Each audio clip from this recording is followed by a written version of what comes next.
Good morning, everyone, and welcome to day 2 of the 12th annual Avista Holiday Tournament, brought to you by the Diamond Shop. I'm Wes Hess. And I'm Asher 5. And we got you covered 11 straight hours, almost 12 yesterday, of straight basketball. So sit back, relax, and enjoy the morning with maybe your cup of coffee or just sitting at home in a cozy blanket or something like that, relaxing. We got you covered all day. We sure do. We have the Moscow Bears against the Pendleton Buckaroos. Moscow Bears coming in at 3-7, falling to Clarkston 67-32. And as for the Buckaroos, they also fell to, this time, Colfax 30-60. So this is the losing side of the bracket. I don't know if we want to pull up the boys bracket right now. Just the recap of day 1 of the Avista Holiday Tournament. Game 1 was the closest game of the day. As you see right here, Kendrick losing to Clarkston 46-47. So Clarkston will move to the right side of the bracket. Next game of the boys was Colfax Pendleton, and Colfax advanced 63-75. Moving on to McCall-Donnelly versus Moscow. Moscow advanced 54-63. In the last boys game, Ferry, Lewiston, a heartbreaking loss for our Lewiston Bengals, 55-58. So as you see, the first boys game will start at 10:30. That'll be Kendrick Pendleton. And then next will be McCall-Donnelly versus Lewiston at 1:30. And then Clarkston Colfax 4:30. And then the last game of the day will be the boys Moscow against Ferry. Moving on to the girls' side of the bracket, it will be obviously Moscow versus Pendleton for game 1. Game 3 of the day will be Lakeland at Shelton at noon. And then it'll go Clarkston, Colfax, then Grangeville, Lewiston. Really no surprises, I don't think, from the girls' side. I mean, that Lakeland Grangeville game was incredible. That was a really exciting game to watch. I thought that game was going to go into overtime. No overtime games on day 1. Yeah, I would say we were hoping for an overtime in the Lewiston, no doubt, yeah, Ferry game, but overall, that to me that was my MVP game last night. That was that was a fun one to call. Yeah, we'll see what Lewiston can do, and we'll see what Ferry can do. Really solid team we watched yesterday, so we'll see if they can make their way into the championship and win the thing. We'll see. Yeah, the most sound win was Moscow versus Clarkston. Clarkston really brought it to the Bears. I think the Clarkston girls have the best shot to win this tournament, but still very early in the tournament, and we're going to see who's going to come out on top. About a minute 45 to go here until tip-off. Yeah, overall, like you said, Clarkston, great team so far. What we've seen from them, their offense is able to hit shots, and defense is able to stop. You know, it's the two things in basketball. It's the two things they're good at. So overall, Clarkston's a good team, but we're going to have action here between the Moscow Bears and the Pendleton Buckaroos, like you said. Yeah, the Bears and the Buckaroos really struggled against both teams. As we mentioned before, Clarkston just a super solid team this season, and Colfax, they looked very, very solid. And as I don't know if we mentioned this yesterday, but Colfax has a limited amount of games. They can only play 2 games in the Avista Holiday Tournament. They've reached their season max, and so they can't advance more than 2 games. And so that kind of makes it a little bit more complicated in terms of the winning side of the bracket. And we're just going to see how that unfolds. We'll see how Colfax does play today. And we are underway for about 12 hours of basketball.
Alrighty, the stage is set today, and here we go.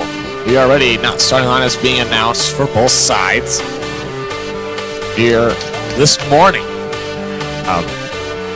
Feels like I didn't even leave, but I mean, it is what it is. It's a special time. It's abnormal, and so we get to stream. We get to spread love for the game. I mean, this is one of my favorite events that we've done. I'm sure it's only our second time doing it, but I was looking forward to this. So, oh, for sure, it's definitely a highlight of the year. Lots of basketball, lots of great games, lots of close games, and it's just it's a great time, great way to end off. So, great. Yeah, we will have this weekend left. So technically, missing school is no more after this because Saturday and Sunday are not school days. So yep. But here we go. We are ready to go here.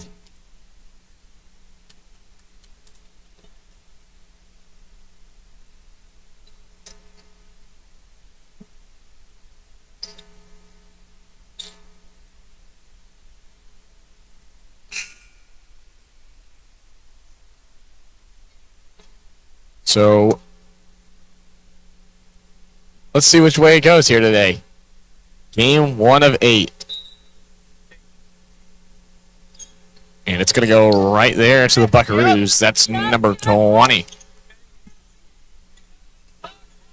Neville, as that's now to number 12. Handoff there to Scott. Scott drives in, goes up and no good. A rebound there. Almost. Maybe. We'll see. Yes, the Bears do get it. Now Lakeland going to take it down.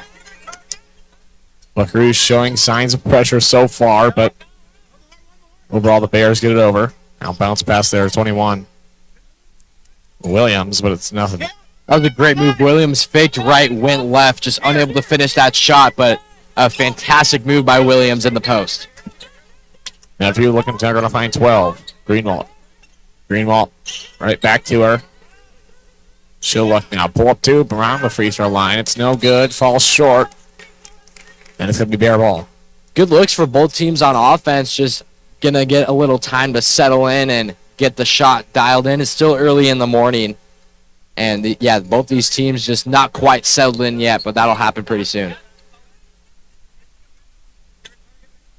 Lassen's going to get tipped away from her a little bit, but it goes to Williams. And now great pass there to number 12. Jessa Skinner. Yeah, great vision by Williams, able to dish it out to Skinner. Easy too. We're in the near side corner now. Swing it over to the top of the key. They'll look. Now a little handoff to Scott. Scott guarded closely by Lassen. As Lassen will come away with it now.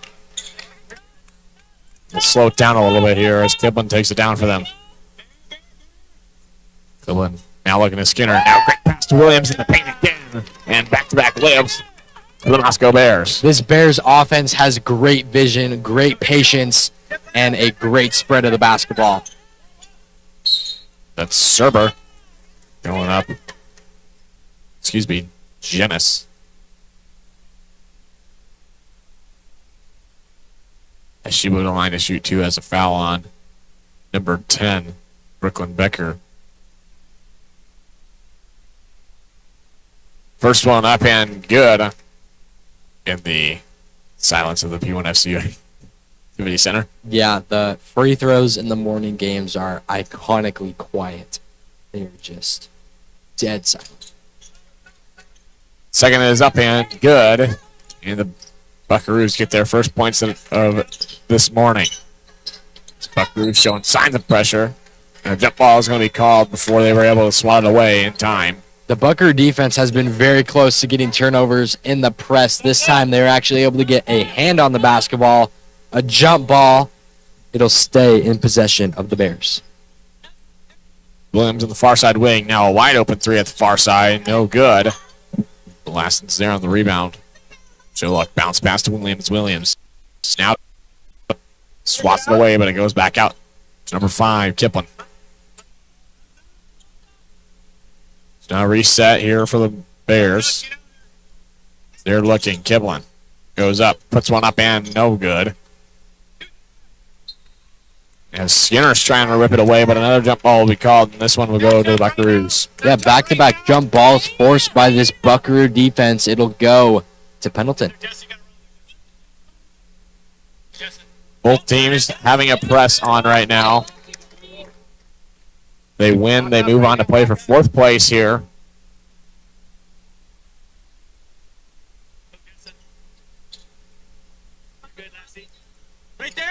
Neville going to find Jennings. She'll drive. Goes up and no good as Skinner tries to come down with the rebound. She does. But now still pressure by the Buckaroos. Still a tight game here. 1 possession. As Moscow's passing gets them across the court. Now finds Williams wide open in the paint, and there's what's going to happen. And a maybe partial consequence of the press right there. Yeah, for sure. When you press, you give up the opportunity to allow a transitional offense, especially if you get that first pass in the middle, then you have a great chance of getting an easy bucket. Yeah, I'm not sure which team it was that I remember seeing it. It might have been the Colfax girls that were always able to find an open girl down court because they had pressure on them. Yeah, then it forces that press to back off, and you can't create any turnovers from not having a press.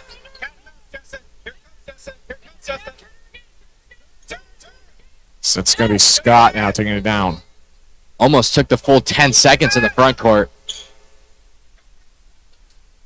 Jennings now going to fall with it, and it goes out of bounds, and it will go to the Bears. Bears defense looking very solid so far. Maybe their press hasn't been all that effective, but their defense in the backcourt has been very good. That's now number 12. 14 for the Bears in the wide open lane. Stella Ray. Yeah, just coast to coast for Ray. She just kept on going. No one stopped her. Right to the basket. Sloppy passing there. It's going to go back to the Bears. That's something you can't afford right now, especially in the game. Keeping control of the ball is one thing I assume almost every single coach talks about when passing. So on both teams, making sure that they're having accurate passes. Yeah, it's just eliminating turnovers. Turnovers are just so demoralizing for a team.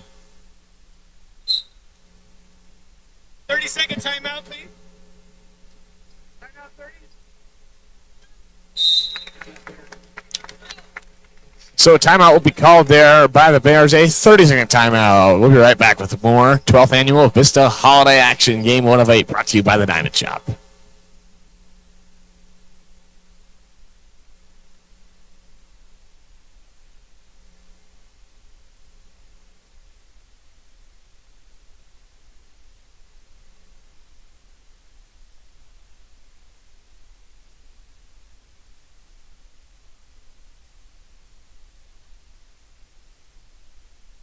And we are back here at the P1FCU Activity Center for more Game 1 of 8 action. 4:14 left to go here in the first quarter. Moscow been able to control it so far. That's Lassen, top of the key, 3. Good shot from Lassen right as she caught that ball. She knew she was going to shoot it and knew it was going to go in. Have you? Slight pressure by the Bears. As Jennings keeps control of it. Yeah, she fell down and grabbed the own loose ball. Greenwald will go up now. She'll get swatted away, but contact there called by the ref. I believe that foul is going to be on number 12, Jessica Skinner. Yes.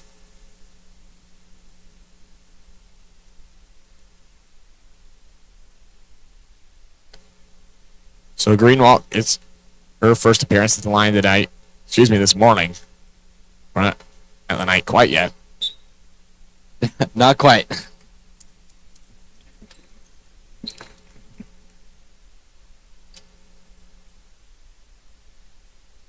First one misses. Now the second one due up.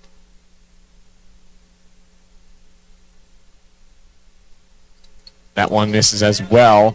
And the rebound there is Maddie Nunn. Now she'll look and try to find Skinner, but it gets away. And Jennings comes down with a pass there.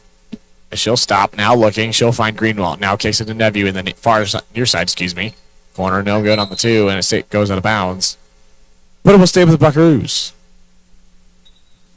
Yeah, Buckaroos really haven't had any shot opportunities. Their only real chances at points have been through free throws, going 2 for 4, shooting 50%. Greenwald now dishes out to Scott. There's a 3 in. Good. Great shot there.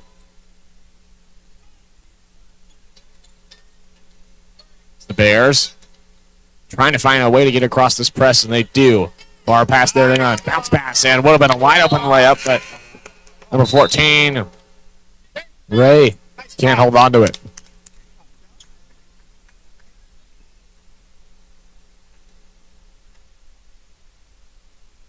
They're rolling their cap out, Dick. Aggressive on it.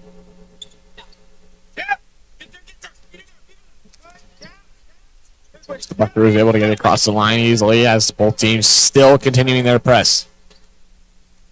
Scott now bounce pass there to Flurchinger. Now bounce pass right back to Scott, and good for the 2. A great assist there by Ellery Flurchinger. Yes, Scott with 5 points in 2 possessions. Great offensive performance from her so far.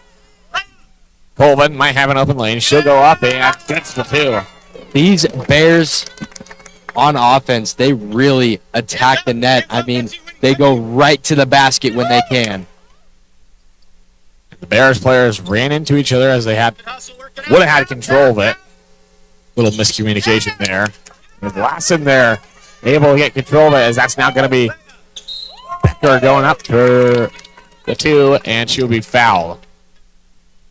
Yeah, Addison Lassen hit her head. They collided with Winnie Colvin. Those two, I think, hit heads. I know it hit Lassen's head. She looks like she's all right, but... Yeah, it looked like she was, like, got hit in the eye almost. Yeah, you know, we've seen athletes with a lot of head conditions, whether it's in the NFL, NBA, and those are just scary. I mean, yeah, you don't want to mess with a head injury. I mean, you can maybe fight through any other injury, but once it comes to the head, you really don't want to play when you have a head injury. So Kiblin gets the offensive rebound, and that will be a 3 ball from Lassen, and no good on that shot. That is a rebound there by Nephew. Like you said, for the injuries, shout out to the athletic trainer here, Kieran, our staff security officer at LAPF. Security officer, yep. New addition this year. He was here yesterday. We only had, I believe, 1 little injury yesterday. Yeah, and I think, well, there was technically 2. I think he, like, taped up a finger or something. But Well, technically for 2, that. one serious one. But So that's always good to hear. yep. We continue here. Cerber's there on the shot. And no good as Lassen now gets it now to Williams. Now looking for Colvin. Now reset. Trying to find number 12. Skin out of the paint. Goes out of bounds.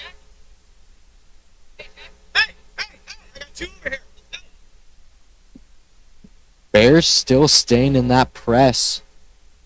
Hasn't been too effective, but hasn't let up many transitional offense points, so... As Janice tried to look for number 12, Greenwald. Goes out of bounds, and we'll go to the Bears.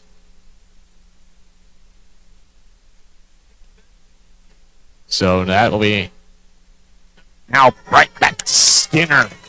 And the Bears able to find a hole in that press again. Yeah, it's seen a lot of great points for the Bears. Very high percentage shots that they're taking, and that's why they have this 16-7 lead.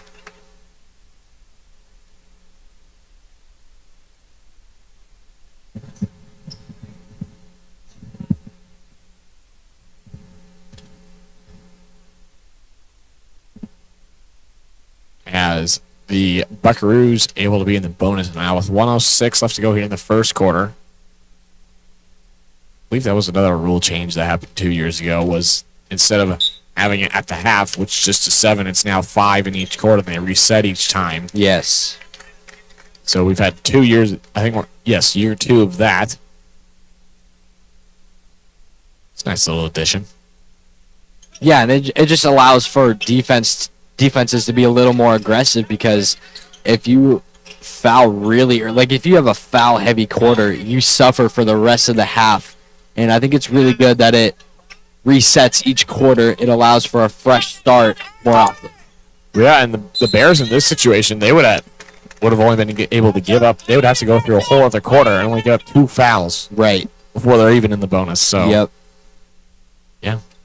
Just allows for more competitive basketball is really what it comes down to. Yeah, that's always nice to see.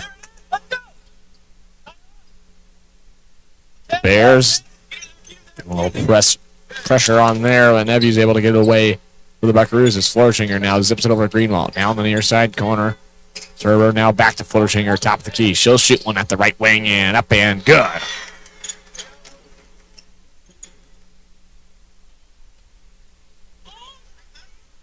Deep pass there, gonna find Williams. She'll go up, take it herself, and no good. Gets her own rebound, goes up again, and gets her own rebound again, and then she'll be fouled there.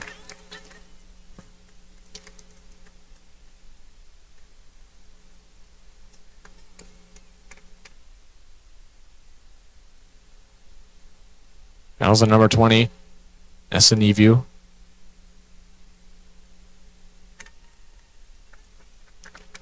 As Williams sinks the first. Just 18.2 seconds left to go here in the first quarter of game 1 of 8. 8-point game here. Turnover there. It's going to go to Kiblin. Kiblin now to Williams. She'll go up and good with 5 seconds left to go here in the first quarter. Yeah, I wonder how many points Moscow has that aren't transitional points. That's pretty much been their only source of scoring, and it's worked for them with a 10-point lead. Yeah, so that'll be the end of the first quarter. 20-10, your score. And let's get a word from Avista. For more than 135 years, Avista Utilities have been the Inland Northwest leading energy provider. Avista prides itself on delivering superior service and solutions to our customers. Avista is proud to serve as the title sponsor of the 12th annual Avista Holiday Basketball Tournament. Could it be done without Avista? And of course, without the Diamond Shop, it's in the bag. And these two sponsors have been vital through not only our stream, but through the community. I mean, you can't do it without sponsors. Couldn't agree more. After 1 quarter of play, the Bears lead the Buckaroos 20-10. It has been the Bears' transitional offense that has really set them apart and got them this 10-point lead. We'll see if that continues. I'm kind of curious if the Buckaroos will back off their press, because that's really been the main source of points. The key that the Buckaroos need to do is to just get back on defense, and you have to allow the open 3 and not the inside shots. Yeah, we've seen it. I think that whole entire first quarter was just the Bears able to find an open lane because of that press, like you said. They just were able to find the open lane, and almost every single time they've had an easy layup or just a short little bank shot they had to make. Yeah, and if you look at the height of Jackie Williams and who else am I looking for? I believe it's Skinner. Yes, it's Skinner. Those two, they just dominate the paint. I mean, if you look at the Buckaroos posts, I mean, number 24, Flerchinger is kind of tall, but really no one else can guard the posts of the Moscow Bears. Yeah, I mean, height is an incredible advantage. We saw as the Lewiston boys were faced up against a tall team, and obviously that came for a loss for them because they just weren't able to guard that paint. As a great shot there by number 21 Williams for the 2. But yeah, height is such a massive thing in basketball. Buckaroo sets them up. Greenwald for a deep 3 there, and no good. A little right on the basket, and it's going to go to the Moscow Bears. Giblin now to Coleman. Now in the left wing, trying to find Williams in the paint, but it goes away and it goes to Serber.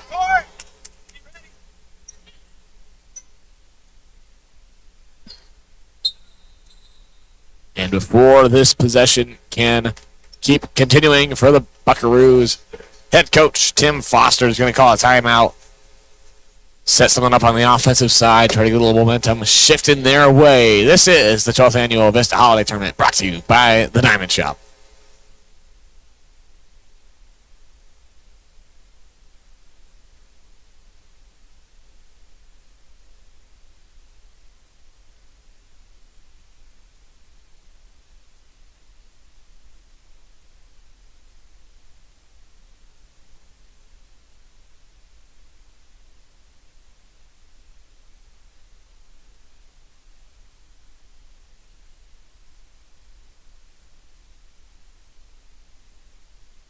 And we are back here, the P1FCU Activity Center, bringing some action of the Avista Holiday Tournament live right from the couch of your house or wherever you're watching us from.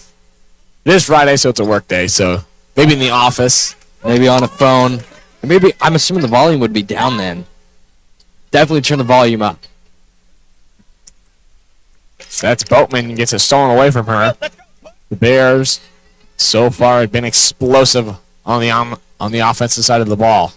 And a three there gets rejected now.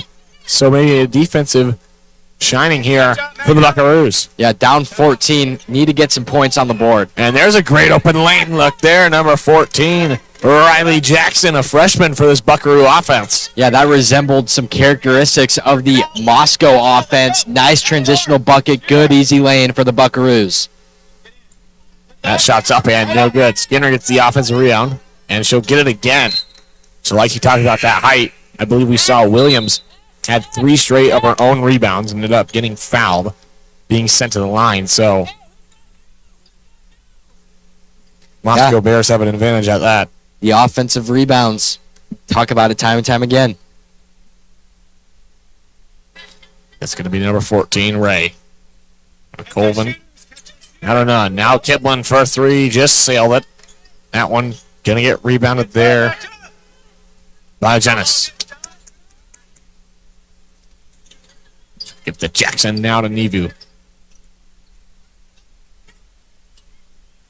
Trapped in the corner there was Suber, and it's going to be picked up by Skinner. Yeah, it was great hands by Skinner. She saw that pass coming, and she jumped that pass.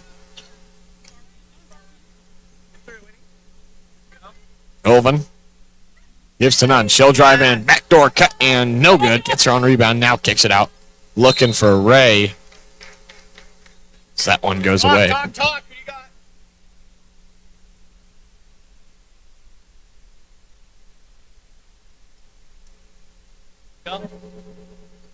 Scott now bringing it down. He'll lose the dribble, but it ends up going to Nevu. That's now to Jackson. Jackson trying to pass, gets it kicked off at a raised foot. The Bears, but it stays with the Buckaroos. Yeah, Moscow's really stepped up on defense. Their hands have gotten really good and only let up, I believe, 10 points in the first quarter and only 2 in this second, doing a great job defensively stopping this Buckaroo offense. Jackson trying to look in the paint there, but it gets intercepted by Lassen as she'll now hit none in the paint, but no. Right back out to Lassen for a deep 2 there, and good. Yeah, that was a great pass to none from Lassen, and just delivered it just a tad bit too late, and she was waiting too long in the paint, but kicked it back out to Lassen for a good 2. Scott shields this it over there to Jackson. Jackson now back to Scott in the far side corner. She'll go up and take it herself, and good move there for 2. Yeah, great move from Scott. I believe that's 7 for her this morning, having half of the Buckaroos' points. Great person on offense. Williams trying to go up for it, but then Ray will go up and contact there for a foul, and that'll take her to the line to shoot 2.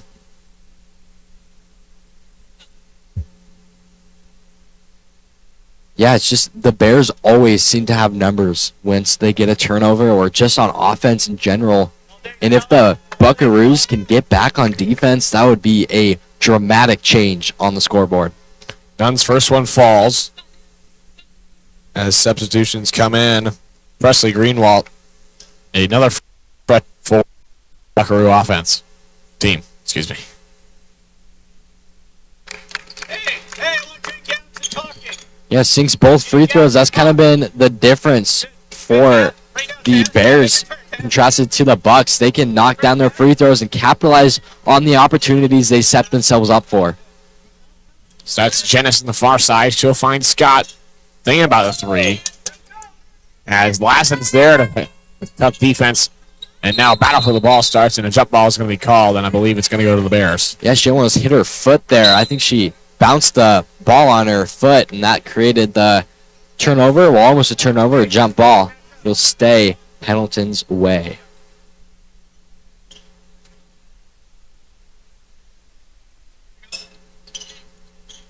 Yes, Maddie, yes, Maddie.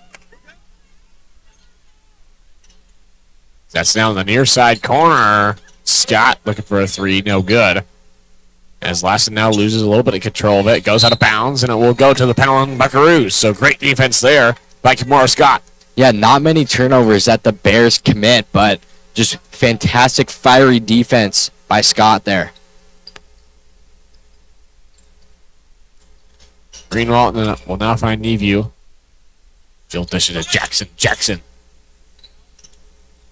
Gonna look for Greenwald in the paint there. But he gets intercepted by number 24. Heinrich. Triple stack. Triple stack. Yeah, it was just a forced pass there. Fortunate that the Buckaroos tipped it out. Bears will stay in possession. Down the near side, bounce pass to Williams. Back out to her. That's for three and just missed. So good pass there and a good shot. Just not able to get to fall. It stays with Bears, though, so it's like a chance for them. And a foul will be called, I believe, on number 12. Yeah, Presley Greenwald. the offensive rebound, it sets up for success, that time ending in a foul, and oftentimes it ends in a bucket.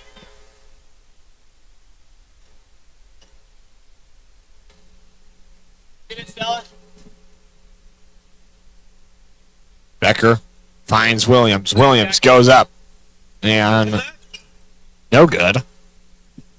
As Neview gets the rebound.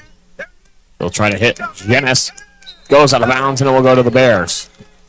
Yeah, this Bears press really just disrupts this Buckaroos offense and creates a lot of turnovers.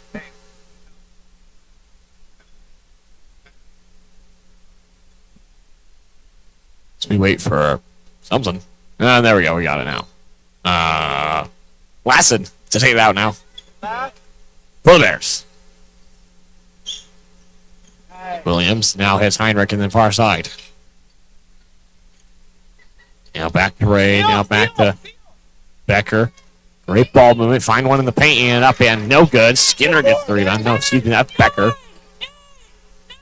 So they have 5 on the shot clock. Gets intercepted there. Scott quickly takes it down. She'll hit Jackson. No good. There's a battle for the ball. Jackson ends up with it. Now Janice. Deep three. Got it. Great bounce pass from Scott in the paint, able to kick it back out to Janice. And as I mentioned before, it's because that offensive rebound, second chance opportunities, ends in points for the Buckaroos. Ray with it now. She'll kick it back out to Lassen. Now find Williams. Williams up and good.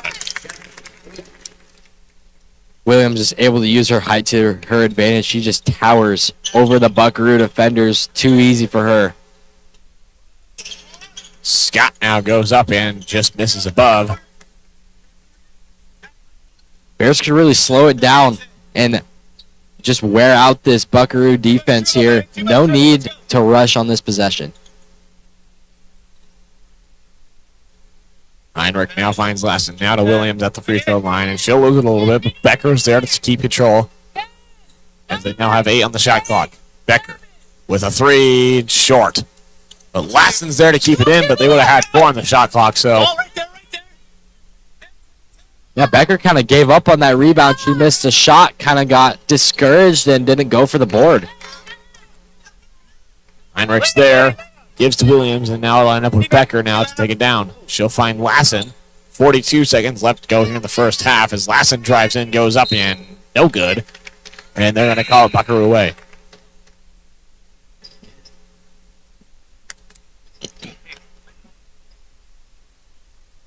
Big substitution for the Bears for the last 38.5 seconds of the first half. Perhaps one possession for each team on offense, and it's halftime. It's Jackson going to take it down. Gives to Greenwald. Now back to Jackson. Now to Neview. Now to Greenwald at the top of the key. A deep two there. Does not fall. Yeah, that's just a long two. Kind of plenty of time on the shot clock. I don't know if I'd like that shot. There's Lassen there, then wide open in the near side corner, but no good. That ball goes out of bounds and stops the clock with 4.8 to go. Yeah, you could definitely get the ball well past half court and heave a deep shot. Good chance for the Buckaroos here. And there's the buzzer. It'll fall short, and that will be the end of the first half. So the Bears so far able to execute an offense that is scoring points so far, 30-17. Yeah, the Bears just dominated on transitions. Whether on defense or offense, they have the advantage, able to get past half court, and they can fill the lanes, and they just deliver great passes. I mean, their passes are on time and accurate and just leaves for a wide open lay-in. They get as points as easy as they can. High percentage shots. I love the way the Bears play on offense. Yeah, I agree with everything you say there. I think we'll take a break for the halftime. This is the 12th annual Avista Holiday Tournament brought to you by the Diamond Shop. It's in the bag.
And welcome back to the second half of Game 1 of 8 today, here on Day 2 of the Avista Holiday Tournament.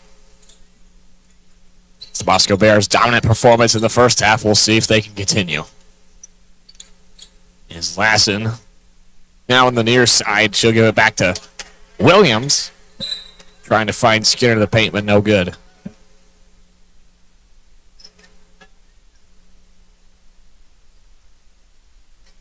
Lassen now into the basket for the inbound.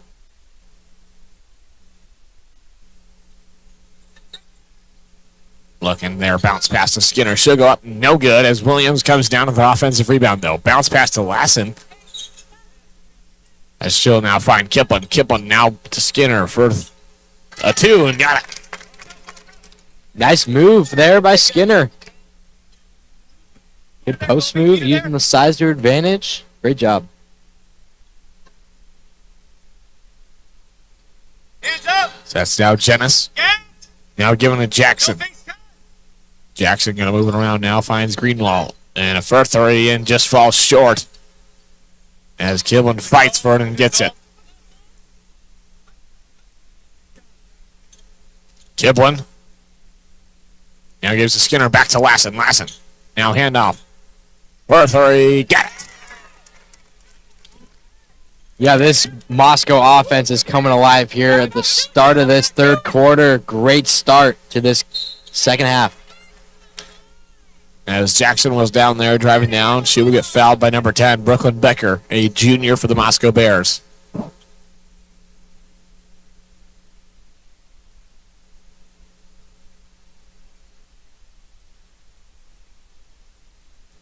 First one up and good. And Asher, how did you start your morning? This morning, did you eat some good breakfast? Did we? I had a protein shake, and then I'm gonna rely on the hospitality room to feed me all day. We had some great soups yesterday from the Lewiston Boosters. Thank you guys. Yeah, shout out. Parker Bogar's mom. Talk to her. Right? Yep. Shout out to her. Brooke Cushman, much love. But yeah, we'll see. It's the Clarkston's booster day today, and so we'll see what they've got in store for us. Definitely a big bonus for covering this Avista tournament is the free food. Love it. And a rejection there by Greenwald. And continuing what you said, I love it. Oh, yeah. You know, between games, we have about 15 minutes, so we rush up there, get some food, go to the bathroom, get some water, and we're right back into the next game. It's great. All day. All Big day. shout out to Lewiston and Clarkston helping us out. Keeping us rolling. Is day 3 a mix, or who's covering day 3? I think day 3 says it's Clarkston and Lewiston. Nice. And I got word, we kind of overheard a conversation that there's only 3 games tomorrow. Yeah, But that's not confirmed. I'm not sure how that would work. Yeah. It's Williams short there on the 3. It could be the Colfax lack of games. That could be when they hit their max. It'll eliminate 2 teams from the tournament, and so that would eliminate 2 games. So it would make sense. It would go from 6 to... Well, it would go from 6 to 4. So I don't know. I really don't know. We'll go with the flow. No matter what, anything happening here, it's covered. You will not miss a single second of it. So that's now Jackson trying to find Greenwald in the paint. Goes away from her as Williams got a piece of it.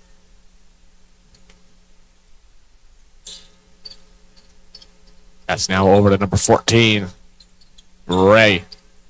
She'll try to find somebody there as Scott now comes away with it for a little bit of fast break, but Lassen's there to get a piece of it. Scott is definitely the momentum shifter for the Bucks. Without her, it would be way more of a blowout than it is right now. Definitely the best player on the Bucks is Kimora Scott. So Bucks showing no sign of press on this half after an opening press in the first half, as Williams is there for a 2 and good. So maybe they went away from it just because of the sheer fact that the Bears were able to find an open lane almost every single drive. Yeah, they just punished the Bucks for getting into a press every single time. As a rejection there by Skinner after Jackson tried to go up with it. Just a nag right from the shot. Great block by Jess Skinner.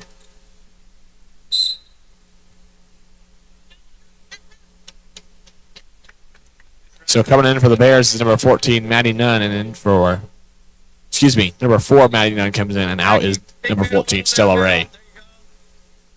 Good job. As a 30-second timeout will be called before this play can continue any further. This is coverage of the 12th Annual Avista Holiday Tournament all day, 12 hours, right here on the LHS Bingo Network. Brought to you by the Diamond Shop. It's in the bag. We'll be right back.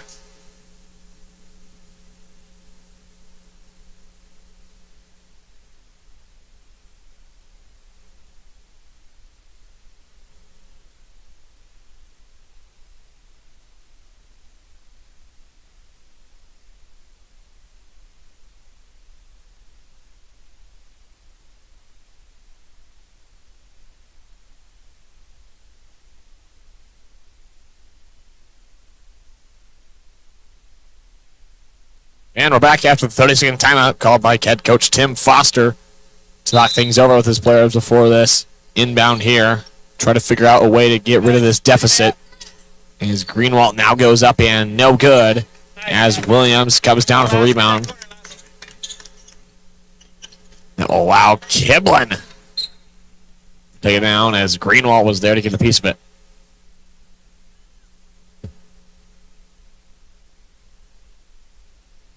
2-3 zone look for Pendleton here. Lassen bounce pass to Williams, but goes up and no good. And they're going to call a foul on Jackie Williams after Presley Greenwald tried to get a board there.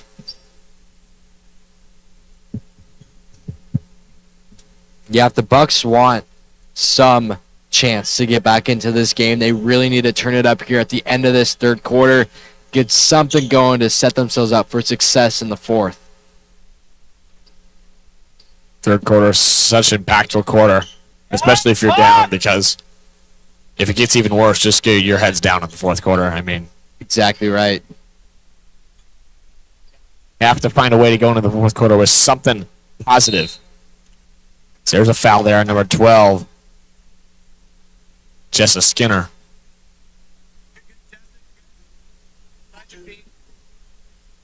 Tip this, Jackie. Tip this. It's Greenwald looking for somebody. Trying to find E-View. The Kiblin's there to swat it away. Kiblin now back to the top of the key. She's going to find Skinner. Now, trying to find Skinner was Williams, but E-View's there to get a piece of it. Now battle breaks out. And the far side is with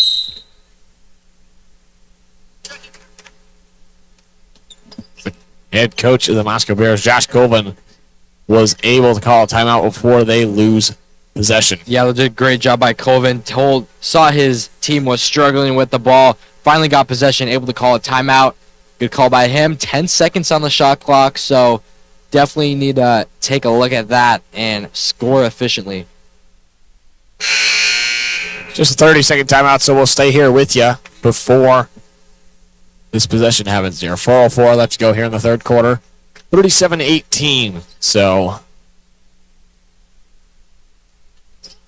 Bears seem to be in control. Yeah, definitely. It feels like the Bears have been in control the entire game. It really hasn't felt out of control in terms of who has the leading edge. That's Skinner at the free throw, and she'll have 4 seconds. Go up on a foul, and she'll draw 2 shots. So, possibility to sink one. Shot clock reset. Then maybe they missed a second 3-point play. But hopefully, sink 2. Skinner's first one is up and no good.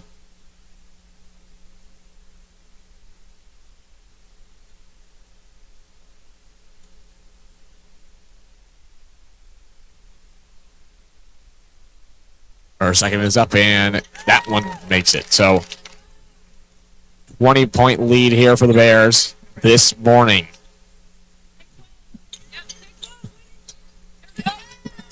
As none playing so far. Is now Greenwald. Kicks it out. Now back to Greenwald. Great pass there by number 23. Don't have a 23 on my roster. Yeah, Pendleton just needs to do a lot more of that if they want to inch their way back into this game. Just high percentage shots they need to take. Skinner now dishes to number 4. None. Goes up and no good. That ball goes out of bounds and it will stay with the Bears. 12 seconds on the shot clock. Moscow's kind of dealt with the low shot clock recently in this third quarter. Time and score here is what they need to do. Lassen now goes up and no good as she'll get her own rebound. In the near side corner, she'll dish it back up to Kiblin. Kiblin now kicks it out to Colvin.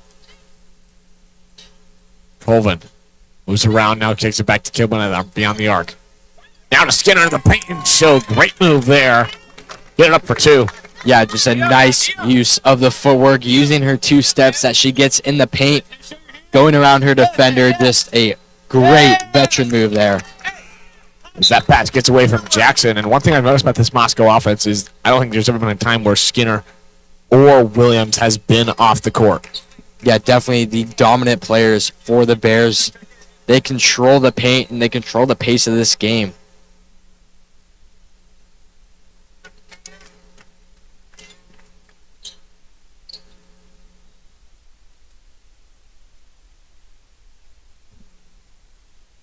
So Colvin will take it down now.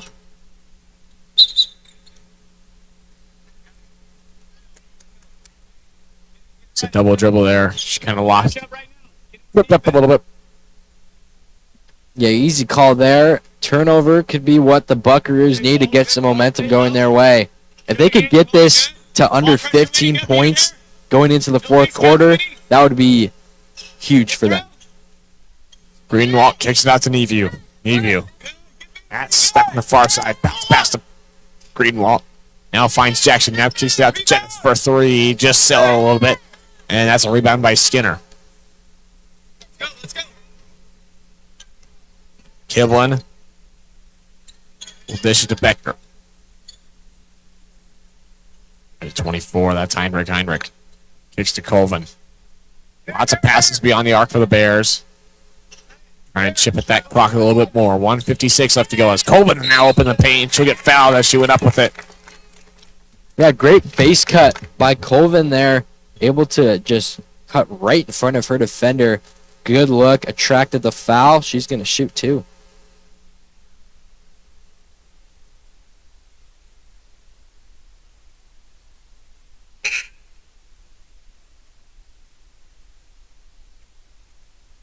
Wide right shot. Hit nothing.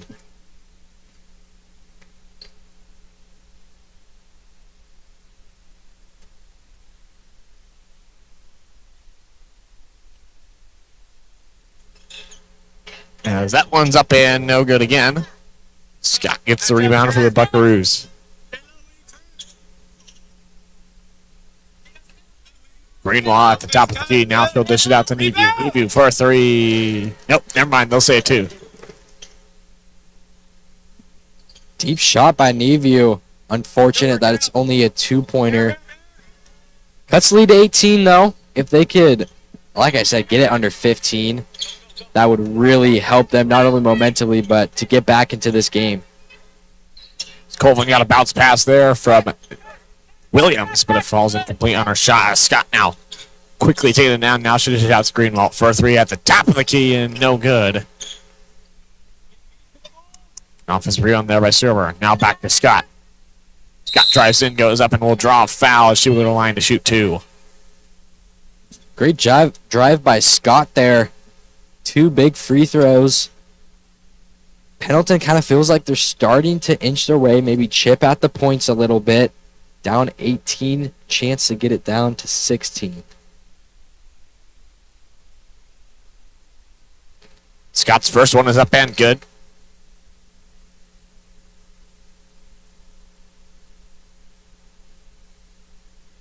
Second shot up. Good, going 2 for 2.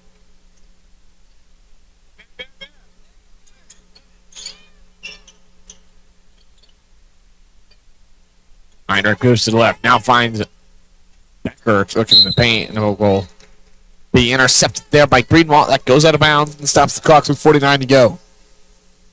And Pendleton's going to be shooting free throws here. They're in the bonus.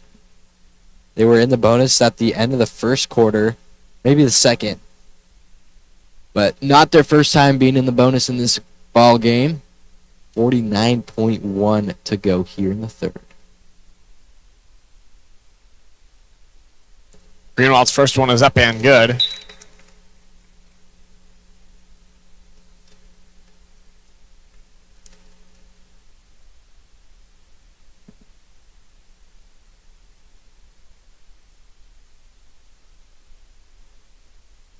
First second is up and good as well.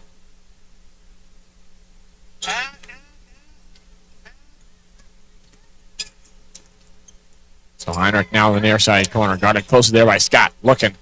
She'll find Coleman at the top of the key. Coleman now trapped. Gives to Heinrich again.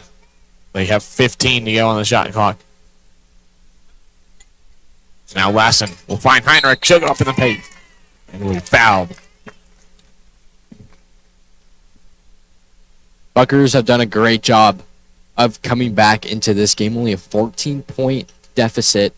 A lot better than a 20-point deficit. Let's see if Moscow can extend their lead a little bit before the fourth. Her first one misses.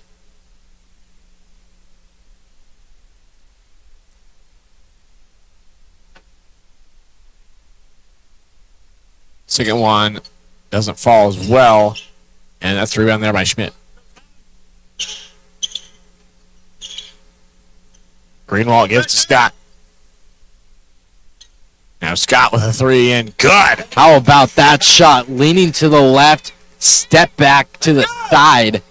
Great shot. Cuts the lead to 11. Becker. They have one.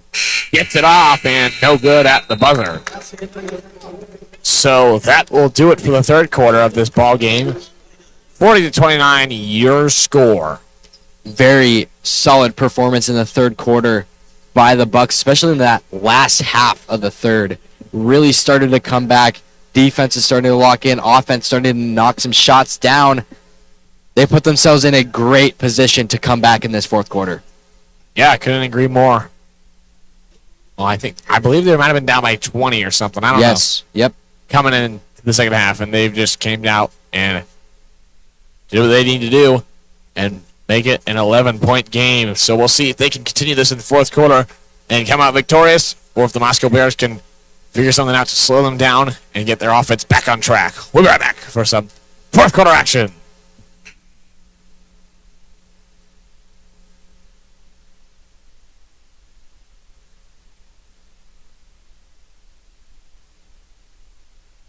And we're back. Good little 5-second break. When I say I muted the mics and the buzzer sounded, I am being 100% with you. Can't believe that happened. Hey, it's all good. One more quarter to go in game one. That's now Scott on the far side. She'll give it to Serber. Now find Greenwald. Good, show your hand. Greenwald now to Jennings. Jennings at the top. She'll give it to Scott. Scott for three again. How about Scott's three-point performance here at the tail end of this game? 8-point Moscow lead. Buckaroos are coming. So what looked like Moscow in complete control. Now, maybe not. As Williams hits Giblin, but that's no good. But it stays with the Bears. Back to Giblin, now Skinner. Skinner goes up and good for two. The Moscow Bears having Jesse Skinner and Jackie Williams in. Maybe going to try to help out with this, as that's intercepted there by Williams. We'll give it to Giblin. Now, Williams wasn't paying attention there, but it stays with Giblin. As now Scott might get a piece of that. Now Skinner finds Williams open in the paint. She'll move and go up and no good. Becker comes down with it. Now to Lassen. Lassen floats one up and no good as well. And there's another offensive rebound by Becker. Here comes Josh Colvin trying to tell his players to calm down a little bit, which I couldn't agree more with what he's saying right there. Yeah, about 4 offensive rebounds on this possession, though, so they're doing something right. Lassen now goes up and gets the 2. With that many offensive rebounds, the possession has to end in points.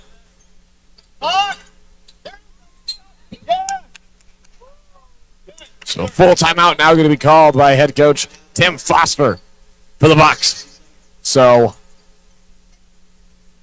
Bears able to respond, but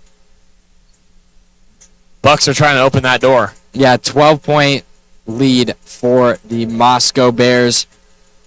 Bears did a great job of coming back. Extending that lead. From that three-pointer by Scott, that cut the lead to 8, the closest it's been since the first quarter at the start of the game. And a lot of momentum came back, but Moscow able to calm down, get their offense going, take a couple breaths, and these offensive rebounds are key. If the Bears want to stay in control, they have to keep on getting those boards and attacking the hoop and just keep on doing what they're doing. 6:03 to go, 12-point lead. Anything can still happen. Plenty of game left to be played. But the Buckaroos still can, in striking distance, they can still get some shots up. Scott is on fire since that last half of the third quarter. They need to keep on attacking. Scott needs to get her hands on the ball. So the Bucks now out of their full timeout.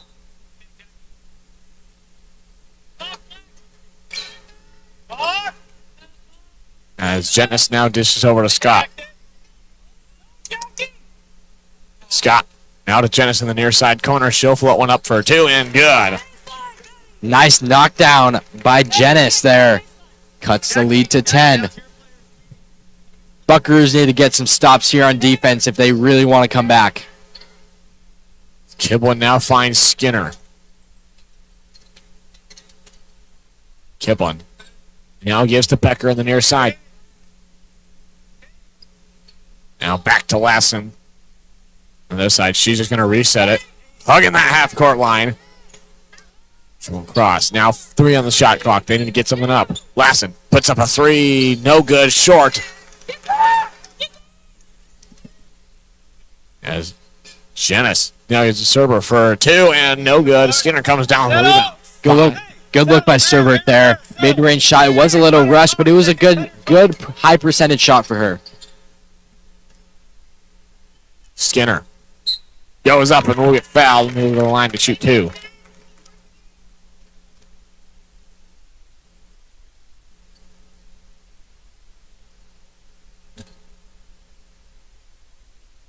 So Lewiston Skinner to the line to shoot 2.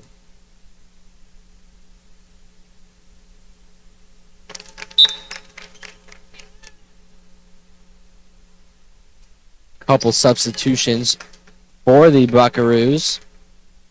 Skinner able to knock down her first, extends the Bear lead to 11. Skinner's second misses as Greenwald comes down with the rebound as now gives to Jenness. Jenness gives to Nevue. Nevue goes up and no good. That puck goes out of bounds and it will go to the Bears. Hey, Justin, second cutter, make your call. Hey, second cutter, make your call. So last thing to get down, gets pressure at the half-court line from Jackson. But she'll find Becker wide open in the paint. Incredible backdoor cut. Great awareness by Becker there, realizing that her defender was not looking, and great vision to deliver that pass. Get up! Scott now on the far side. Guarded by Kiblin. Now she'll give to Jackson at the top of the key. Jackson going to search. She'll kick it right by Scott. Ball gets behind her. And Kiblin gets it and gives to Skinner. Skinner drives in and loses it. But Williams is there to hold on to it. As she'll fade away shot and no good. Skinner gets the offensive rebound, but a jump ball will be called.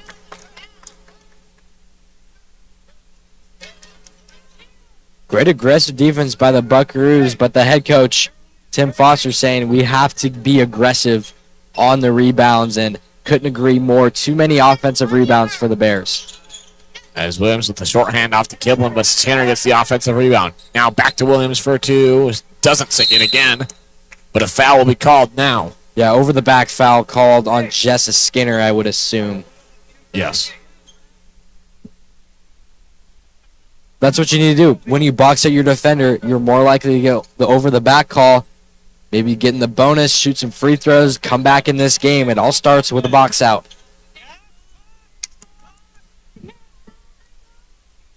Scott. Just Greenwald now back to Jackson at the top of the key. She'll find Nevio at the free throw line. Hand off to Greenwald. Trying to find something, nothing doing. That's now goes back to the Bears, and Lassen will take it down. Lassen goes up and rejected by Greenwald. Great job. Yeah, great job by Greenwald going straight up, getting all ball, and rejecting it to the baseline. Substitution coming in for the Buckaroos.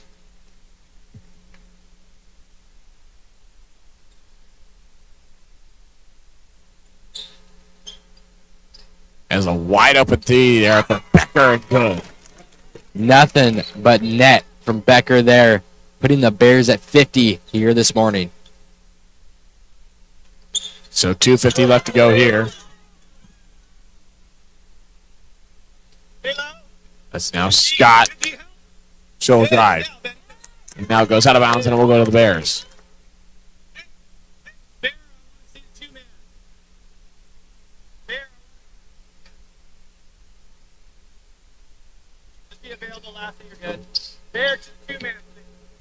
Skip one now gives to Lassen. Now to Skinner. Gives to Williams. Now short pass to Lassen. Now back to Williams. They'll find Kiblin. Kicks it out. Pops a three and no good. As that's a rebound there. Offensively by Becker. Now gives to Lassen. That's now back to Kiblin. Now to Lassen beyond the arc. A long possession here offensively. That one goes up and no good. Because that's rebounded there by Server. Yeah, long possession, but didn't end in a high percentage shot. Usually the longer possessions are the points that are scored. Greenwald out there and we'll call for a double dribble. So yeah, Buckaroo's offense at a standstill right now. That's going to force Foster to call a timeout, get things locked in on offense. But Pendleton find themselves down 16 with 1:49 to go. That's a hard comeback for the Buckaroos. We'll see what they can do in this timeout. 50-34, your score. As we see some replays brought to you by the Diamond Shop. It's in the bag. We'll be right back.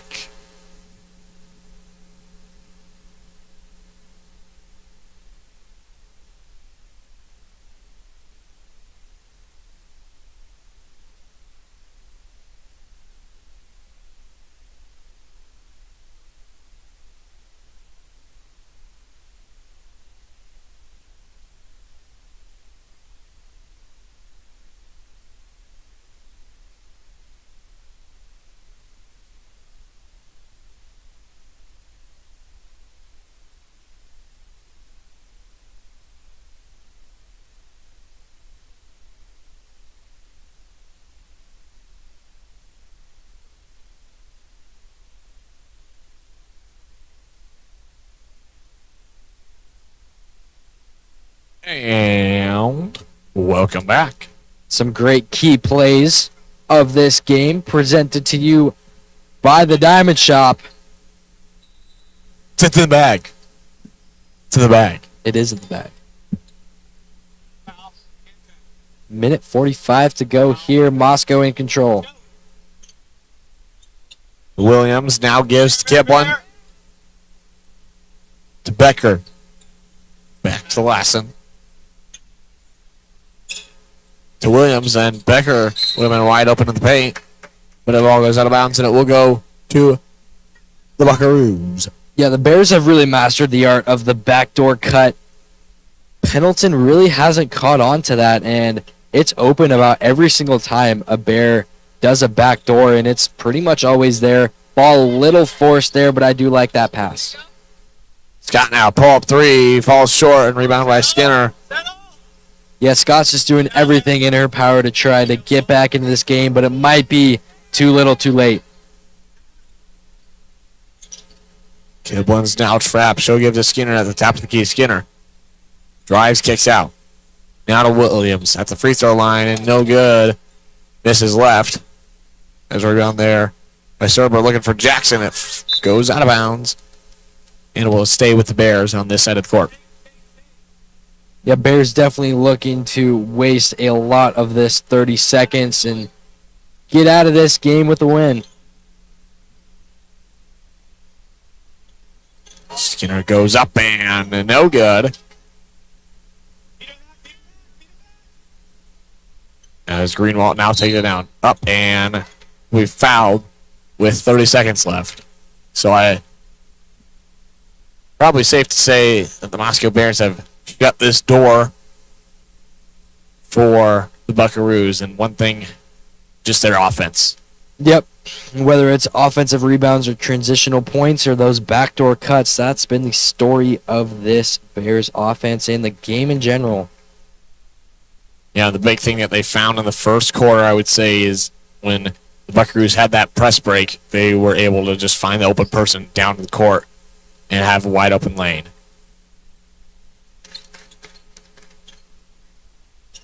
So an interception there by Jackson. And she'll look, and a timeout will be called. A full timeout will be called. We'll take this timeout with them. We'll be right back.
Welcome back. 28.8 seconds to go here. Scott with a three, no good. Offensive rebound, though, no good as well on the shot there. But it still stays with the Bucks as Scott goes up and will be fouled.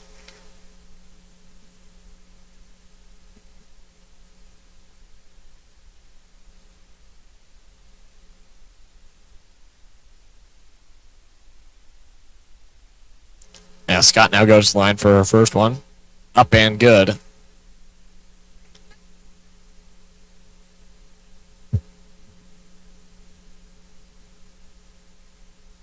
Her second is up and good as well. So the Bucks still showing pressure with just 10 seconds left.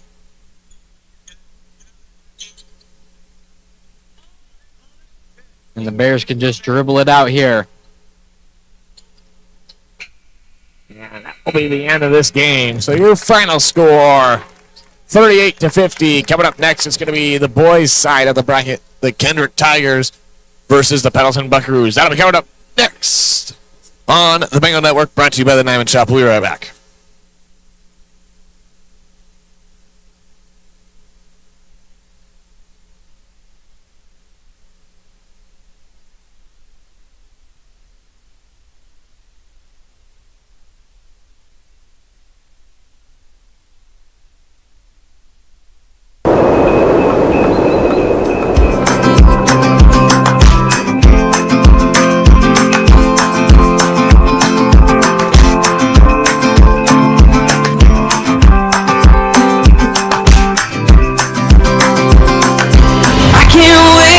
to go home. I can't wait to go home. 'Cause adventure, it can wait. And there's no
Welcome back to the Avista Holiday Tournament.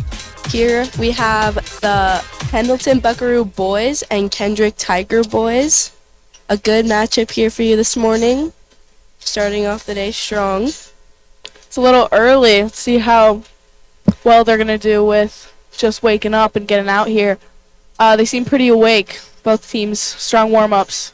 We got 25 seconds till start. See what they'll do. We know how valuable that sleep is between tournament days. Let's see if they got it in.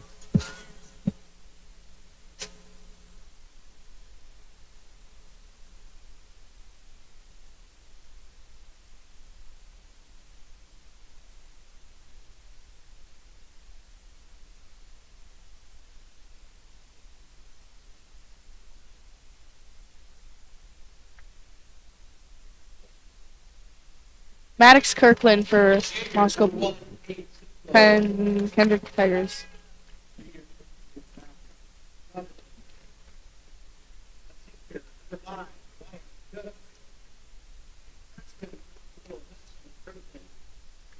We got the only freshman on our hands here. Got some brothers going on. Ooh, we do. Always a fun matchup. We had sisters yesterday. Let's see how they perform together. Senior number 11, Mason Furlong. A senior number 12, Hayden. A senior number 20, Griffin Sawyer. And a senior number 30, Griffin. Buckaroos are Murphy.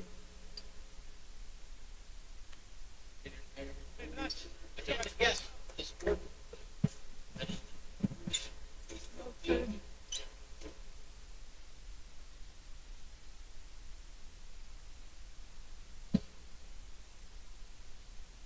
All right, jump ball here. Kendrick wins that tip.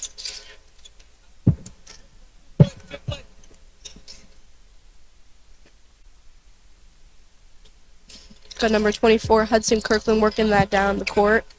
Ooh, almost a steal from number 10, Carey. Turns out to be a steal. Up with the shot. Two's good.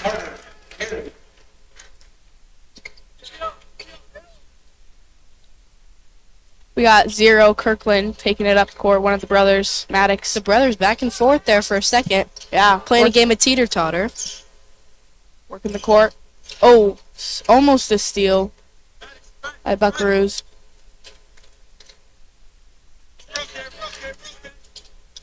Tigers trying to get that movement around the horn. Steal from Kirkland again. Carry, my bad. Shot. Three's up, no good.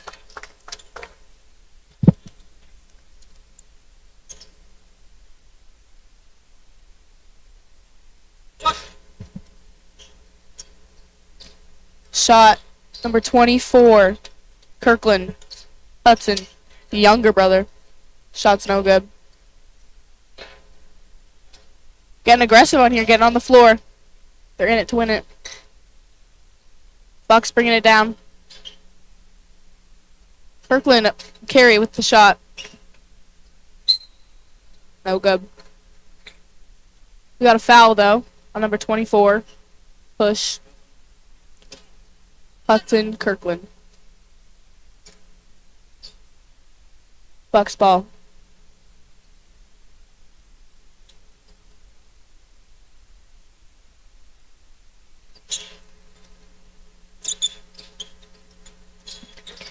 Into number 20, tried to go up. No good. Lots of battles for the basketball here.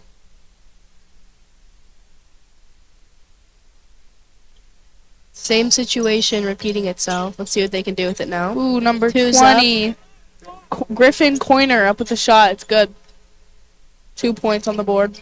Scores sitting at 4-0. Bucks up. Tigers trying to get something going.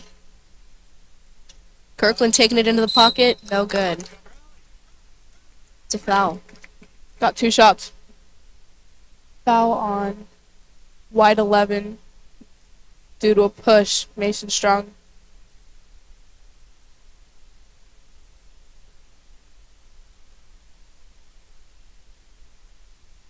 First free throw, no good.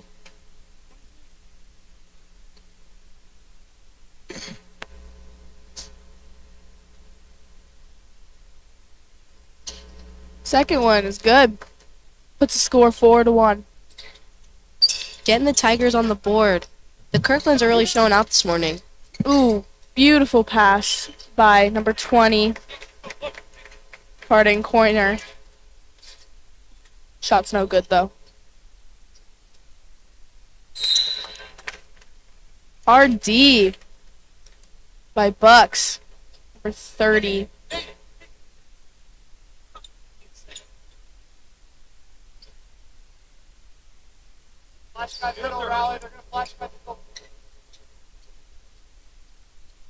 Bucks trying to break this press right now.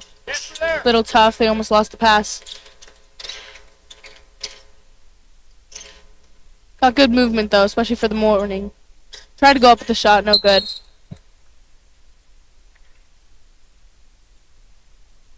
Another foul on the board. We're already a couple minutes into the first quarter and we got 4 fouls total for both teams. 2 more for the Tigers and we're in bonus. Better watch their D. Play discipline.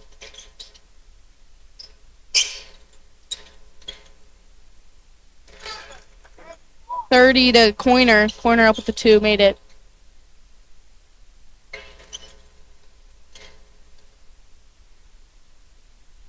Big pass there. Both the Kirklands doing really good on the offense, getting that ball movement. They're even able to get up a 3. Hudson Kirkland. Bucks tried to force something, didn't work. Good idea, just couldn't quite execute that. Tiger ball.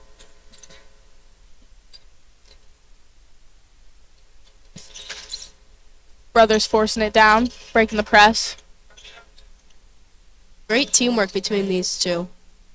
Great movement, almost found something inside. Not quite though, swinging it around.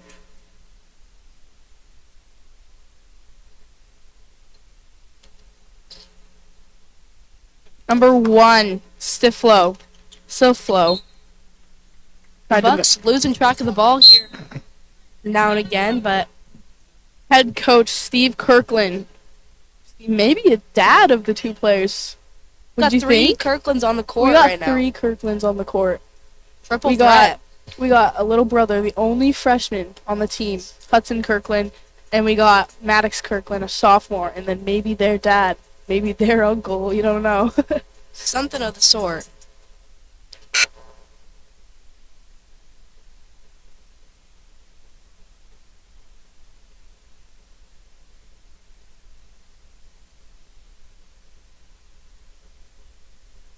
All right, we're back from that timeout. Ready for some more basketball here.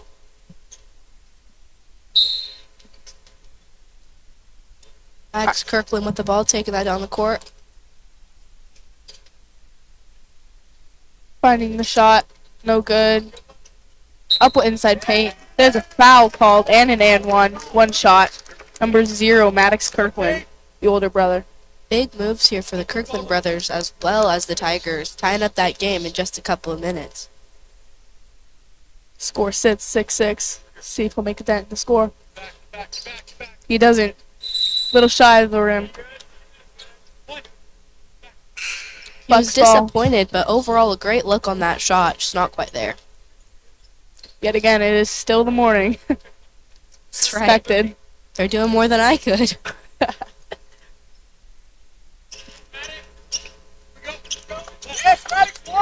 Good defense by Kirkland there. Taking it down inside the paint, and it's good for the 2.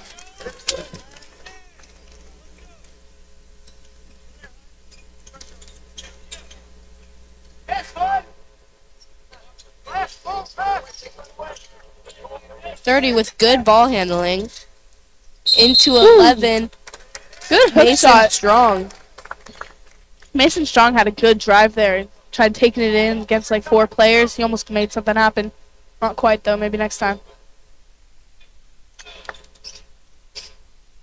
Ooh, good D. Nice pressure by Bucks, and it seems to be their ball. They put enough pressure that Tigers freaked out and threw the ball. think they have something against us throwing that ball over by us. They're out to get us. Must be doing something wrong.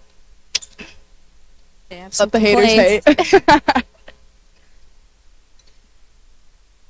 Bucks almost couldn't get it in there for a second.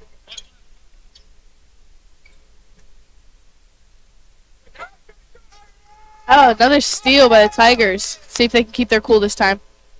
Max Kirkland seems to be a little injured, but pushing through that. Something happened. Trailing behind. That was an aggressive steal, but Good take to the rim by number 3, Peyton Hofford, but something was called before. It's no shot. My bad. Colt Coep.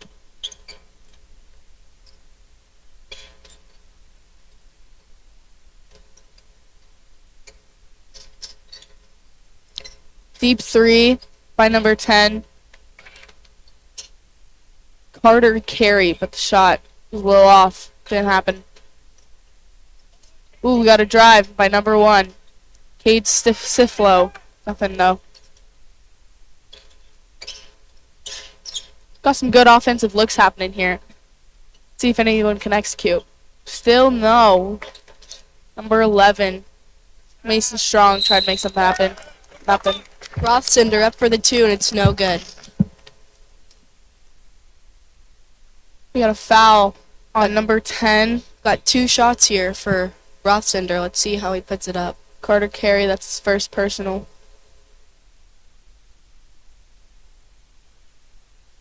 First shot is no good. Bounced right out of that rim. They're against him.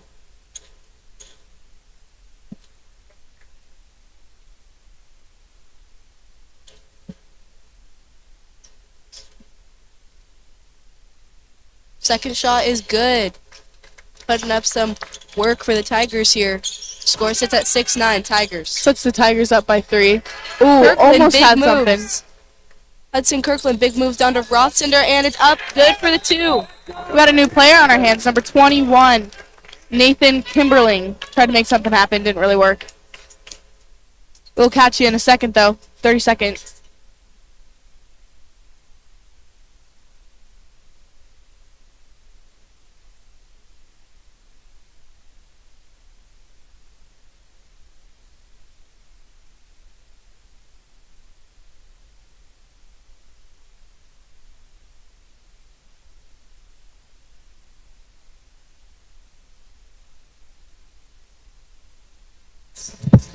Back from that 30-second timeout.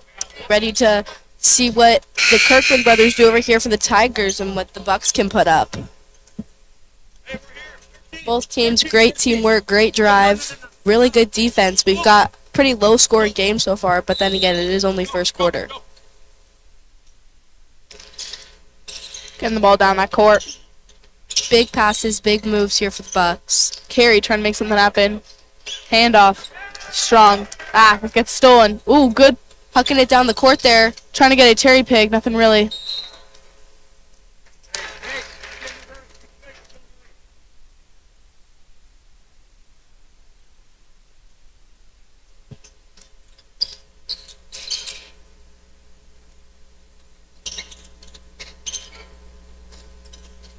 Bucks keeping their cool. Getting it down the court past that press.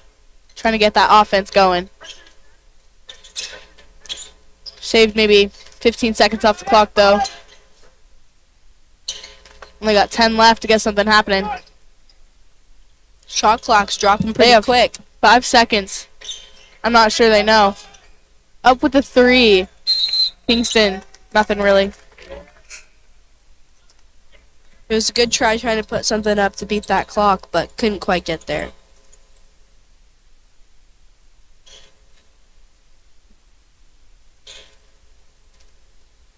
Kirkland brothers taking that down for the Tigers once again.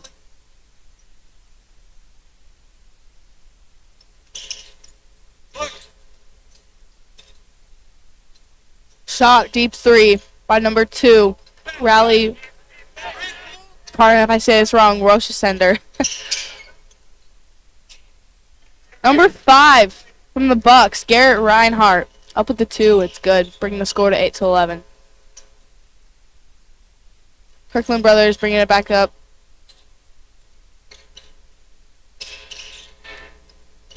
Hudson Kirkland, freshman. He hasn't really had a sub at all. He must be a great athlete out there. They're very lucky to have him. And he's a newcomer. He's pretty green, I bet. He's got plenty of time to doing make great. some big moves for their program. Yeah, next 4 years can make something big happen. His brother, too, will be sitting right beside him until a couple years. We got a sub in for the Tigers, number 21, Nathan Kimberling.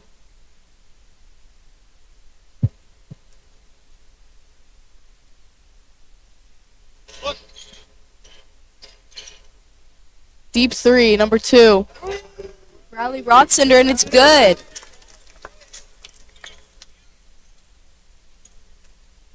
Ooh. I think the Tigers are all warmed up. They're putting up some good points, but so are the Bucks. Number 5, Garrett Reinhardt for the Bucks, putting up that 3, and it's good. Scores back to being tied at 11-14. Tigers down by 3. 12 seconds left on that clock. Let's see what they can do with it. They got 8 seconds on the clock. I bet that Kirkland's going to put something up. Just Oh, gonna they're try- looking for a 3, number 1. It's deep. Number 1, Cade Siflo, trying to look for that 3. It was a little deep off the rim. Nothing happened. Score Great. still sits 11-14 on the first quarter. Great Catch you in first the second. quarter.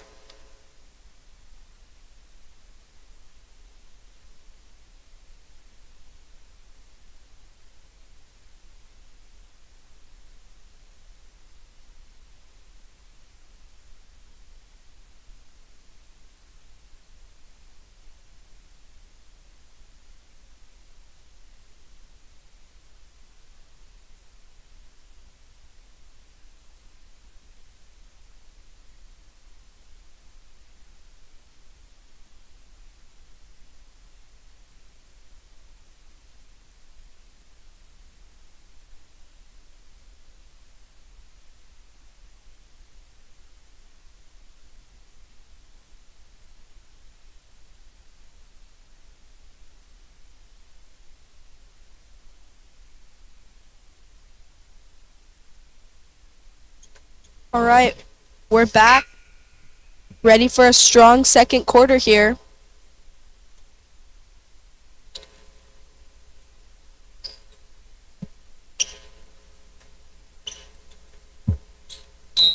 Starting off with the Tigers taking that ball in. Bucks trying something new. They have a 2-3 press zone going right now. Maybe change it up. Try not to let that 3 go. That does cancel out the inside post, though, unless they can get something open. Two very strong teams in the court. I'm interested to see how this pans out. The other brother, Maddox Kirkland, trying to find that inside. Running the baseline, trying to find that pass on the inside and get something in the paint. Nothing really happened, though. Good idea, good pass by Rossinder, but couldn't quite execute. Bucks ball.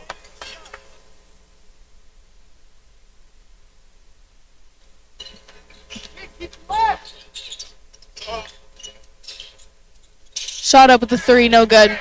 Back up, though. We got pardon, can't see it, 5. Garrett Reinhardt back up with the 2, and it's in. Strong rebounder. Kirkland up with the deep 3. A little shy of the rim, though.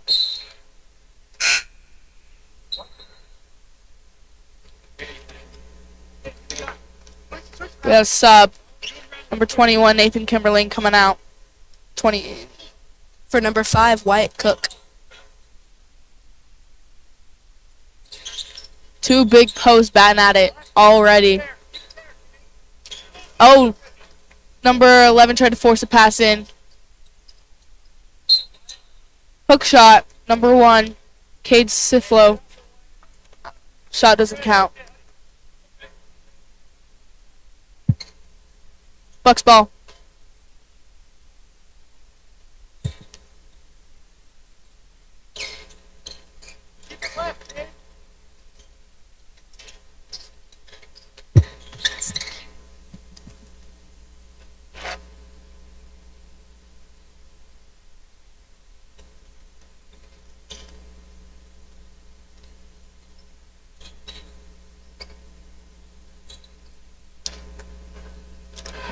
Tigers tried to make something happen. Nothing really, though. Bucks up with the shot. 2. Number 24, Hoisington. Nothing. Up with the 3, number 2, Raleigh Reisenshire.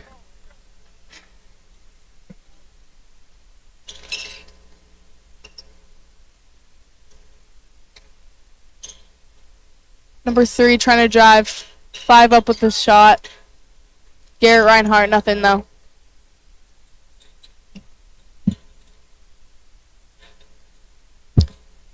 Number 24, Hudson Kirkland up with a 3, and it's no good. Bucks pushing the floor. Ooh, number 24, the deep 3, Hoisington. No good. 55.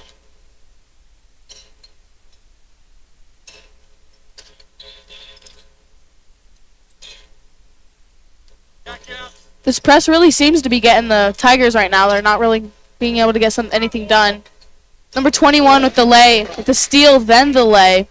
Nathan Kimberling. Dylan Elrod.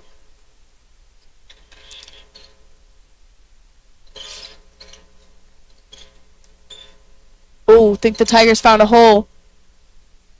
Up with the 3, one of the brothers, 24. No good. Foul on the floor. 24. Hudson Kirkland. That's his second personal. Big sub here for the Bucks. We've got quite a few players coming out. And some height. See if they can get some rebounds and something going. Got the Bucks taking it in. Number 12, Jaden Hoffert. Ooh, hard D by Tigers. Not letting anything get in the paint. Up with the shot, number 3. New look on the court, Peyton Hoffert. Nothing though. Got brothers on that team too. Didn't even notice. Oh, actually? Twins, possibly. Both seniors. Jaden Hoffert and Peyton Hoffert. Both seniors.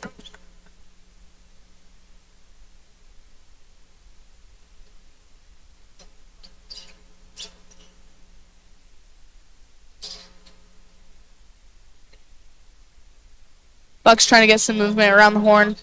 Trying to get inside to number 20. Griffin Coiner. Nothing though. Steal by the Tigers.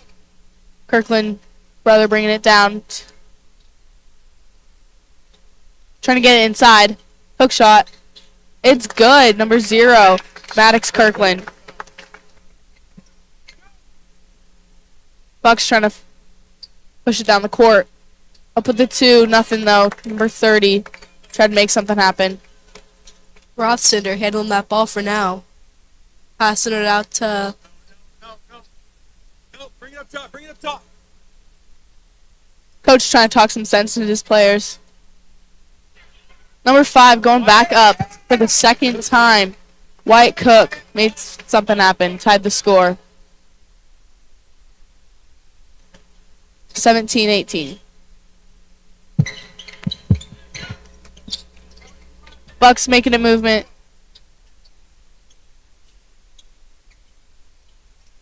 Kind of crowding the key right now. Making it hard for 30 to get something going. Great shot, just a little late there. 30 trying to talk to the ref. Seems to be detecting some roughness in the key. Ref gave him a nod. See if he'll listen. Tigers ball though.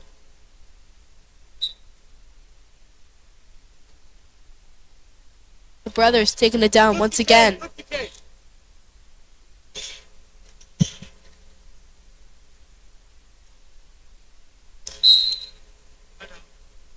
Something happened, some patty cake, and then we lost the ball.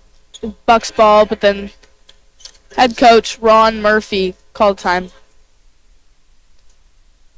We'll catch you back after this timeout.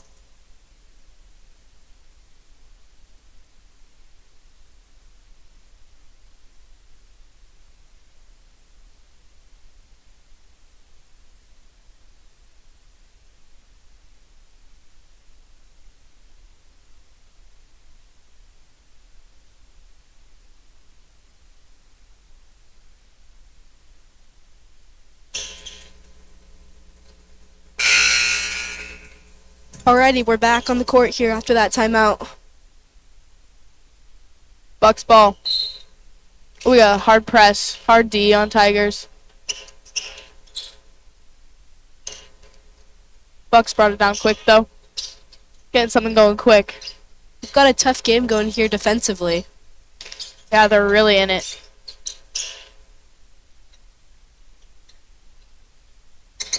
.30 again. Drive up with the shot. Nope. Put back with number 5. Garrett Reinhardt. No good though. Tigers pushing it down the court. Brother to brother.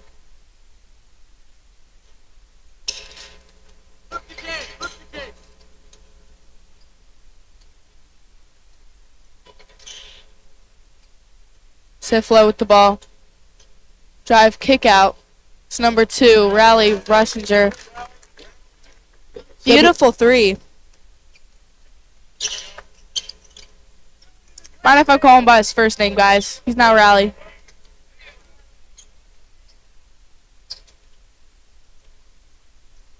Bucks getting some fast movement. Got it inside to number 5, Garrett Reinhardt. Tried to put it up. No good, though. Got the rebound, though. Tried putting it up. Got fouled, though.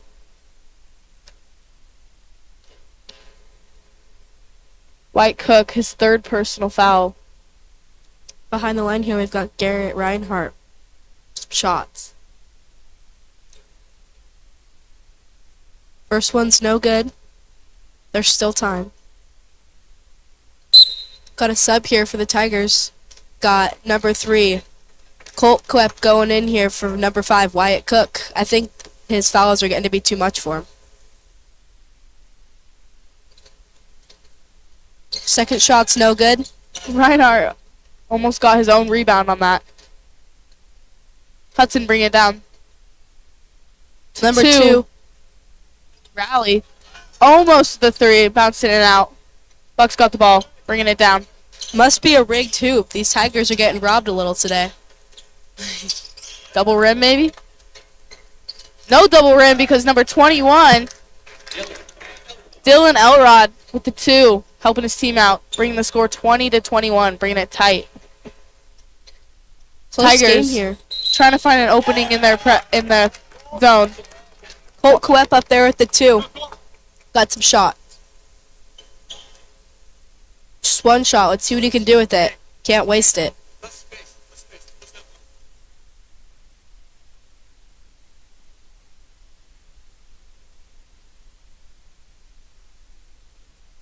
First shot. It's good. 3-point play. Stay on that hip. Stay on that hip, Cade. Stay there, Cade. Hard D by number 1, Cade Siflo. Steal. Got the steal and passed it up to his fellow teammate, number 3, Colt Coep. Out to Hudson. Tried to go in for a shot, but got called for a travel. Hard D. Bad execution. Got some good coaching here on the sideline for the Kendrick Tigers, encouraging him to stay on that defense, and it all paid off. Sometimes we just gotta put our hat down to the coaches. Really know what's best for the team.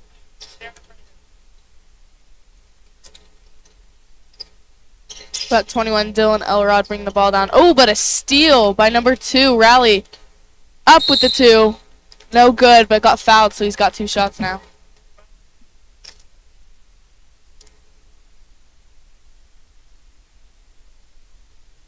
Dylan Elrod's first foul. We've got Rothsender back behind that line for some shots. Let's see what he can do with it.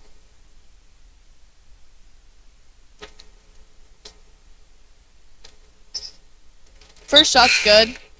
Putting a point up on the board. Great shot by Rothsender there.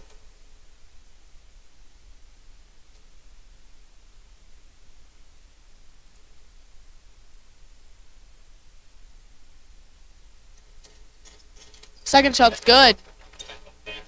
We're 2 for 2 here with Rothsender behind that line. Number 11 driving it in hard. Mason Strong kicked it out to his teammate, number 10, Carter Gary. Got a good shot going for the 3. We have 15 seconds on the board for the Tigers to get something going. Got a 3-point game here. Got a steal, though. Bucks brushing it down the court with 5 seconds. We got number 5, Garrett Reinhardt. Steal. Steal, though. Huck that down the court. Tried to shoot And the shot. no good. Tried to go for that buzzer beater. Always a good one. Kate Sifo with a good steal. And nice execution on the shot. Almost. All right, and during this break, I want to remind you to like and subscribe to the LHS Bengals YouTube channel. We will be streaming all of the games for the rest of the day. All right, we'll be back after halftime.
All right, we're back from halftime here, ready for a half game.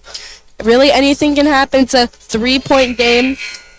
We've got the Tigers on top with a 3-point lead here. Bucks taking it in to start off the half.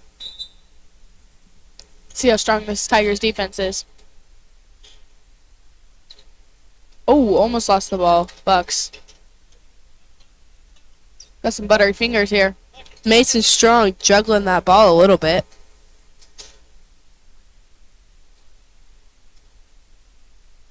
Number 12, Jaden Hoffert taking that in. Back outside. Up with the shot, number 10. Carter Ferry. Ferry. Yep. Sorry, I dropped my roster. Good look. Strong shot. Hudson Kirkland bringing it down the court. To 0 his brother Maddox.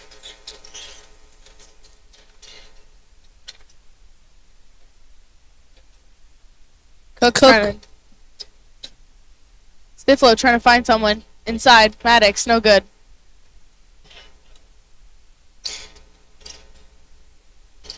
.11 trying to take it in. Mason Strong, and it's good. But out on top early in this half. They've already put up 5 points in the last minute. Good attack to the rim. Mason get something going for them. They needed it. Oh, steal by number 10, Carter Carey. Back out to Hoffert, taking that down. Defense can really change the game. If you're really on point and you're getting that ball back every second, really do something on the offense. Seems to have been a foot in someone's path. Carey. Oh, Jaden Hoffert tried to take a shot. Didn't work. Almost over and back before Maddox passed it off. Drive. Rossinder. It's good. Got 2 on the board. Tied the score, 28-28.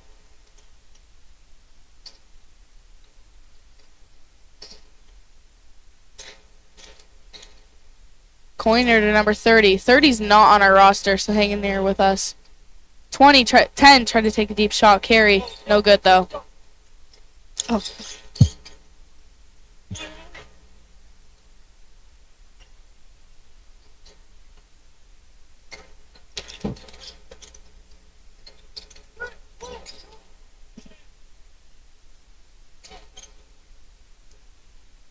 Tiger's trying to get something. Got it inside. Let's see if he can. 24. Hudson Kirkland got something going. 2 points on the board.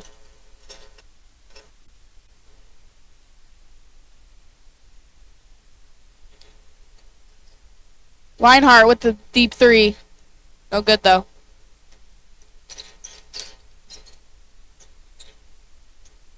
Three, Hudson Kirkland. No good. Pushing it to number 12. Hoffert, good with the 2. Timeout, coach Ron Murphy calling a 30.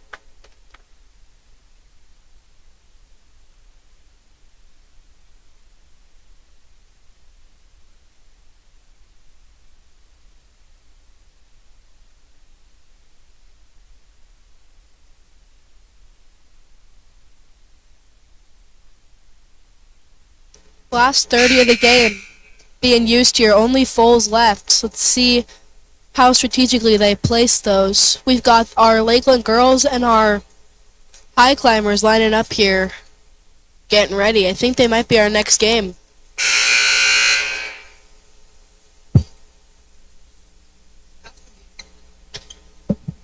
Mike, that's going to be a great game ahead of us next game. Tune in. Tigers bringing down the ball. Both the brothers, Maddox and Hudson.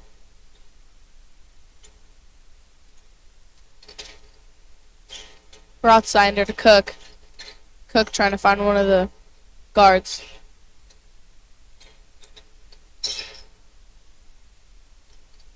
Swinging around the horn. Sifloat inside to Cook. Trying to get up. Nothing. Deep 3 by Hudson Kirkland. And it's good. Bringing a 3-point deficit to the game. Travel was called on number 5. Garrett Reinhardt tried to take it in. No good, though. Good pressure applied there by Rothsender. Really not letting up on that ball. Tigers are out here with their strong defense today. First half, we had great defense from Siffler on one play, and it was just so fun to watch.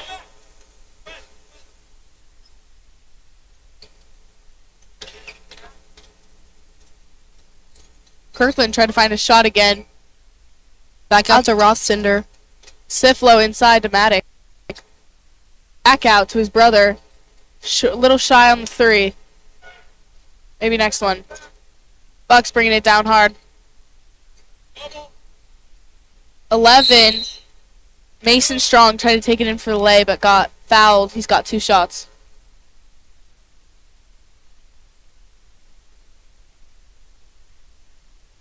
Wyatt Cook, his 4th personal. You better watch that. It's only the 3rd quarter. Seems that he's got a sub, though. First shot's no good. Cook's out of the game. Coapson.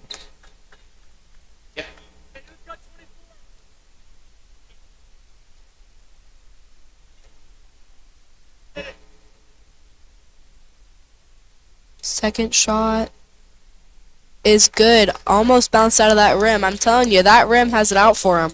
Yeah. They let that one slide, though.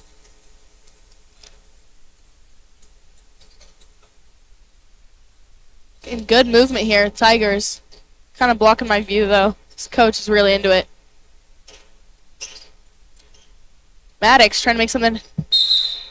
Gets called for a travel, though. Tiger ball. Bucks ball. My bad.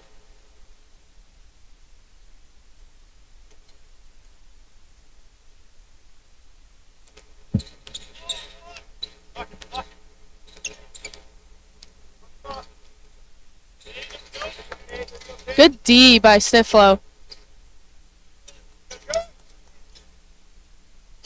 24. Jubal Poisington trying to get something going. Didn't really execute the way he wanted, but they do have the ball underneath the rim, though. See if they can do something good. Got a 3-stack going. 10 carry hanging in the corner. Found the shot. No good. Ooh, but we got the rebound. Big bouncer. I thought maybe they would let him have it. Appears to be Bucks ball again underneath the rim. Same play? Nope. Line and 4 cross under the rim. Screen. Finding it in the paint. Steal! Rothsender rushing that down the court. Taking it in for himself. Up big. Nice move. Good hook shot. That, too, is good for Rothsender. Putting up some points for the Tigers. 31-35. Hudson taking it in. Good. Siflo. Rothsinder. Kirkland. Oh, got called for a travel before he can make a shot. These refs are calling all of it. Not letting anything go. Yeah, it's getting a bit tight here. See if we can clean it up. Yeah, Tigers already have 2 fouls. 3 more, they're in bonus, and we're already in the 3rd.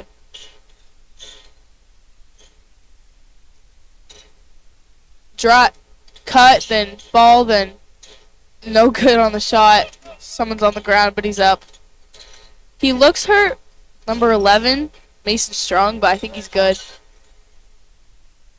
Block by number 30, Leinhart. Up with the shot, number 10, Carey. Good. Got through that tough Tigers defense. Put up a shot. All paid off for those Bucks. Open Good lay. luck.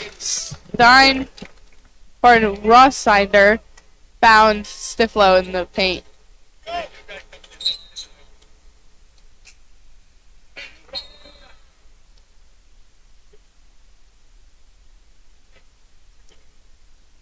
Go out a sub. Reinhardt's in.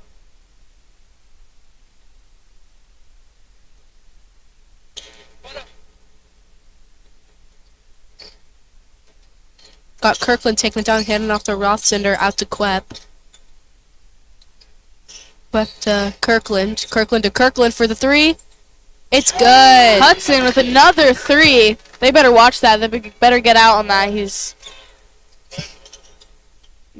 on fire. 5. Number 5, Reinhardt tried to take it in for 2. Got fouled though. He's up at the line. Shoot 2. These refs are not letting anything by him. Bit picky too.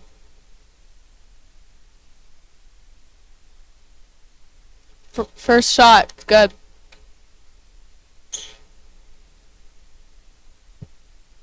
Let's see if he can make the same thing happen with that second shot. Second shot is no good. Bounce in and out. Tigers pushing the court. Kirkland is stiff low. Sorry. Rothsender. Steal. Foul on black number 1. Siflo. Bucks ball.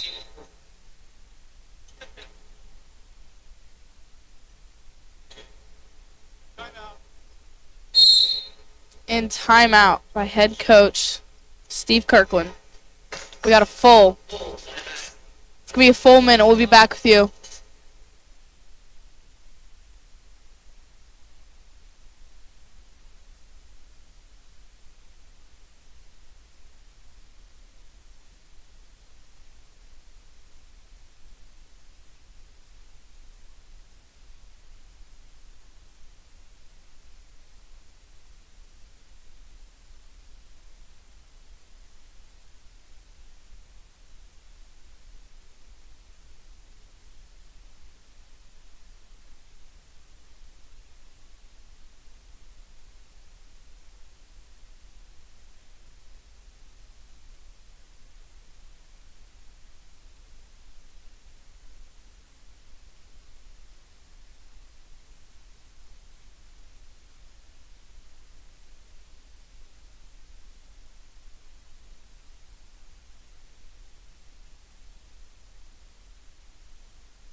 All right, we are back from that full timeout.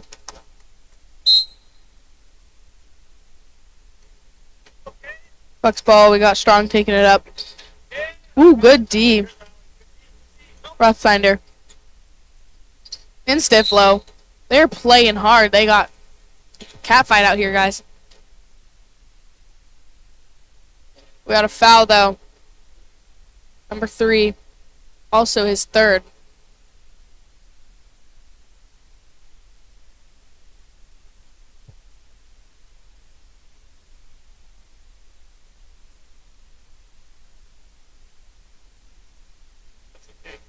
Lionheart's first free throw is good.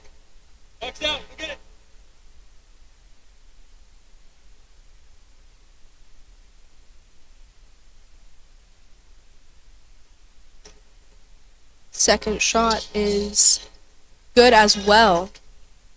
We got a press going. See if the Tigers can break it. Better get some pass fakes. Rothsinder up at the 2. Good. 25 seconds left in this quarter. Let's see what can be done with it. Ooh, good move by 11. Strong.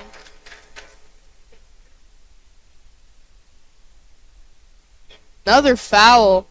That puts the Bucks in bonus. Tigers better watch their defense. Lionheart at the line again. Repeats history. Made his first one. See if he can do it again.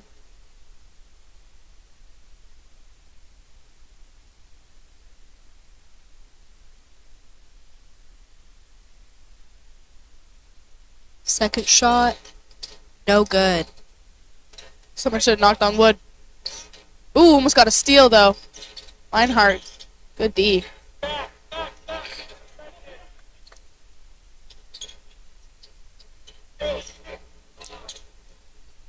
Four seconds. Kirkland brother tries to take it in. Gets swat, though. We got 1.4 seconds. Tigers under their own basket.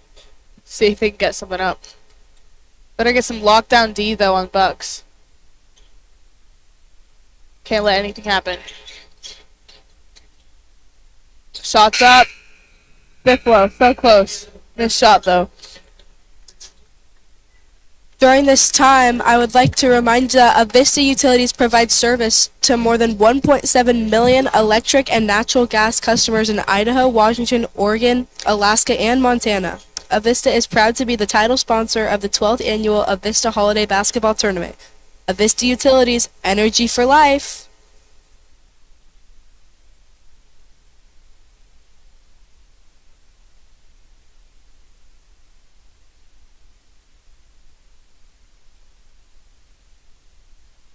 We got some fan clubs going. Tigers. We got the whole crowd chanting for the Tigers. We had a parent take the stand and take charge of that. Tigers. Tigers are in it to win it. Got a fan base going on here. Yeah. Where are the Bucks? I don't see anyone standing up for them. I think even some of the Lakeland Hawk parents behind me here took part in that. Yeah, I almost wanted to join. It's getting interesting. Last quarter. We've got our replay brought to you by the Diamond Shop up now. Had some great plays so far. Kirkland Brothers starting again. I don't think they've had much subs at all. They're great players. Lucky to have them. Stiff low to Kirkland. Good looks. Happening.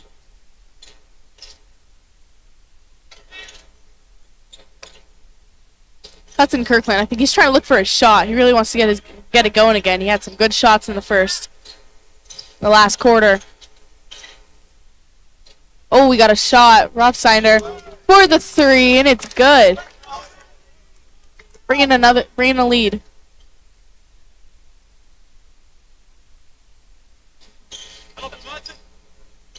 Good take by number 21. Dylan Elrod and put back. Really crashing the boards is really important, especially when your team's taking a quick shot. Nobody's really ready for it, so you got to be ready.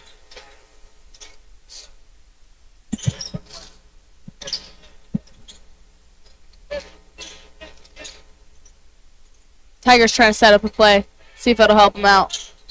Bucks defense pretty strong. We got Rothsteiner. Stifflow. Clip Quep up for that.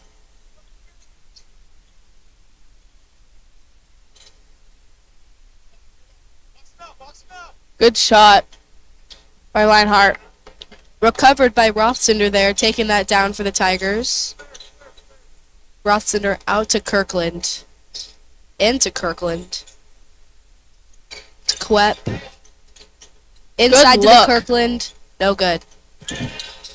Maddox almost got a shot up. Ooh, out to Rothsteiner for the three again. That is 6 points in the last 2 minutes. 2 threes. That is... They better get out on him. Deep three. And it's good by number 10, Carey. You got to watch out for all these three-pointers on both sides. This is impressive. All these boys trying to make a statement out here. They better get rid of all shots possible before anyone takes an eye out. Shot, rebound. Another shot. Kirkland no good on the three. Taking it in, Carey. And it's good. 2 points. Carey putting up lots of points for the Bucks here. Definitely key player. They're still in it with their 2-3 zone right now. Better get out on those threes. No good. Oh, but they lost the ball. Rebound. They're trying to put something up there.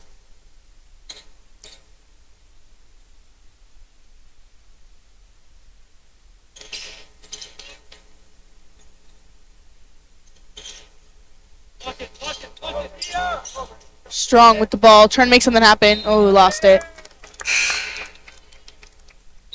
Got 2 subs, though. 1 for each team.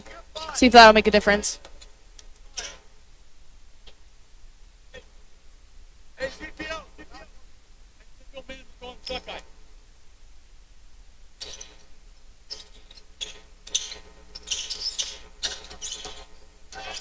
Bucks almost creating a trap.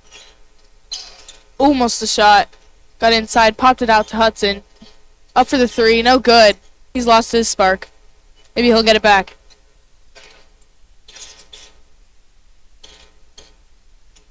Ooh, up with the 3, 21. Elrod, nothing though. 55. We got 4 minutes in this last quarter. The Bucks are down by 6. Plenty of time for him to catch back up, though. It's been a close game. We know they're capable. We got a sub, though. Strong getting out.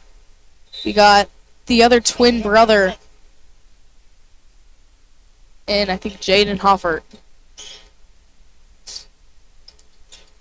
Almost a steal. Good D by Jaden already. He came to win. Something got called, though. We got a foul on 5. On the arm. Reinhardt. We got a Reinhardt and a Leonard.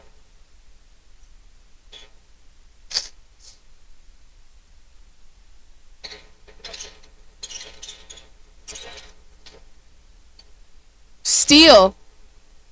Bucks getting something going. Up with the 2, number 20, Coiner. It's good. 4-point deficit.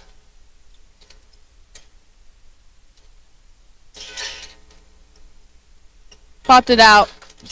Stiflo.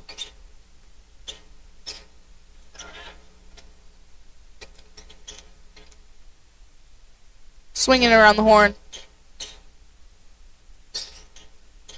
Up with the shot again. Hudson Kirkland. Still no. 3's not falling. Something in the air must change. We had 3s coming out of our ears earlier.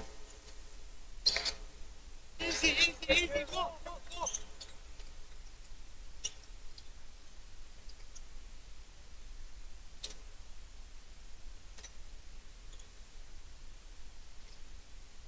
These boys look tired. They're putting their all into this game.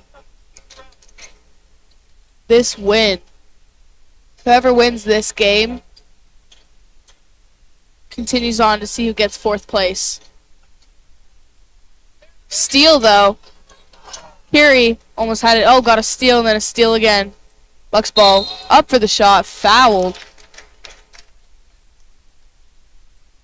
Elrod at the line. First foul there for Maddox Kirkland. That's impressive. He's been in almost the whole game, not a single foul. Good disciplined defense. See what Elrod does at the line. First one's good.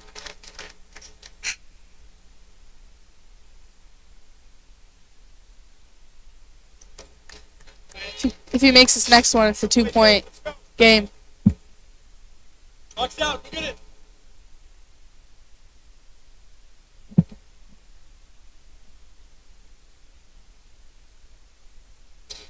Second one's good as well. 2-point game out here. Who's got it? Hudson. Strong's back in the game. CPO. See if he'll make a strong impact. Other way.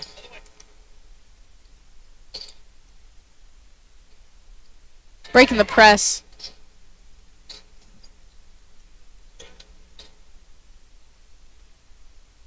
Two minutes on the clock. They're looking to run that clock and get rid of time. Taking away all. We're up for 3 and it's in. Number 1, Siflo. I think the 3s might be back in play this game. We had a 2-point game, but Definitely lighting that spark. Good D by the Tigers. Rothsteiner. Out for the 3. Drove it. Up for the 2. No good. Rebound by Carey, though. Strong, my bad. deep, deep, deep three. Wow, that's deeper than the... What is that? The college line? Like 2 steps behind it.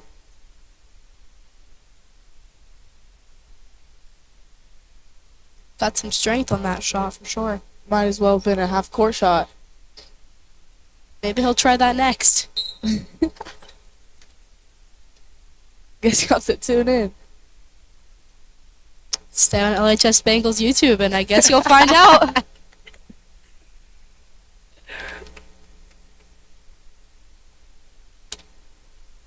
We got Leonard at the line again. Got Quep going into the game for the Tigers. Leonard's got a good shot. He's made 3 for 4 on the line that I've recorded.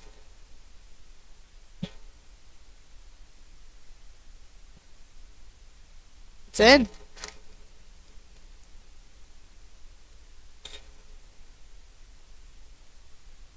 Could be a 3-point game with 1 minute left if he makes this.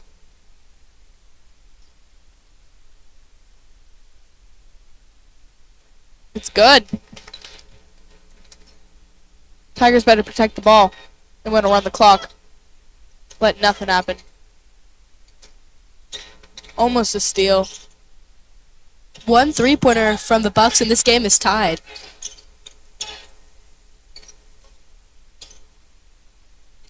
Definitely running the clock till 10 seconds. Expecting a shot soon. They only got 5 seconds. Up for the 3. Hudson still not. Gets his own rebound, though. Shot clock's reset, though. It's another 25 seconds. Up for the 2. Wet.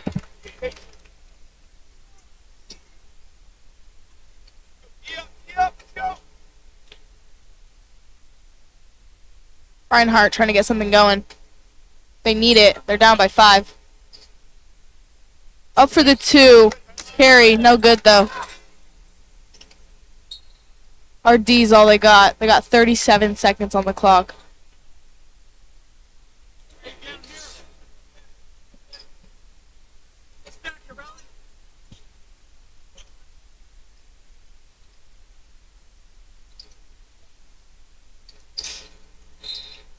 We got a foul. That's all the Bucks can do right now, because they want to get that ball at the line. It's going to be tough to get back from this. Foul.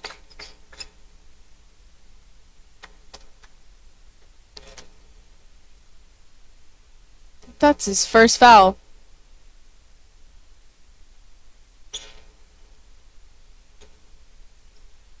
One of the twins on our other team. Our Bucks here. Another foul again, taking it to 3 fouls. 5. We're bonus now.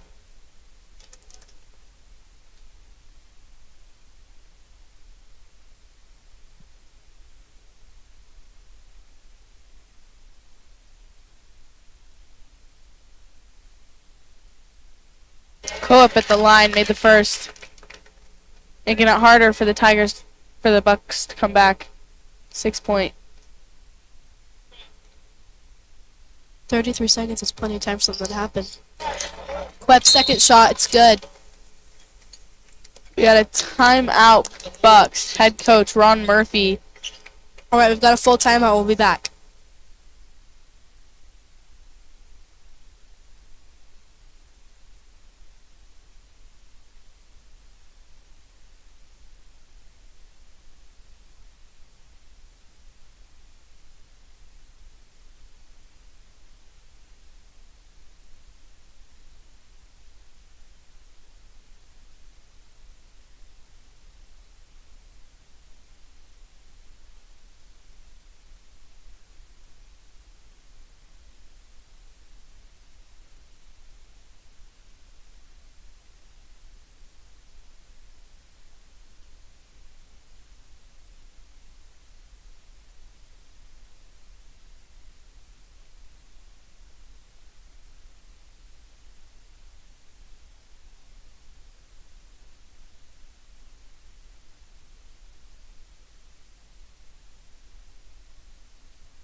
We're back. Let's see if the Bucks coach talked any sense into them. They got to get something going. They only have a shot clock time.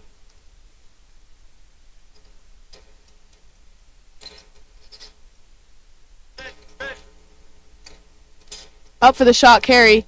Two's no good. Rebound by Tigers. Foul.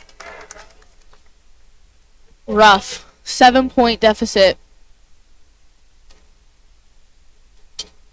And the Tigers are at the line to shoot too.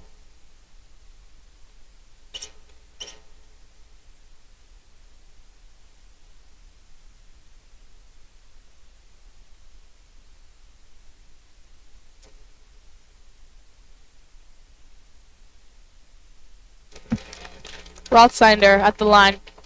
Made it.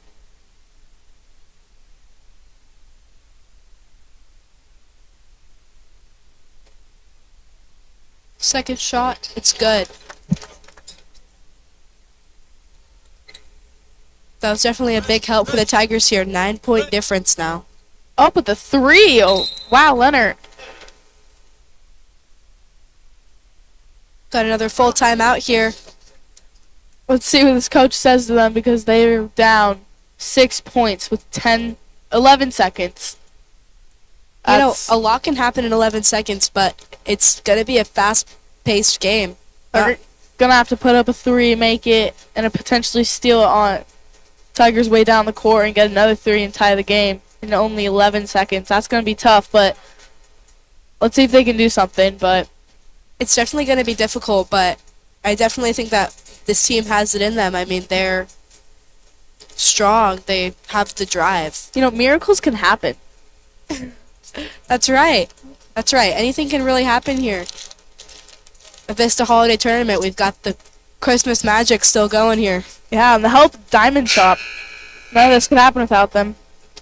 That's right. Streaming support. Sponsors, really big.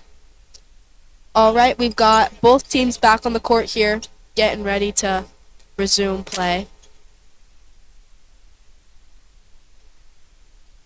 Tigers ball. All you gotta do is gotta get it in, hold it. Oh, we got some holding. Aggressive Lots play of here. fouls. Only one called though. Saw a couple players on the ground there. Yeah. I was going to be surprised if they got away with it. One kid hugging.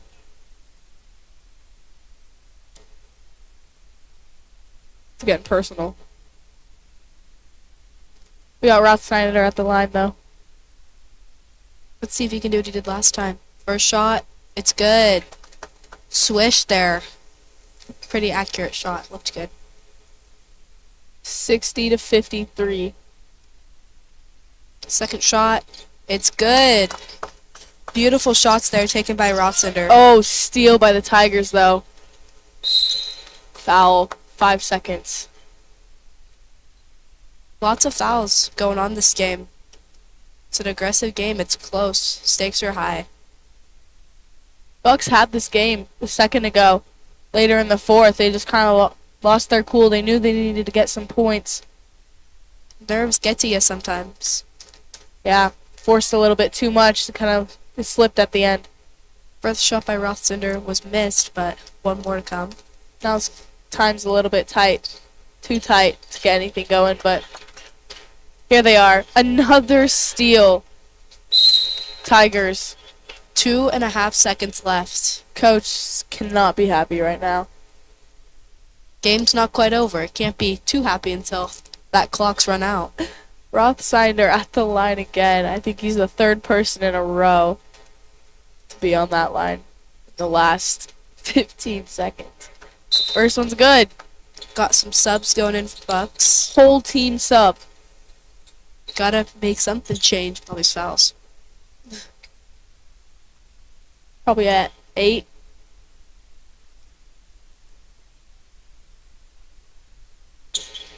Rothsinder taking this from like a 6-point game to 11. Ooh. Buzzer beater was looking good, but wasn't quite accurate. Another rough Alright. game. We've got a girls' game next here between the Lakeland Hawks and the, I believe that is It should be. Hold up. Shelton. Shelton girls, Lakeland girls. Here at noon. Tune in. We got 13 minutes. Right here on LHS Bengals YouTube. We'll see you guys back.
All right, we're back with our Lakeland girls and our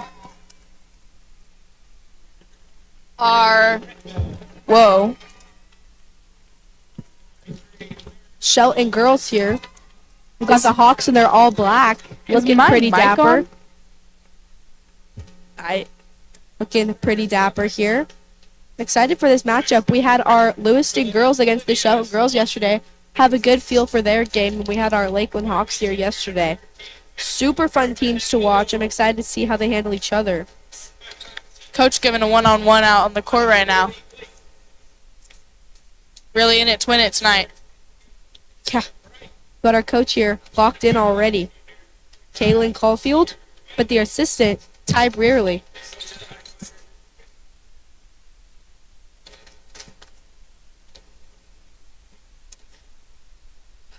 Okay, I'm excited. See how this goes.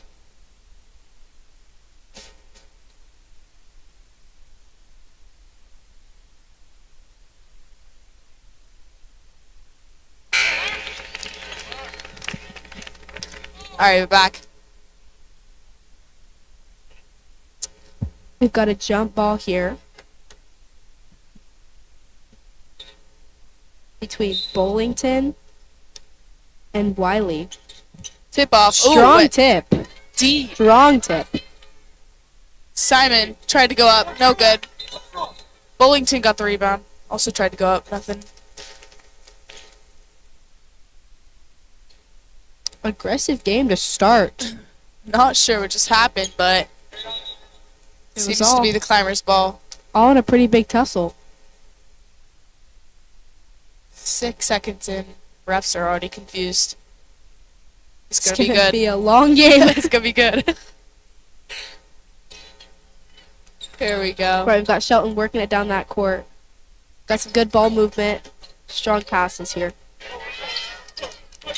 Good Good D. defense here. Lockdown Simon. D. She's a tall girl. She's using that to her advantage. Her long arms. Good wingspan. That's a 2, Three. and it's good. That's a 3. 3. I swear she was inside the... It's kind of clear. You can't really see it. I don't know how they can see that out there. Refs are better than me, that's for sure. I think another 3. It's good. Number 22. Jersey McMurray. Older sister. Yeah, we got the sister-sister duo going on. They're back out there. Cedar up. No good. We commentated that team's game last night too. Really great players. They work well together. I mean, I don't have an older sister, but I know if I played sports with her, there would probably be a couple feuds. I definitely do have an older sister, and there is a couple feuds. It makes for a fun season, I bet. You know, it's a love-hate relationship. Sisters are the best. Got another shot up. No good. Shelton working that back down the court. Taking that inside, and no good.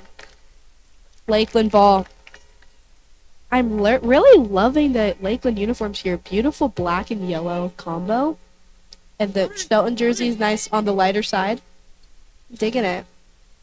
Yeah, I like the 2 color. Kiefer trying to get something going. Swinging around. Simon for the 3. Little bit off. No good. Oh, rebound though. Number 25. Redville. Macy, great recovery there. Strong player. Really dependent.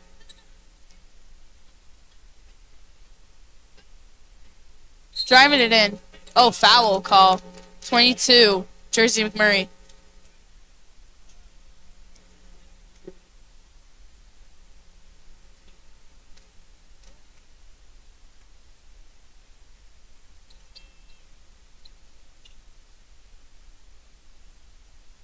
Recovered there. Great shot. It looked good the whole way.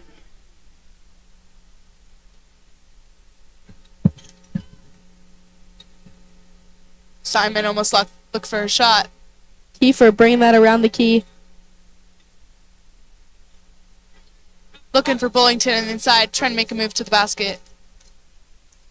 Got it. to number 25, Brettville. Good for the 2.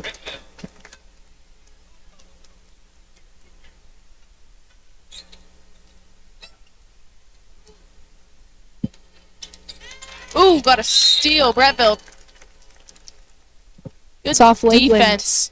It looked like it could have been off Shelton, but that was off Lakeland. Shelton ball. Oh, I lied. Hawks soaring down the court. Maybe not. A little bit of a miscommunication there between refs. Oh, we but got some smack talk on this side. we've got it figured out. Skip pass over the top to the top of the 3. Getting something going. 23, she's a strong player. Played her last night. She's got some great moves to the hoop. Really trying to find that rim. Strong player for her team. 2 recoveries there back-to-back from both of the teams. Kiefer taking that up. Found Brettville inside for the 2. I almost just ruined our setup. We're good though. Timeout. Beautiful plays there right before that first timeout. That was just stunning. We had 2 recoveries back-to-back from both teams. A little bit scrounging to save that ball, but, I mean, it all worked out in the end. And then we had a beautiful lay-in there We got a sub coming. when we come back from that timeout. Have a few people tagging in there. Interesting that we have to tap the table even though there's a timeout. They never ever record subs either. I don't you play still- basketball. I do. Well, All right, we're coming back from that timeout. We've got Shelton out on that court. Lakeland just finishing up, getting a good pep talk from those coaches. We love Lakeland with their coaching. They're just big shout out to Lakeland coaches. They really know how to play both sides of the ball, defense and offense. seems we got an injury right here at the top. Lakeland Hawks, she's got something on her wrist. Number 3, It looks like a thumb Addie injury. Forsman. Yeah, maybe she sprained it. Been a couple injuries already, but That 3 was Recoveries. just shy of the basket there. Rebounded by the Hawks. recovery's important. It seems she did that. Still a great player. Snake Eyes pass. We're getting fancy out here. Keep going. Brettville, see if she does something to Simon. 8 seconds. Brettville, take the shot. It's a 3, and it's good. Oh, it's a 2. It's a 2. She's on the line. Good for Jersey McMurray. Very great shot.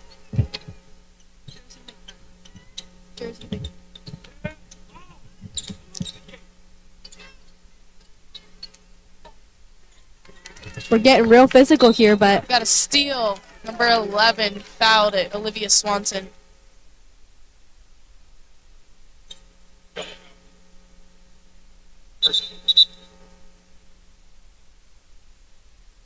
First personal foul and team foul. We got a sub here, number 15, Cody Galloway. haven't seen her yet. I'm excited to see what she's capable of.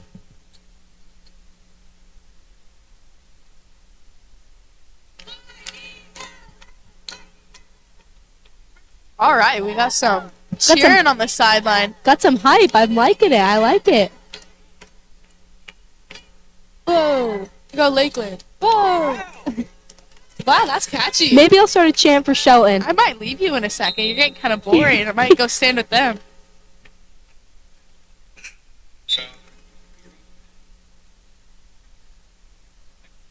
McMurray's got a sub. We got 12 coming in. Libby Hatcher.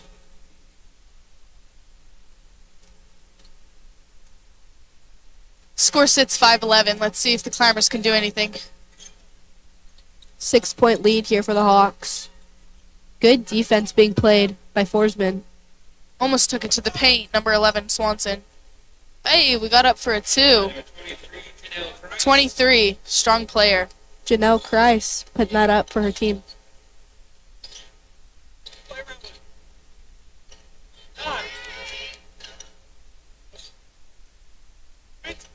Back up to 3 at the top, Forsman. To Simon for the 3. Little deep. Good rebound, though, and jump ball. Arizona. Seems to be Hawks ball. We've got our Underneath. Lakeland coach here yelling in Arizona. Not quite sure what that is. They've got me tricked. It would be a play. I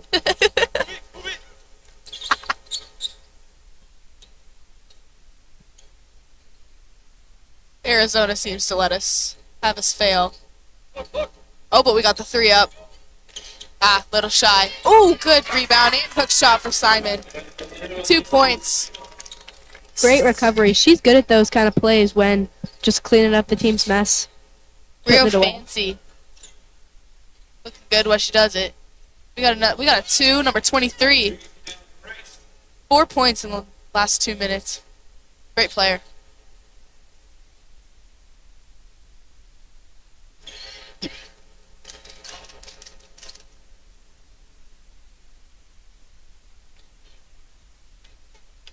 We got a 3, number 12, Hatcher. No good. That's up right now. Pick up. Swanson taking the ball down.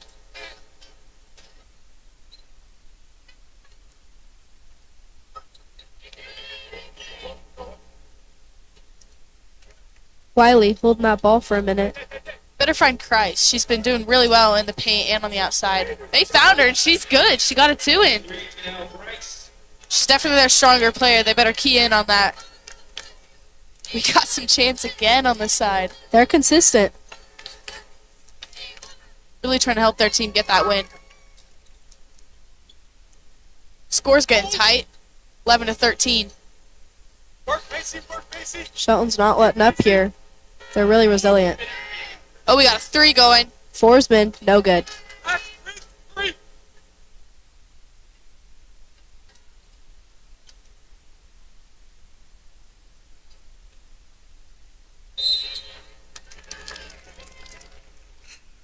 She's putting in the work here. Not messing around. Number 23, Janelle Christ. She's really coming through, showing up for her team. Lakeland's got a tall girl in. Number 33, Bullington. She's She great is player. 6'3". Imagine that. Not only does she have the height on her side, she's a smart player. Team Not gonna player, lie. too. If I saw that chasing me, I'd run the other way. I'd try to hide. Kind of scary.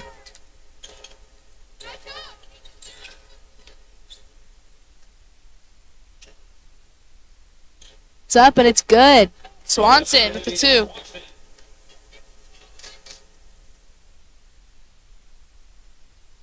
Christ isn't the only one showing up. The whole team's working. Another 3. Little deep, though. That's the end of the first. Tied up. Tied up. When did that happen? Serious. Great game so far. I haven't had time to be bored yet. Yeah, this crowd on the side really getting us going, keeping the hype. Got a couple cheers going. We got some cheerleaders.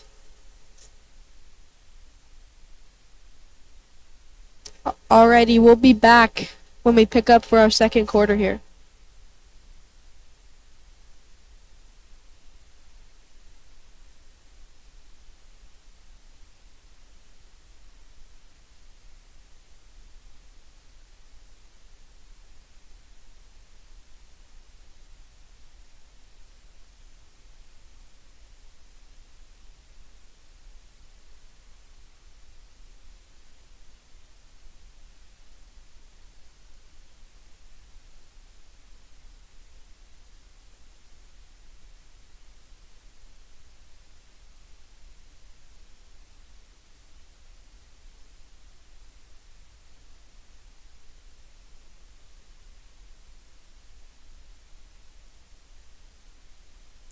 Alrighty, we're back for our second quarter here between the Hawks and High Climbers, I believe is their mascot. Oh, and Bonner's Ferry's rolling in. Back in here in their warm-ups. We got a foul call. Number 11. Murray. the younger McMurray, younger sister, sophomore. Oh, yeah, we got sisters. Again. We can't escape them. Got something going on.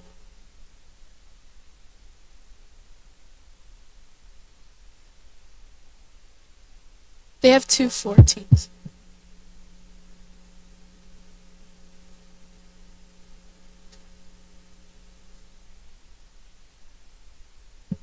Gotta mix up on our rosters here. 2 14s. Ashley and Annie. Both marked as 14.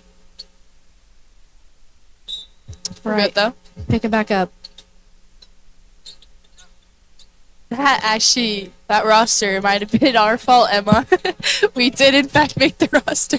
I just had it sent to me. Don't throw me under the bus like that. It might have been me.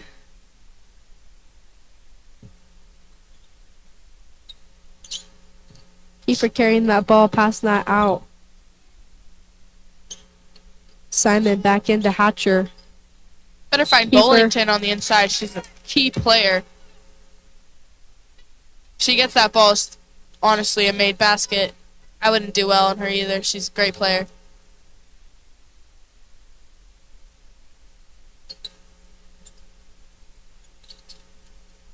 Got a McMurray working that down. Swanson almost got past her, though. Again! Crease inside.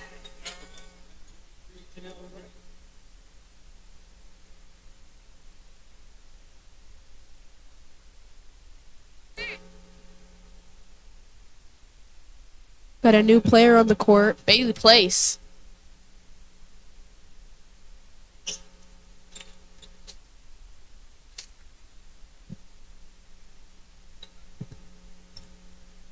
That last name's got a ring to it. Yeah, I like it. Bailey Place.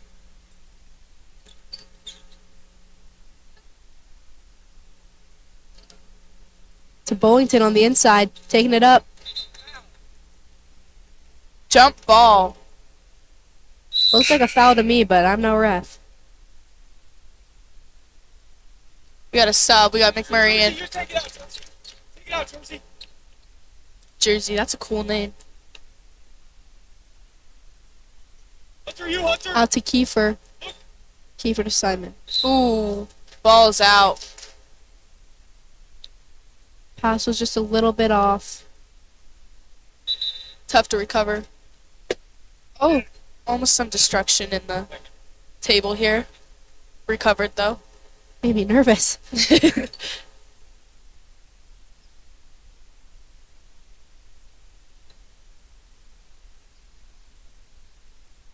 Bailey Place taking that ball.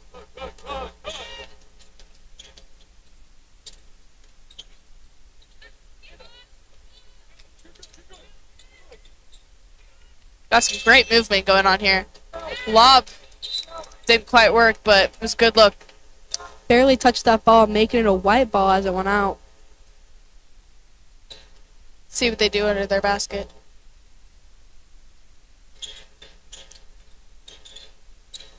Oh, wasn't keeping an eye on the ball and almost lost it.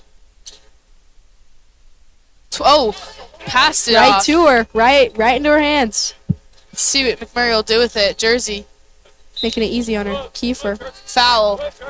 Believe on 31. New player on the court.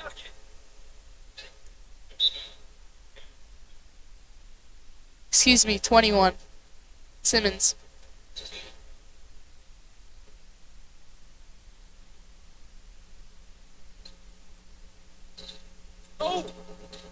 Ooh, we got a 3 pop. McMurray, no good. Oh, but good rebound by Bollington. Jump ball.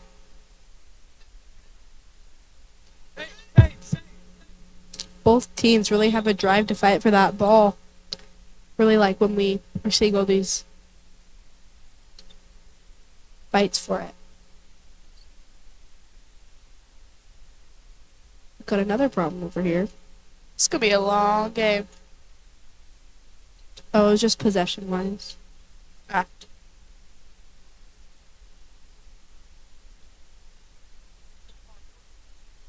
Lob to Bollington. Bollington Take it drive. inside. Ooh, foul on the shot. Crease. With the foul, we got Bullington shooting. 2 shots for Simon going in. See if she goes, who she goes in for.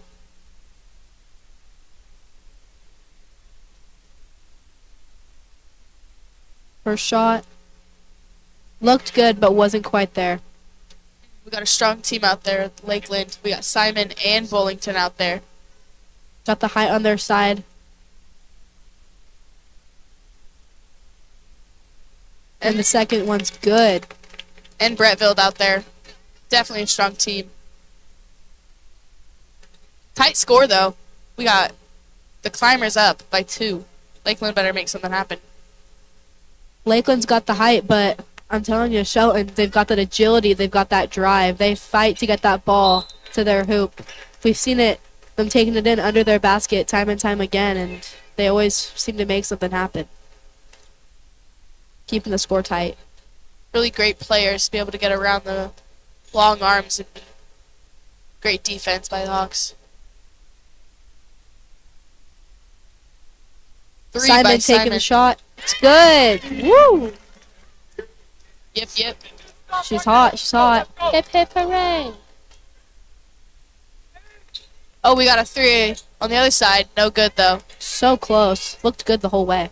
45, Willie. Excuse me if that's wrong.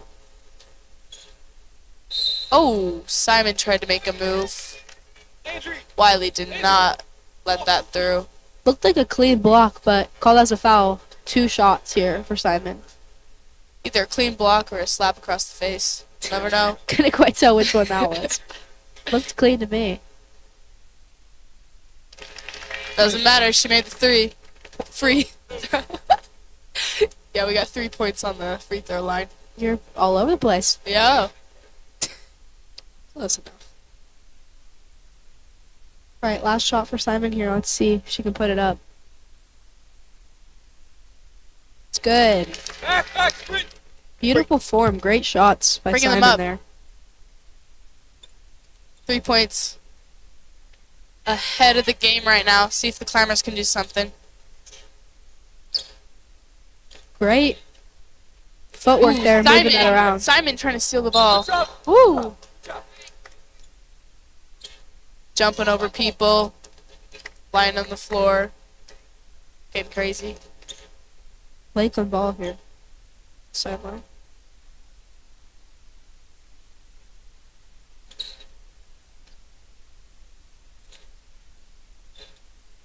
Brettville to Simon to McMurray in the corner. Popped it for the 2. No good, but good rebound by Kiefer. Shelton recovers that ball, taking it down to their territory.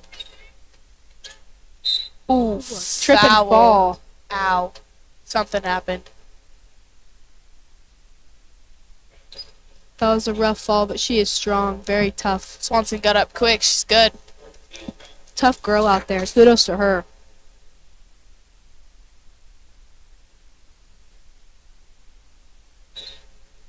Got some confusion over here on the Lakeland side, coaching-wise. But that was an aggressive play. I wouldn't be surprised if that was. 3. No good, though. Crease trying to make something happen. Looked good, just a little deep. Drive by Crease. We got a block foul on Bullington.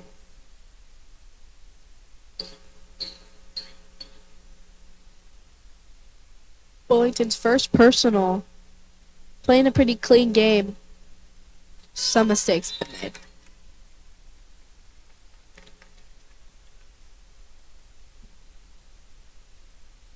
Number 25, Macy Breville on that ball. Deal. Simon pushing it down the court and up with the 2. And it's good. Might as well could have been an and 1, but refs didn't call nothing. See if the Climbers can do something with it. They're always pretty good at working that down and moving that ball around. Great teamwork that we see from these girls. I've noticed that our cheerleaders have kind of quieted down. Don't know where they went. I miss them. I miss them too. Kind of brought some electricity. But Lakeland's still performing well without them. It's just kind of nice to have a fan base.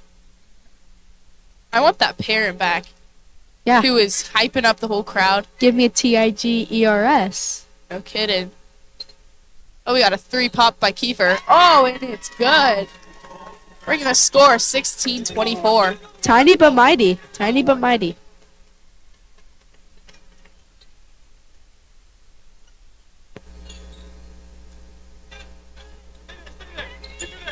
Tough Lakeland defense, but Climbers are working around it, moving that ball around well. Ooh. Good take to the rim. Didn't execute his way she wanted, but Kiefer. Oh, great pass to Brentfield. Excellent put up. Kiefer's got a great eye of the court. We've got some happy coaches here to my right, on the Lakeland side. I don't know. I think they could be a little louder. Ooh, good defense. McMurray taking it down, Jersey. Stolen by McMurray, no good. No good on the Rebounded. lay, but strong rebounder, Rollington out here. Great recovery. Can really rely on her.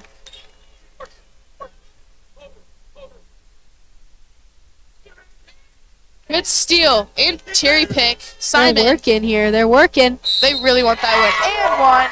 And some shots. One shot here for Simon. Really filling out to their potential. Great team out here. Score 6, 16-30. See how much can happen in just like 2 minutes. Day 2 starting off well for them. We've got a timeout taken by Shelton here. We'll be back. This used to be a tie game, 16-16. Now look at it. Lakeland's popping off. Wow, 14 points ahead. They really showing us how much they got. Well, we'll be back with you.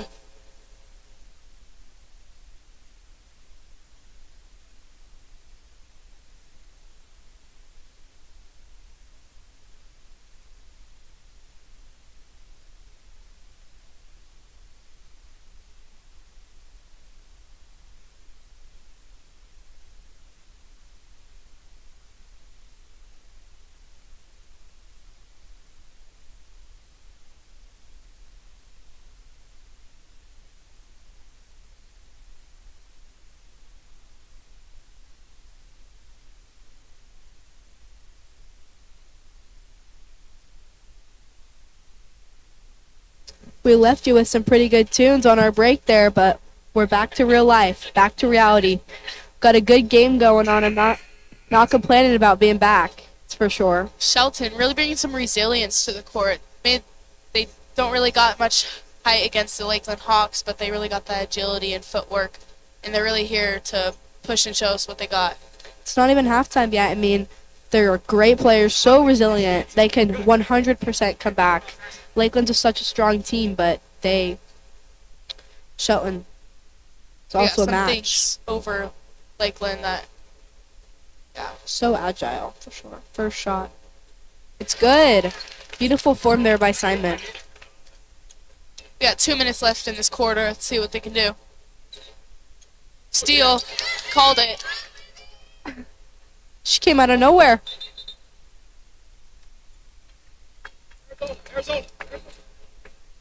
Back with the Arizona.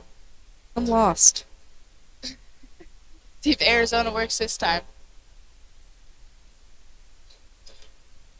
Oh, we got Forcement a out to three. Simon for the 3. It's good. Arizona starting to like that play.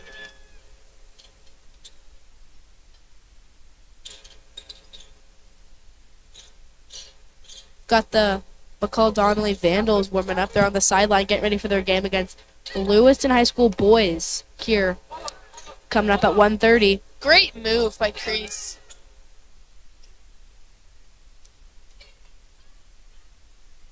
Oh, they're back. Cheerleaders, they have made an appearance. They've got to save their energy. Really making noise over there. Stating a point. There's only 5 of them, but they are... No shame. Yeah, no whole no student shame. section in themselves. They do not care. I think they brought them just so they could cheer. Yeah. I'm not complaining. It brings some hype to the atmosphere. We needed that. Swanson finally getting a break. Great player.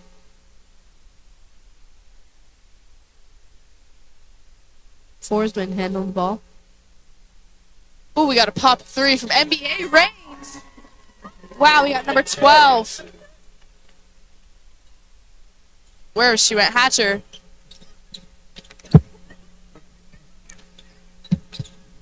Oh my goodness. We're a little sick on the cast here. So sorry about that. About coughed up our intestines. I'm out. I'm out. I'll take it from here. Emery, I'm leaving you alone. I can't. There's water right there, babe. All right, we've got Shelton. Throw that ball in. Oh, out. Off on white. Oh, off on black. I lied. Change up in the call. Sickness is getting to my brain. Probably my eyes. Ooh, it's a foul. We're shooting. We got 13, Ashley, Herman, Gildo on the line. Very sorry if I said that wrong.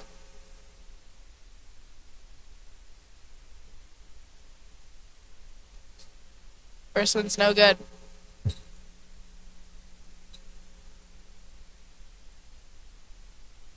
Okay, second shot. And it's no good. Bounced right out of that rim. Great rebound by Ooh. number 45, Wiley. Put it back up, got 2 points on the board. Recovered that for her team. We've been seeing a lot of that from a whole bunch of teams here, but especially Shelton High Climbers. Yeah. Four's been taking that around. Really physical team, very scrappy, doing Definitely. really great. Simon tried to look for a 3 again, no good though. Number 3, Four's been taking it in. Foul.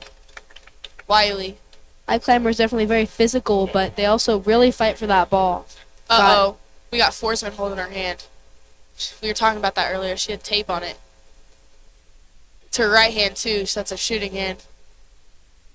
Uh-oh. Talking to the ref. I bet he was just asking if she was all right. She seems to be pushing through. Strong player. Such a tough girl out there. Tiny but mighty. And she made the shot. Beautiful form as Kudos well. to her. Even with a hurt somewhere, I mean, she pulled through. Her second shot. Good It's as well. good. Wow. Beautiful shots. All right, let's see if the High Climbers can work that down. Ooh, we got a potential drive. Crease up with the shot, number 14. Bailey Place. Love that name. Sadly, the shot's no good. Got a 3, number 12. She's taking those quite a bit. Hatcher. 14.2 seconds left of this half. She looks like a strong shooter, but nothing's really dropped yet, but I believe it. She's got a 45-point game in her somewhere.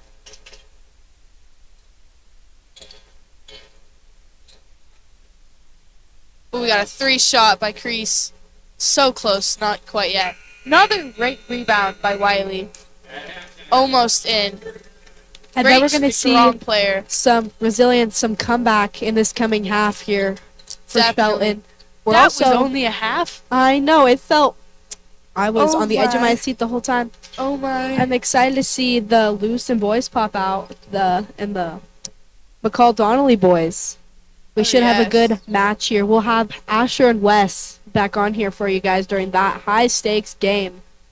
Yeah, bringing back the magic. Hopefully you guys have tolerated us long enough. Oh, this team's got the rip-off pants too, like the buttons on the sides, just like Bonner's Ferry. Heck yeah. Someone's already got it half ripped. We've just got getting a warm-up real quick during this halftime. They're going to be more. Pretty snazzy, I might say. Maybe Bringing out I'll the have to. fashion. Do they have a spare pair for me? Yeah, maybe should we go ask them? I'm kind of jealous. You know, I think we'll we're going to be go back. ask. We'll yeah. be back. We're gonna go ask.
We could not, in fact, get our hands on some rip-off pants, unfortunately. Very sad. But, hopefully the second half of this game will make up for that, and I will feel better about not being able to get any. It's gonna be interesting. We got Lakeland already on the court warming up, ready to prove their point. Limers rolling in. See what they got for us. We got some fruit here. Lakeland coaches has got some drip on. Excellent fruit. Looking good. Some nice shoes there for the coaches. What's your favorite fruit, Emma?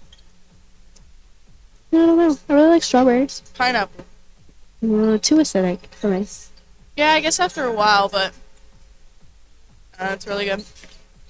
I really like Strawberries, pears. yeah. I really like pears. They barely have any flavor. Have you ever had a really good fresh pear? Kind of tastes weird. It has like this weird, like starchy, like the skin. More for me. Grapes, crunchy grapes. Ooh. It just crackles. Have you ever had them frozen with lime juice on them? Oh my god! Have you ever had them? Like you kind of freeze them, but then you also put this like syrup and then like sugar on it. I don't even know. I can't even remember how they made it, but my friend Oh, made I'm them. talking about like the Not candy grapes. Oh, then I don't know what you're talking about. Candy grapes are good too, where you put like melted sugar on them and dry it. Yeah, that's what I was talking about. What's it called? Candy grapes. No, I'm Tonghulu. I'm talking about Tonghulu. Oh, tongue. Oh yeah, you can see the Lakeland Hawks coaches on your screen, looking dripped. Snazzy, I might say. Dare I say, Very dapper? professional. Dapper? Dapper? Dare I say dapper? Okay, we've got less than a minute left here before game time. 52, 51, 50, 49. I'm Alright. excited. I'm on the edge of my seat. This has been a great game. We've got two very resilient teams. One more agile, one with more height on their side. We've got a lot of good shooters here. I got a bet for you. How much we gonna bet the cheerleaders come back? I hope so. I'm not going to bet against you because I want to manifest it into happening. Manifest it happen. I don't know. They're doing a lot of hair. They kind of seem occupied. I don't think they're gonna come back. Don't talk like that. Are you gonna bet they're gonna come back? Yes, I am. I have hope. Alright. All right. Game time. We got Shelton's ball. Got Simon on the ball. Almost a steal. Oh, Wolf. Got some aggressive defense being played. No time being wasted. In it to win it. I've just been taken by the devil. Oh my gosh, it got to her now. She's the one coughing now. Sorry, intermission. All right, we've got some shots here for Bailey Place. Definitely missed something. Ani Bailey Place. That is a What wonderful happened? name. Who's the foul on? Not sure. 0? That's a number. Oh, Simon. Rough. That's her first foul, though. Second shot. No It's good. no good. Rebound by Breville, though. Kiefer taking it down. Ooh, no 3. She did not take the 3. Went for the 2, missed it, though. Murray. Simon. Almost saved it. Body first before ball. Pardon me, that is not Simon, that's Bullington. Great effort. Got Shelton taking it back to their territory. Tipped off. Good D, Breville. Shelton ball taking that back into play. Kiefer defending that. Good moves by Crease. Taking it in. Almost gets taken from her. Good D. Kiefer taking that back down onto I Hawk say that territory. Christ. What'd I say, Crease? Ah. Christ. Names are hard. Like Christ. Jesus Christ. Oh, we got a shot, Breville. 2-pointer.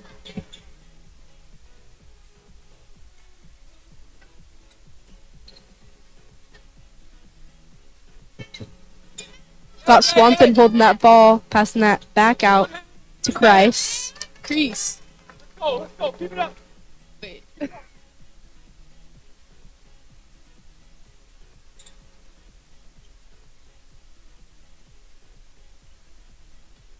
Taking it in. Good 2 and 1. Wow. Great play by Christ there. Step in front. Got a team meeting.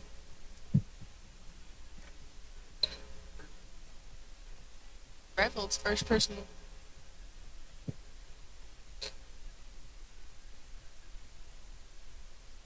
Rebound. Person's good. Oh, Oh, One shot. take it I out. didn't even know it. I didn't even know it. Everyone had me fooled.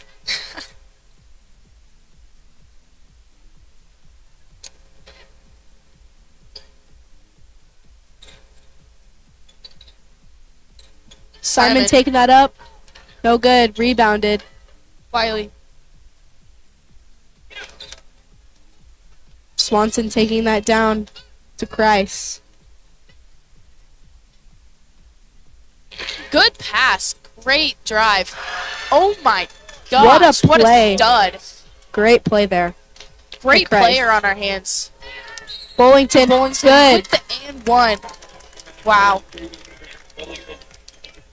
Jaw dropped. Let's see if they'll actually know that they need a rebound after this shot. Got a team meeting. The coach right here next to us while Bullington takes her Kiefer shots. and Murray, Jersey. No good. Rebounded. Wiley. Swanson taking that down.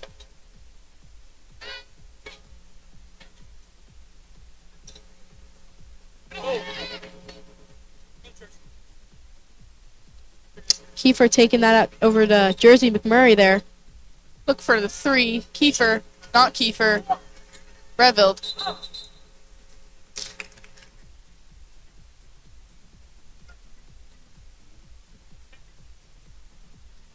Arizona again. Last time they got a 3 off of this. Watch Simon.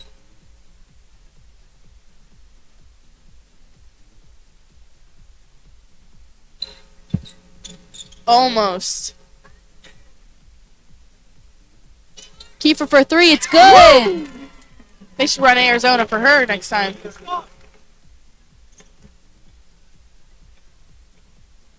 Tough score. 24-46.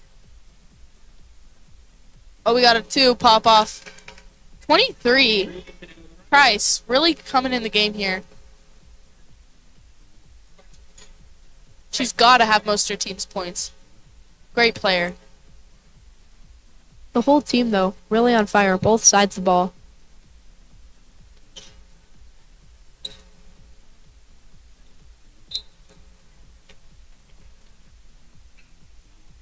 White ball here. Got Swanson taking that in.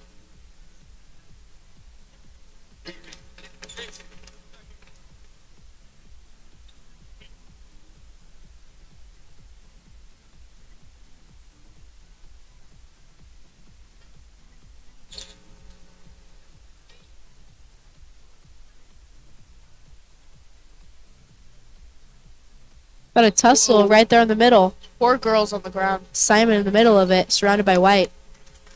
Kind of looks like someone's hurt. Yeah, that was a hard Fifth. fall. 12. Number 12 on Shelton. During this time, we would like to Ashley. remind you to like and subscribe to the LHS Bengals YouTube channel. We're streaming all games all day today, all day tomorrow, and we did all day yesterday. If you want to go back and watch old games, they are there for you. And we want to thank the Diamond Shop so much and the Avista for being title sponsors of this tournament. Couldn't do anything without them.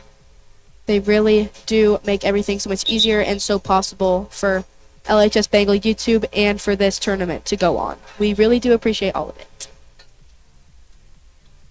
All right, we've got our teams back on the court here.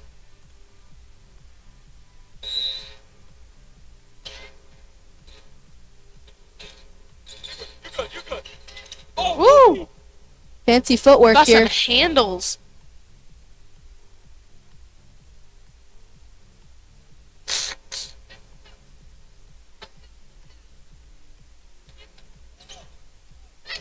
Christ trying to make it to the bucket. Stolen by Kiefer. Passed up to Revild. Up for the 2. So close. Simon got the rebound. And 1. Wow. The crowd erupted. Cheerleaders. 1,000 points for Landry Simon. 1,000 points. 1,000? 1,000 points. We've got a banner back there. 1,000 points. We've got a timeout called here. Triple O. Way to go. Wow. We got a standing ovation. 1,000 points. We've got a fat head, a banner. We've Oh, got wow. a student section behind us full of parents and everybody just erupting. Who was keeping track? That's impressive. They all knew it all at once. Like, were they like... What a player. That's Wow. insane. Congratulations, Landry. That deserves a round of applause. Very appropriate reaction from everyone behind me. I wasn't sure what the big deal was, but Even the I little looked back and I understood. toddlers knew. They were jumping up and down. Everybody knew. Got some twinkle fingers going on behind us as well. Jazz hands. Oh, yeah. We got all of them. We got 3 toddlers standing. good. 1,001 points. 1,001. On our way to 2,000. Go. Up those screens. Go, Debbie. Good. Woo! Crease with the 3. Go, Reese. Christ. Go get it. Landry. Almost.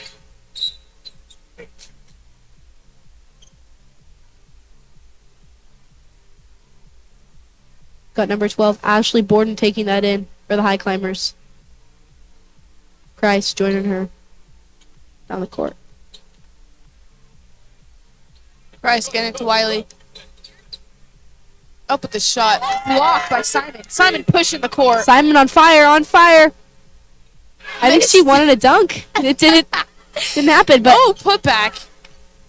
Oh, wow. Oh, it's okay. You know, it takes a couple to get happens it to the best of us. But she made it happen regardless. Relatable. Gotta keep things real, you know?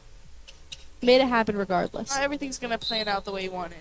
We got a timeout. Shelton, head coach. Chris Swanson.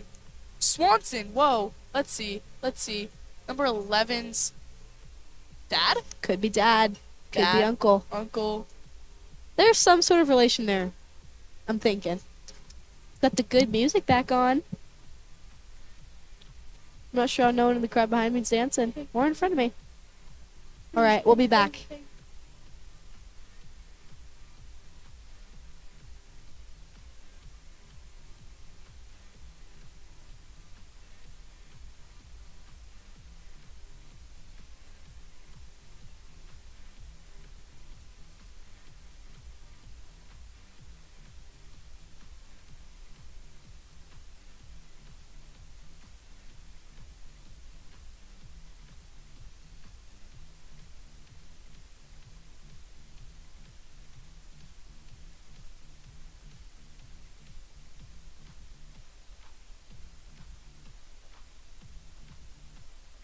Alrighty, we're back with a white ball to start us off. Got Ashley Borden taking it in for the high climbers. With Forsman on her. Kiefer swinging that around. Christ, coming great in. move to the hole. Almost put it up.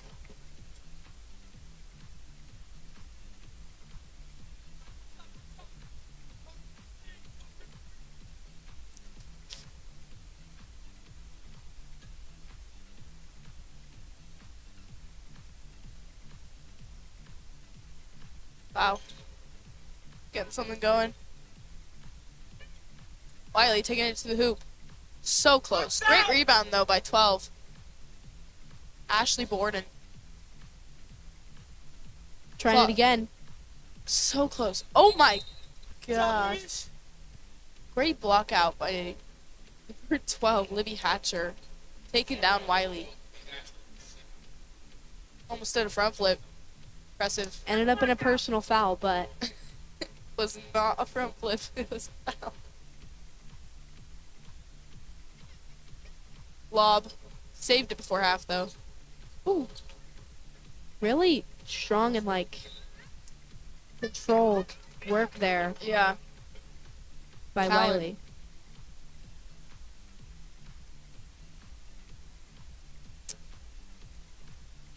Forsman taking it down strong. Another 3. Looked good the whole way, but not quite there. Just a tad bit short.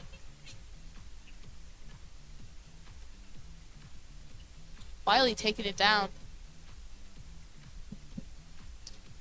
Something I've noticed with Shelton, they've all got really controlled dribbling. Yeah, all of them.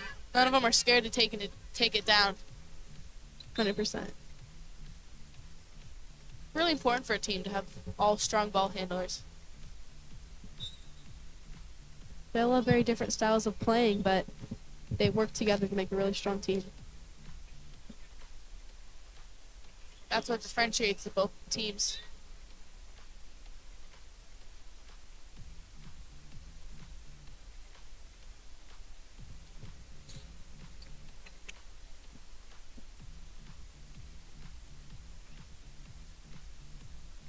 Oh, we got a 3 from Wiley. Ah, Just left.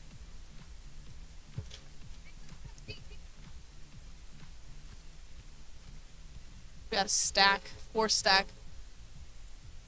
Looking for Wiley. Almost a 3. Handoff. Oh, that looks like a personal. Offensive foul on 13, Ashley Herman-Gildo.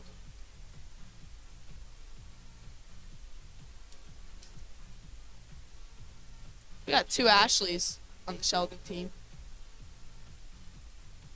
Both really cool ways to spell them. Can get a little bit confusing at times when you gotta turn to the last names. Oh, we got another 3. A little to the right. A little more height on that, and it would have looked good. Must have came off her hand a little weird. More ring finger than middle. We got a good 3. Swish, number 11. Swanson. Beautiful play, making it look like no big deal.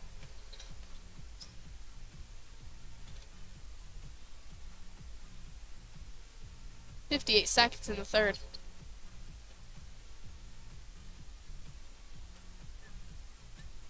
Bullington. Oh, Let's track that ball a little bit. Stampede in the key right All now. hands on deck to get that ball back. My God.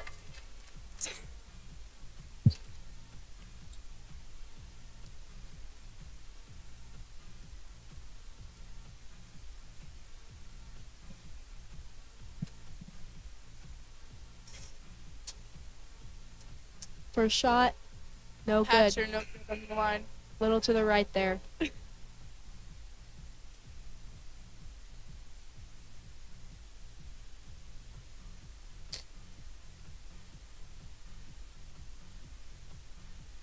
Second shot.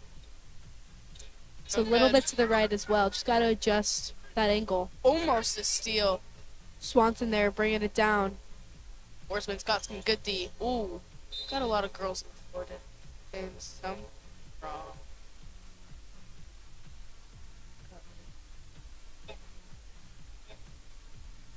Or Olivia Swanson is on the ground right now. Got some team meetings, hoping that she's okay. All thoughts go out to her. She's a strong player. She already looks like she wants to get up. I think it's her hip.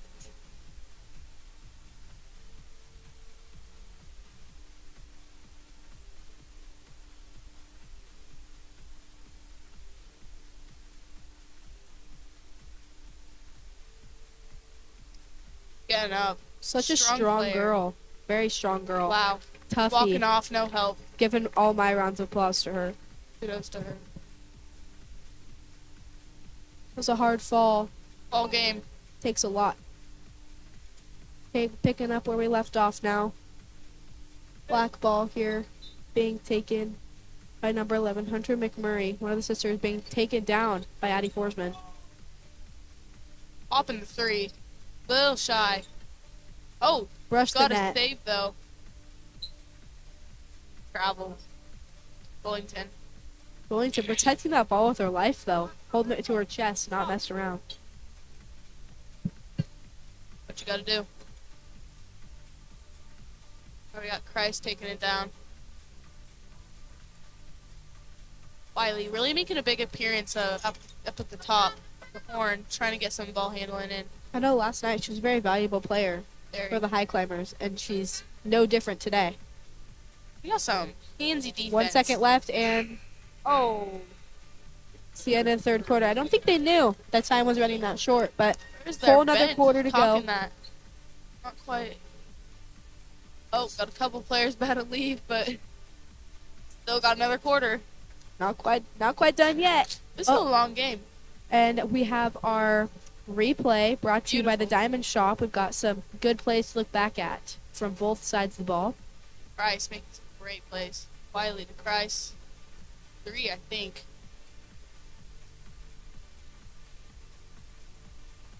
Swanson there for the beautiful 3, making it look like light work. It's no different than any other Friday for her. Haven't gotten any half-court shots like we did in the game before. Not quite. Not quite. That'll make it interesting, alright.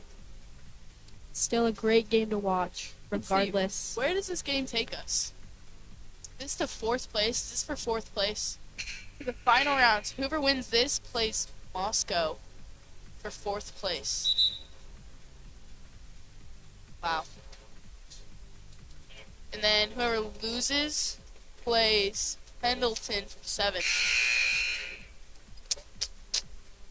Big moves here for both teams. Fouls at 0-0. It or not? Does it reset at quarter thumbs half? He resets at halves. No, it's quarters. Because there was I remember. Oh, that's embarrassing. Oh, hi. Just a little far away. It's just a little far away. Pardon?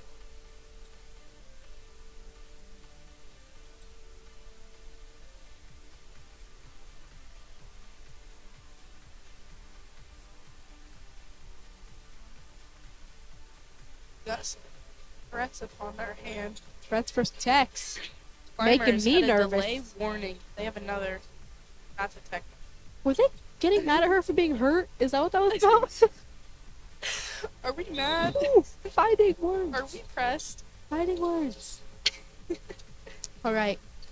But Christ taking it straight to the basket. Strong She'll ball do it handler. herself. Ah, they called it travel. Seemed clean to me, but refs have better eyes. It looked a sometimes. little bit suspicious. Oh, we got a 3. Kind of short from a Forsman.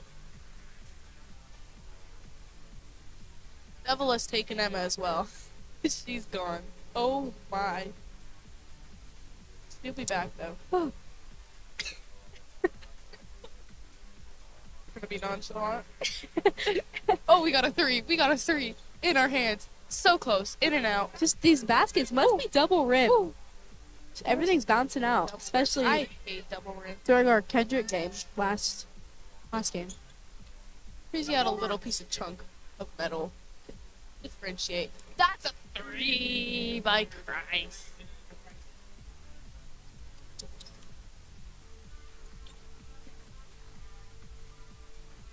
That's McMurray. Oh, So Forsman I fake thought she was out. taking that. She was open for a bit. Yeah, behind the NBA range. Goal. Into Bullington. Foul. Christ.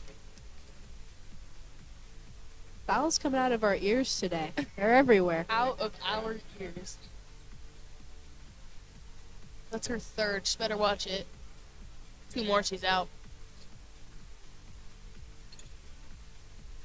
Ooh, she did have an open shot, but did not. Little shoot deep. that.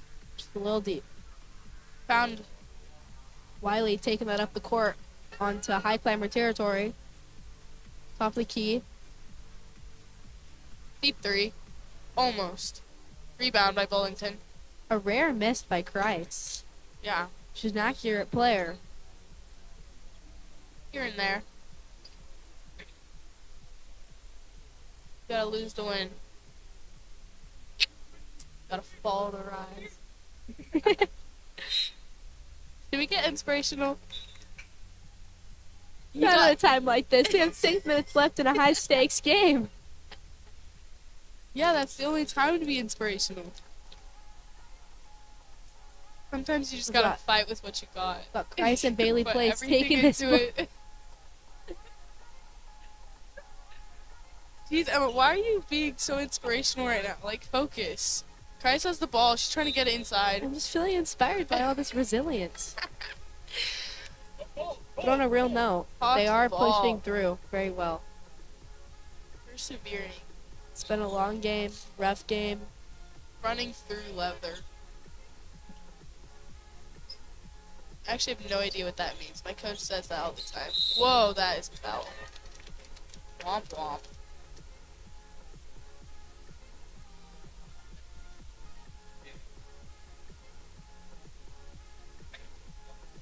Bailey Place foul. Simon deep three. Nope.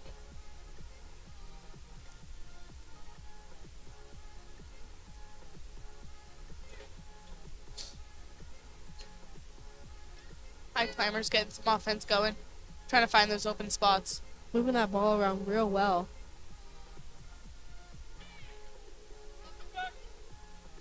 Ooh, three.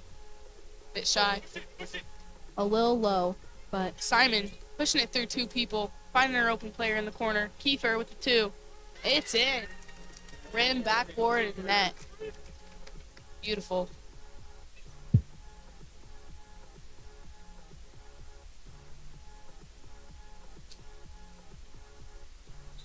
got a couple subs going for the Hawks here soon. Got some elbows going on.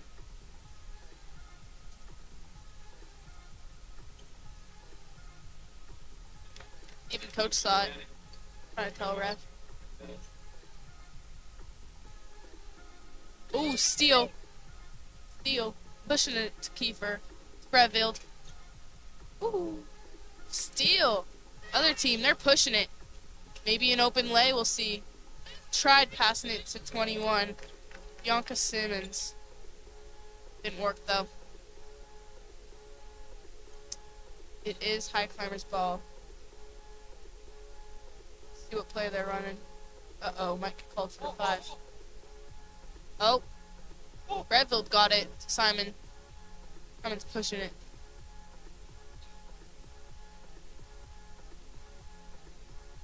Haven't heard of Emma in a minute. Where'd you go? I'm so into this game. I'm sorry. I'm into it.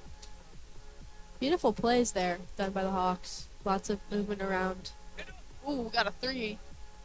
Oh, in and out. That's tough.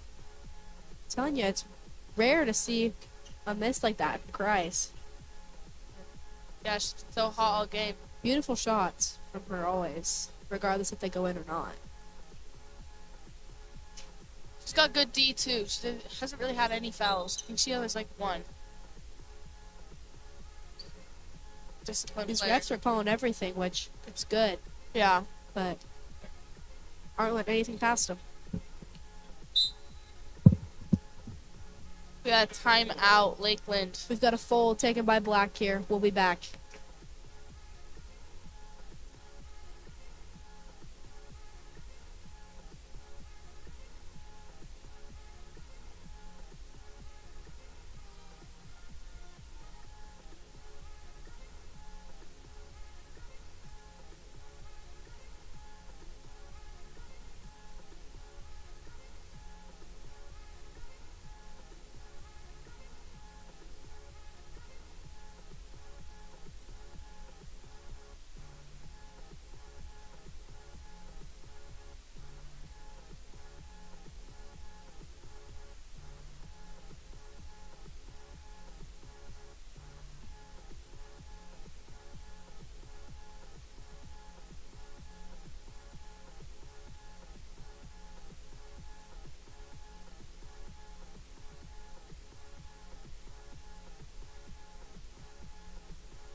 Alrighty, that buzzer's our cue to get back on here with you guys.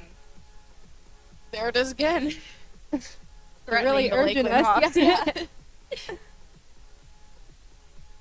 I'm excited these last 4 minutes. It's been a long game.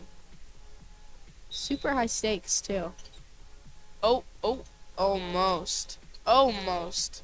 Simon almost tackled one of her players. This is basketball. Simon out to Kiefer. Kiefer taking it Kiefer. in. Tipped off. Whoever blocked that, great job.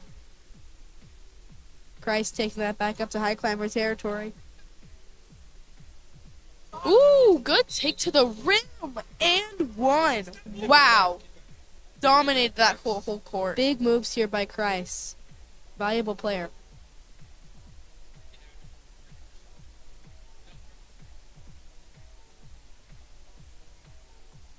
At the Great line, shot. she made it. 3-point play. Wow. Big moves, big moves.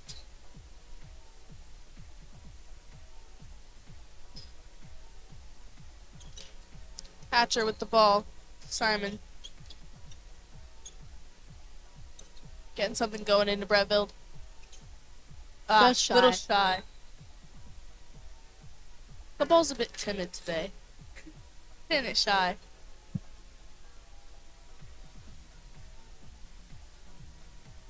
Arizona again.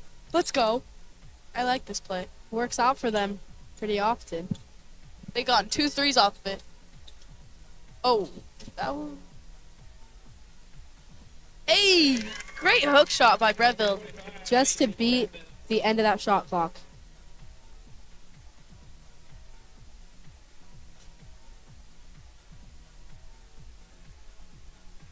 Great moves. Trying to find her team, but great defense by the Lakeland Hawks. Uh-oh. Oh, we're good. Saved it. Freeze trying to find the ball. 6 seconds on the clock. Shot at the Keeper three. for the three. It's And good. it's in. Wow. Beautiful shot. But would you expect Gosh. anything less from her? I would really? not. She's amazing. Gosh, I want to be her when I'm older. Even though we're probably the same age. Let's see. Oh my gosh, she's a freshman. She's a freshman. Dang. Oh my. Same with Swanson. Swanson's a freshman. She's Big younger moves than me. here. Younger than me. Dang it, I can't be her when I'm older. Well, I guess I can. Wait, what? Her sister's Beautiful Wiley. shot. Her sister is Wiley. Wait, what? Dang, we got a family on our hands. And they're all amazing. Talented one at that. My gosh. Breville. Oh. We've got our high climbers hitting more shots here than our Hawks currently, but plenty of time. Minute 36. Oh. Three didn't quite fall. Hey, they've high climbers had kind of come back. They're only down by 19. They are playing a strong game too at this rate. Yes. They're Minute left. on the route to a beautiful comeback. Hopefully. Things interesting. Oh, Breville's down. Back up. Strong player.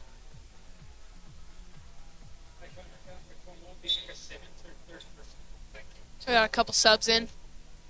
Kiefer's getting a break. And Breville. We've got a McMurray and a Forsman.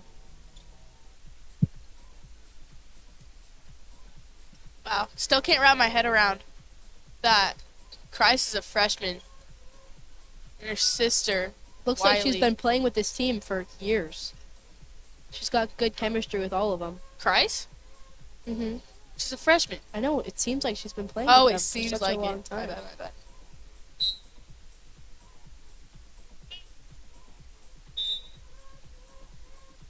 Wow, we got some dapper boys in the corner over here. Lewiston Bengals. Waiting for their time to shine.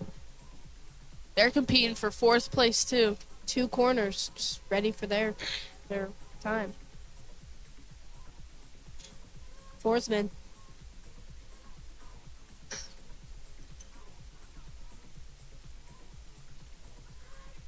Seems like her thumb isn't bothering her too much anymore. She's out here. Yeah.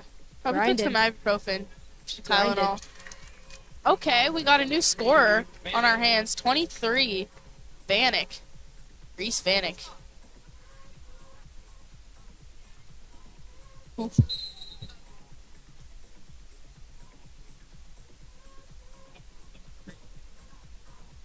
"24 seconds left here to go. We've got our Hawks up 21.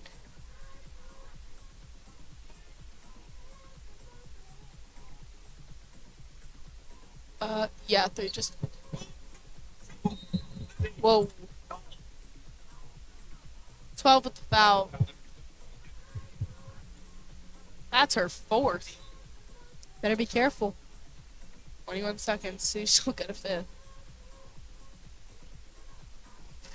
Good bucket by 21. Simmons.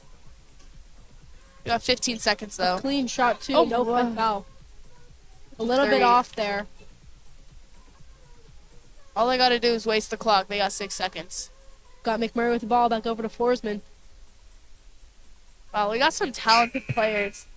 Too bad it had to end that way. These are two great teams. Forsman killing time there at the end, holding that ball for the Hawks. Very talented. We're here getting ready to host our men's McCall-Donnelly Vandals against your own Lewiston Bengals right here on the LHS Bengals YouTube channel. Tune back in here soon. We'll catch you later.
Bengals are back after a loss.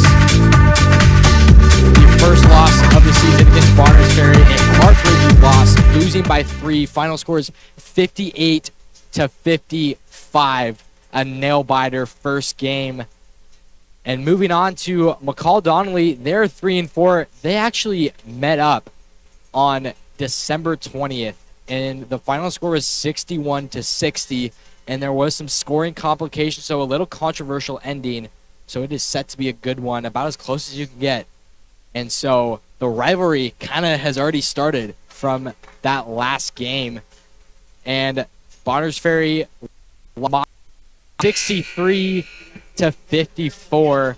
So the both teams are in the losing bracket. The last 4 games of the night are going to be on the winner's side of the bracket. So don't go anywhere.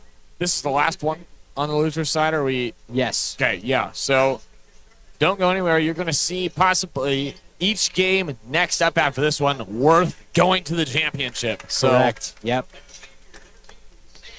Starting lineups being announced for the McCall-Donnelly Vandals. The number 1, Sam Penny. Number 2, Sam Scott. Number 4, Michael Foster.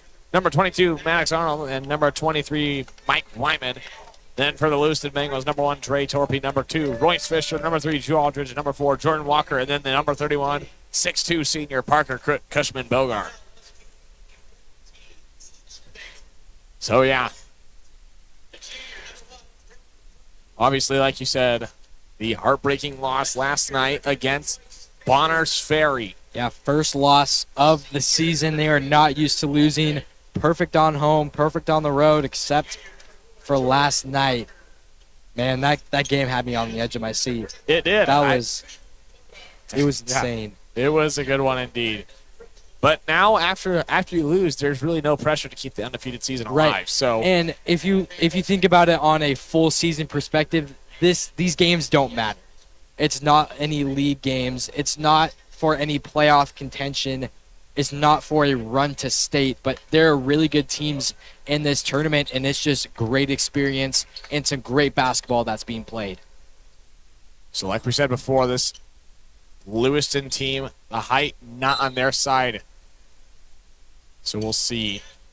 Seems to be a little bit even matchup with the Vandals compared to Bonners Ferry, but as the Vandals won the tip-off there, then it's back to Arnold. Arnold gives to Penny.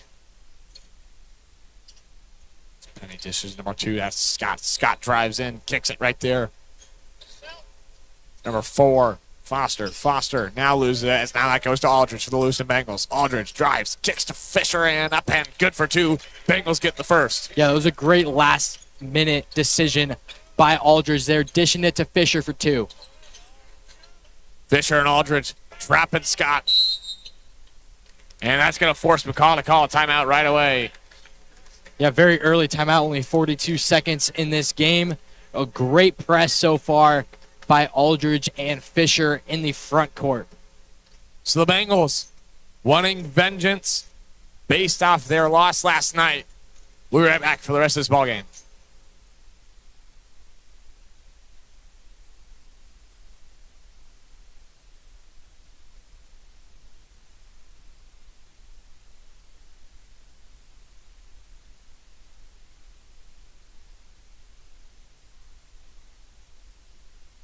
And welcome back to the P1FCU Activity Center.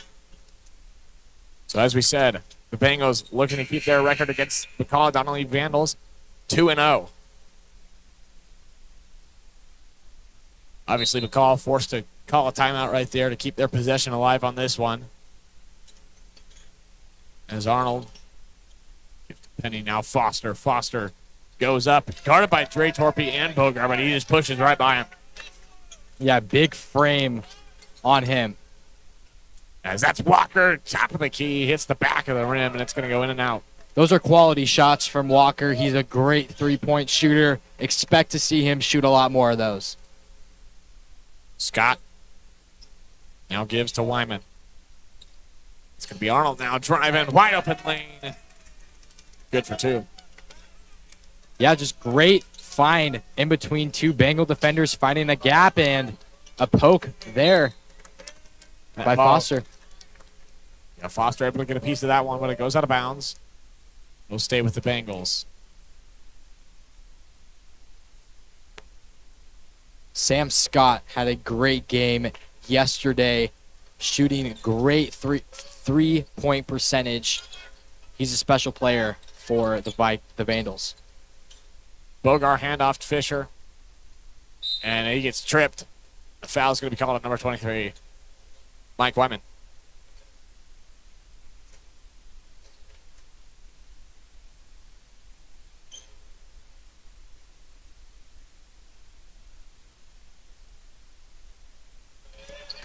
So it'll be Walker now for the Bengals. He'll dish to Fisher. They're going to set something up here. Try to find a hole in the Donnelly defense.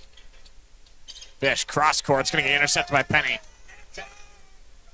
He'll go up and try to dunk it. It goes out. But a rebound there by Foster to put it back. Yeah, with a missed dunk there, you can't afford to allow an offensive rebound. That's a key mistake that the Vandals made, and they should be punished by not scoring, but a second chance opportunity allowed it. As Walker in there with that one, one thing the Bengals had against them last night was the offensive rebound. They were just not able to compete against the height advantage that Bonners Ferry had against them whenever they were on the offensive side of the ball. And I truly think that was the difference in the game, was the second chance opportunity for Bonners Ferry. That'll be Arnold.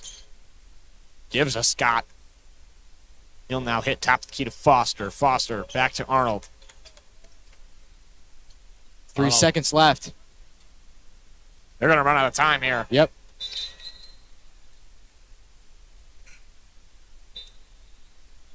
Just unaware of the shot clock, just something you have to have in the back of your mind. You have to look up every once in a while to make sure there's enough time on that shot clock.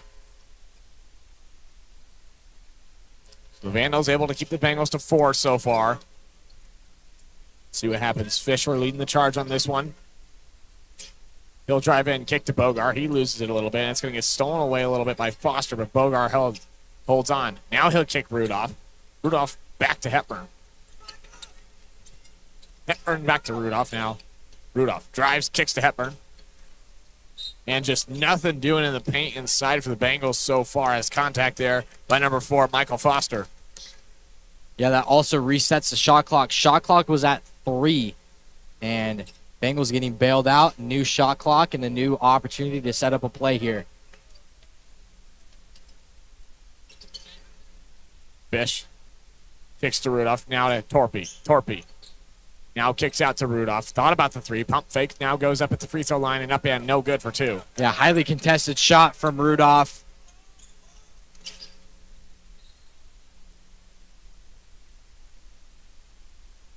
Fouls number 21, Brady Rudolph. Rudolph, one of the key defenders for the Bengals, always seems like he's guarding the best player on the court. He's got some fiery defense.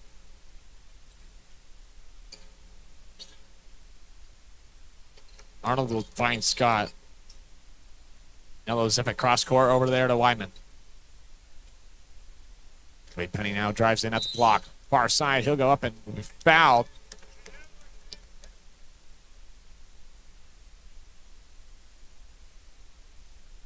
They're going to call it on the ground, though, so no and 1.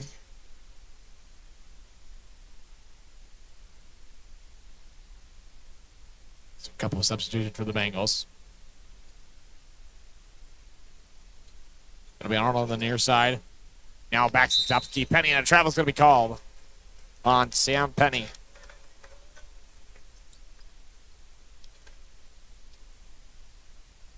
That'll be Jordan Walker to take it down.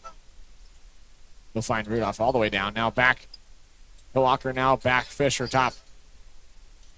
Takes Hepburn. Hepburn drives, goes up, and good on the 2. Tie ball game. Great drive by Hepburn. Nice aggressive move. Ties it up at 6.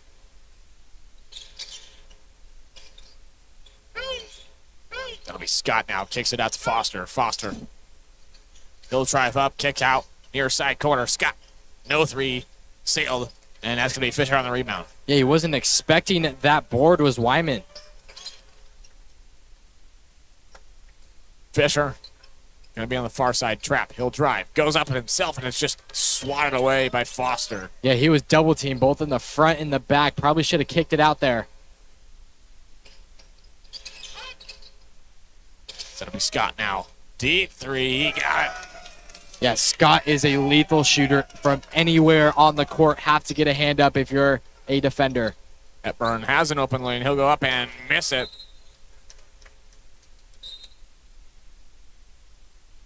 Ball goes out of bounds, and it will go to the Vandals.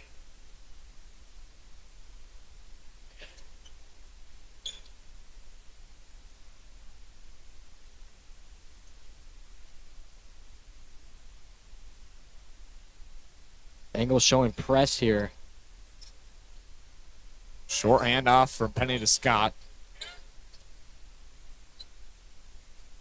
So the Bengals need to get back as that's Foster now.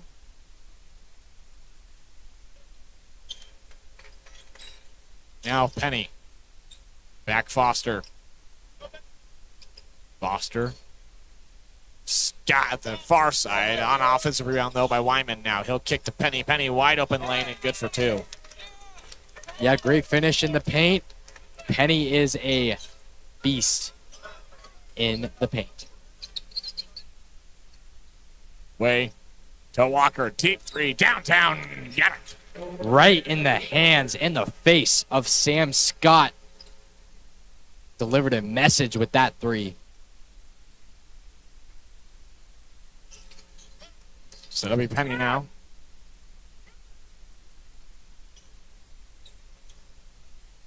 He'll look. He'll now be near side to Scott. Now to Foster the paint. And a travel we called walking around with it. Yeah, a couple travels from Foster. One at the top of the key and one right there. Maybe his footwork is a little messed up or he's not used to maybe his new shoes. I'm not quite sure, but back-to-back travels for Foster. It's Pellerin and Stokes come in for the Vandals. So that'll be Aldridge. Kicks to Fisher. Fisher now spins. Goes in the paint. Stuck. Now kicks it out to Torpy at the near side. Torpy now to Fish. For three. No good. Way trying to get the offensive rebound. Stokes comes down with it. Vandals are doing a great job of allowing one shot opportunity for the Bengals. So that'll be Arnold driving, and a push is going to be called on the offensive side. Foul is number 15, Mike Pellerin.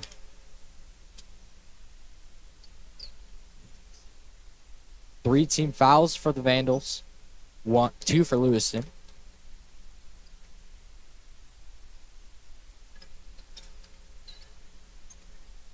Walk, kicks out Fish. Near side, corner three, falls short. That ball goes out of bounds, and they're going to say it's going to stay with the Bengals.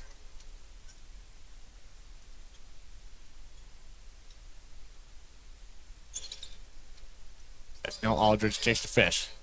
Back Torpy. Now Walker. Far side corner three. In and out. And no good. Yeah, three-pointers have been off so far for the Bengals. Uncharacteristic. Most of their points in most of their games are coming from beyond the arc. They might have to change it this game.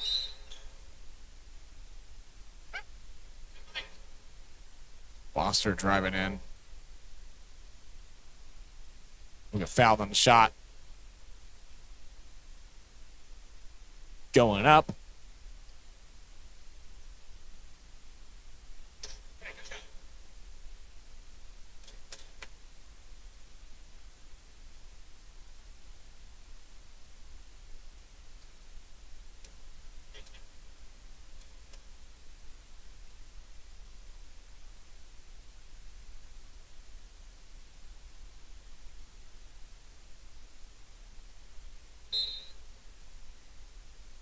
And we continue play here. That'll be Arnold driving in. He'll kick it out to Penny for three. No good. And another offensive rebound. Maybe no Fisher's there to take it away. Yeah, that was very close to an offensive board. Luckily, Bengals get in possession here. Torpy has an open lane. Goes up and floats it in for two. Great move by Torpy. Usually a three-point shooter this time. In the paint for a floater. Ties it up at 11. 25 seconds left to go here in the first quarter, and Arnold will take it from the right wing, and no good, and Aldridge gets the rebound. Rudolph slows it down. Last shot opportunity for the Bengals here. Fisher's trying to tell somebody where to go. So Aldridge comes up. Now he'll kick Aldridge. Aldridge finds Torpy. Torpy now looking. Can't find anything. He'll float it up and no good. That's rebounded by Penny, and that will be the end of the first quarter. So your score 11-11, tied up as the Donnelly defense has been able to hold the Bengals so far and not let them inside that much. Yeah, it's just unable to finish shots from the Bengals. I just see some replays here from the first quarter. Most of the points have been inside the arc. I believe only one, maybe 2 threes that have been scored here for the Bengals.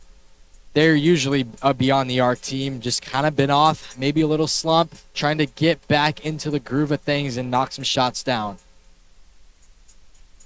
Yeah.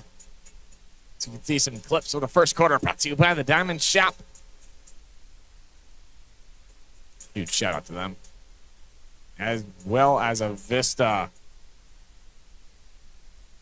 They provide service to more than 1.7 million electric and natural gas customers in Idaho, Washington, Oregon, Alaska, and Montana. Avista is proud to be the title sponsor of the 12th annual Avista Holiday Basketball Tournament. Avista Utilities, energy for life.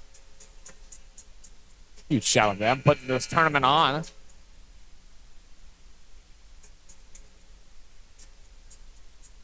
After this game, it's the halfway point for the day. That is true. And then it's the 4 winning teams of yesterday. Well, the 8 winning teams technically, but 4 games. And they will battle for a spot for the championship game tomorrow. All covered here on the LHS Bengals YouTube channel. If you haven't yet, make sure you hit that subscribe button. We appreciate all of your support. Aldridge now drives in, goes up. Foul on and 1 for the Bengals. Great move by Drew Aldridge. A slithery finish there. Kind of had a snake-like body finishing. Count it and the foul.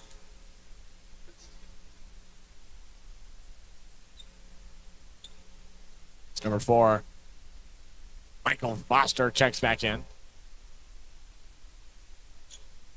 So Aldridge, one and only, is up and good. Converting the three-point play, putting up the Bengals up 3.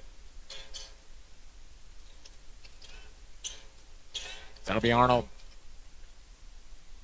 Taking it down now. Arnold drives. And Fisher was there to take the charge, but he bounced pass, and a great pass there by Arnold to help with the assist. Yeah, great move there.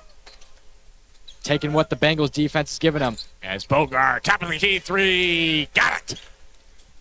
Beautiful shot by Bogart. That shot was in the bag. And he zips it over to Arnold.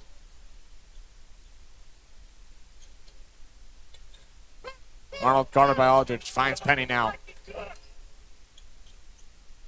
Trying to call a play. Sam Penny. Stopped by Bogart. Now he kicks to Foster. Dish back to Penny. He trips a little bit.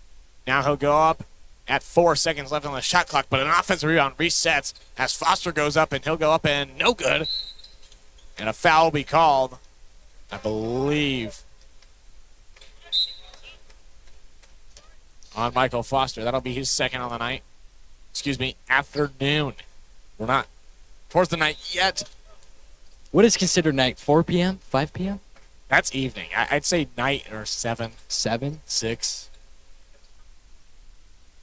Or just evening. That works. 4-point game. So Foster, back-to-back fouls here. Yeah. That'll make it 3. He's going to take a seat here.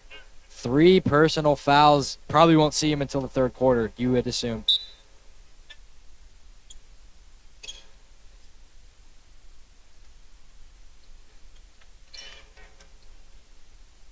It'll be Fisher now. Fisher calling it out. They'll switch. Now finds Hepburn at the top of the key. Hepburn kicks Torpy. Now back to Fisher. Behind the back. Goes in. Drives in and a foul. And shot doesn't quite fall. I thought that was definitely going to go in. Another and one opportunity, but this time Fisher's going to go on the line to shoot two. Make it a 6-point game.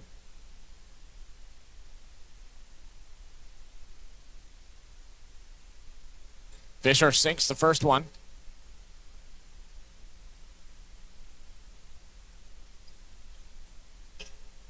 So perhaps the Bengals are a little rattled from the game last night. Has a chance to settle in this one. We'll see how the rest of this first half unwinds and see who has the momentum heading into halftime. That's going to be Scott now. Scott, this is Arnold. 6 minutes left to go here in the first half. Bounce pass to Arnold on the far side. He'll find Penny at the right wing, but a foul is going to be called, I believe, on Rudolph. Yes. Brady Rudolph gets his second. Not sure if head coach Brooks might send anyone in. It's Penny. We'll find Wyman.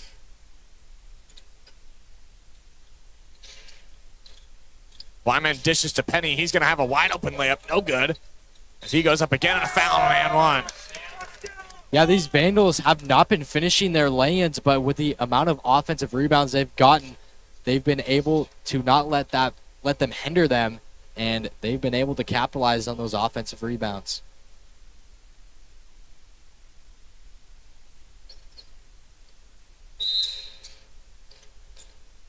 Another foul is going to be called. Foul's on number 23, Mike Wyman. And that'll put the Bengals in the bonus here. 5 minutes, 40 seconds. That's a long time to be in the bonus.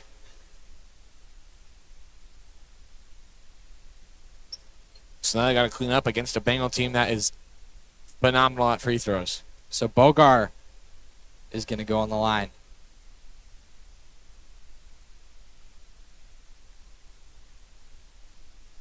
Bogar's first misses, so it might have jinxed him. Hopefully not. Second is up and good.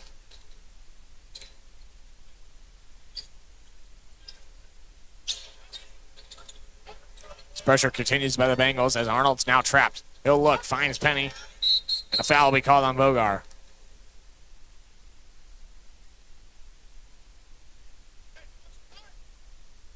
High fouling. Second quarter. 8 total fouls between the two teams. Only 2.5 minutes have gone by in the second.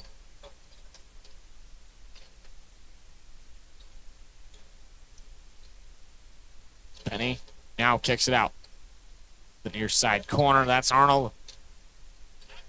Now back to Penny at the left wing. Penny zips it and Rudolph's there to intercept it. Yeah, like a defensive back there. Saw the ball adjusted and made the interception. As Walker thought about the deep three, but now won't take it. But now he'll take it. And that looked good. Just need a little more leg on that. I saw the net. I thought it went in, but I know, it was on the money, just not enough oomph on it. as Arnold now gets it across half court. But Fisher's going to be there to pick it off. And he tried to hit Walker, but it's going to intercept it, and a foul will be called on Bogar again.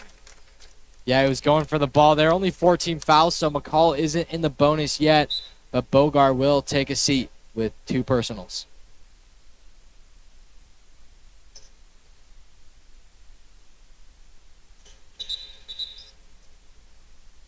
So more substitutions coming for the Bengals. Mason Way and Drew Aldridge. And Bogar and Rudolph will take a seat.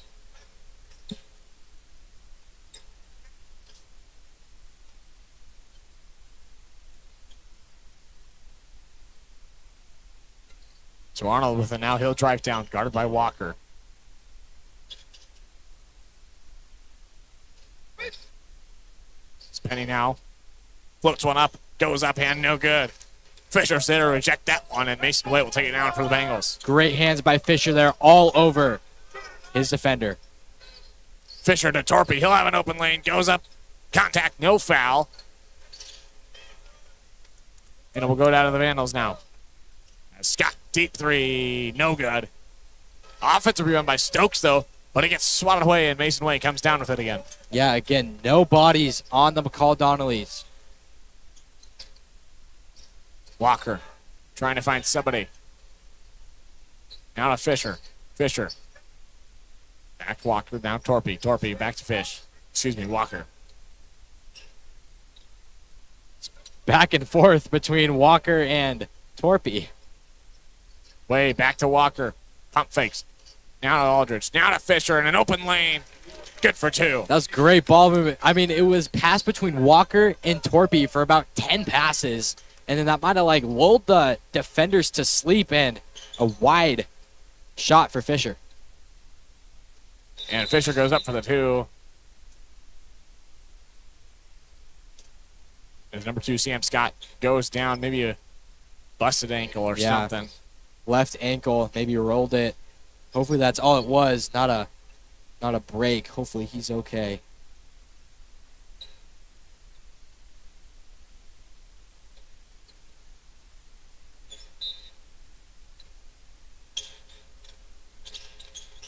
So that'll be Arnold now.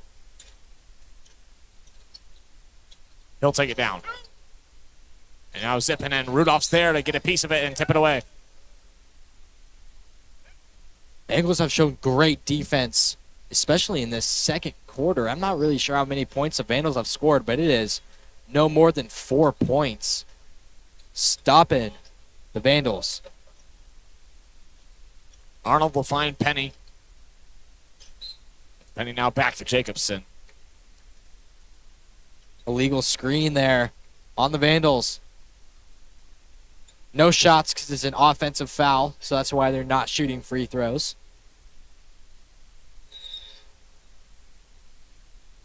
Another whistle blows.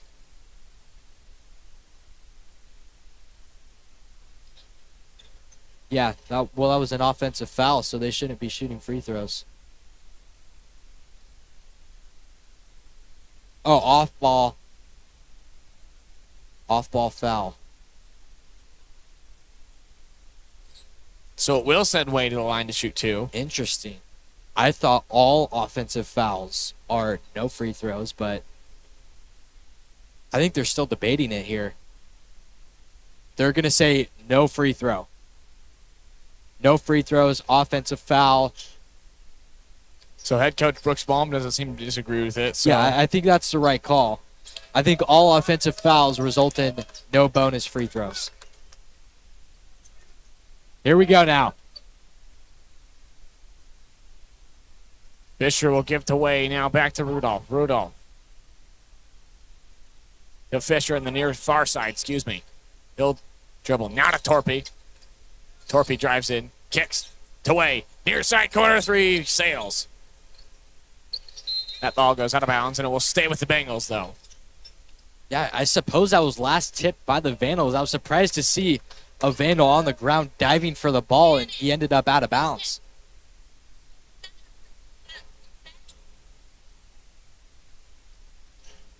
Scores table asking if the shot clock should be reset. Ref says no. 11 seconds on the shot clock. So 11 seconds. Lots of confusion in the last couple minutes here. So Torpy now got to find somebody.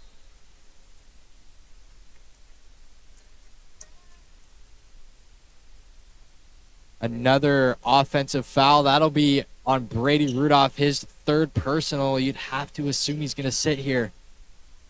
Rudolph plays such tough defense for this Bengal team. It would hurt them critically for them to lose him. And he usually is in foul trouble, but because of defensive fouls, that one being an illegal screen.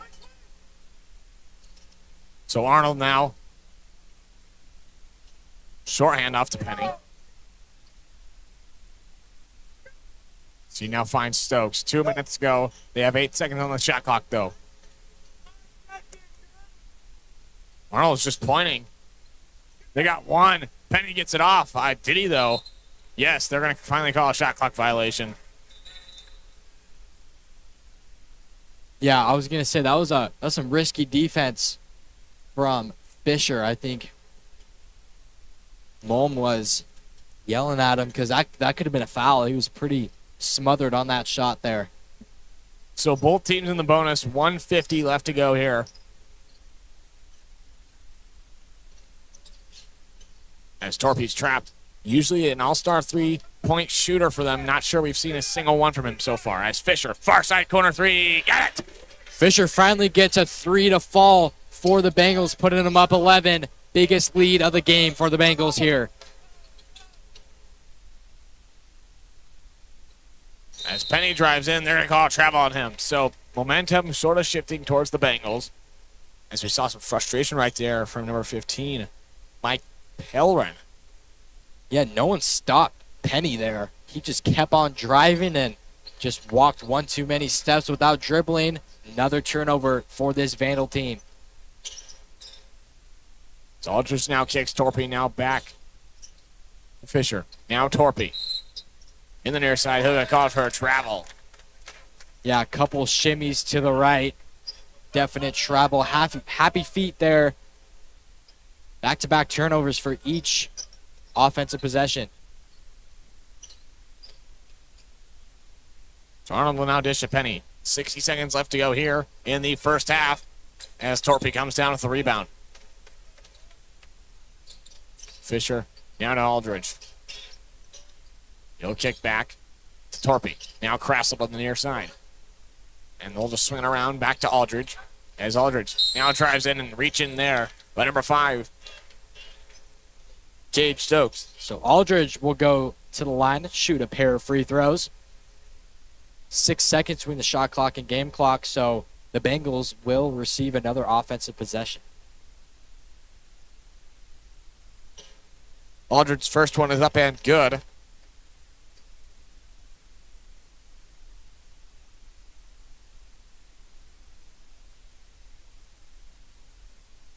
His second is up and good as well. 2 for 2.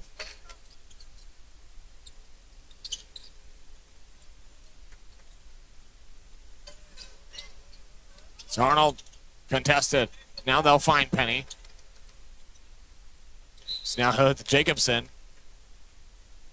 Out of bounds. It's going to go to the Bengals. Shot clock turned off. Bengals have 30 seconds, a full possession. So Bengals with a lead so far. 30 seconds, as you said, left to go.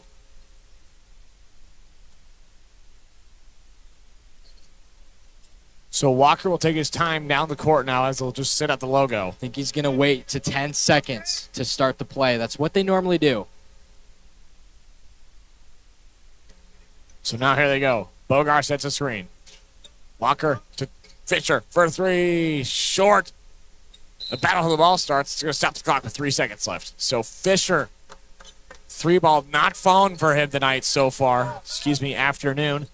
Whatever you want to say at this point, you know. It's all good. At the buzzer and no good on there. So there you have it. Your first half over. 28-15. Bengals so far in control. Yeah, I mean, they could definitely have a much wider lead if they could just simply knock down their shots. I mean, it happens in basketball. You either have a great night or you don't. You know, that's just the game.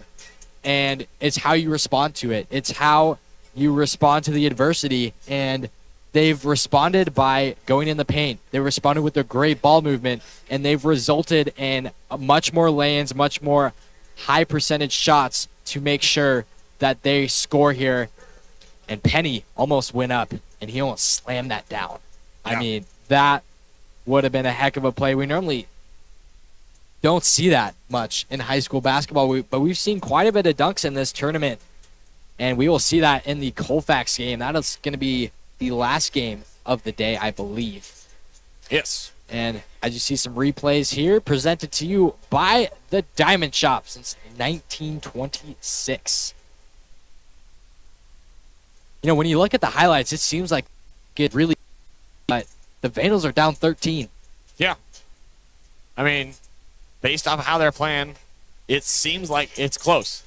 But Bengals, so far, holding strong. And a big player, as you saw right here, Sam Scott took the ground, rolled an ankle, and that is a big player for the Vandals to miss. Yeah, we saw him walk off the court. Had a coach hold him, actually. Yeah. So I'm not sure what the report on him will be. Yeah, the fact that he's not putting any weight on it is not a good sign. So, yeah. Hopefully he's okay. I would assume he would be out for the rest of the game, but hard to make assumptions. Yeah, so that'll do it for us for the first half of this ball game. This broadcast brought to you by the Diamond Shop. We'll It's see. in the bag. Maybe we'll get a word from Locomotive after this highlight reel. We'll see.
talking about some adjustments that they can make. One key factor, Sam Scott was down with an ankle injury, and he is the key player for this McCall-Donnelly team.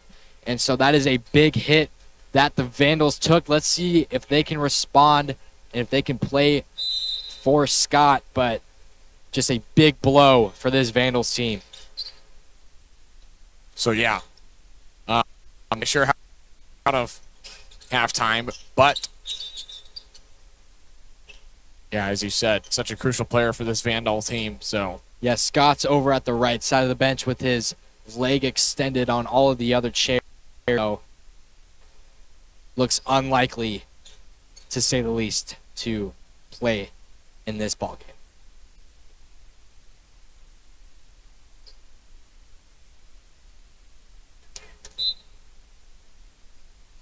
So here we go now. As that will be to Foster. Now back to Penny at the top of the key. He'll dish it back to Arnold now.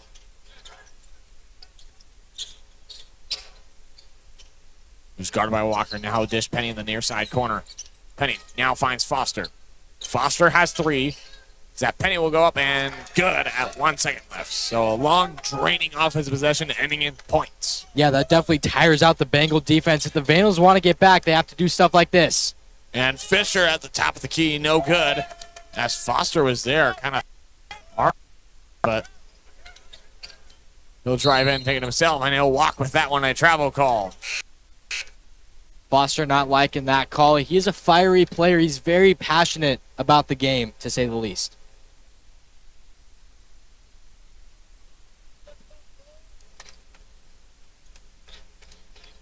As Walker trying to find Hepburn, and that will be Foster's 4th. Yeah, great job by Hepburn there. Being aggressive and going towards the basketball, not letting the basketball come to him. That's how he tracked that foul and prevented the steal from Foster. So Foster draws 4. I'm not sure when he'll come back in. Has to be 4th quarter. So now it'll be Fisher. He'll drive in. Kicks it out. Torpy. Now to Fisher in the near side corner 3. Got it. It finally falls for Fisher. Fisher, second 3 of the ball game. Not as efficient as he normally is. Maybe that's the spark he needed to get going. So now Hepburn will draw a foul. Blaze Hepburn getting his 3rd now. Looks like he's going to stay in this game. No sub for him. So it'll be Arnold now. If this Bengal offense can get going on 3-point range, there's no team that can stop them in this tournament. So a timeout will be called by the Vandals here. They're going to want a full timeout here. So as the Bengals finally getting the 3-ball to fall, can it continue? We'll see next on the 12th annual Avista Holiday Tournament, brought to you by the Diamond Chef on the Bengal Network. It's in the bag.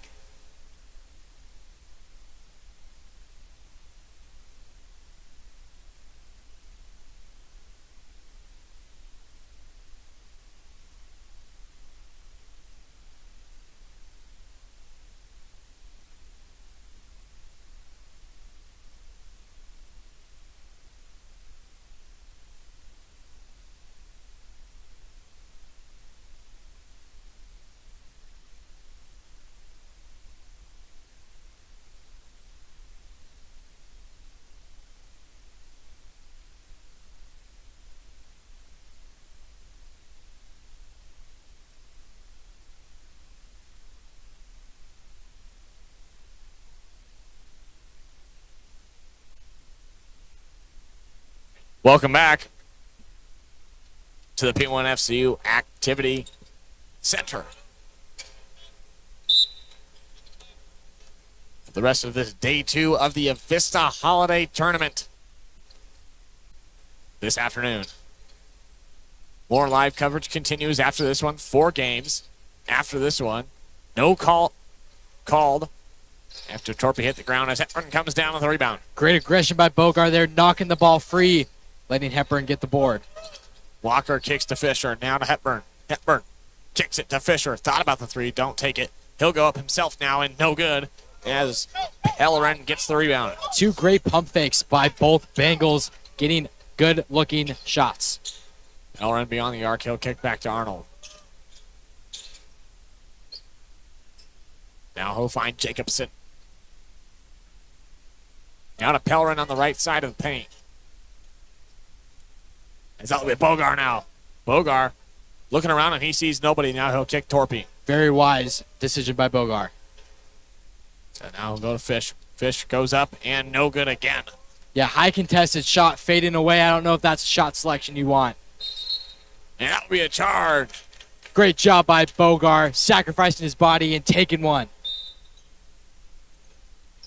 So Bogar draws the charge. Two team fouls already for McCall-Donnelly. They get in foul trouble pretty quick in the quarters. Yeah.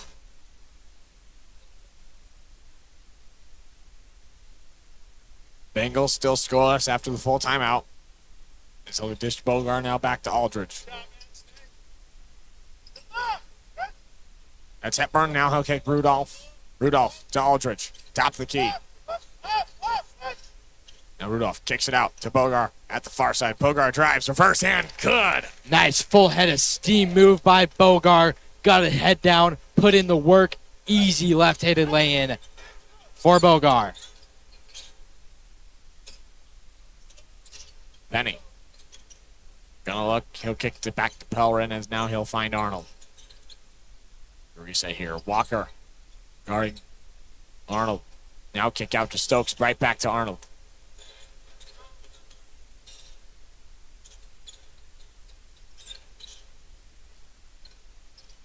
Now Penny, he'll pull up on the right way, the far side wing, and no good. So it'll be Walker now, taking it down. Now to Hepburn, far side corner three, got it. Banked it in there. Definitely did not call that one, but a three-pointer is a three-pointer no matter if you hit the backboard or not. Bengals up big here. So Pellerin now trapped. Not sure what the counting's at.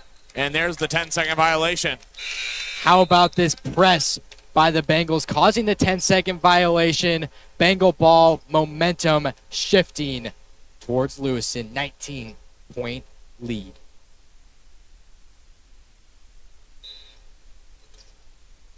So now Walker will take it down. So find Hepburn. Hepburn going to drive in, kick it out, and a foul will be called on Mike Pellerin. Hepburn was kind of losing control. You'd imagine if that foul wasn't called, that Hepburn would be called for travel.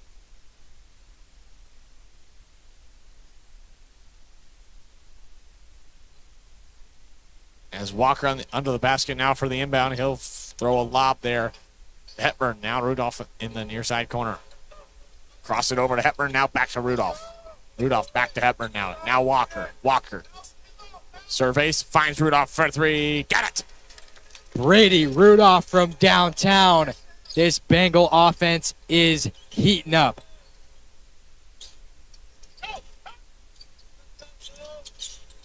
It'll be Stokes now to Penny.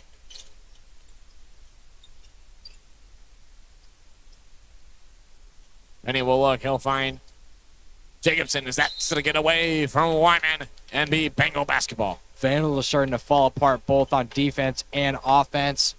This is where the Bengals make their getaway.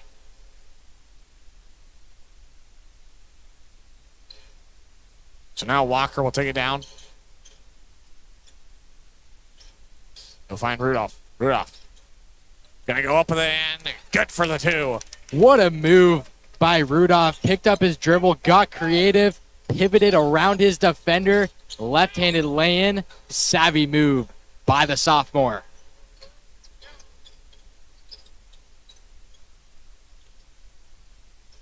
Stokes bounce pass to Pellerin. Now kicks it out like to Wyman. Now back to Stokes. Down back Pellerin at the far side paint. He'll fade away. Shot in. No good. As Wyman with the offensive board there. Just great positioning by Wyman. Able to box out his defender. So he's boxing out on an offensive board. And he just wants the ball more than the Bengal defenders. So substitutions coming in for both teams. So the Vandals, number 22, Maddox Arnold. Finally got the name. And I now just missed the Lewiston one. Dre Torpy checked in. There we go.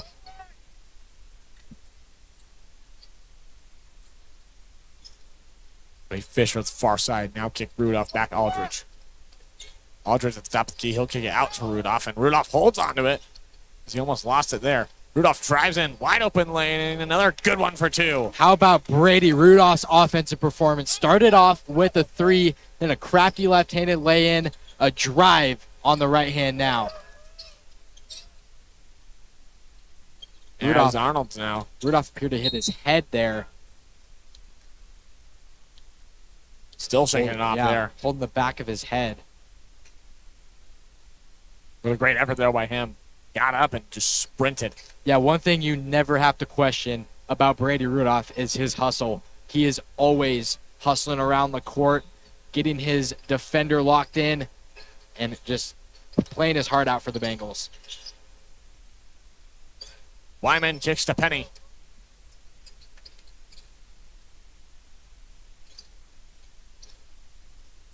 As he'll now find Stokes.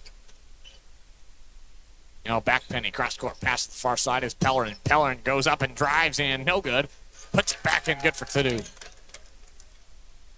Lewiston wanting a charge call there. They're not going to get it. Vandals score. It's Rudolph on the near side. Now Torpy for three. Got it! Dre Torpy picking up where he left off. On fire. He normally is from three, maybe getting in the groove now.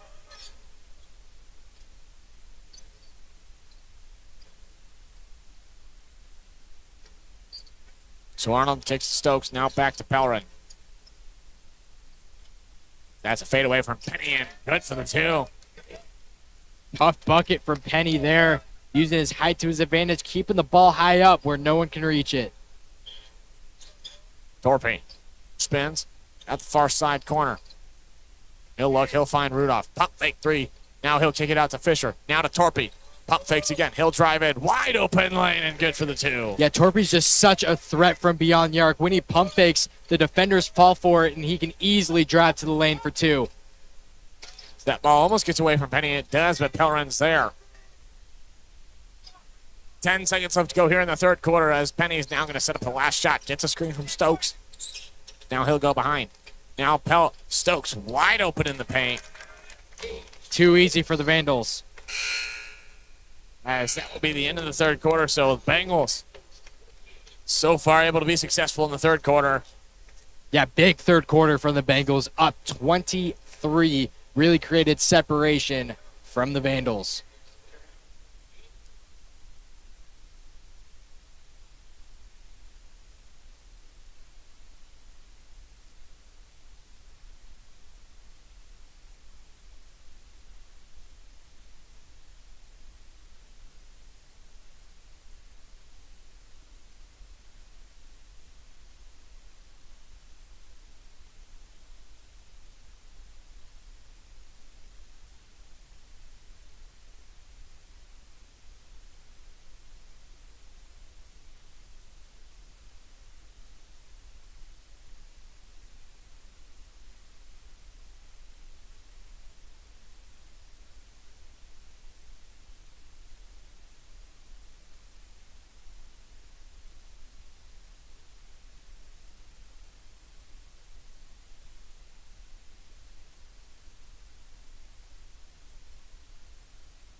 Welcome back, everyone, to the P1FCU Activity Center for the rest of this fourth quarter action coming your way between the Bengals and the McCall-Donnelly Vikings.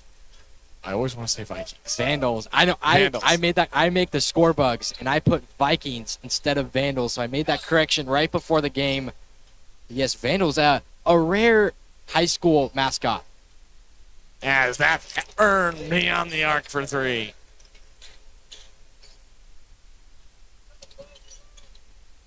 .26 Bengal lead. Bengals so far in good shape to make their record against this McCall-Donnelly Vandals 2-0. Just got to keep up what they have rolling. That's Penny there. Penny's really stepping up in the shoes of Sam Scott, the lethal three-point shooter for McCall-Donnelly.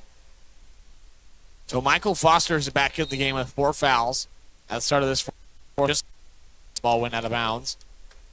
So you have to imagine that he is going to play the most passive defense he can while still being aggressive. Yeah, I mean, that's really the only shot the Vandals have is getting Foster in the game. Definitely respect that decision as Fisher knocking it down from the right wing.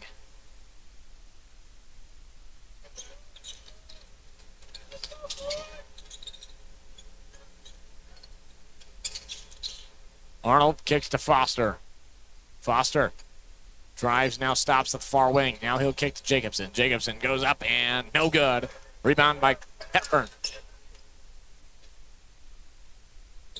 Torpy now kicks to Fisher. The near side three. Back-to-back threes for Royce Fisher. How about this performance from Fisher? 4 threes in the game for Fisher. That's going to force the Vandals to call a timeout. Bengals up 30.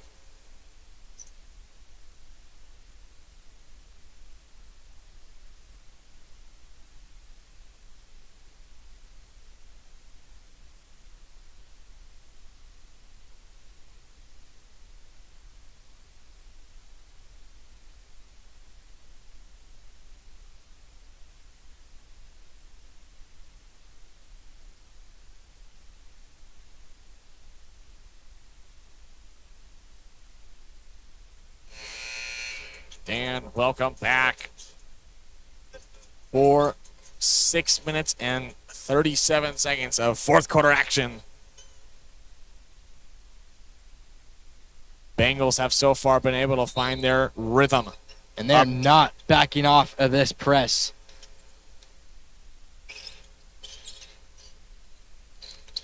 It's going to be Arnold to take it down.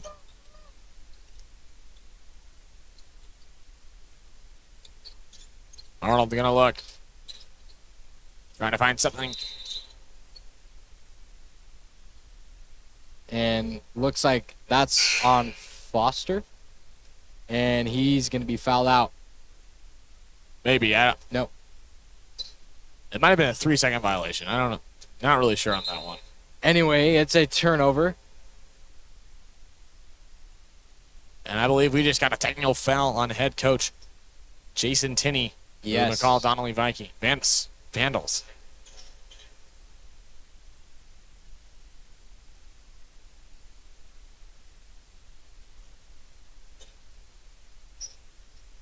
So Dre Torpy will go to the line to shoot, I believe, 3. Gets the first. I think it's 2. And then they get the ball.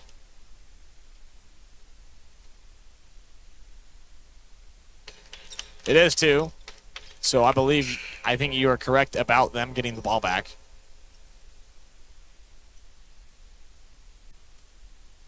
First technical of the tournament. Yeah. Really breaks the momentum. I mean, it's a positive for the Bengals, but feels like the momentum really just kind of stopped. Walker dishes to Bogar. And the travel will be called.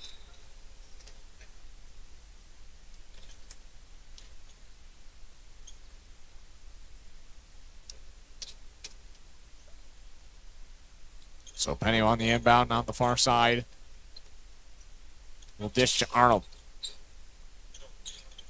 Penny pump fakes at the top of the key. Would have been a deep 3 if he wanted to take it. But now that's Foster, the near side. Foster. Bounce pass to Penny. He'll go up and a foul, and a block foul will be called on Guy Krassel. Good effort by Krassalt there. Wanting to take the charge, but blocking foul instead. Valiant effort. And number 14, Alex Schaefer, is going to check in for the first time this afternoon.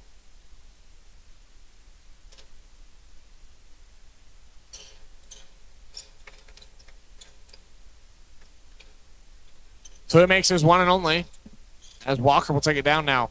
Walker Guarded closely there by Arnold as he'll dish to Aldridge. A foul will be called on number 22, Maddox Arnold. That's his first. So clean defense played by that kid. Yeah, these fouls have been pretty lopsided in terms of the players. A lot of players are in foul trouble, but some players obviously haven't fouled, and back-to-back fouls. So he'll draw the his Vandals. second now. Yeah, back-to-back fouls for Arnold. About 3 seconds of game time.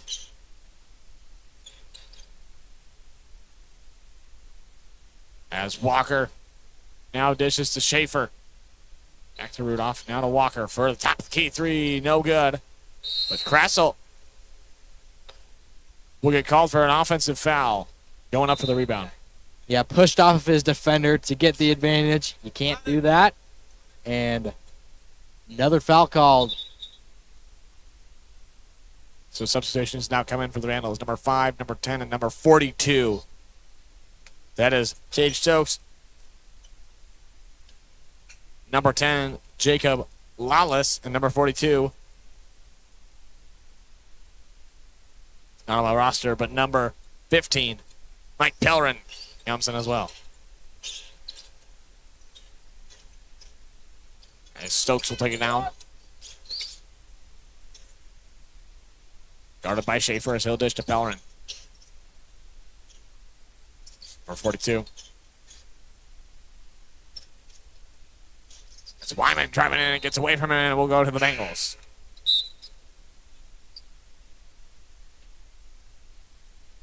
Blaze Heppers are going to check in for Jordan Walker.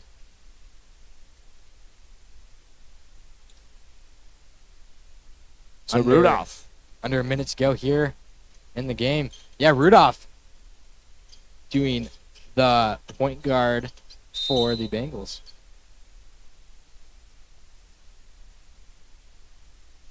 Not sure what the call is there, but it's going to go to the Vandals.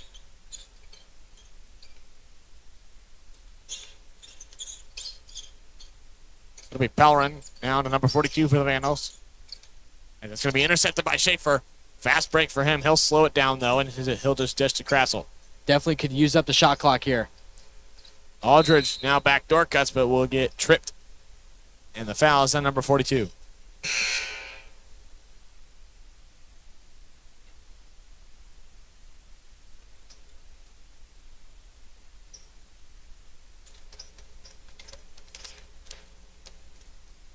So the running clock is a factor now. So we'll have exactly 52 seconds left in this ball game. As the Bengals will try to eat up as much as they can as Hepburn's three is in and out. Krassel came crashing down, but the ball goes out of bounds. Are they going to say yes? It stays with the Bengals. Interesting. Rudolph has 30 seconds. In the near side corner is Hepburn. So we'll give to Krassel. Now a long pass there to Hepburn. And I believe they're just going to dribble this one out.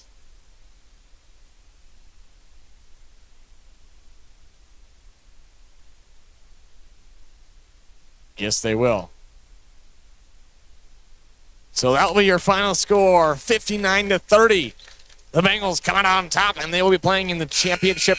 Excuse me, not the championship, but for 4th place tomorrow at, let's see if we can get this time for you.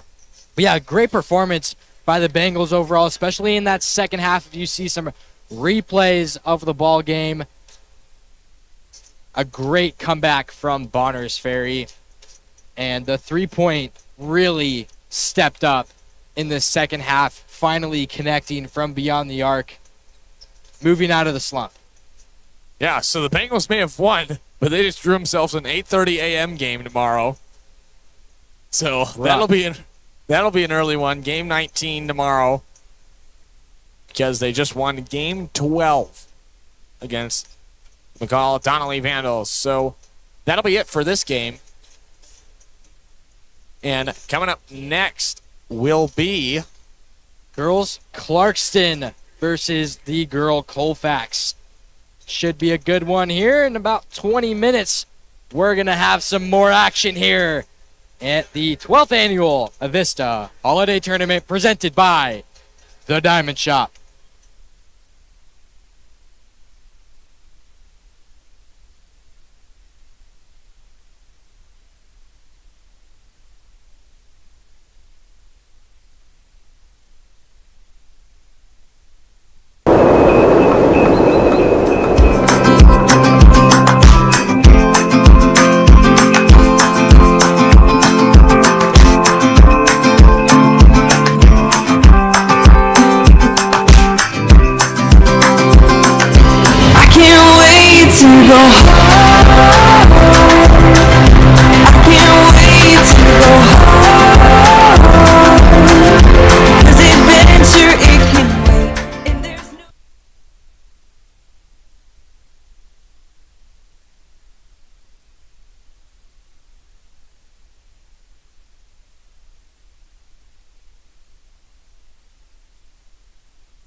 a tough matchup today with the Colfax with a record of 5-4, and Clarkston going 5-2 this season.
Our first starter is McCormick Marks, number 1, as a senior. And then we have DeGrew, a senior as well.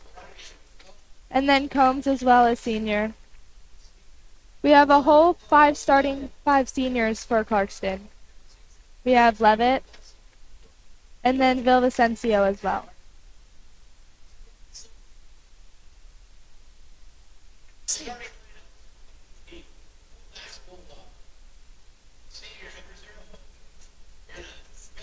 We have Gilchrist, a senior as well, starting for Colfax.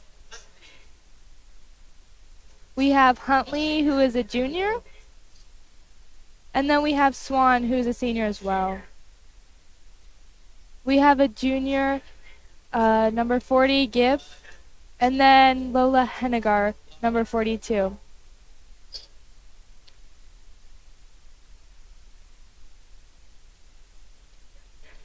It looks like this will be a good game and a tough match. Tough matchup here.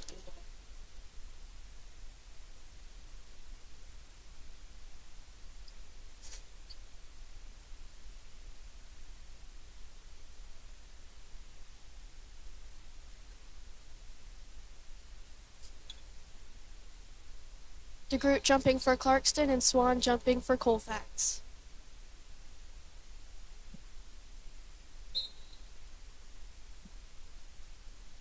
And Swan gets the jump as they go into their offense.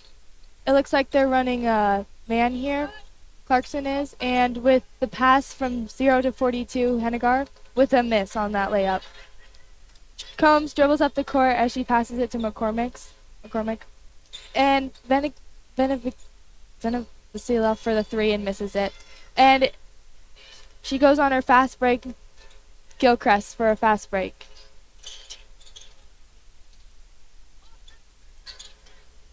And a swat by number 3, DeGrew. And a fast break up the court for a pass to Venevicilla.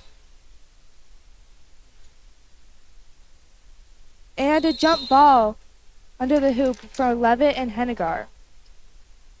Levitt was quick to the ground to get that jump ball. McCormick taking it out.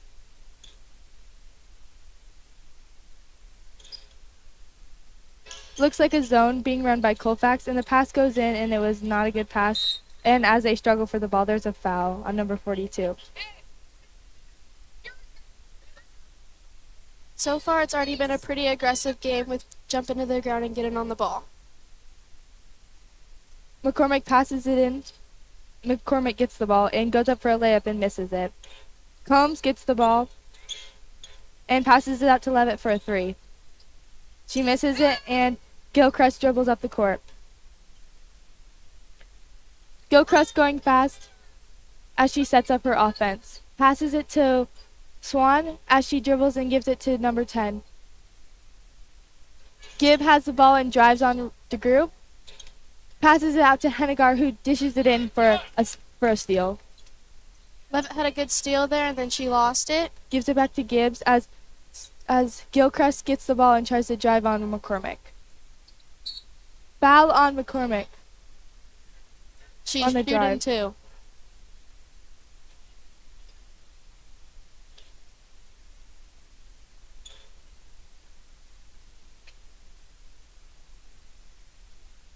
Gilchrist shooting too. No points have been scored within the first 4 minutes. As Gilchrist scores one. It's a very aggressive game so far.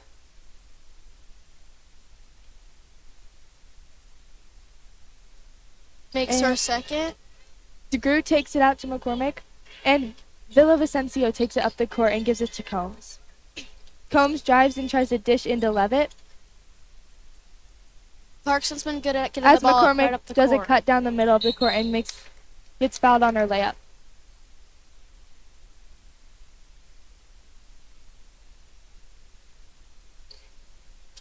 Swan fouled McCormick on the layup, as she got her rebound for her second layup. McCormick shooting too.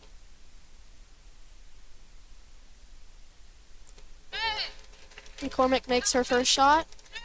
Clarkston has been good at getting the ball up the court fast in 2 shot. Yeah, very fast team. They do a well job at taking the ball up the court and making it fast up the court. McCormick makes her second shot. They are in a press here as McCormick dishes it off to Villavicencio for a 2. They're in a man press here as Gilchrist passes it out to Hennigar up the middle, and they dribble up the court.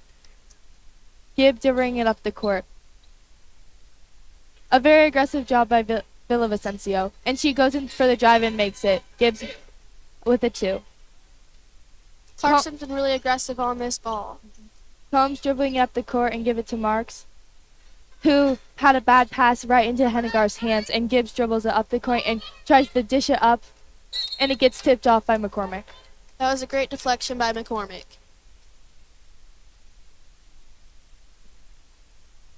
Gilchrist takes it out under the basket.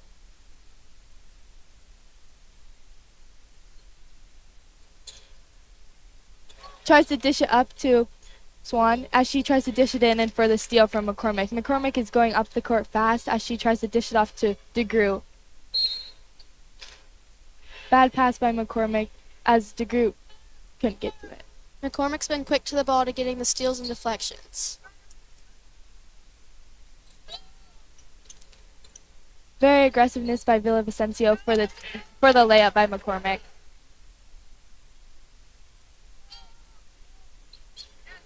McCormick got another deflection. Hennigar up the court as 10 dribbles it up. Gilchrist with the ball as she tries to put it up over for number 34 Swan. Swan gets fouled on the shot. That was a good lob from Gilchrist. Levitt with the foul underneath the basket as they're shooting too.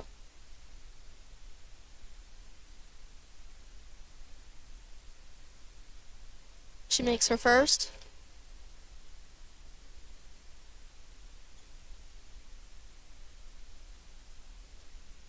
The game's close with 5 minutes remaining. The first. With quarter. no subs being made either side. Makes her second. It looks like Colfax is having a person pressure the ball, but other than that, they're not pressing so far. Villavicencio does a great job of taking the ball up the court as she passes off to Combs, who gives it to DeGroot, who's trying to dish it into McCormick and makes the dish as McCormick misses her layup. Hennigar passing it to Gibbs as she tries to make it up the court. They're not really going fast up the court, though. Gibbs with a layup as she misses it. On the rebound, there was a very aggressive rebound by 34. And we have a sub coming in. Carson's first sub coming in is Judy. For Ryan Combs. As Gibbs takes it out under their basket. It looks like they're still in a man right now as she tries to dish it up to Hennigar, and Villavicencio makes the steal. Swan is being very aggressive on the ball right now. makes a dish to DeGroot, who gives it to Juddy as she makes it to Billy Vicencio as she misses her three. And DeGroot got the rebound and misses it, and DeGroot got it again and makes the foul. DeGroot will be shooting 2.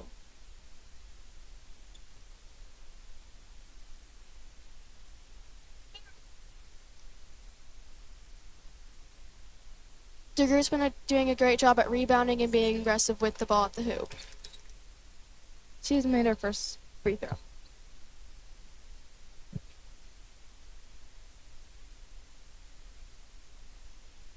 Misses her second. As Swan gets the board and tries to pass it up to Hennegar but doesn't get it. Clarkston's been good at trapping the ball on the fast breaks and getting it back. A jump ball going to Colfax as Dempsey goes in for Villavicencio.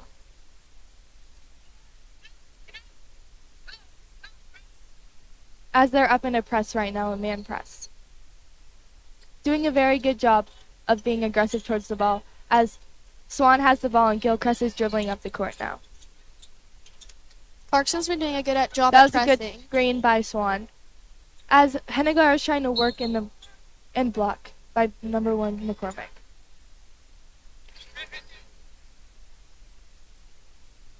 A foul on the ground as Gibbs takes it out. That's As McCormick's second foul of the game. McCormick's is in for McCormick as the freshman is going in for the senior now, sisters. Gilchrist taking it in as Hennegar tries to fight down low with DeGroot. And ball is out of bounds by McCormick. McCormick got a good hand in there and was able to reach for it and deflect the ball. Gibbs now taking the ball now.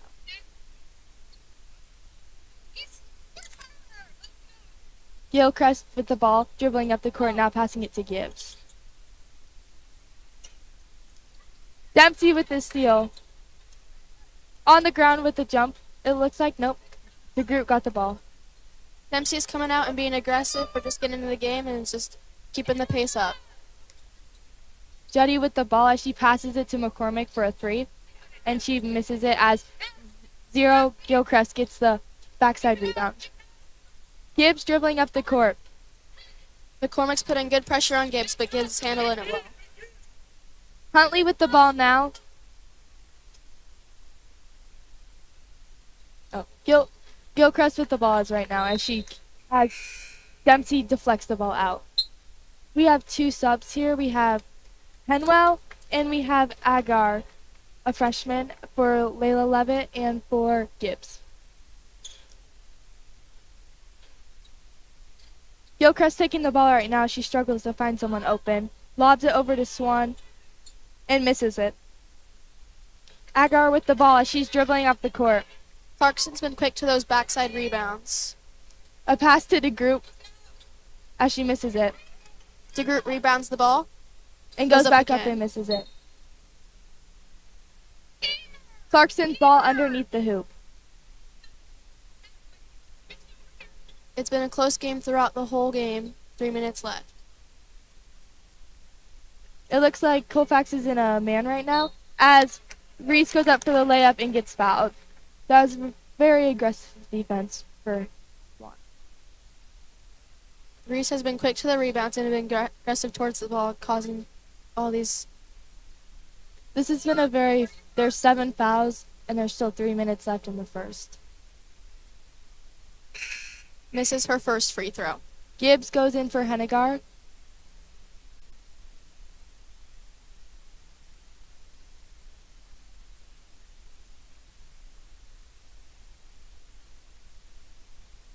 DeGroot missing her other layup. Gibbs dribbling up the court. Gibbs gets the ball back as she dribbles up the court. Tries to dribble handoff and gets stuck with Dempsey. The ball goes back to Gilchrist as she tries to drive on McCormick and goes in for the drive and misses it. Gets the board and goes up again and misses it again. McCormick gets the board. As the steal goes back to Gilchrist. And Agar gets the steal and is dribbling up the court. She's looking up that pass up to DeGroot as DeGroot takes that 3 and misses it. But McCormick gets that board as Dempsey has the ball now and is driving out and dishes it off to DeGroot. DeGroot makes a move and misses her layup, but gets a foul, an offensive foul.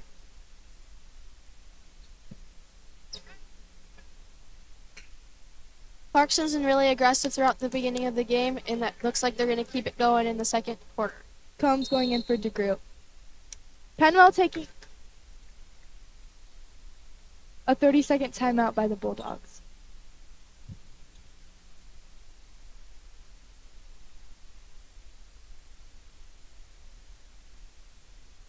Both teams have a pretty good record for their seasons, with Colfax have playing more games than Clarkston so far, and looks like Colfax's season is pretty packed and full. They're 5-4 right now.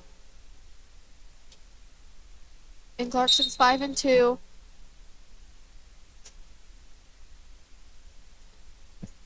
Clarkston's wins have usually been a blowout, and their 2 losses have only been by 4 points as the most. Penwell taking out the ball underneath Clarkston's basket. They're in a press, it looks like. It looks like they're in a zone press right now, as Gibbs is dribbling up the sideline. And for the trap with Dempsey, except it doesn't work, and Huntley is with the ball as Gibbs tries to drive and dishes it off to Penwell. And Gilchrist with the fake as she tries to drive in, but no good. Her dribbling is not doing her well as they're trapping her. Gibbs with the ball as a dish to McNally. Penwell dishes it off and Gilchrist makes a shot as it hits rim. They did a very good job of running the clock out there. Clarkston's press does seem to be putting some pressure on Colfax and is making them work harder to get the ball up the court. Penwell taking the ball out.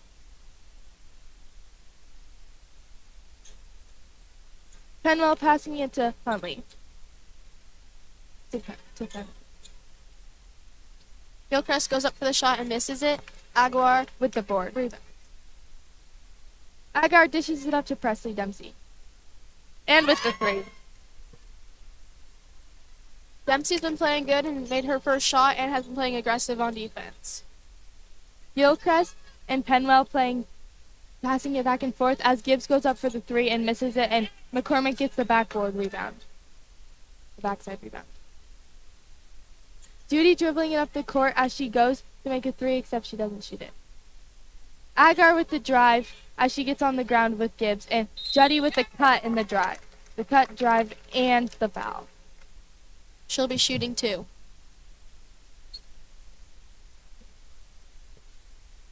Colfax doesn't seem to be pressing on defense, but they just get back and are ready for the Clarkston's offense. Foul on Swan.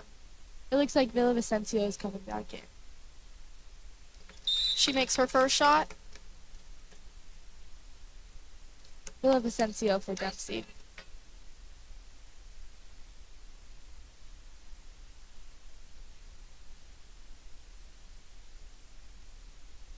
And she makes her second. Looks like they're still up in the zone press. Gilchrist gets the ball and passes it to Swan as she gives it up to Gibbs. Gibbs dribbling the ball up the court. Gibbs has very good ball handling skills, as has been shown. As they try to go in for the trap, Swan has the ball right now and they're still trying to trap her as Penwell had it and gives it back to Gibbs. Gilchrist for the 3 in the corner and she misses. Backside rebound though by Huntley as she gives it up to Gibbs. Villavicencio with very good defense on that play. She got the steal and deflection and gave it to Judy. Who got the ball tapped and gave it to Huntley as now it is... Oh! McCormick gets ball as there was a foul being called, I assume. Yeah. Villavicencio is shooting now. Foul being on Swan. It's her 3rd of the game, which in the first is a lot of fouls. She's a very aggressive player. Villavicencio makes her first. With 24 seconds left, let's see if they can make it through this press if they make the second one. And Villavicencio with their second win. Gibbs taking ball out, looks to Gilchrist as she gives it back to Gibbs. Dribbles up the middle as she gives it up to Gilchrist again. Swan sets a screen. Dishes it to Swan, who gives it to Gibbs, who gets Penwell in the corner. Penwell is stuck in the corner as she gives it to Gibbs, and Gibbs lobs it up to Swan. A very aggressive play. And that's the first quarter for you. Colfax 6, Clarkston 14. Judy and Villavicencio have had some great pressure in the press and are playing great defense. We have DeGroot and McCormick going back in, as we have Hennigar going back in on Colfax side. This has been a very aggressive game with 9 fouls in the first.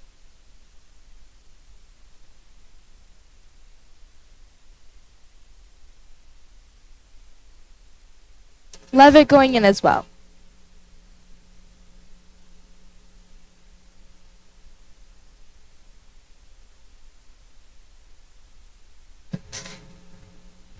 This has been a really aggressive game, fun game to watch. And we have the Colfax Bulldogs at 6 and the Clarkston Bantams at 14. So it's still a pretty close game, a very low scoring game. It's been a very close scoring game. Been back and forth.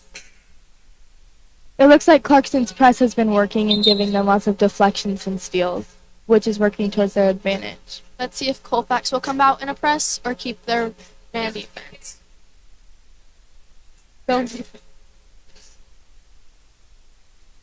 All right, we have Combs, DeGroot, Levitt, Villavicencio, and McCormick's for Clarkston, and we have Huntley, Penwell, Gibbs, Hennigar, and Gilchrist for Colfax. And Villavicencio passes off to McCormick as she gives it to Levitt, who sees DeGroot working in the key, and she goes up for a layup and misses it. Very good defense by Hennigar. Gibbs is dribbling up the court. Villavicencio, very good defense with the steal. Villavicencio tries to dish it up, but Gilchrist deflects it, and it's good back to Gibbs. Villavicencio Gibbs going up, and McCormick tries to steal it, and DeGroot couldn't get the handle on that ball, but she almost got it. Villavicencio's had some great defense this game, put a lot of pressure on their ball handlers. We have Gilchrist taking it out, giving it to Gibbs. It looks like they're in a zone right now, a 2-3. But in they're trapping in the corners. Both teams have been playing in a 2-3 zone, and it's working for the both of them. Gibbs and McCormick gives a deflection as it goes to Penwell and goes back to Gibbs and goes back to Penwell. And very aggressive defense by McCormick as she gets the deflection and goes to Villavicencio for a miss on the layup as DeGroot gets the board. And one. DeGroot shooting 2. McCormick has been really tight and jumping on the ball and getting those deflections, playing really aggressive defense.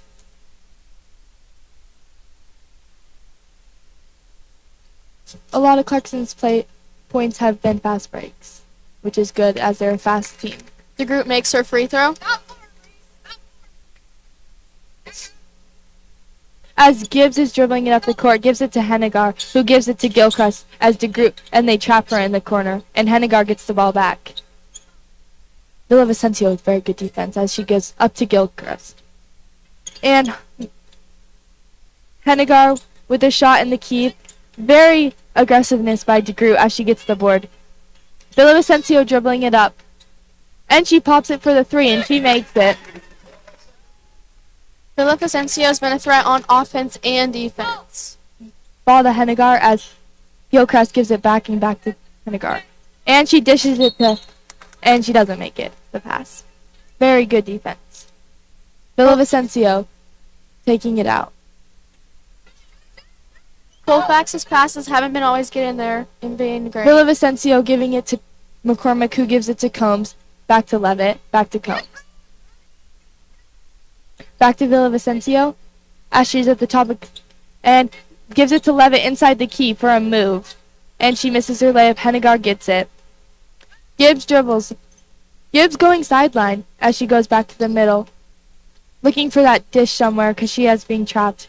Gibbs has been a strong point guard throughout the game and has been great at getting the ball up the court. Ball to Penwell for the 3. That was a very deep 3 as it went off the backboard and she didn't make it. McCormick now dribbling it up, giving to Villavicencio. Villavicencio looking for the pass to Ella Levitt and the 2. That was a very good look and cut. Levitt's been good at getting open in the key and getting those bottom boards. Gilchrist dribbling it up the court as she gave it to Hennigar, who gave it back for a dribble up. It looks like we have Penwell with the ball right now, dribbling it, and Gilchrist with the ball now. It looks like she's trying to drive in, and the ball gets stolen as they get a jump ball. A deflection from Levitt that leaves them in the jump ball. We have Judy going in for cones. Both teams have been quick to jump into the ball on the ground and get in those jump balls. Colfax ball underneath with Gibbs taking it out. Looks like, yep. Clarkston has been quick to get up to 22 points, with Colfax haven't scoring yet this quarter. And Gibbs with the mid-range, and she misses it as Gilchrist has the backside rebound, and it gets deflected by Judy. She's dribbling it up the court right now, gives it off to Levitt, and back to Judy for the three. And she misses it as McCormick gets the rebound, and back again for a mid-ranger that she makes. Clarkston with 24, Colfax with 6. A pass to Hennegar, back to Gilchrist, as Gilchrist is dribbling right into a two-person press.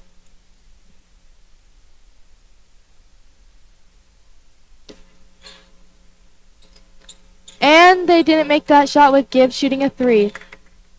McCormick with the pass up to Judy as she doesn't make it. She misses it as they too miss their two layups. A timeout. A full timeout by Colfax. This has been an aggressive game, but Clarkston has been able to get up to 24 points in the past 6 minutes. We'll see what Colfax comes out to change.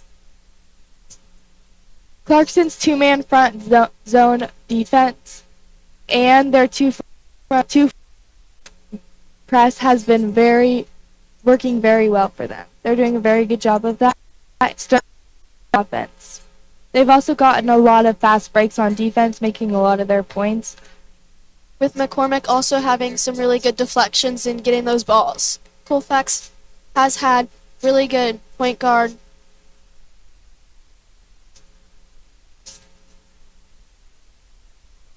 Gilchrist has been carrying up the court really well, so has Gibbs, with handling the pressure from Clarkston well. I wonder if they're going to come out with a press here. We will see. Clarkston's advantage has definitely been their speed and their aggressiveness on defense.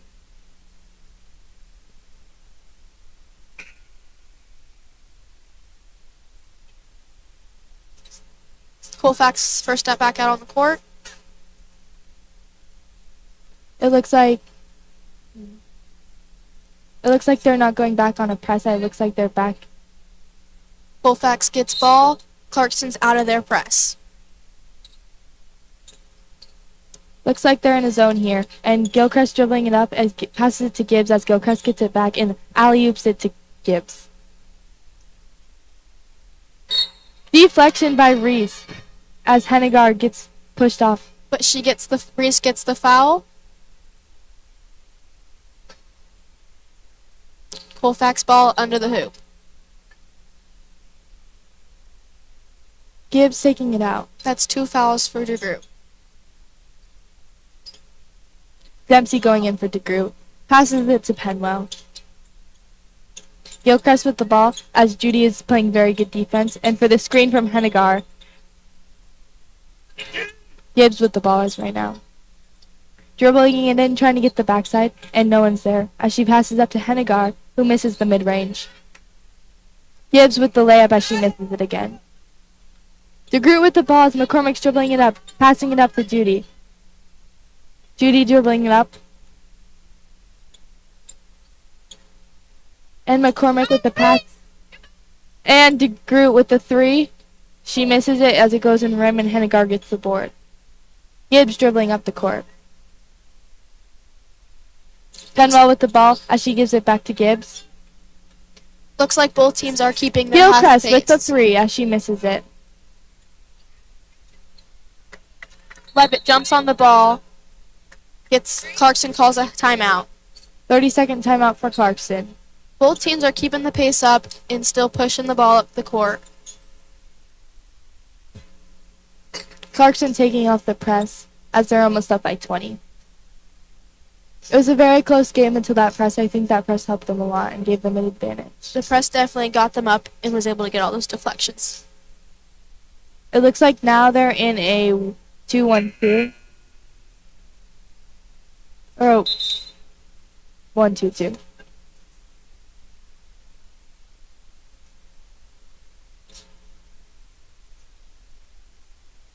All right, and McCormick taking out the ball. Gibbs has been doing a good driving to the hoop and being strong with the ball. McCormick dribbling the ball up the court. They have Levitt as the high post here and going for the screen. McCormick takes the drive in, makes it. Drives all the way to the hoop. Colfax is in a man-off defense. Penwell passing it to Gilchrist. As Hennigar gets the ball, very good defense, but a foul by Levitt. Levitt's been very aggressive throughout the game, and that's her second foul. Gibbs taking it out underneath the basket as McCormick goes in. Hennigar takes the drive and misses it as Penwell gets the board and gets fouled on the shot. Foul is on Villavicencio as Agar is going in now.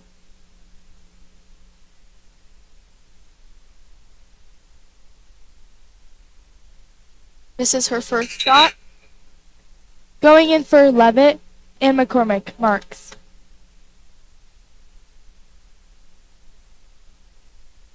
Colfax doesn't seem to be getting down about the score and have been keeping the ball pushing. Penwell with their second shot. Villavicencio dribbling up the court as she goes and pops it in the mid-range and misses as Gibbs takes the offensive foul on Dempsey as she leaned over Gibbs for that board. Colfax ball. Great block out by Gibbs. Gilchrist dribbling it up.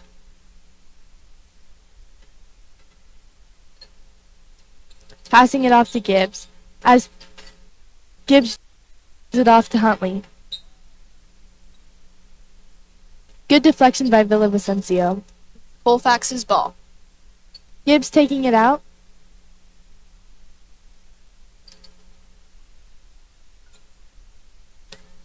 With Penwell giving the ball to Huntley. Penwell with the ball again as she tries to drive and dish out. Dish out right to Dempsey's hands. Dempsey dribbling it up, gonna take the layup. And she does not make it as Gilchrist and Dempsey hold the jump ball. Dempsey had a really good fast break there and was trying to push it up the court as fast as she could. It is Clarkston's ball as Dempsey takes it out underneath the basket. Passing it to Agar, then to Villavicencio as they run America's play.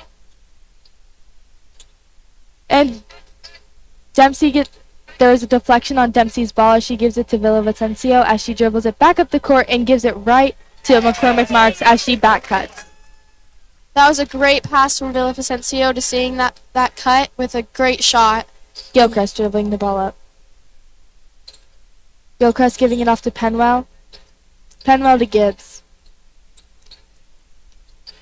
Gibbs with a dead ball as she tries to give it in to Hengar, who it gets deflected off Agar's hands as Judy dribbles up the court. Judo to That was a great take by Aguar. Gibbs with the ball dribbling up the court. Passing it up to Penwell. Penwell with a dead ball as she passes it to Gibbs, who gives it right to Gilchrist, who goes in for the drive, and then passes it out to Huntley and back to Penwell as she misses a mid-ranger. Dempsey dribbling up the court looking for that speed as she tries to set it up. Oh no. She passes it to McCormick. Back to Dempsey as Dempsey makes the drive in and misses the layup as Agar got the board and the layup. Clarkston's been really good at pushing the ball and keeping the fast pace up, tiring out Colfax. They've been a really aggressive team. Gilchrist dribbling the ball. Gibbs with the ball right now. Penwell right now with the ball as she gives it off to Gilchrist, who sees Hengar working inside. Hengar has an advantage right now, being the tallest one on the court, and she gets fouled for 2. Clarkston's been looking like they've been putting 2 people on her with someone's out on a 3. McCormick Marks with the foul. We haven't really seen a lot from Hengar today. Colfax was 7, Clarkston with 32. Hengar missing her first layup. Her first free throw. Combs going in for Villavicencio.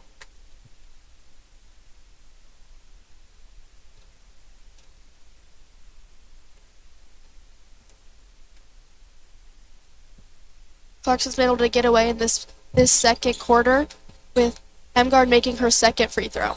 McCormick Marks taking it out to Judy. Judy passing it up to Ryan Combs. Giving it to Dempsey for the screen. And she shoots up that three. And she misses it as it goes right back over there. Colfax ball.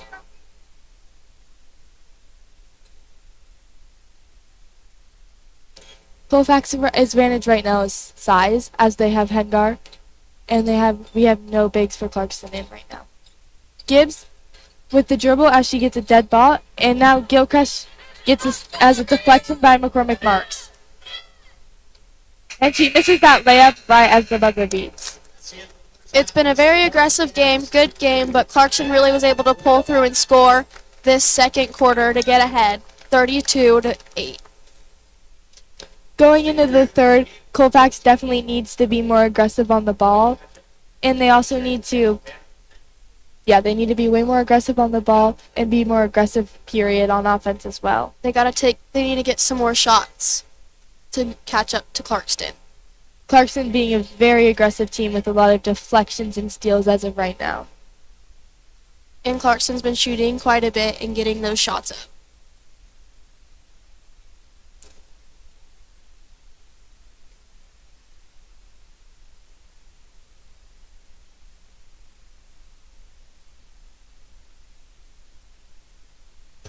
We'll be right back after half. With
Let's see if Colfax can come back in this third quarter. The funny thing about Colfax is that they are not playing tomorrow no matter what. So the winner of the game tonight with Lewiston and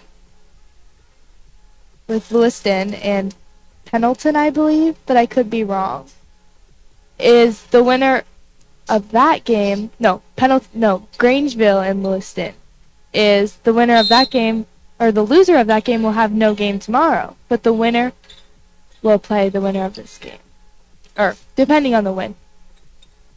With Gilchrist with the ball right now, as she tries to dish it in to Swan as DeGroot gets the steal. DeGroot dribbling up the ball. DeGroot with the double dribble. DeGroot's been very aggressive to jump to the ball and get those steals. Huntley taking the ball out to give to Gilchrist. That was a very out of control dribbling job by DeGroot there. Gilchrist passing it to Gibbs. Gibbs passing it to McNeely as McCormick goes for that steal and doesn't get it. That wasn't a great pass by McNeely. Swan was able to get one hand on it, but not both. So it went out of bounds. Clarkston ball. McCormick passing it into Villavicencio. Villavicencio dribbling up the court.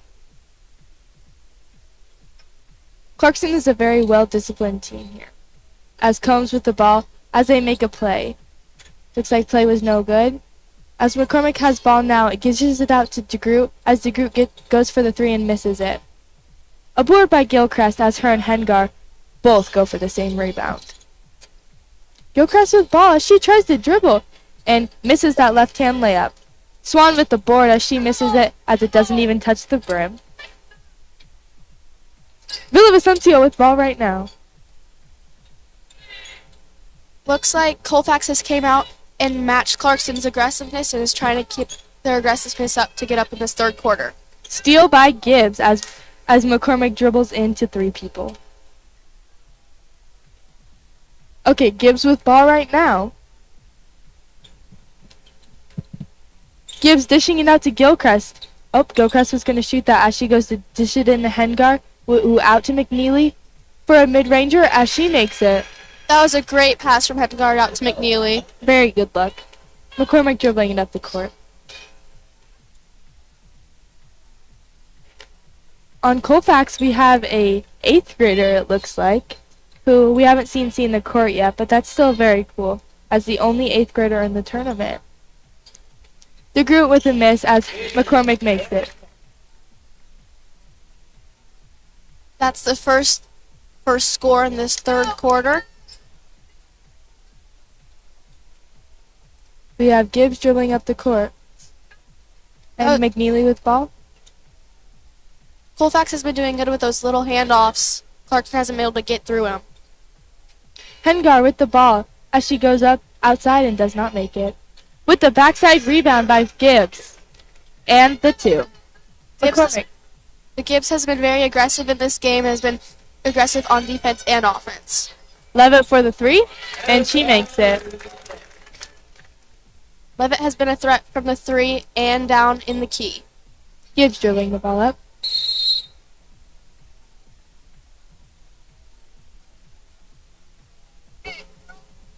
Looks like there's a mess with the clock as McNeely dribbled, as McKeely's giving it to Gibbs.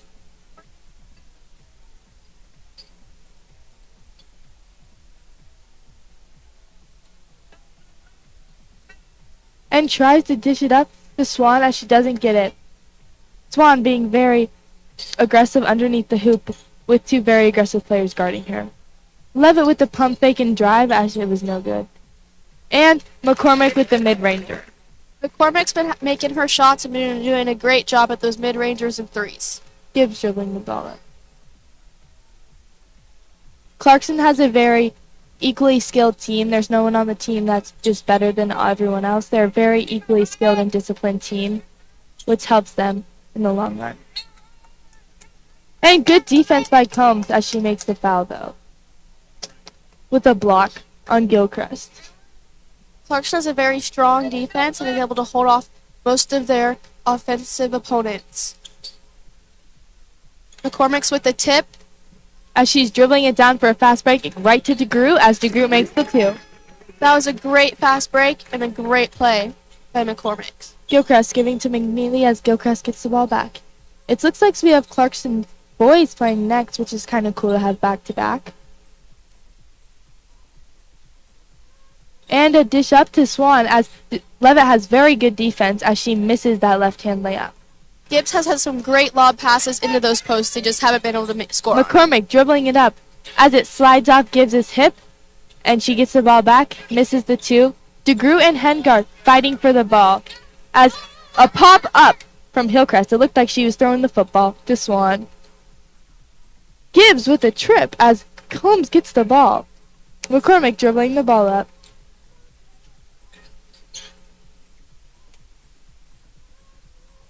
Combs with the dish right into DeGroot as DeGroot goes up for the 2 and doesn't make it. Hengar with the backside layup.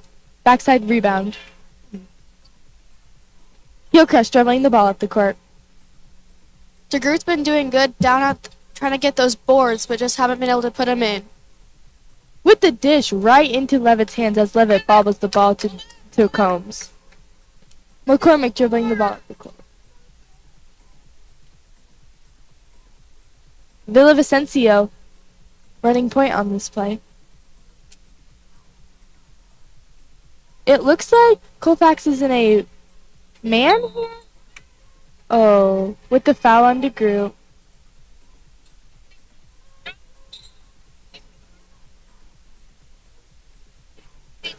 That's DeGroot's 3rd foul. Villavicencio coming out for Dempsey. DeGroot also going to the bench. DeGroot going out for Jetty. Gilchrist dribbling the ball up the court. But DeGroot having 3 in the third. Swan with the pass. Great pass to Gilchrist as Gilchrist couldn't make that layup. McCormick off with the rebound real quick. Great pass to Dempsey and makes the lay. A great fast break done by Clarkston. McCormick's been really great at getting the ball up the court real fast and quick to score off those quick, easy lay-ins. Looks like we have McCormick going in here as well. Gilchrist doing a very good job. Swan's been really trying to post up at the top of the key, trying to get that ball. Just hasn't been able to get into her. Combs going out for McCormick as she just got a foul. It looks like down there's a lot of going on in the post with Swan and her defenders. A very aggressive player, Swan. That was Combs' 2nd foul. As she tries to get it in, and there's a foul by Levitt as they're both on the ground. Now Dempsey going as Judy passes it back to her, and Dempsey missing that layup as Judy gets the rebound, missing it again. McNeely as she gives it up to Swan. Swan to Gilchrist.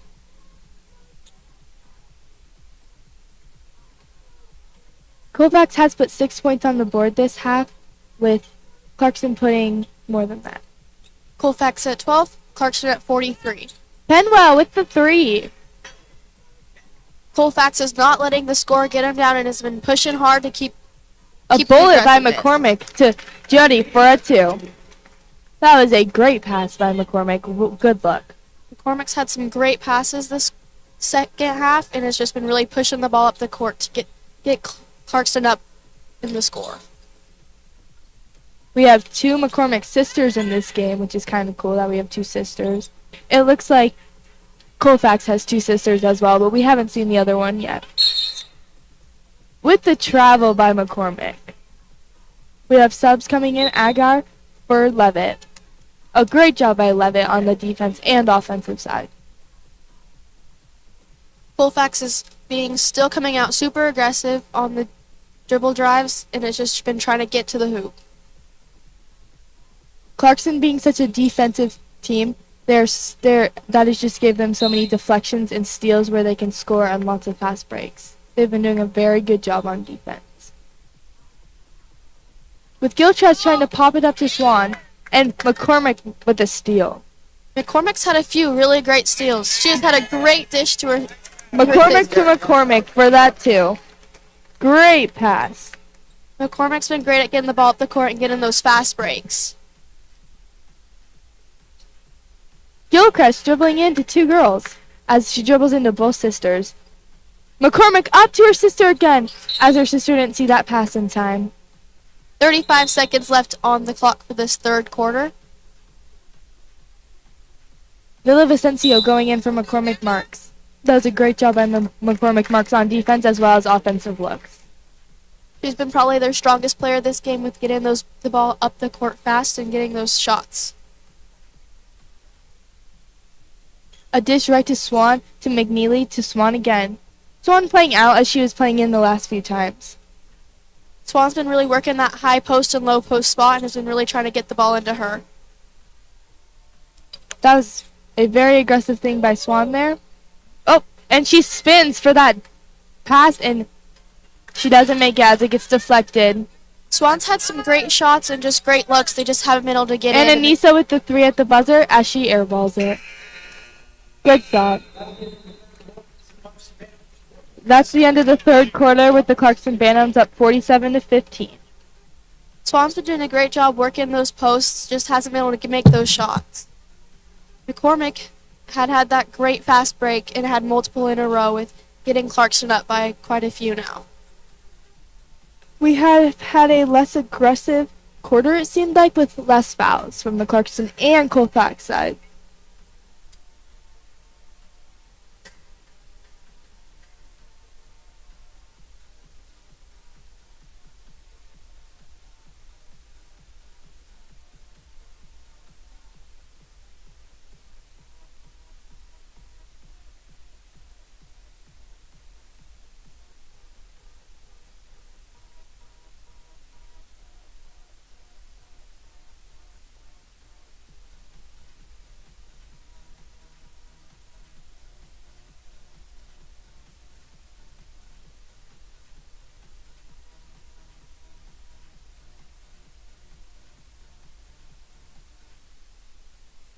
All right, let's see this fourth half. Let's see what's going on here. This fourth quarter should be aggressive and fun to watch. We have two freshmen coming out for Clarkston right now with Agar and McCormick Marks, as we have Villavicencio, Dempsey, who's a junior, and Villavicencio and Juddy as seniors. Colfax sticking with their main girls who's been out this most of the game. Colfax has had some great chemistry on the court. Villavicencio dribbling the ball up. And a dish off to Dempsey. With a screen for the look of Agar as she gets the layup and makes it. Agar's been doing great down on the bottom. Has been making most of her shots from down there. Has been really aggressive.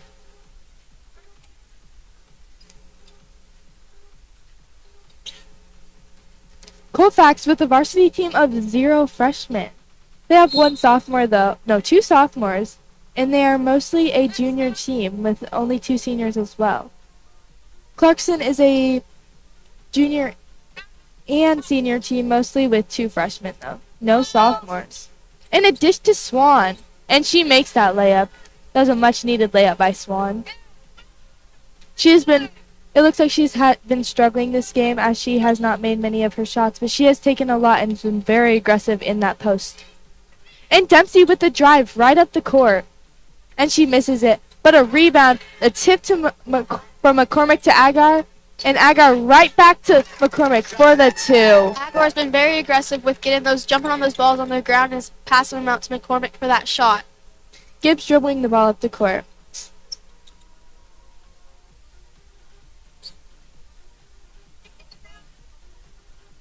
It looks like they're in a 2-3 here with their middle girl pulling up to guard Swan. They're having Swan on Swan at all times. A foul on back 10, McCormick. Swan with a very aggressive going to the ball on that one. That's her second foul in the game. Gilchrist taking the ball out. Swan has been working her butt off this game as she has been trying to get it in. Swan's been a really aggressive player at the post and just trying to get that ball into her.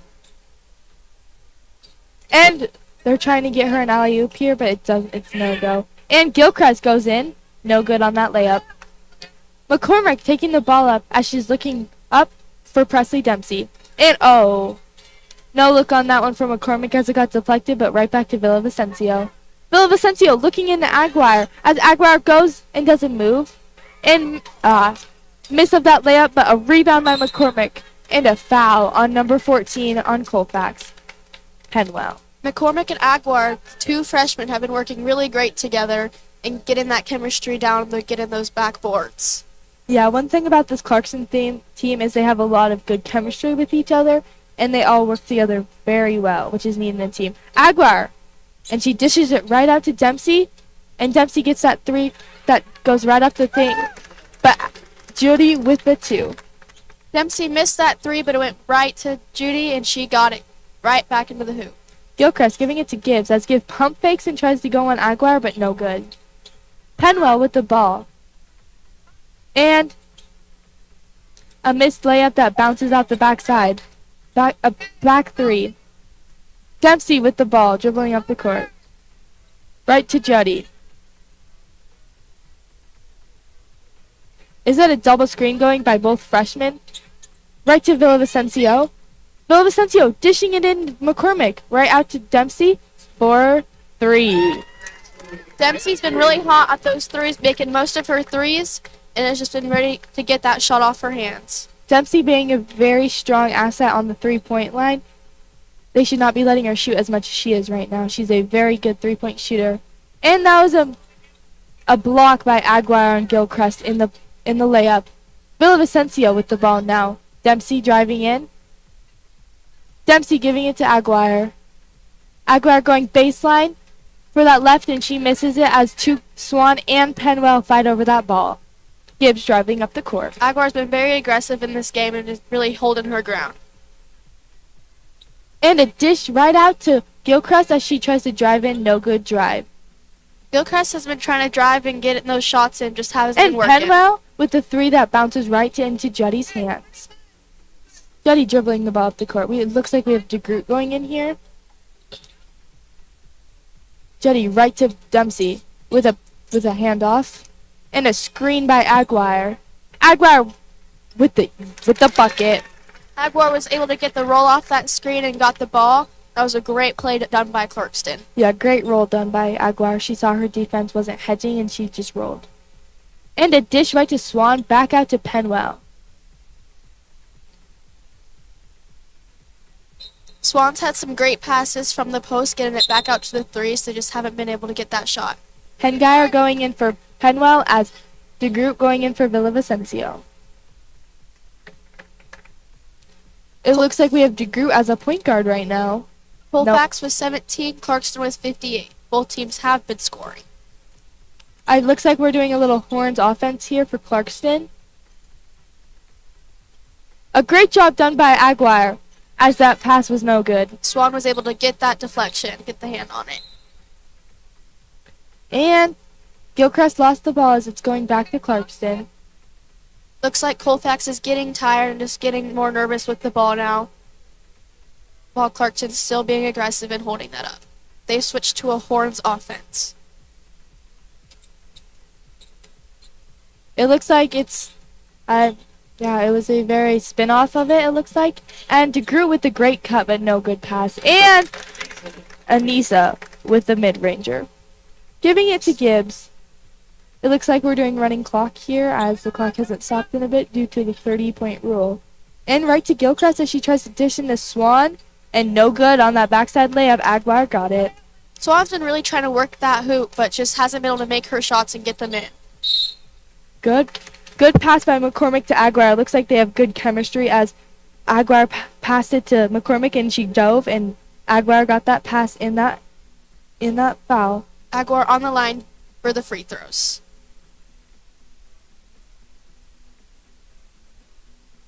Misses her first one.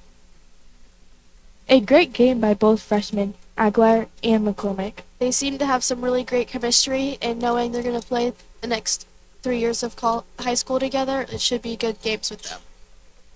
And Swan with that rebound as the free throw was not even good. Aguirre missed both her free throws, but still has been working great from getting those rebounds and going back up with the ball. Looks like Colfax is trying to set something up here just to get some few last points in. There's 50 seconds left on the clock. Colfax is just trying to work the clock and get a shot off. And a deflection by McCormick Marks. Clarkston's just trying to get no shots off, and they leave Gilchrist open for the open three, and she misses. It's Bantam ball. Gibbs has been hustling and just been really aggressive, trying to get the team to work and get more shots. Just hasn't been working. Ball to Jetty here as we have the last 25 seconds. It looks like they're running some type of, I don't know, it's not horns anymore. They've been very good and disciplined about knowing what their offense they're in and switching up their offense. They're just trying to move the ball and run the ball, get some good passes. They've gotten it from side to side and baseline to baseline, just running the clock. With 3 seconds left, it looks like the final score is Clarkston 60, Colfax 17. That was a great match, very aggressive game, but Clarkston did get that blowout in the end. Clarkston being very aggressive on defense and on offense as well, as their defense fueled their offense with fast breaks. There was very good chemistry from all the seniors as well as the freshmen on this team. And for Colfax, we had Swan working very hard in the post, as in Hengar, and we had our point guards that were working hard, Gibbs and Gilchrist. Gibbs and Gilchrist had some great drives to the hoop and made some of them they weren't all able to get in due to Clarkston's great defense and strong on the ball. Join us for our next game, game number 14. Thank you for listening.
Hello again, everybody, and welcome back to, I believe, Game 6? Game 5. Game 5. Wait. 6? No, you're right. Okay, we got 6. I was thinking 3 more ahead, but no, it is Game 6. So we only have 2 more after this one. We have the Clarkston Bandits versus the Colfax Bulldogs. Same matchup as last game, but on the boys' side of the bracket. So yeah, looking at the record for the Clarkston Bantams, their most recent win was against Kendrick in this tournament. 47-46, ended in a made buzzer beater by Kendrick, but just unable to get the shot off in time. As for Colfax, they're coming into this game 9-1, winning soundly against Pendleton 75-63. Colfax having a fantastic season. Their only loss being to Columbia, losing 70-55. The rest are wins. And so a red-hot Bulldogs team against a 500 Clarkston team. It'll be exciting to see who's going to win on. Winner is going to play in the championship game tomorrow.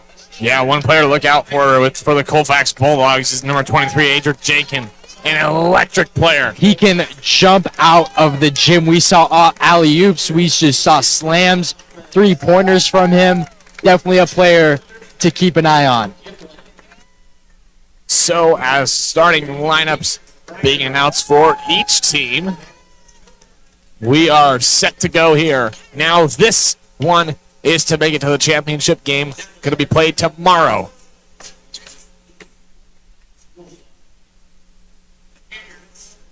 And for more than 135 years, Avista Utilities has been the Inland Northwest's leading energy provider. Avista prides itself on delivering superior service and solutions to our customers. Avista is proud to serve as the title sponsor of the 12th annual Avista Holiday Basketball Tournament. And of course, making this whole broadcast possible, we can't go without thanking the Diamond Shop. It's in the bag. Helping us get this broadcast to you guys for free. So stage is set here for game number 6 of 8 on the day. Day 2, halfway done. A little over halfway done. Yep.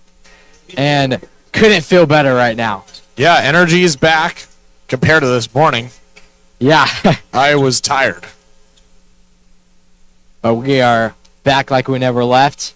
Tip-off underway between Jenkins and Gimlin. So the tip is up, and it's going to go to the Bulldogs. It's going to be number 10 now, number 33. Lustig.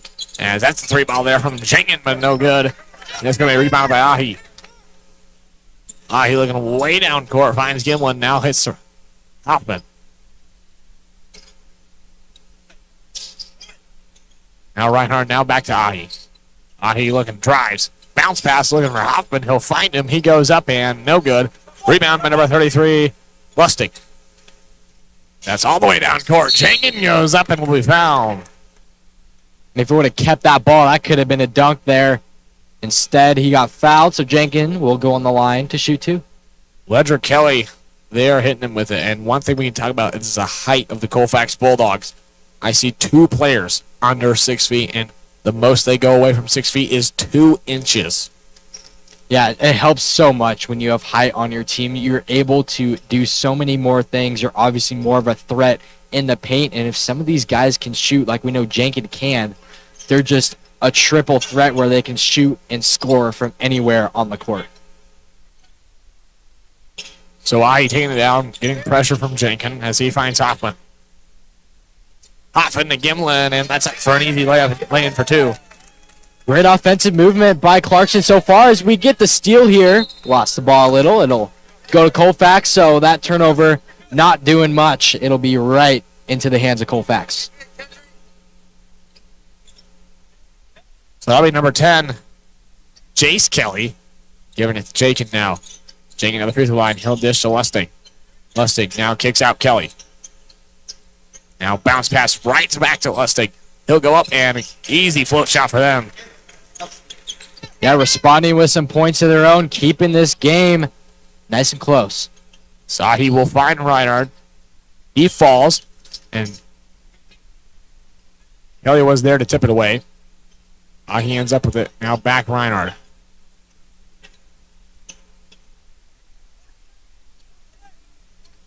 Dish back to He driving and up and no good as that's number 14. Thompson on the rebound. So now Thompson with it. Now Kelly in the far side corner. No good. Sale. The offensive rebound by, we can only assume, his brother for the easy two. Yeah, Jace Kelly just in perfect position to receive that board. No one guarding him. Easy two.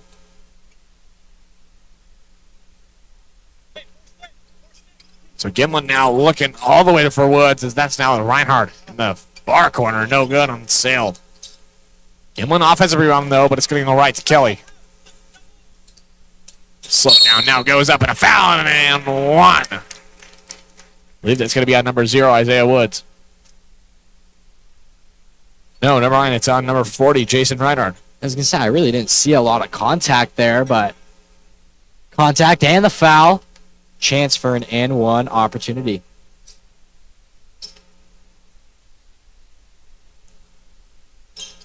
Kelly's one and only is good. Colfax with the early 8-2 lead. They're red hot so far. So calling for somebody. Now bounce pass to Reinhardt. Kick out to Gimlin. Now all the way over to Woods. Woods pull up 2 and deep 2 in. No good. Thompson gets the rebound. Now long pass to Kelly as Kelly goes up and a foul and almost another and one. But he'll go to the line to shoot 2. Clarkston already with 3 fouls. 3 team fouls, so gonna have to be careful. It's still 5:18 to go. Clarkston can get into some foul trouble, and Colfax can be shooting a lot of bonus shots. Ledger Kelly's first is good.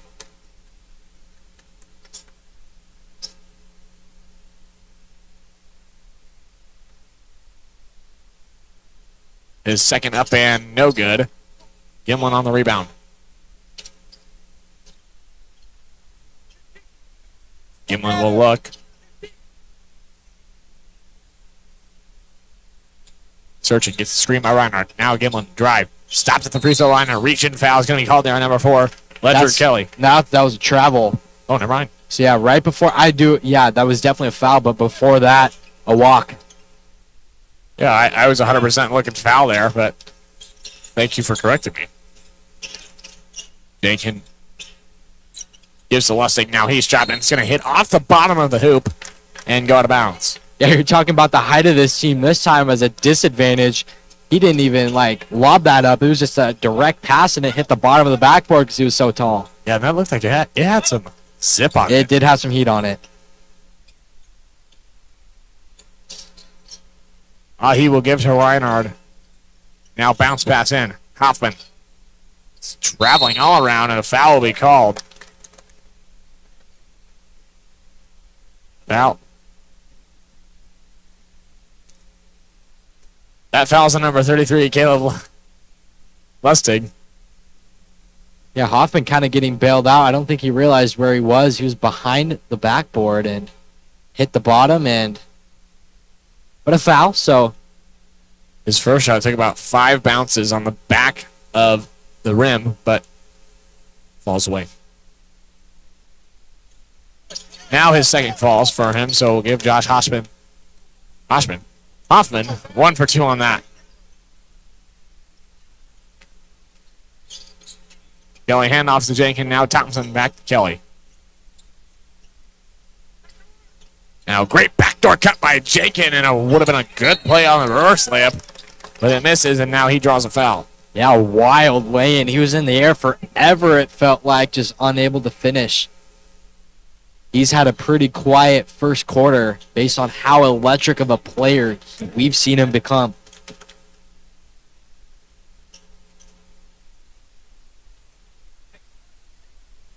He will take it down.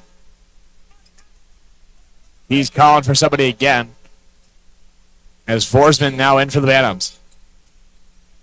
He'll get it. Now bounce pass to Reinhardt. Now back to Gimlin. Now Ahi in the near side corner. Ahi now zips it back to Forsman. Now Gimlin. As that's again Reinhardt. So lots of ball movement beyond the arc. Nothing doing in the paint as a travel will be called. Yeah, Reinhardt kind of got it on the back of a Bulldog and just kind of caught himself up in there, and he traveled.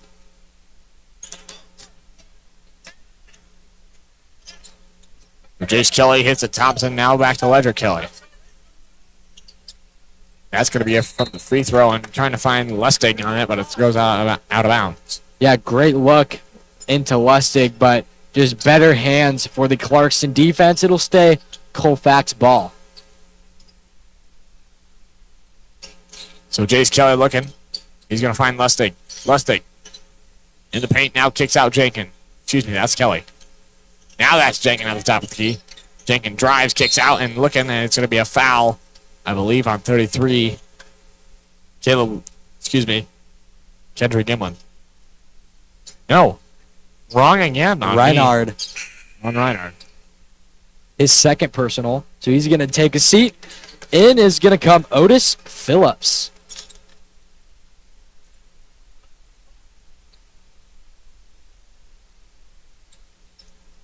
And Kelly wide open on the bounce pass there, but it's going to not fall. But he gets the offensive rebound on his own shot, and now Otis Phillips draws a jump ball. Yeah, great hands by Phillips there, just fresh off the bench. I don't know if I've seen him play in this tournament, maybe. But great energy off the bench, and that's what you love to see. If you are the coach from Clarkston, your bench players coming in, getting some fiery defense, and getting some stops defensively. So Gimlin now with it. He go up and good on the two. So good shot there by Gimlin. Yeah, no one from Colfax stopped him. He just kept on attacking the rim until he was happy where he was at, and a nice floater. So Thompson on the top of the key. He'll give to Ledger Kelly for a three. Just bounces back. And Gimlin gets the rebound. Now Forsman gives back Hoffman. He'll find Gimlin now. Gimlin might drive and take it himself again. He does. Good for two for Gimlin. Yeah, Gimlin's just taking what Colfax is giving him, and they're giving him easy shots, and he's taking them, and he is capitalizing, making the Colfax defense pay. So Clarkston will take a full timeout. We will take it with him. We'll be right back.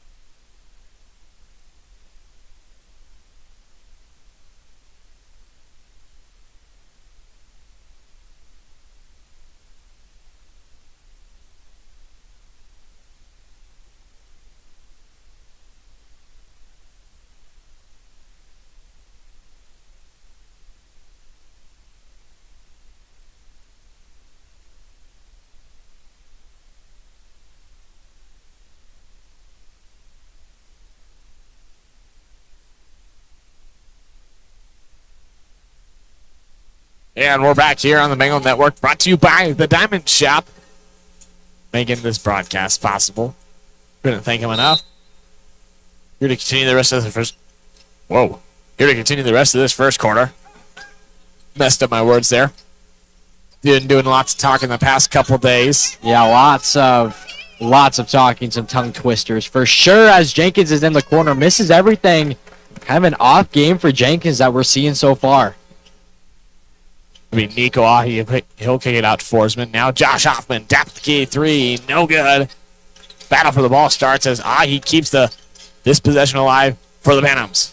Phillips now on the far side. He'll find Hoffman in the paint. Spin move and rejected there by Lustig. Great ball movement by Clarkston, but just better interior defense by Colfax, able to knock that ball free.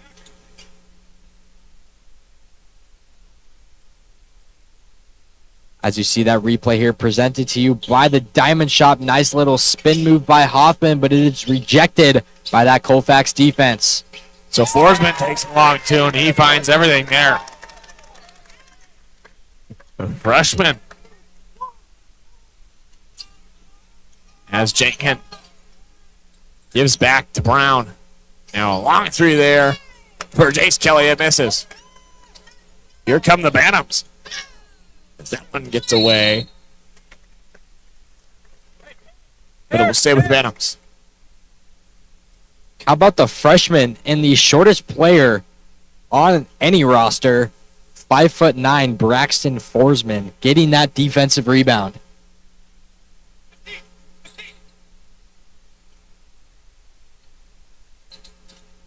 As Ahi now puts one up and no good. In and out of the basket. Forsman almost got another board. Unable to save it there. But great hustle by the freshman. Kelly will give to Jenkin. Now back to Lustig. As Kelly now is stuck inside the paint, he'll give to Ledger Kelly. Now Brown stuck. Now gives back. Now Kelly in the far side corner. Three ball does not fall. And a foul will be called. Yeah, Bantams have been in a 2-3 zone the last couple of possessions, and how you break that is perimeter ball movement. I'd like to see Colfax move the ball a little more. As you see the replay there, definitely a foul on Hoffman. No question. And that'll put Colfax in the bonus for the rest, 105. So that will send Kelly to the line to shoot two.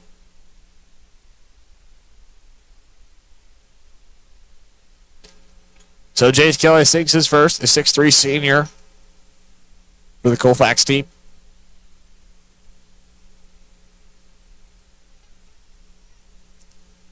Second one is up and good as well. 2 for 2 on that one. Yeah, it's just so huge that players can knock down their free throws, especially when you're in the bonus. I know it's only a minute of being in the bonus, but that's 2 free points that Colfax just capitalized on. As Ahi now drives and kicks out. Now on a travel we call on number 1, Lee Brown.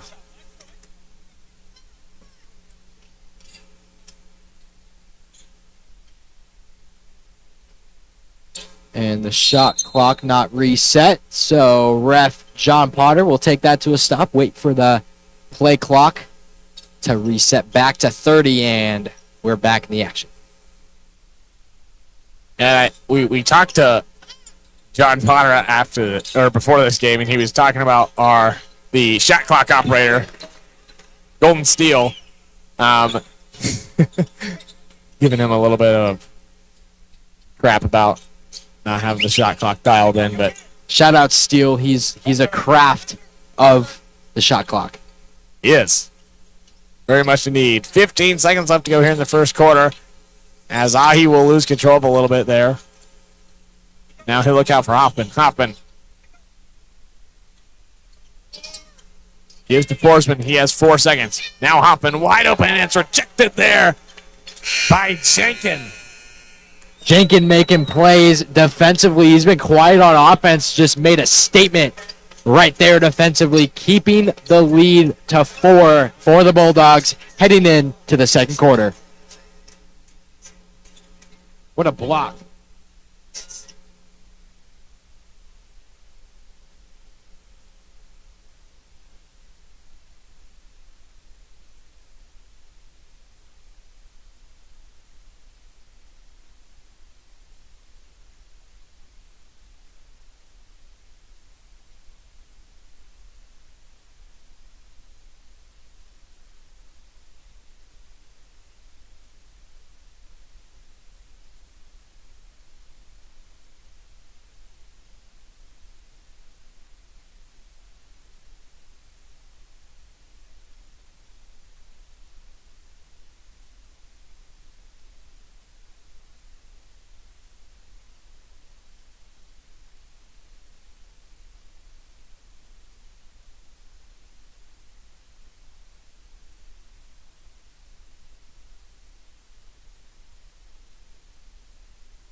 Welcome back to the rest of this excuse me, the start of the second quarter. So here we go. Could be the rest. Maybe no timeouts will be called in the second quarter. As a steal for Clarkston. That's Lee Brown. 5'11" junior for the Clarkston Bantams. Woods now. Now Jenkins in the near side corner. He'll give it right over across. The foul will be called On Jenkins. It was a jump pass. He landed. Hoffman decided to plant his feet and take the charge, as you see right there. Great job by Hoffman. Normally you see the charge when the person on offense has the ball, but this time it was kind of an off-ball charge.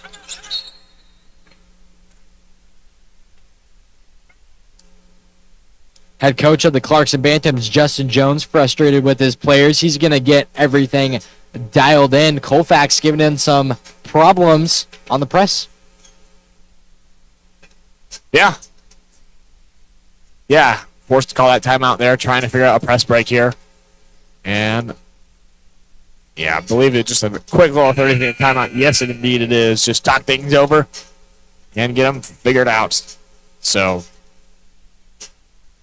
we'll see what they can dial up here. 7:23 left to go here in the first half.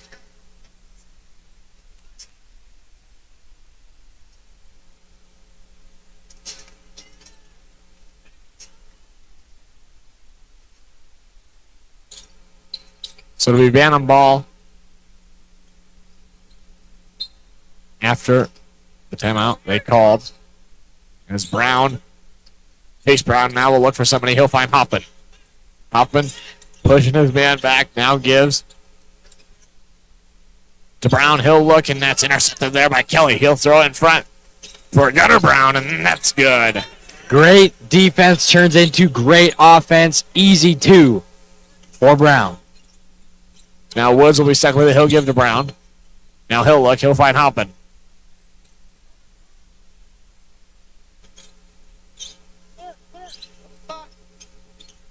That's going to be intercepted again.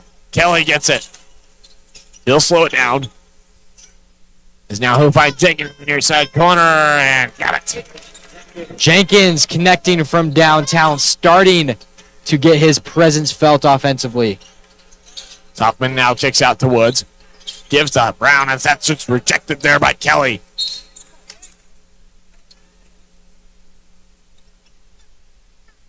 They rarely see a three-pointer being blocked.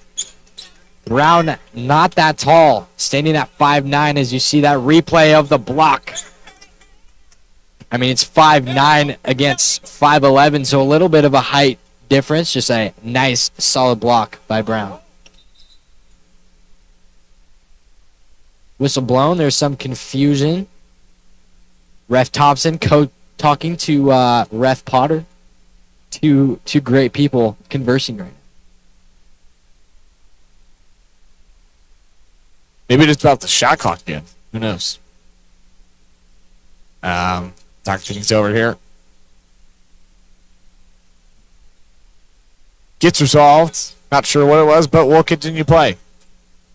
As Ahi now open in the near side corners. Contact there for sure by number 33, Caleb Lustig. Yeah, that pump fake was so good it created a foul. And a substitution in for the Bulldogs, number 32, J.B. McCannley, a 6'1 senior. Yeah, Lustig is going to sit with 2 personals probably for the rest of the quarter. And Kelly gets another tip, but it goes back to the Bantams as Hoffman now zips it over to Woods. Right to Gimlin now, kick out. Reinhardt, far side, corner 3, sailed it, and Jenkins comes down with a rebound. Offenses are so effective when you can get the ball in the paint and kick it back out. That's good. Brown for 3, no good, missed it left. As Ahi will now take it down. Now kick out Woods, and that's just rejected. But, man, did Ledger Kelly hit the ground hard, and he's going to take a little bit to get up. Yeah, his left shoulder hit the deck pretty hard. Seems to be all right. Maybe just knocked the wind out of him, but He really seemed to hit that shoulder. Maybe his head too. Not quite sure. He will stay in the ball game. He's wincing a little bit, but he's going to stay in. That's Hoffman. Now finds Woods. Now kick out Reinhardt. No good on the three. Rebound by Chase Kelly. Now find Jenkins. Jenkins zips it over to Ledrick Kelly. Now to Jace Kelly. Bounce pass. McKinley up for two and no good. And that jump ball will be called. Lots of players hitting the deck here. Kind of looks like a game of football, but that one ended in a jump, as you see a replay here presented to you by the Diamond Shop. Nice fight for the ball. Love to see athletes fighting.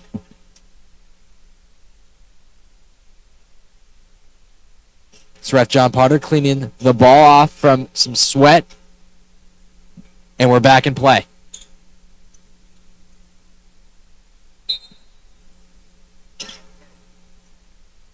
Great job cleaning that ball there. I mean, who can clean a ball better than John Potter? I'll wait. Because there isn't one. Reinhardt now on the far side three, and that one sails again when it goes right to his teammate Hoffman as Ahi now gets it and drives in and kicks off the number 32, JP McKinley. Clarkston fans thinking that went out of bounds. So McKinley. Apparently Ahi must have stepped out before he hit the foot of Bulldog. But it'll be Colfax ball, 18-11, 5:10 to go here in the first half. Kelly hits Jenkins, now bounce pass into McKinley, and that one goes away completely. Yeah, great pass from Jenkins, just unable to corral it is McKinley. He bounced past Hoffman. Hoffman goes up, foul and one. He's saying that he went straight up, but his body didn't. Kelly leaning forward on Hoffman, count it, and the foul. As you see a replay here, presented to you by the Diamond Shop. Little technical difficulties there. Sorry about that. So Bulldogs still up 18-13. But 4:54 left to go here in the first half. Battle for the championship game. Clarkston girls advanced to the championship game last game. And so a spot for a chance to win it all. Jenkins now looking for Thompson. He'll find him after tipped up a little bit as Kelly takes it open three from the top hand. No good. Offensive rebound. Thompson, the put back hand. Good for two. Great timing, great body control by Thompson. Able to finish.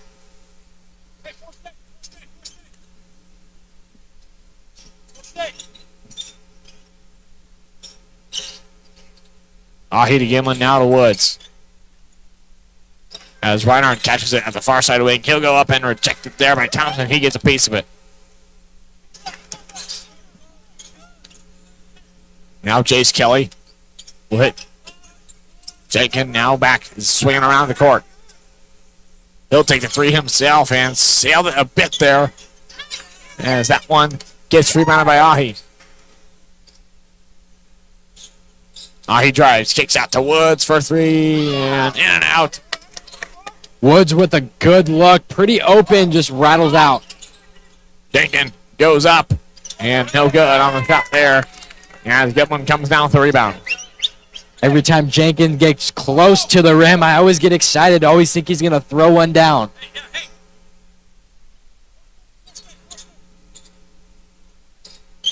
So Ahi will kick to Reinhardt, now back to Ahi. Woods.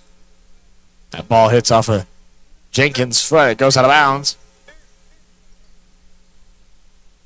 And that kick ball will make the shot clock reset to 20 seconds. Not a full 30.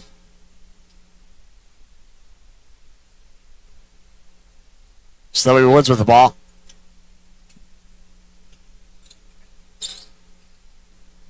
He tried to fight Ahi there.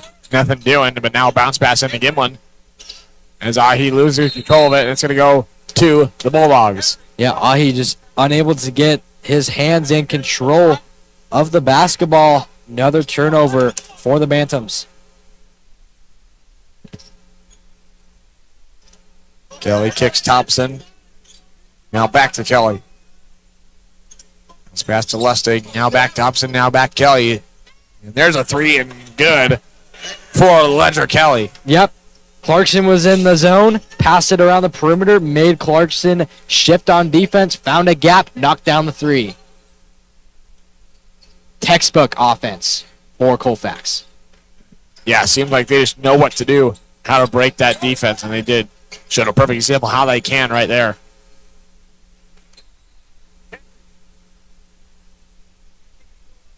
Nine seconds on the shot clock for the Bantams.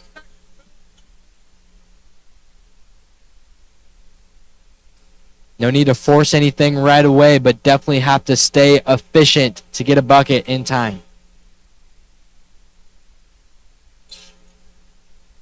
That goes all the way to Woods. He'll have three. Goes up and no good. Gets his own rebound, and that'll be a reset. He kicks to Reinhardt. Top of the key three. Got it. Reinhardt finally knocks it down from three. He shot a couple and connects.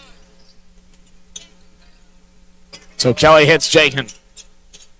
Jenkins goes up and good.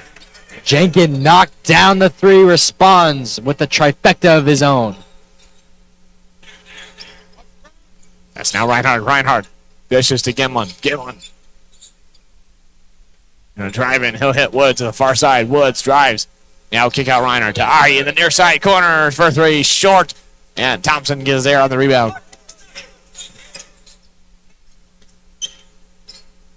Jace Kelly kicks to Jenkins. Now it's with Thompson. Now back to Jenkins. Jenkins moves over to Kelly as he's now stuck in the far side, trying to hit it off to go out of bounds, and it gets intercepted there by Woods.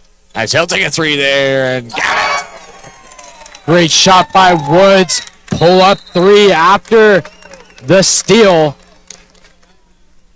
Great play by Isaiah Woods. 1:03 to go before halftime. So the Bulldogs forced to call a 30-second timeout there. We will have the rest of this minute and 3 seconds back after this.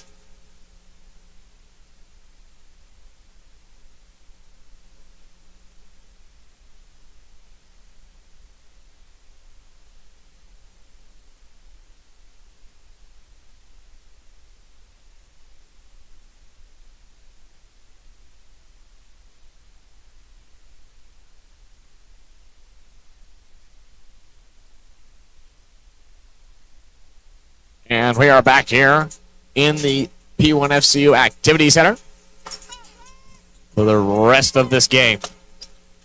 First half. Not the game, the first half.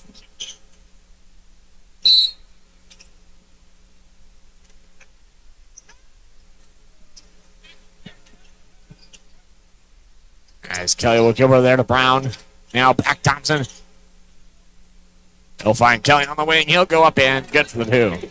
A little miscommunication on defense. Woods wasn't where he was supposed to be. And Kelly able to knock it down for two. So Woods now. He'll bounce it over there to Gimlin. Gimlin goes up, takes it himself, and no good. And a late foul will be called as he will go up to shoot two.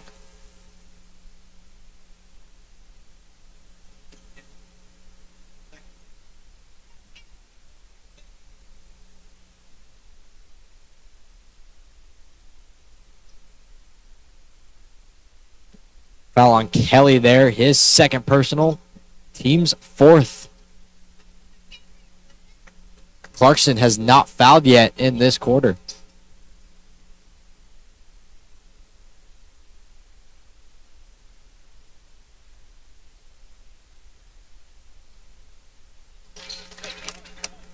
His second will fall.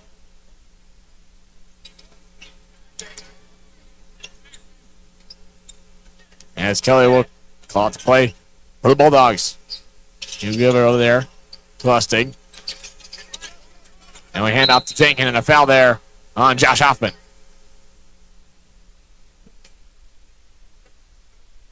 Hoffman's second personal, first team foul. Shot clock turned off. Colfax could have the last play if they want. Looks like they're going to take the last shot. They're going to waste some time and set up the play. It's now Lusting in the near side corner. He'll find Jenkins. Jenkins dishes. Now Kelly goes up. 5 seconds left to go. He'll foul. And he'll go to the line to shoot 2 with 4.5 seconds left to go here in the first half. That is Reinhardt's second personal, as you see the replay here, presented to you by the Diamond Shop.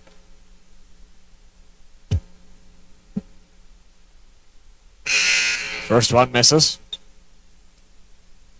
Rare air ball free throw. You don't see those very often. You know, the pressure, everyone's looking at you. It's almost like too easy of a shot. You overthink it. Yeah. See how he responds. That one makes for Lusting with Clarkston. Let's see what they do with 4.5. A long pass to Reinhardt. Now to Woods at the buzzer, and no good. Leaving 0.1 seconds. And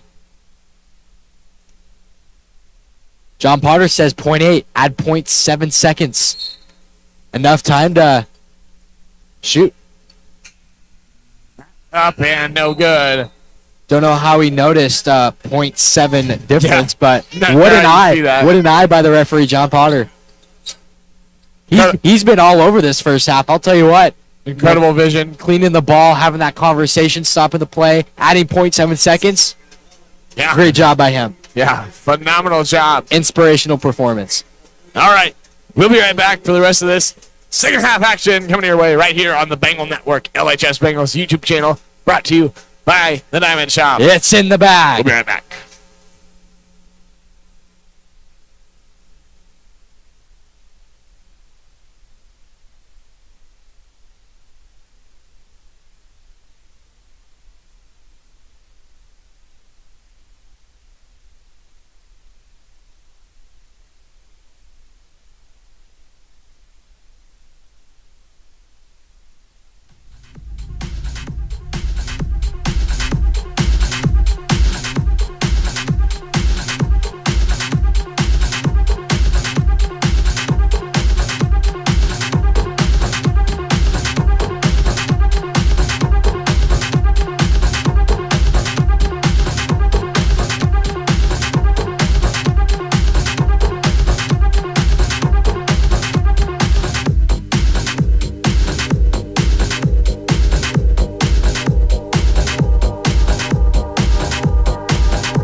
Welcome back, everyone, to the second half of this Bulldog versus Phantoms game.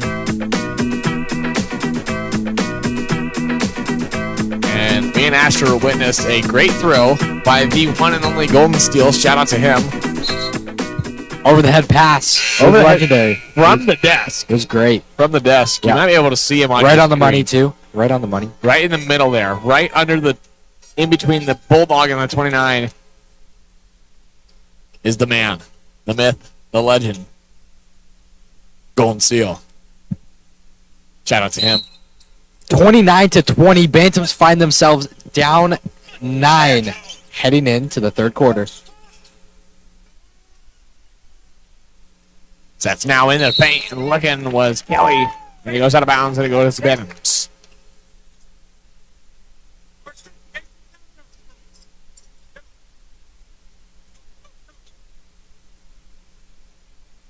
So now Gimlin will take it out. Guarded there by Kelly. Kelly will get a piece, and he's loose. He's got an open lane, but Woods down there. He'll take the easy layup. Yeah, definitely the right decision not to dish it off, and Kelly to take it. Colfax up 11. Colfax still showing pressure. Trying to trap Gimlin, and a travel will be called before Gimlin can get away. Colfax coming out fiery. Point there. Stop.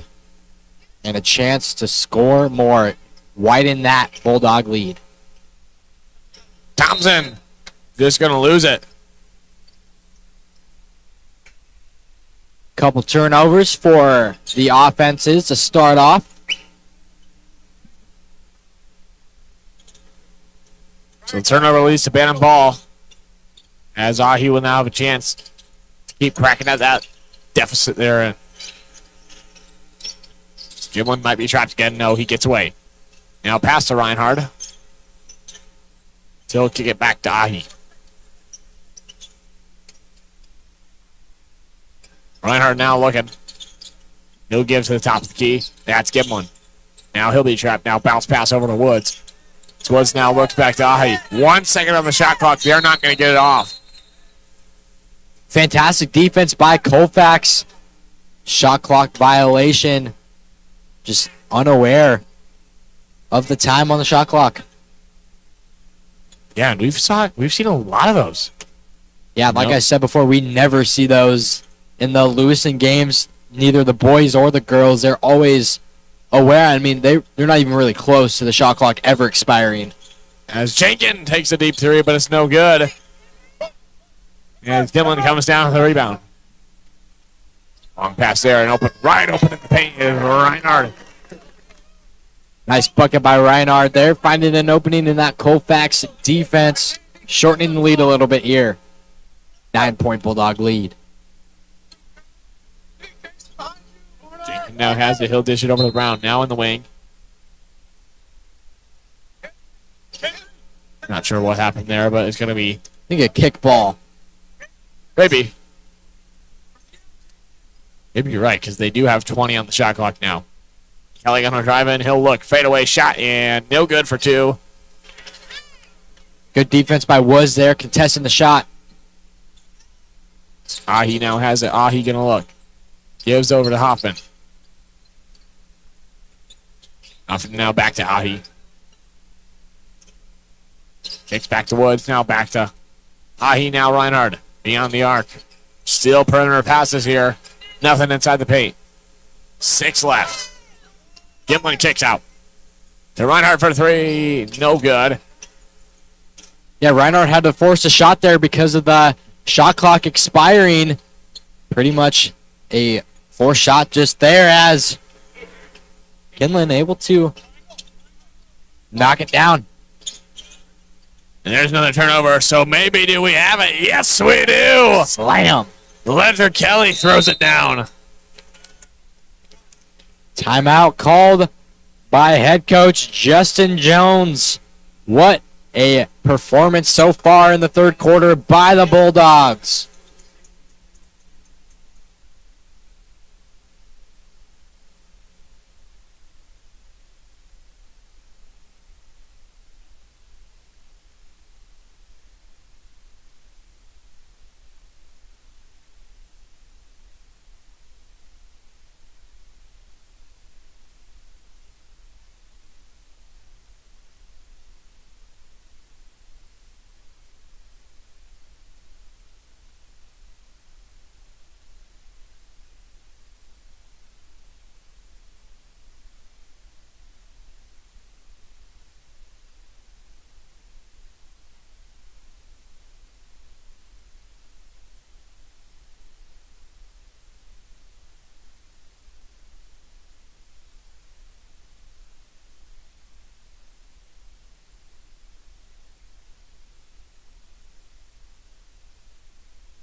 No, welcome back. Electric dunk by Colfax, by Kelly. And the Bantams are going to try to inch their way back into this game, find themselves down to 13. We'll see what they can do. That ball's up in the air. Jenkins able to get it. Now it's right back to Brown. A great play by Kelly to Brown. Yeah, that's not going to help. Forcing the ball right in the middle of the press, exactly where Colfax wants it, as Kelly is going to foul Ahi.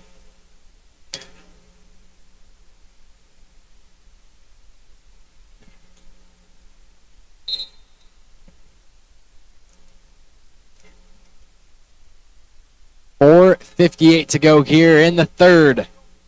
That's Braxton Forsman for the Bantams. He'll lose the dribble. Now hit Gimlin. And a really quick pass there to Ahi. He'll dish to Hoffman. It's paint and good for two. Great find into the paint for Hoffman and a strong point there. Kelly to Brown. Now right back to him. He'll find Lustig in the paint. Bounce pass to Kelly. And a great assist there by Caleb Lustig. Both offenses deciding to get their points in the paint, and it's working so far for both. Forsman now stops. He'll kick it over to Ahi. Now back to Forsman. And battle for the ball starts as Forsman ends up with it. Now he'll hit Gimlin. Now Gimlin to Reinhardt. Reinhardt dishes over to Ahi. Now to back to Gimlin in the paint. Hand off Hoffman. Hoffman driving, pushing, and it's going to be intercepted by Kelly. Now to... And almost a dunk. Yeah, not going to count that one. Could have been 2 dunks for Kelly.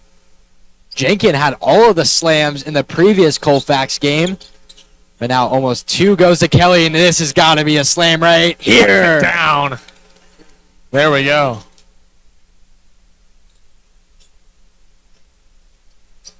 That's now Reinhardt.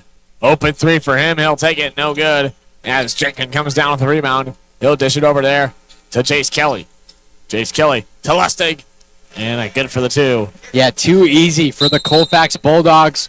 Another timeout called by Justin Jones. Clarkston puzzled by the Colfax offense right now. It's been a 30-second timeout. So we'll be right back in just a pinch.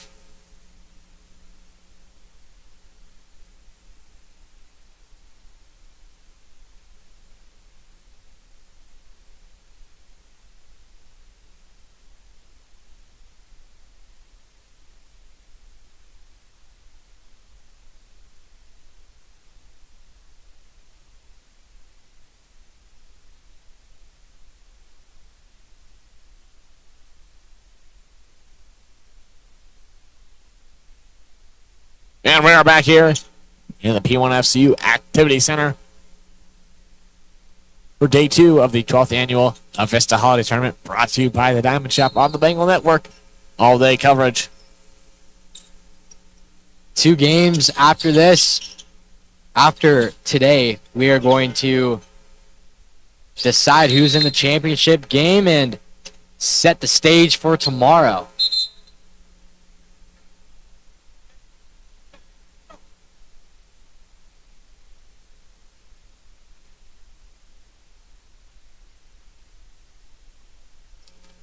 As Kelly will take it out now, he'll dish there to Jenkins. Now back to Brown now to Kelly. Kelly gives to Brown now in the paint to Lustig. Lustig goes up and will be fouled and will be sent to the line to shoot 2 shots. Bantams still cannot stop this Bulldog offense no matter what they're doing. Seems like whatever they do, it ends in points. So Lustig's first one is up and short again. Yeah, Lustig's struggling on his first free throws last time. Hit nothing, but then the second one went in. We'll see if this one is the same. Second one up and short again. Hits the front of the rim. That ball goes out of bounds, and they're going to say Bantam ball.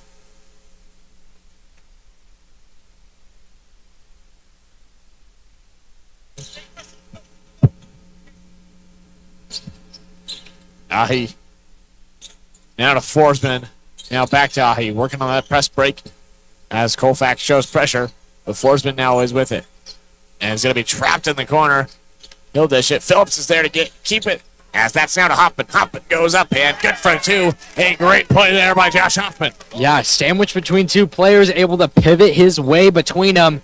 Goes up for a strong 2. It's Kelly. Now kicks out Brown. And we're going to take it away there as now Reinhardt ends up with it for the Clarkston Bantams. He'll dish Ahi. And they'll set up an offense here. Searching, finds Phillips. Now to Reinhardt. Bounce pass to Hoffman. Can he move? He does. Now kick out Ahi. Now he'll drive in, take it himself, and no good. But Phillips is there for the offensive rebound for the Bantams. Fine Hoffman. Hoffman goes up, takes it himself, and good for 2. Hoffman in fire in the paint. Just knows his way around the rim and knows how to get 2.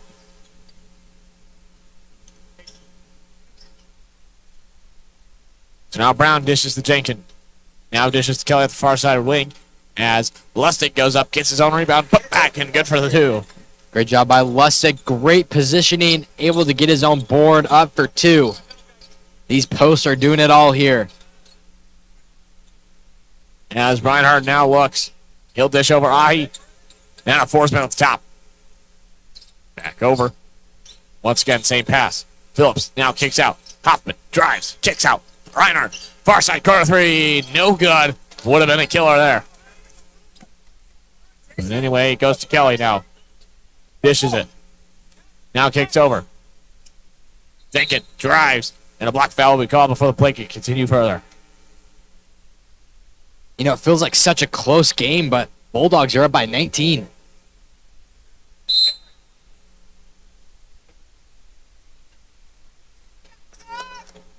Hoffman comes off, and so does Ahi. For the Bantams. As Kelly now gets it over at the near side. He'll look over. Finding Kelly. And 32, McConnelly. Now looks over for Kelly. For 3. Got it. Oh, wait, never mind. No, he didn't. Looked good, but Missed my words there. just to the right. As that's number 4 for the Bantams. That's Stewart. In his first few minutes of the game. That's now whipped over to Thompson. Thompson goes in, takes it himself. Driving through it. Yeah, able to use his length and his long arm span to finish 4-2. Forsman takes it out to Gimlin. Gimlin now looking. Low pass looking for Forsman, but he gets out of there.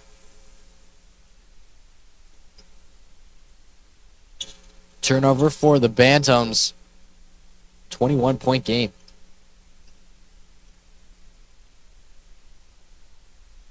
Kelly now dish Jenkins. Jenkins looking. Kicks out Thompson at the top of the key. He'll drive, float it, and no good. 5 seconds left to go. Forsman might have to get a shot off here quickly.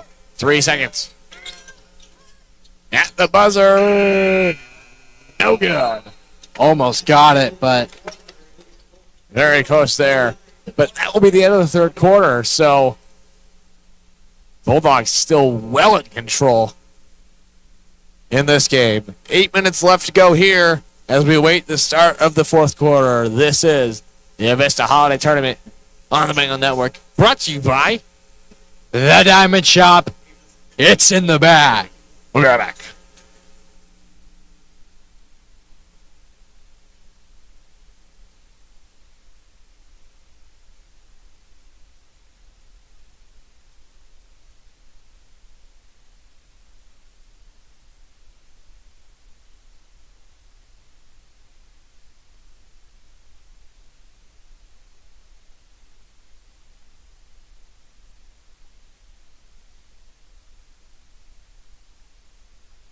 And before this fourth quarter starts, we'd like to give a shout out to our behind-the-scenes crew making this all possible. Sure, we do the talking, but they're responsible for the camera angle and the camera you can see on the floor. One of our cameramen, Grant Webb, and Hale over there. And I believe... Not sure who's up on the wide shot. Josie up on the wide shot. She's got them. And plenty of people in the trailer helping us.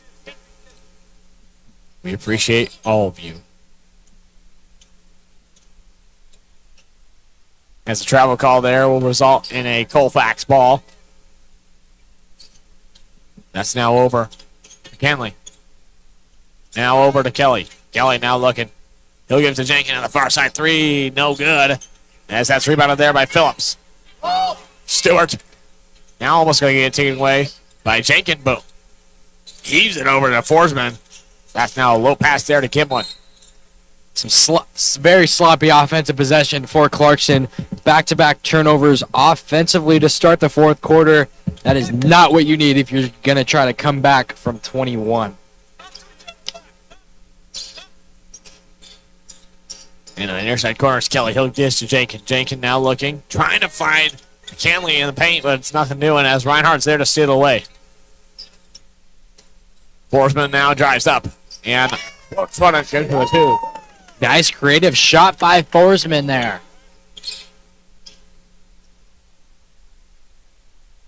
Kelly. Now over to McKinley at the top. Now Kelly will take just right back up there. He'll dish it right there to Thompson. Thompson goes up and good for the 2.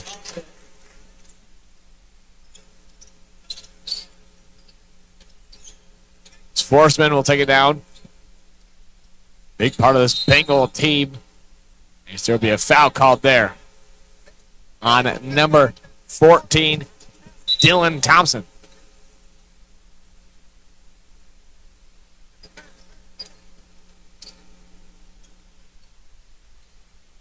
So now Reinhardt on the inbound.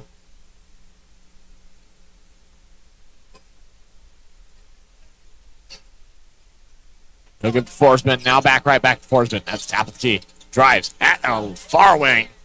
Nothing doing. And Stewart will just watch that one go out of bounds, knowing it's his ball. Got 2 floaters in a row for Forsman. He needs to get creative because he's only 5'9", and the rest are well over 6 foot. So a floater is definitely his best option. He'll dish to Reinhardt. Reinhardt now looking. Can't find anyone. Starts his dribble now, gives it off to Forsman. Now out to Reinhardt for 3. No good. That's rebounded by Thompson as he'll dish it over to Kelly. Now far past Jenkins. Jenkins now back to Kelly. Far pass to the near side corner back to Kelly. That's now Jenkins at the top. Guarded by Reinhardt. Jenkins will drive. Go up and foul, and I believe to 2 shots for Adric Jenkins.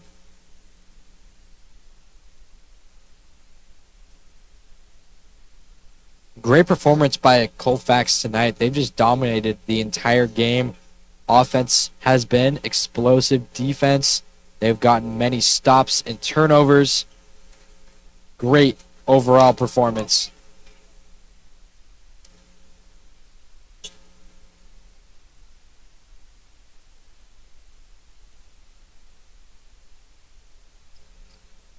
Jenkins' second one misses, and that's now going to be Stewart taking it down. So he'll give it to Forsman. Forsman kicks out Stewart in the near side. Back to him now, back Ahi. Ahi calling for somebody as Forsman comes up. Short little handoff. Forsman stops, now bounce past Ahi. Ahi drives, kicks out. Forsman for 3. Got it! Great shot by Forsman. Game is not over by any means. Still 5 minutes to go here. Anything can happen. Short handoff to Jenkins. Now to Brown. Wide open in the paint. But first, a 3-second violation will be called. So, Bantam saved by that one a little bit there.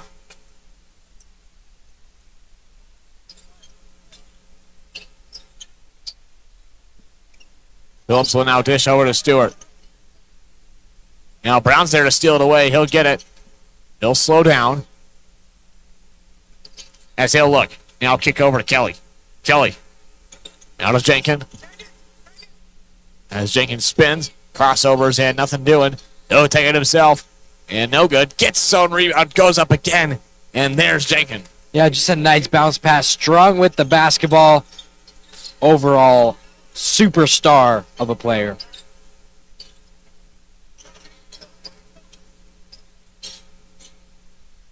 That was Hoffman now. Now Ahi. Ahi stops. Kicks Stewart. Right back to Ahi. Ahi kicks out Hoffman. Hoffman gonna drive. Kick out. Forsman for three. Can he go back to back? No.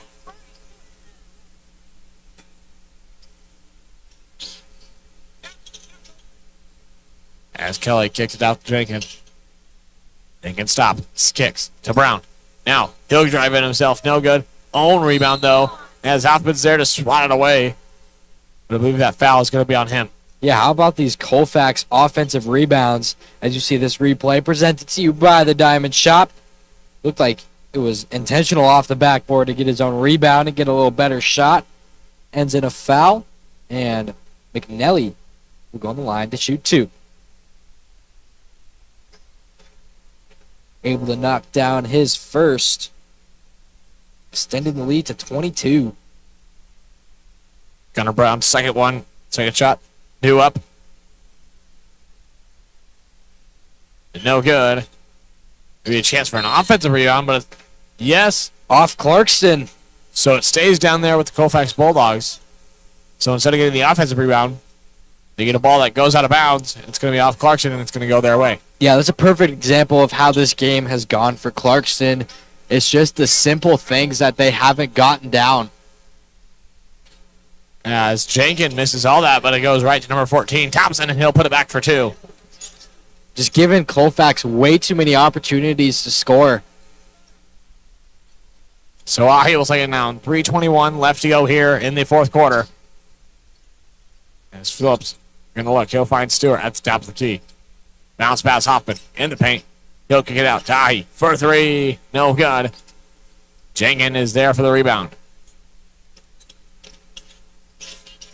Now Kelly trapped. He'll look, now hit Jenkins. Jenkins drives in. Goes up, kick out to Brown. And instead of taking the three, he'll drive in, but he'll get away from him as Phillips was there. Now Braxton will give it over as he is fouled. Lots of contact there. See this replay presented to you by the Diamond Shop. Forsman hit the ground hard on that one. Good thing he is okay.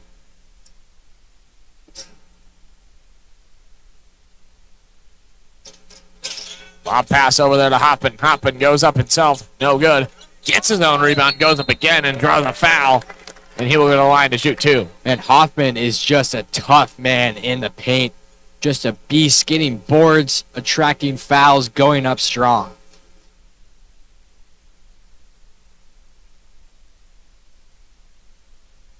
Hoffman's first one is up and good.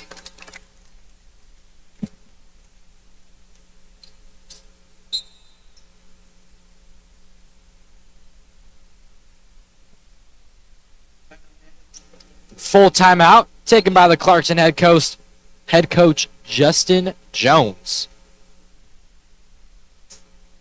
We'll be right back.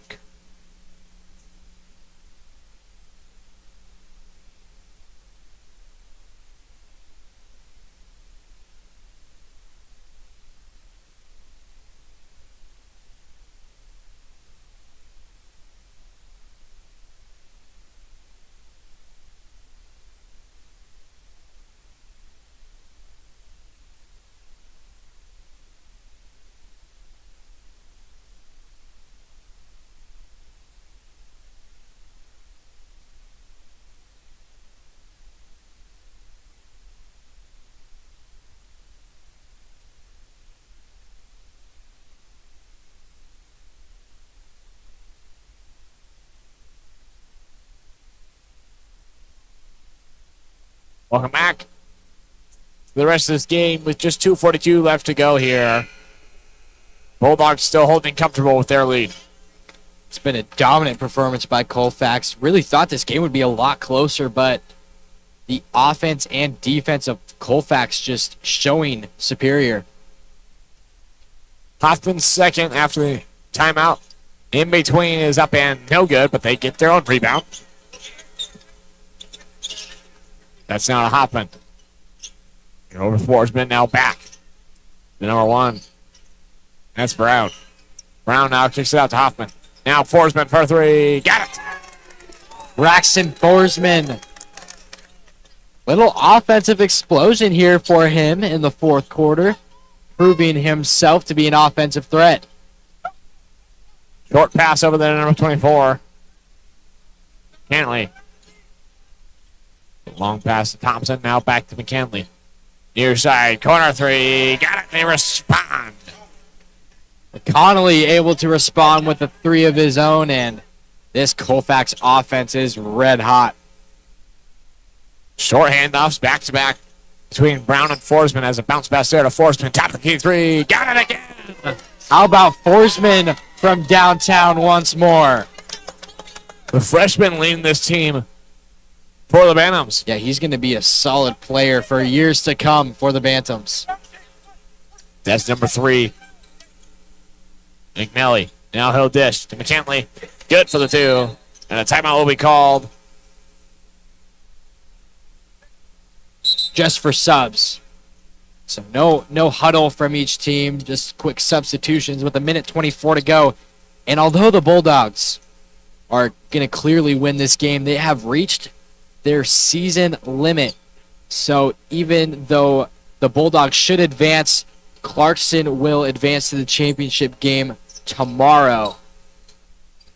So little complications in our bracket.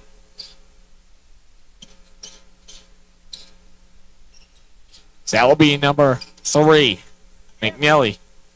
Now dish it over to 22. Now back over. That's McCantley. He'll go up and good for the end one. That will stop the clock with 57.1 seconds left to go.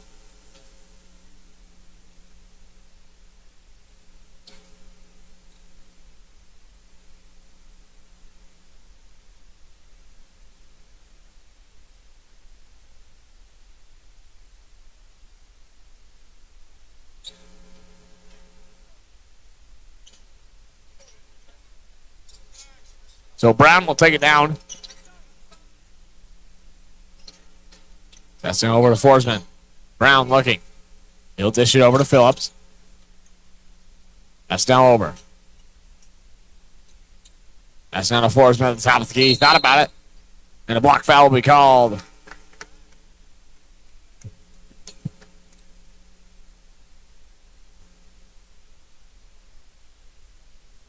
Braden McNeely draws his first on the night with 30 seconds just over left to go.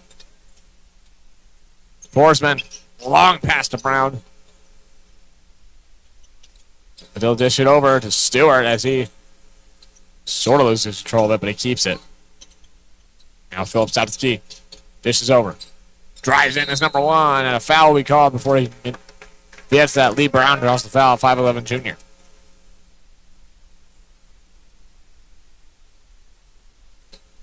Yeah, Colfax is going to move on to 10-1 on the season.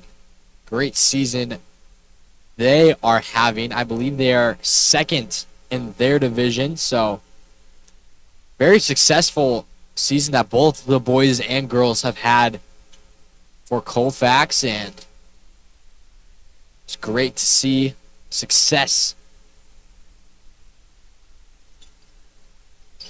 Lee Brown's second shot is up and no good, but he'll get it again. So he's taking a chance now as he looks for Phillips. Phillips put backs behind him and it's no good. And I think we're just going to have a dribble out here, possibly. Yes, we do. So they get it over. And that will be the rest of this ball game. Your final score, 65-40. The Colfax Bulldogs get it done here tonight. But as he said, with their situation, it's going to be interesting how we play that out here. But yeah. That will do it for this game as we move on to game 7 of 8. So 2 more to go here tonight.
Welcome back, everyone, to Game 7 of 8 on Day 2 of the 12th Annual Avista Holiday Tournament.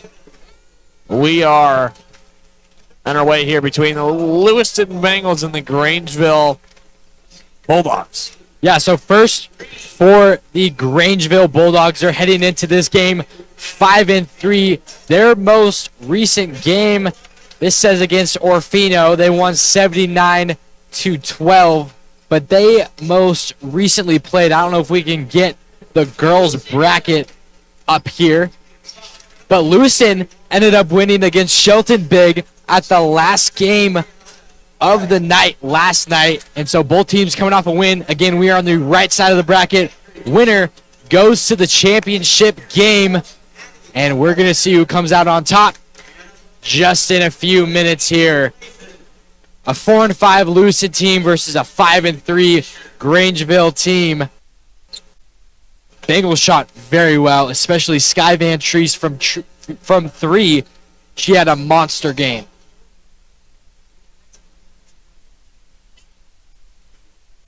New officiating crew out here.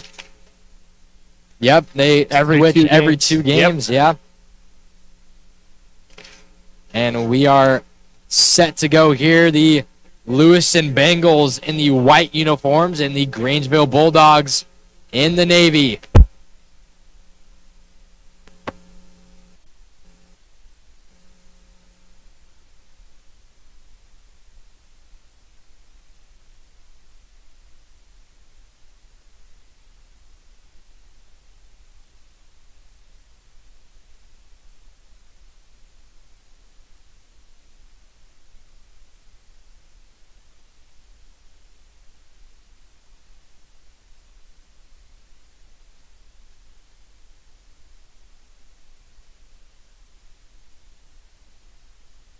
And welcome back here.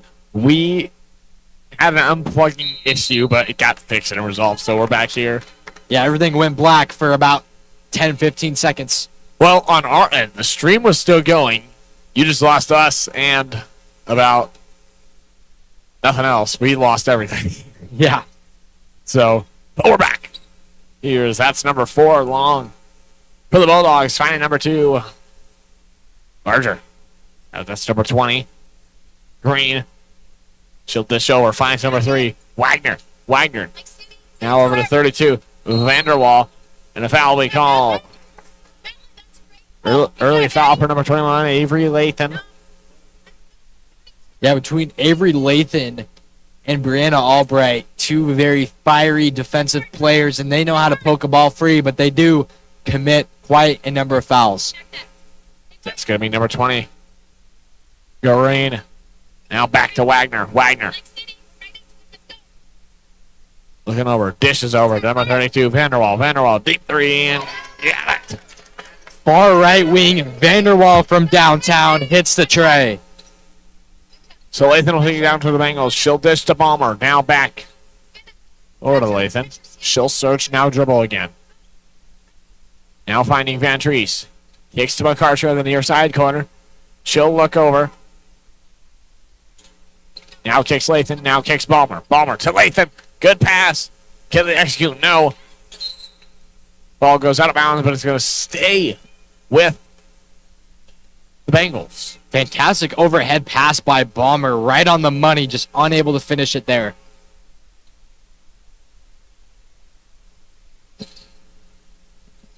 That's now Albright for the Bengals. She'll look around and go back to the top of the key and dish to Van Treese. To McCarter. She'll look. Pumps the 3. No good. And maybe an offensive rebound here, but no. Vanderwall ends up with it. That ball goes out of bounds, but it will go back to the Bulldogs.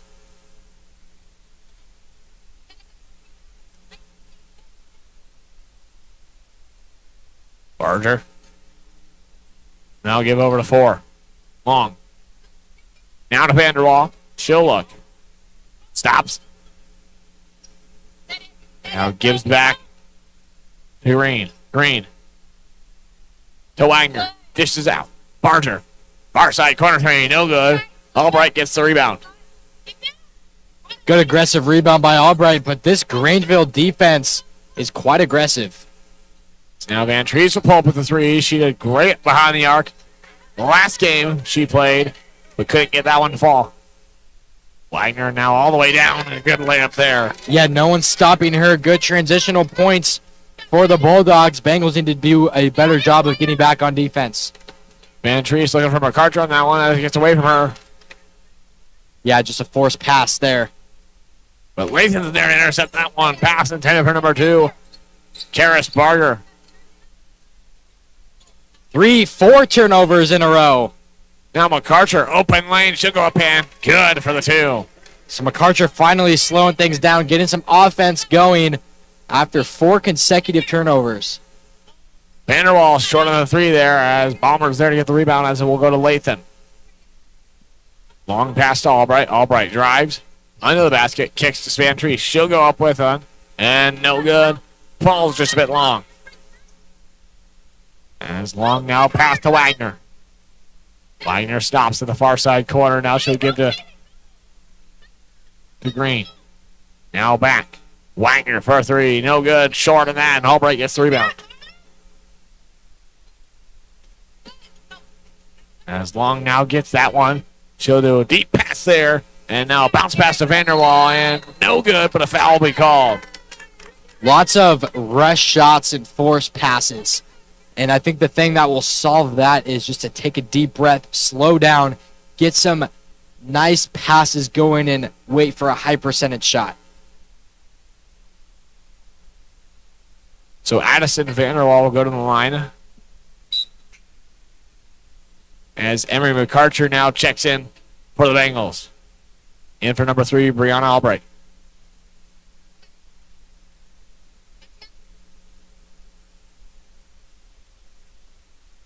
Vanderwall second is up and no good as well. No rim violation happens, and that will be Bengal basketball. Grangeville sticking with their press here. Balmer overhead pass to Lathan as now a bounce pass to McCarter. Now Van Trees goes up and no good. As rebound there by Barger. Now she'll find. As a rejection there. So now Van Trees has the ball. She'll bounce it over to Balmer. Excuse me, Lathan. Now McCarter for 3. Got it. Nice tray from McCarter in the near side corner. Now McCarter fights for it. Timeout will be called before a jump ball could be called. Yeah, head coach Michelle Barger of the Grangeville Bulldogs saying to slow it down, set up the offense, and not just take a rushed forced shot. Couldn't agree more. I think both teams need to take their time, get some passes going, maybe have a rule of 5-6 passes before you take a shot. Get to more high percentage shots. 5-5, 3:46 to go here in the first quarter. That buzzer sounds, so we won't take a break.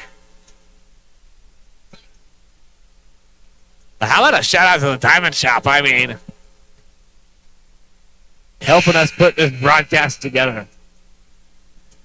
Big thank you to the Diamond Shop. Couldn't do it without them. And of course, Daniel Haynes. Big thank you for supporting the Bengal Network. McCarter has it now. She'll dish it over there. That's number 10. Not on my roster. I think that might be Bruce. Trying to remember from last game. As Lathan now bounce pass over there to number 10. Flips one up for a 2 and good.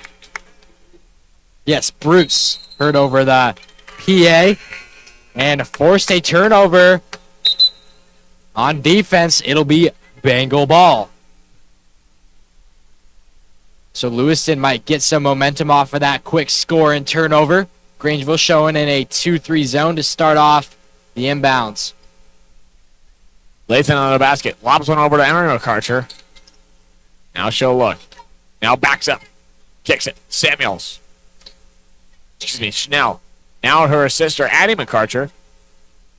As Bruce now looks. Can't find anyone. She'll kick it to Lathan. Lathan. Gonna look. Gets a screen from Addie McCarter. Now over to Emery. Emery.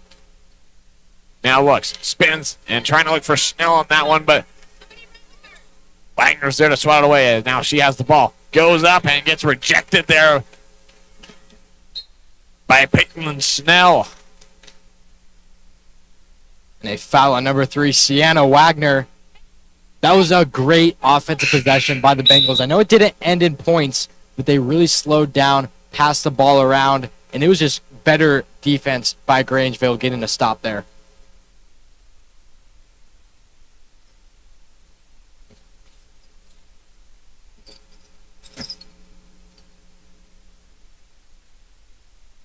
So Chanel has it. Now to Lathan. A 3 is good from downtown. 10-5 for the Bengals. Here they come. Bengals red hot on offense to end this first quarter. That ball goes out of bounds there.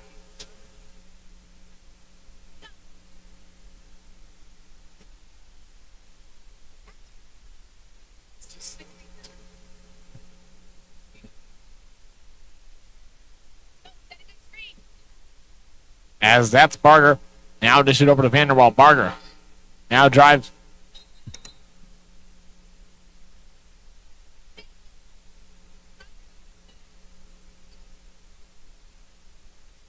Triangle 2 is the play for Grangeville here.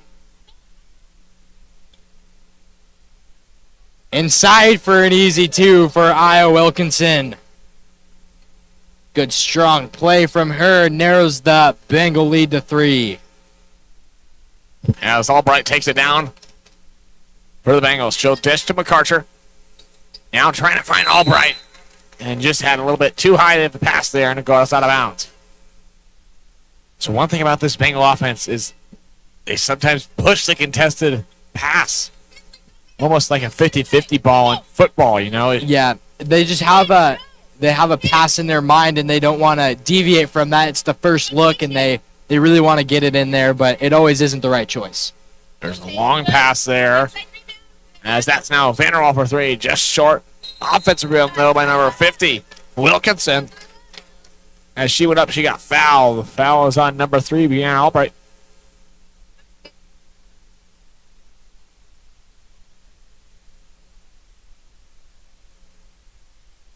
First shot up, no good.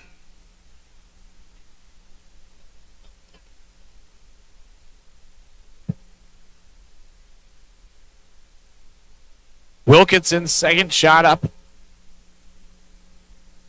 And no good, but an offensive rebound, an opportunity, and a foul again. And now that will send Autumn Long to the line, a 5'4 freshman for the Grangeville Bulldogs. Yeah, and if you're the Bengals, you can't let the 5'4 freshman get the offensive board, allow for a second chance opportunity, and she's going to get rewarded with 2 free throws here. So 2 Bulldogs go to the line in the span of a second, almost it feels like. Which it kind of was. Yeah, it really was.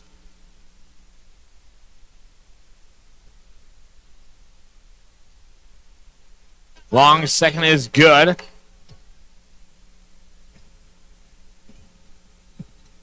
It's deep pass there from Balmer. Now, Balmer gonna look, trying to find Schnell. Yeah, just once again, like you said, just forcing the pass when it's not there.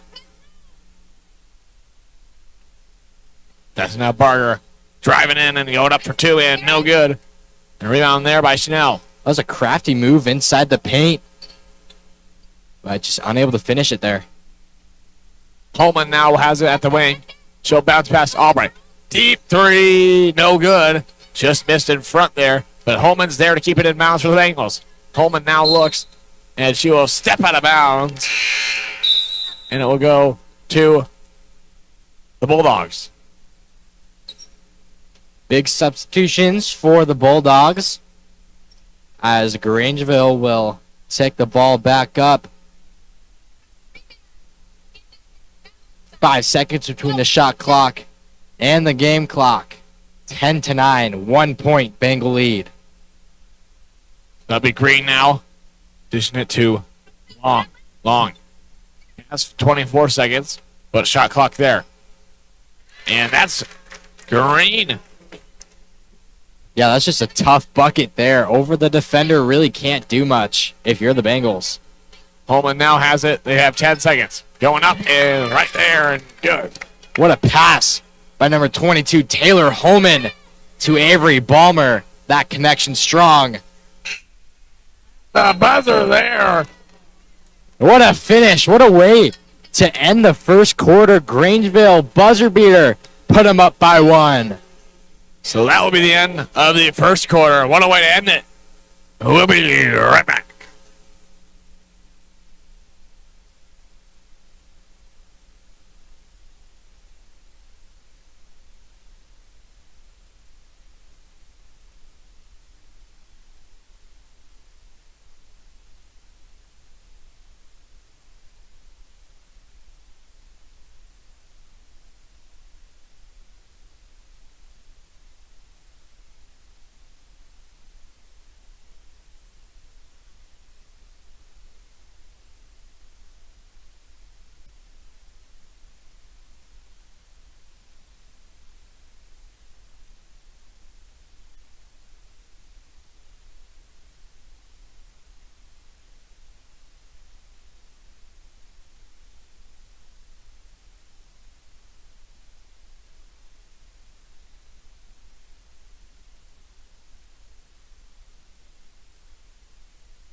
Welcome back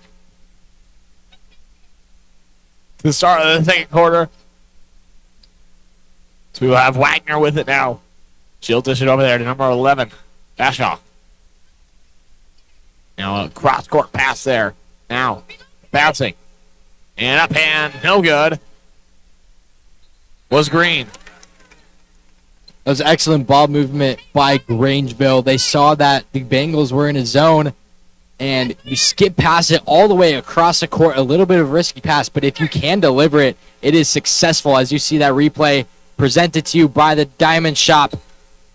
Wagner able to get it off of the hands of Balmer, and it'll be Grangeville ball.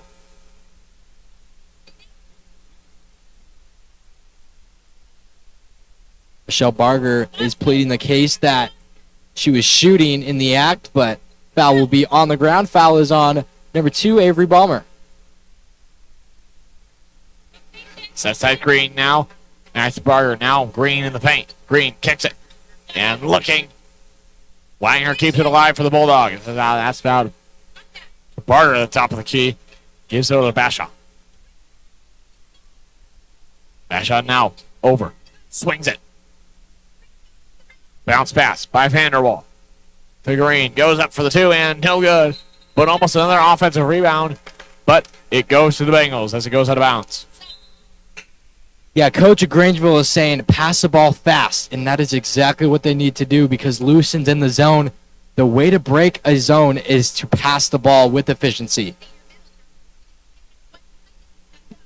So now Fisher will be in for the Bengals as she takes it down. She'll bounce it over to McArcher. Now Balmer. Now Fisher, the far side. Back to Balmer as Balmer now searches. Finding Holman. No, never mind. It goes to Van Treese. Van Treese drives. Kicks it to Fisher. Fisher now loses it, but a double dribble will be called before it goes to the Bulldogs. Yeah, that was almost in the advantage of Lewiston that was able to stop the play and prevent the transitional points for Grangeville. 13-12, 1 point game. Bulldogs in the lead. Little miscommunication there as the turnover happens. That was Barger looking for Vanderwall. As Fisher will take it down. Fisher now in trouble. She'll find McArcher, though, on the far side for 3. Just sailed it. Yeah, McArcher hit a 3 on the other side of the corner. Just unable to hit on the far side. Screen, one hand pass to Vanderwall. Now back to Green, but McArcher's there to strip it away. And now she'll look. Now she'll find her sister, Addie McCarter, as Holman now finds somebody. Now back to McCarter. That one goes out of bounds. Yeah, miscommunication on both offenses. The past 2 possessions. Just need to take some time, make some good passes, shoot some good quality shots. As Vanderwall shot is up and no good. McCarter comes up with it. Good shot by Vanderwall there. Good high percentage free throw shot, just unable to connect. And McCarter on the far side now. She'll look. She'll find Van Treese. Van Treese up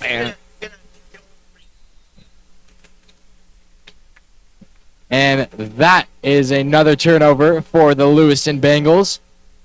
Grangeville will get in control. Both offenses at a standstill right now. Feels like points haven't been scored in a very long time.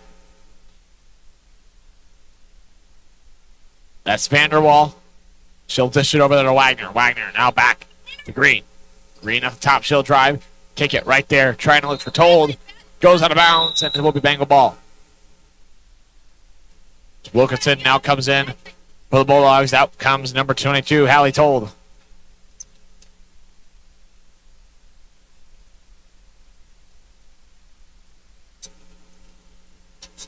Crutcher will kick it over to Van Treese as Van Treese now looks. She'll find Fisher as Fisher now back to Van Treese. Wide open, Holman in the paint. She's calling for it, and she's got it for 2. Great play, great vision. That is the type of passing that will win basketball games. Barger now kicks to Vanderwall. Back to Green. Now back over to Barger. For 3, no good. Just a little bit short there, and it goes out of bounds. Yeah, good-looking 3 there. Just the Bulldogs have just been unfortunate the way the ball hasn't been going through the net. They've had great-looking shots, great opportunities. They've set themselves up for success. They just need the ball to go through. Avery Latham will take it down now. Guarded closer there by Wagner. McCarter now. Long pass to Van Treese. Now Albright. Wide open 3 in the near side corner. Just falls a bit short. Albright has also had some great shots, just no good. And that's a great pass there to Sienna Wagner.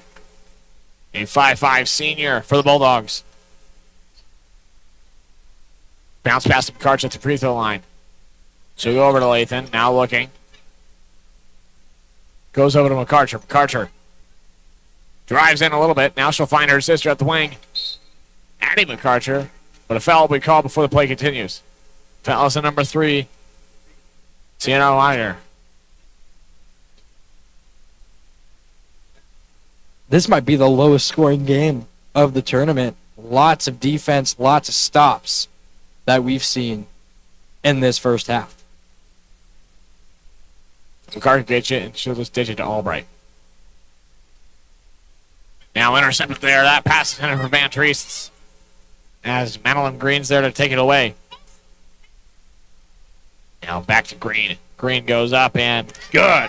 So Autumn Long finds Green. Yeah, extends the Bulldog lead to 3.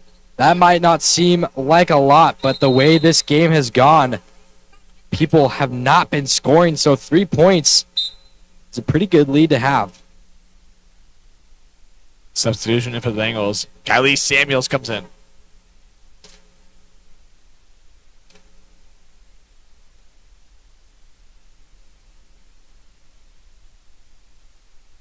As the Bulldogs able to get a 17-14 lead so far.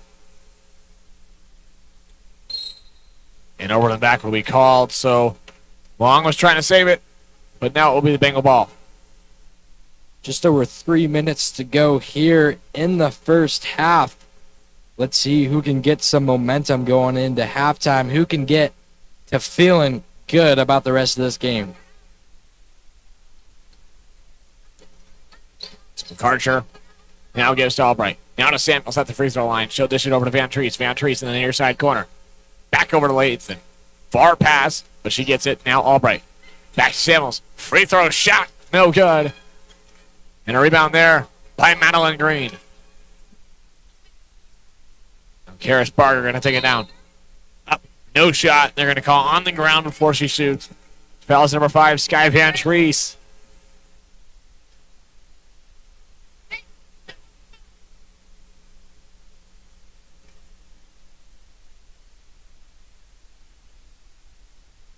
So Vanderwall now has it. Now she'll dish to 10.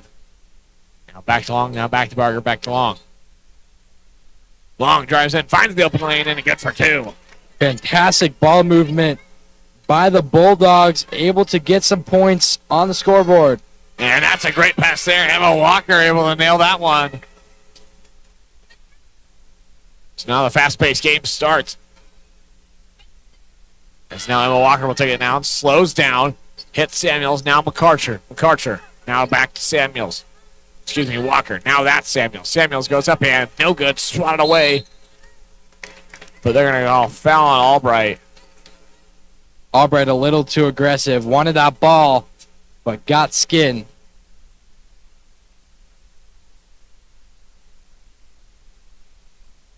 So Walker checked into the game. Got some points immediately for the Bengals. Fiery bench player. Long looking, searching. Now she'll find Vanderwall. Vanderwall. Hard bounce pass there to Green and good for 2. This Great pass. Yeah, this Grangeville offense is really starting to find its way here at the end of the second. Albright dishes to Lathan. Now back to Albright. Bounce pass to Samuels at the free throw line. She'll search. Now hits Walker. Walker drives. Bounce pass to Lathan. That ball goes out of bounds. And it will stay with the Bengals. Great pass from Walker. Lathan just unable to corral it as Grangeville Bulldogs were swarming her under the basket. Lathan on the basket now. She'll look. Long pass to McCarcher. As McCarcher will find Walker. Walker now kicks out. Trying to find McCarcher there, but Adams is there to intercept it.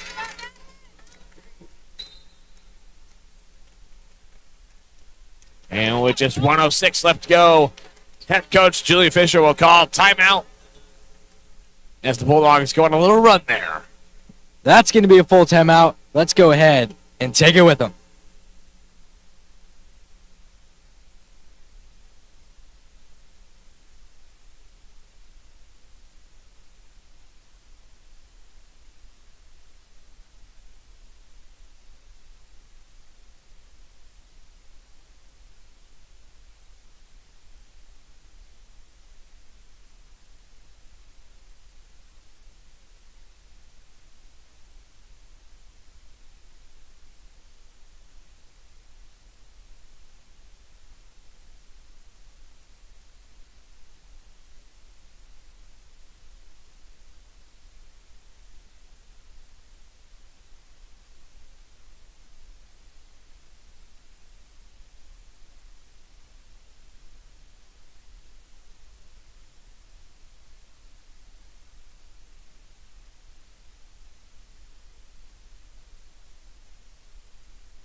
And we are back here at the P1FCU Activity Center with 1:06 left to go here in the first half of game number 7. That will be Walker looking. Now finds Samuels. Might have an open lane. She'll go up with it, and no good. And Long comes down with the rebound. And the double dribble will be called.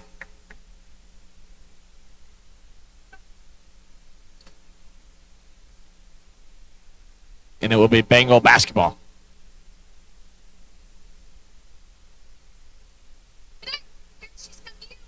Carter looking. Now she'll find Lathan. Pressure by the Bulldogs, but not much. Yeah, if the Bengals can get this into a 2-possession game, that would be huge going into halftime.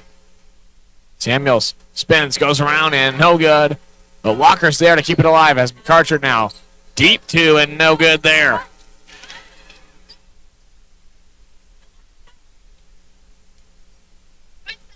Shot clock turned off here. Michelle Barger saying last shot. Pin or roll. Cross court pass over there. Just long. Long. Now finds Green as Green will move it around. She'll go up. And a travel we call. So back-to-back turnovers where it really hasn't been the Lewiston defense. It's just been the offense of Grangeville. Double dribble, then a travel. So that leaves Lewiston with over 6 seconds to go here. And you look at the clock. Now 2 seconds left. And they're not going to get it off in time. As that will be the end of your first half. Your score, 23-16. Bulldogs on top. We'll be right back. Let's get a word from the Diamond Shop and Locomotive Park.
go home. I can't wait to go home. 'Cause adventure, it can wait. And there's no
Welcome back for the start of this second half action.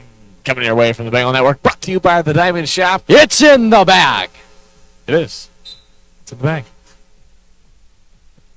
So far, neither team has it in the bag just yet. Still anybody's game. As Van Treese now dishes to Albright. Over to Palmer, top of the key three, no good. As that's rebounded by Long. Long now dishes over to Vanderwall. Balmer has really Now to got Green.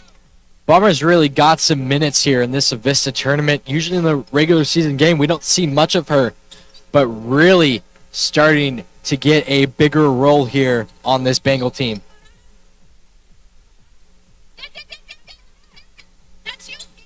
Balmer bounce pass back to Lathan. She'll drive and rejected by Great interior defense by Grangeville. No one stopped Lathan for a while until she got right to the net, and she got rejected. Albright now onto the basket. Quick bounce pass there to McArthur as now it's ended up with Van Treese. Still with it now. She'll bounce past to Balmer. Fadeaway shot and good for the two. Nice shot by Balmer there using her post abilities. Nice mid-range jumper connected for two. Long now dishes over there to Barger. Now to Wagner. And then back to the top of the key. Now to Long in the corner. She'll look over. Now to Green. Back out to the top of the key. And once again to Wagner. Now back to Vanderwall. Vanderwall now back to Wagner. Now back to Barger. Now back to Green. Now to Vanderwall. And there's the open shot right there. And no good. Now as Balmer gets the rebound. Lots of passing for that Grangeville team. That is really what they needed. I'm assuming that was the talk during halftime.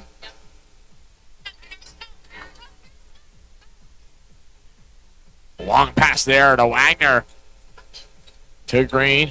Now kicks it out for three. Barger, no good. The rebound by Vanderwall, though. Puts it up again, and a foul will be called there. Offensive rebounds are super key to this ball game, especially how close it is, and that is going to lead to 2 free throws for Addison Vanderwall.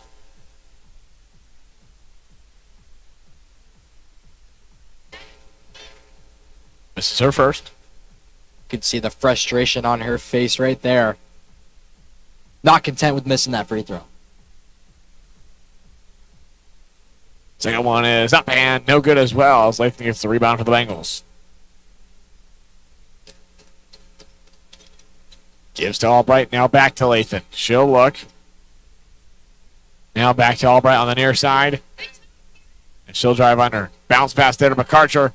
And battle for the ball starts and it ends up with the Bulldogs as Barger's going to bring it down for the Bulldogs. Barger stops. Now gives to Green. Going over and a foul by McArthur there as contact happens. Yeah, just not going straight up. That's happened the past 2 possessions for the Bengals. Just need to make sure those arms are good 180 degrees parallel with your body. Green misses her first. Yeah, Grangeville not being able to capitalize on the fouls that Lewiston is committing, going 0 for 3 on the line after halftime.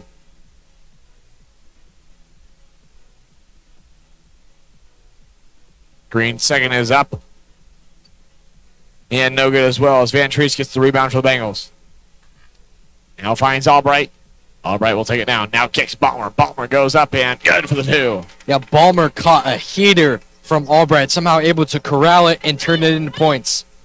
Vanderwall stops, now gives to Green at the top. She'll drive, and she'll lose it. Stripped away by Balmer. It ends up with a Lathan hand, though. Bounce pass to Balmer. Drive up. Contact. Nothing.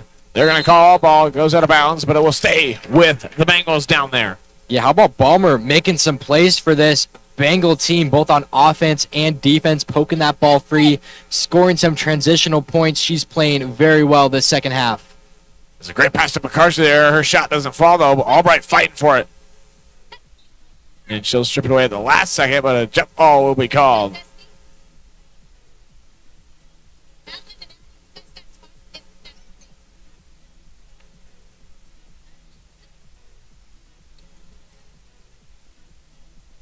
Barger will bring it down for the Bulldogs.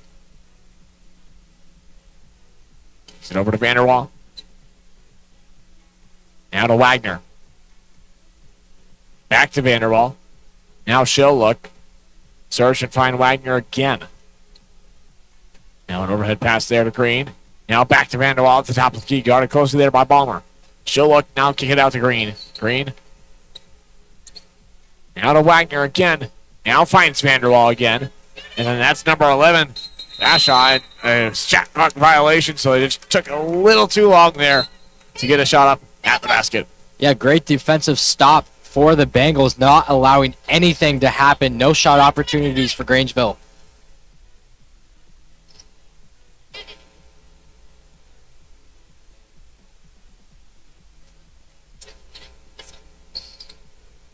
Dish to Balmer, now back to Samuels. Excuse me, Bruce. As McCarcher will go up there, and she will go to the line, shooting 2 as she was fouled by number 2, Karis Bugger. Yep, right on the arm of McCarcher. Easy call. 2 shots at the charity strike.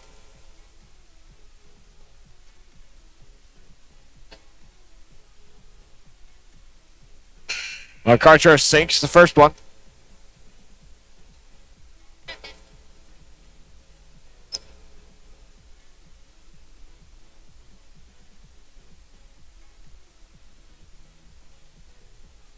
McCarcher's second is no good now, as that ball goes out of bounds, and it will go to the Bulldogs. 21-23, just a 2-point game. Kind of flying under the radar are the Bengals. Just like that, 2-point ball game. As Barger now set up her offense. That's now to Long. Back to Green at the top of the key. Now they'll search. Just go back to Barger. Barger now looking. Now she'll find number 32, Vanderwall. Green overhead pass as McCarcher center intercepted. McCarcher checking behind her. She'll find Layson. Layson now looks, kicks out. McCarcher, top of the key 3, in and out. Swirls, but Bruce is there on the offensive rebound. And no good. But McCarcher now gets an offensive rebound. Now Lathan, top of the key 3. No good again for the Bengals. Just couldn't get it in there. Yeah, plenty of opportunities for the Bengals. Great job attacking the board.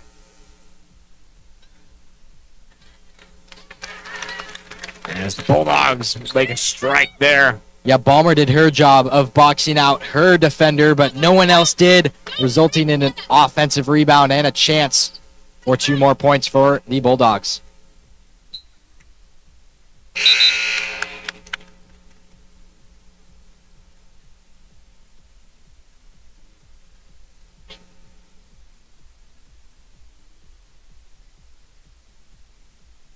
Bruce will now hit McCarcher as McCarcher will take the charge now for the Bengals. Holman has it now, kicks Latham. Latham now looking.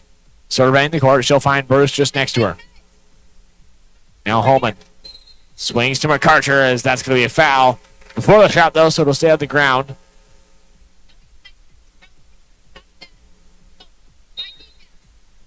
As number 14, Kylie Samuels, the freshman, comes in for the Bengals. And out comes number 12, Addie McCarcher.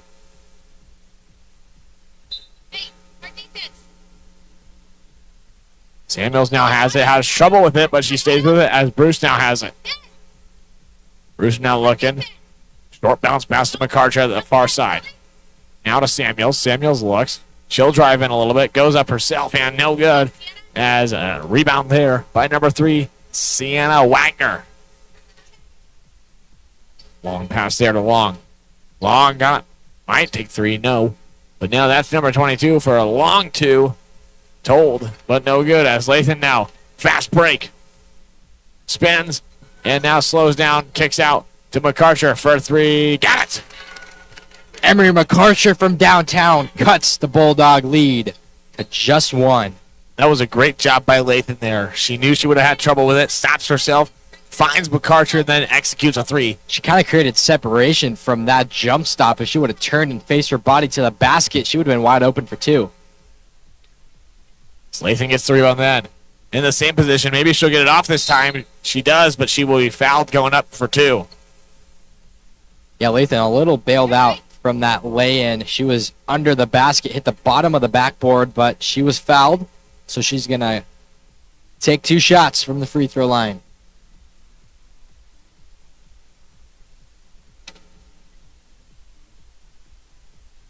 Lathan to tie. No.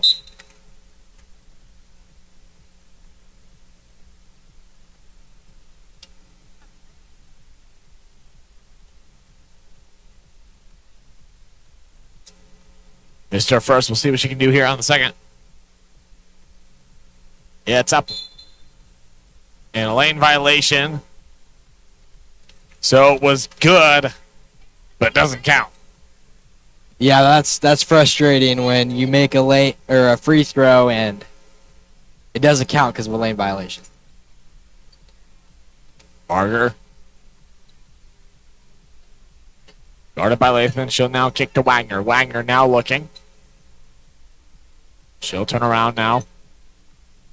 Gives to Told. Told now back to Barger. Now to Green. Now looking outside to Adams, who now finds Told. Told. Back to Adams. Now to Wagner. Stuck. 1 second. They get it off, but no good. And a shot clock violation is called on the Bulldogs. Once again, great defense by the Bengals, allowing yet another shot clock violation on defense. Bruce. Will take it down as she finds McCarter. Now Bruce trying to find McCarter is picked off there by Madeline Green. That's now Adams for three and no good. As Samuels comes down with the rebound. Latham will take it. 1 point ball game so far as Holman for two. Got it. Taylor Holman with the long mid-range shot puts the Bengals in the lead. Timeout called by head coach Michelle Barger of the Grangeville Bulldogs. So a quick little 30-second timeout. We're going to give ourselves a quick little 30-second break with them. We'll be right back.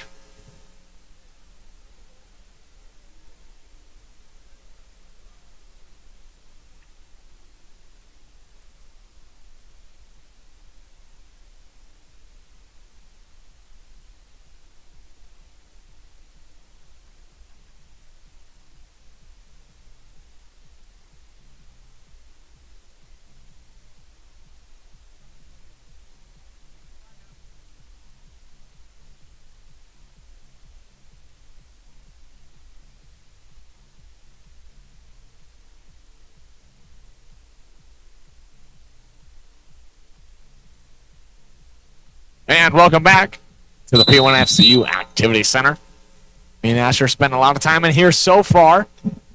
Wouldn't rather be anywhere else.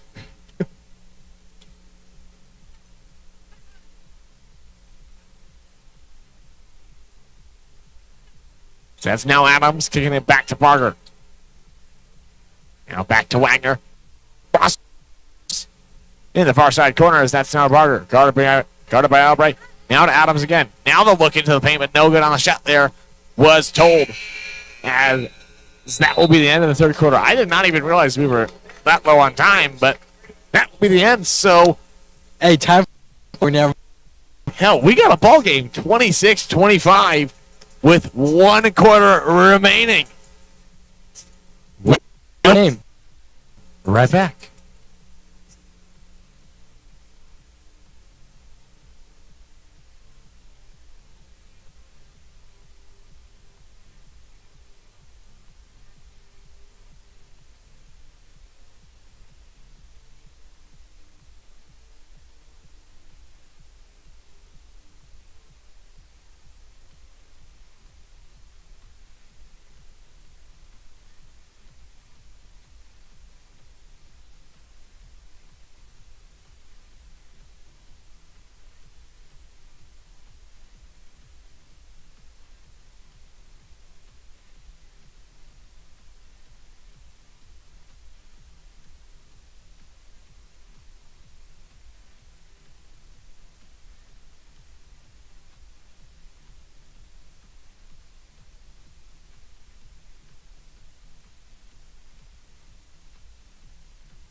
And we're back here.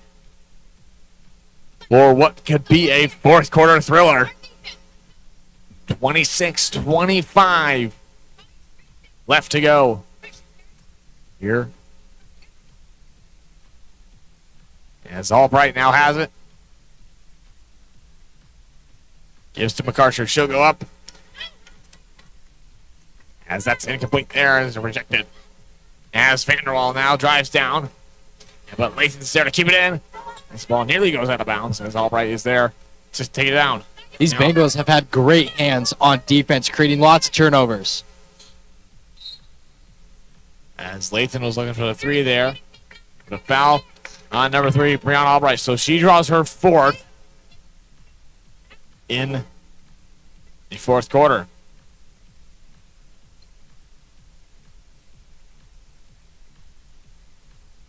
So Barger will take it down for the Bulldogs as Vanderwall now gets it. Now swings it all the way across court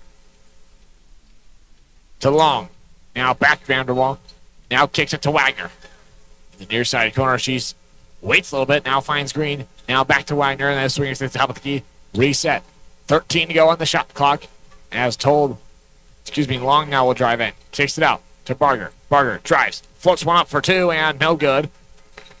And Lathan is there on the rebound.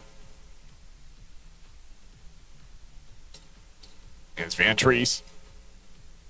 And gives to McArthur. Back to Van Treese. As that's Sky Van Treese on the 3. Van Treese from downtown making it a 2-possession game. A huge trace from Van Treese. As Green goes up and will be fouled. And that will send her to the line to shoot 2.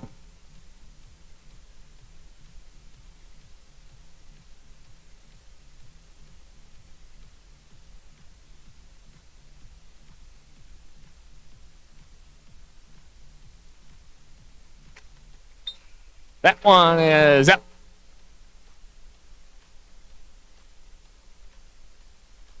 And good for Green.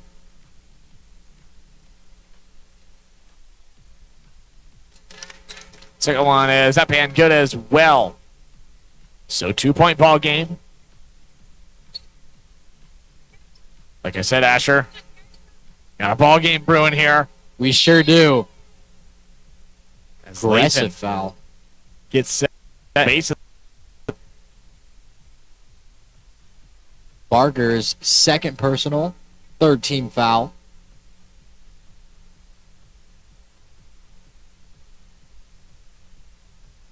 As Lathan will go to the line to shoot 2. Her first one is up and good. 6:13 left to go here in the fourth quarter. For folks watching at home, this is to go to the championship game tomorrow. So a lot on the line here. Second one is up and good as well. Not only was that good, that made it a 2-possession game. As Long will now dish to Barger. Now back Wagner. That's to Vanderwall. In the near side corner, she's stuck. Looking.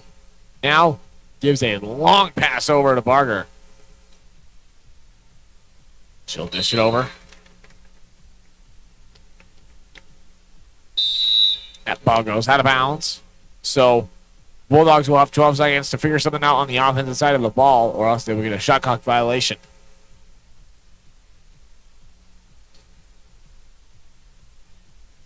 Barger finds Vanderwall. Now down to 10.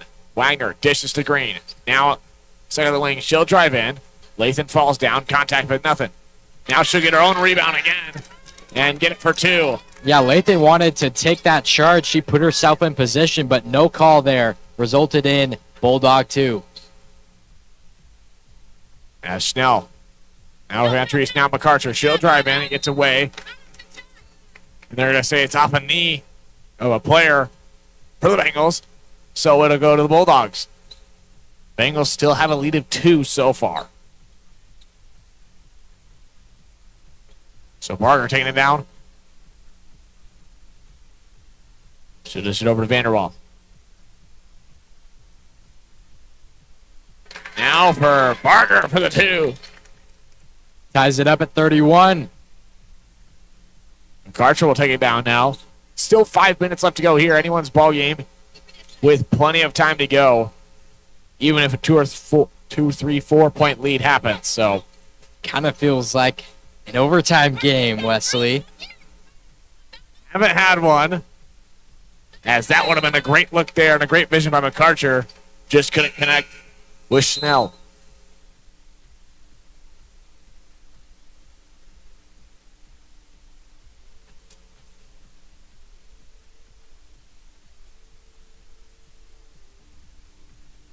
Latham on the inbound. She'll get over to Van Treese. Van Treese goes up and no good. Rebound by Barger. And she'll find Green all the way up front. Guarded by McCarcher. It'll go away, but they're going to say contact on McCarcher. Just the first team foul on the Bengals, so give up 3 more before they have to worry about any bonus free throws. This is when free throws become important, as Madeline Green nails the first one. 6'2" senior for the Grangeville Bulldogs, as McCarcher now steps out and Ballmer steps in her place.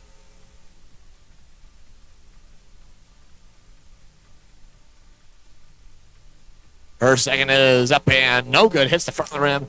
McCarcher's down on the rebound for the Bengals as Van Treese now drives down. Van Treese stops, kicks to McCarcher for 2 and no good, as that's rebounded by Long for the Bulldogs. That's now Green in the paint. She'll look, goes up, fires, no good. Van Treese on the rebound. It goes off a Bulldog. They're going to say off Madeline Green. Yeah, good defense by the Bengals there. Lathan able to get back and stop the points for the Bulldogs. So one more risky pass there. Connects with Albright, though, as McCarcher now ends up with it. Lathan now on the near side. She'll drive it to the right a little bit. Now looking, finds Van Treese. Down to McCarcher. Back to Ballmer. Ballmer drives, goes up and no good, but a foul. So that'll send Ballmer to the line for free throws for the Bengals. And this is just such an important moment when free throws become crucial.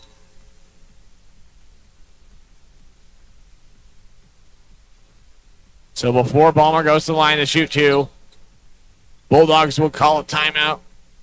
We'll take it with them, and we'll be right back for the rest of this thriller.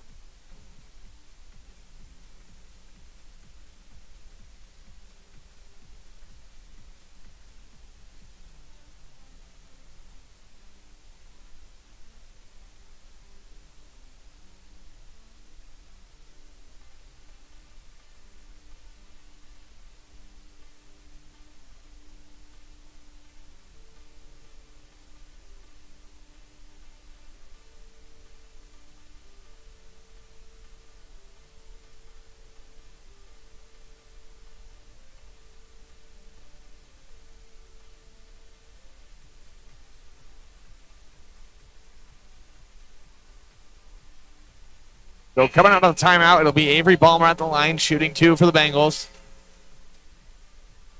And I think there should be 4 team fouls on Grangeville. I thought it was 3 last time. So I think 1 more foul, and then the Bengals will be in the bonus, but it's not what it says on our scoreboard. So right. Gold Steel, the scoreboard operator, might have to... I don't know. I could have swore I saw 3 last time, but I don't know. We're on hour 10, I believe, approaching 10 and a half, so brain could be a little foggy. Van Treese now gives to Lathan. Lathan back to McCarcher, now Albright. Albright drives, now kicks out to Lathan. Near side corner, almost pump fake 3, as Van Treese now has it. Van Treese going to look, finds McCarcher. Now to Palmer. 8 on the shot clock. Palmer drives. It's going to go out of bounds. The call stays with the Bengals. Grangeville faithful not liking that call. but it'll stay Bengal ball. 6 seconds on the shot clock. So Balmer now looks. They have 6 seconds as Albright now kicks to MacArthur. She's got to put one up. It goes up and swallowed away by Madeline Green. One hand snag from Green. 6'2" senior. It's Barger maybe trying to slow down the offense a little bit, try to get some clock away. So they're up by 1, though. So if I were them, I'd try to strengthen that lead a little bit. But Lathan's there to intercept that pass and crosses over. Surveys the court. Now she'll Sky Van Treese as Van Treese now goes up herself and no good. As Madeline Green there on the rebound. Long pass there to Vanderwall. As Albright's there to guard her. As Albright's there to take it away. So Bengals need to put something on the board. 2:26 left to go here in the fourth quarter as she finds Van Treese. Van Treese is 2. No good. Chance for an offensive rebound. No. 2 good looks for Van Treese, just unable to connect on both of them. She's one more good shot away from making it. But down 1. Man, it's just demoralizing when you have those good shots, but you just can't get it in. Bengals are going to have to connect within their next couple. As long as the Bulldogs don't score, but Green's there for a wide open lane. But a foul on the floor will get called first. So Albright, I believe, is 5, so she's done. That is huge, especially if this game goes into overtime, not having Albright. Just her second game of the season, but already made such a big impact in this tournament. So we'll bring up 2 years ago at the Golden Throne when Lewiston played Clarkston. Albright was the one to tie it up within the last few seconds of the game. So now she is out of there, which could be big for the Bengals. A major loss for them. Oh, no doubt.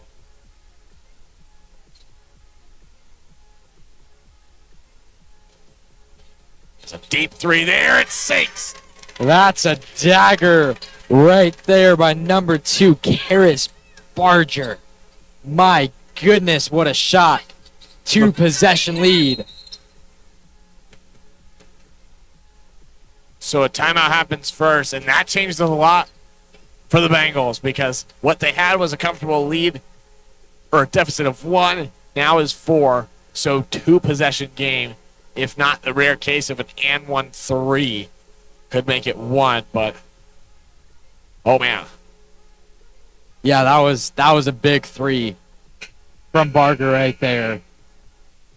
I mean, talk about a big shot. 1:26 to go. Still very feasible, but with this low-scoring game, 4 points is quite a bit to get in under a minute and a half.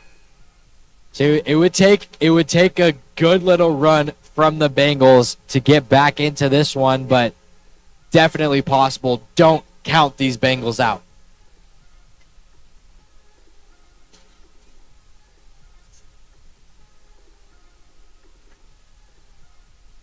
so here we go. The Bengals need to score here. Yeah, must score possession, no doubt. So we'll see what happens, what they look for here. They're going to find MacArthur, but it gets away from her. But Lathan's there to keep it. What will they call it? It's going to go to the Bulldogs. So Coach Julie Fisher calling for pressure right away. They're going to have to. Foul trouble could happen. They give up 1. They put the Bulldogs in the bonus. Let's see what happens.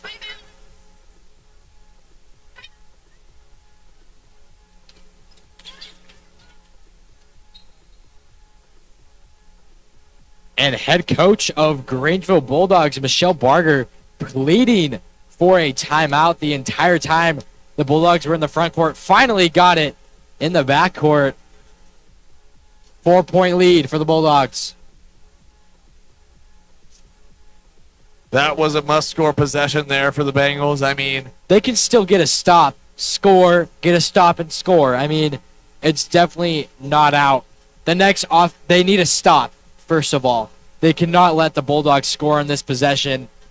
But if they do get a stop, it turns into must-score possessions from then on. Yeah, Karis Barger on the critical 3 for the Bulldogs.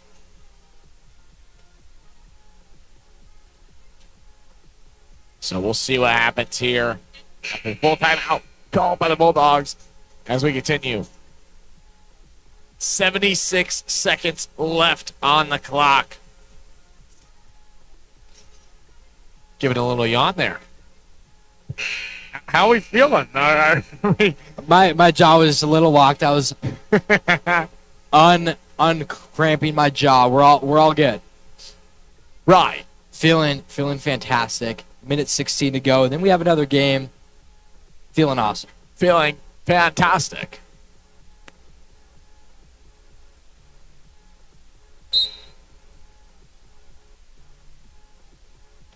Barger. Now gives to Vanderwall.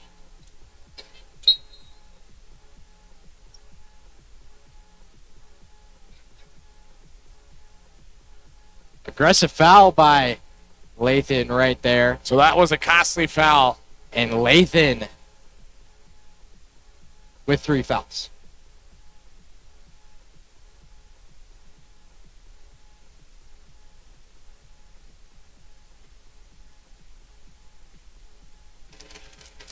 That first one falls, so you got 71 seconds. It's 2 threes. So another one doesn't. So now they foul again.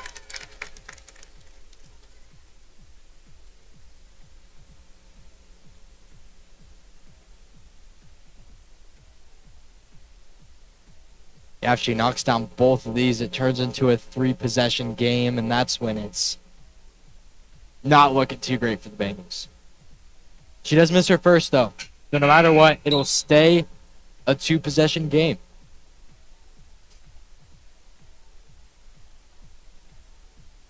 It's a must rebound for the Bengals if Long misses this shot. Long makes it, so that'll make it a 6-point game. As the Bengals need to get a shot up quickly and a stop. So Lathan puts up a 3. No good. It misses, and Vanderwall comes down with the rebound. So less than a minute to play. Must foul situation here.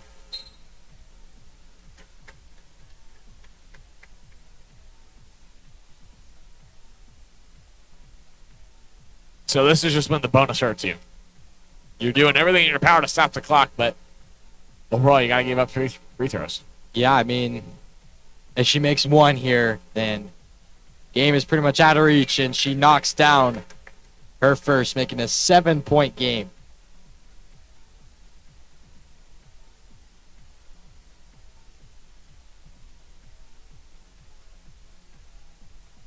Second one is up and misses. Bengals got to get down quick. Down by 7. They need to put one up, and that one's away, but that is a foul, so that was some Van Treese to the line to shoot 3. She makes all.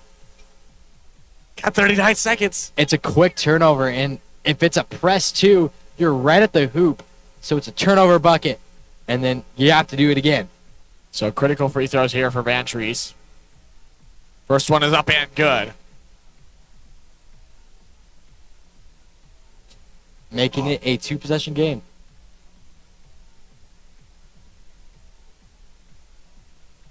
Second one is good. And the big thing is the clock is not running. Nope. Third one is good as well. So pressure needs to be brought on here. So a foul there. They stop the clock with 37.9. So they only brought away 2 seconds. Yeah, I mean, you obviously you try to go for the steal first, but if not, then you have to foul to stop the clock. And no matter what, it'll stay a 2-possession game. It's just a game of, do you have to shoot 2 threes, or can you go drive into the basket real quick and then you shoot a three. It all comes down to this shot right here to determine what you need to tie it. That second one misses. So it's time to get down the court quick for the Bengals. They can score a two right here. It doesn't have to be a three. It can be a quick two. I think they're going to be thinking three. Bruce is there and a foul again. Only 2 shots though. It's huge. I don't know why Grangeville is fouling. I mean, if you're Grangeville, you just go straight up and take Bengals shoot while the clock is running. These are free points for the Bengals with no time ticking down, and they're capitalizing on these free throws. She makes this. It is a one-possession game. And it's 1 steal and 1 3 away from tying this thing up. Ladies and gentlemen, don't go anywhere. Timeout, full timeout called by Grangeville.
And welcome back, everyone, to the P1FCU Activity Center, as we could possibly have a one-possession game. So maybe trying to ice this free throw. Yeah, this free throw is huge. This could determine maybe the outcome.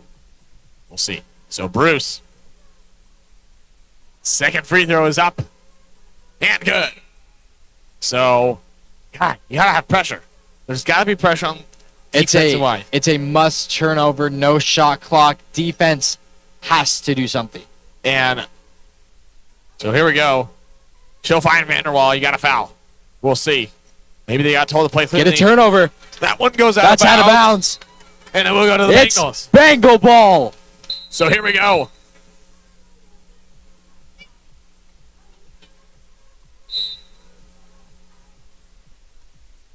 One possession game here in the P1FCU Activity Center.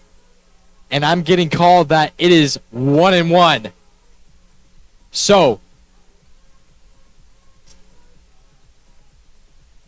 no, that ball was out of bounds. That ball was out of bounds. I think they were saying one timeout for each team. Yeah, probably. Not 1-1. Yeah. Okay. So, we got 21 seconds. So plenty of time to draw something up. I mean, a potential strategy could be Grangeville fouling. They're down 3. They need 3 points.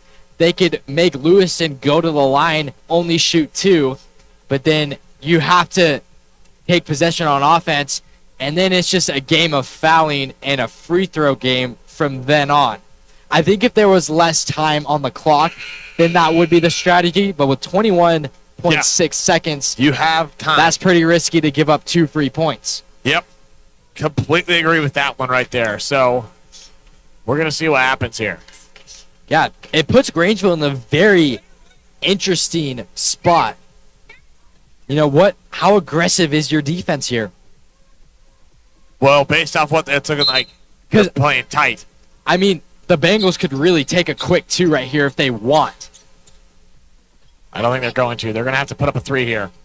McCarter now looking. Finds Bruce. 10 seconds left. Got to be a 3 now. Now to Lathan. Finds Van Treese. That ball goes out of bounds. And it will go to the Bulldogs. So, see what happens here. Yeah, costly turnover right here. Obviously, you're going to go for the steal and then a quick foul, hoping that they go 0 for 2 on the line. You got to foul right away. Have to foul. They do.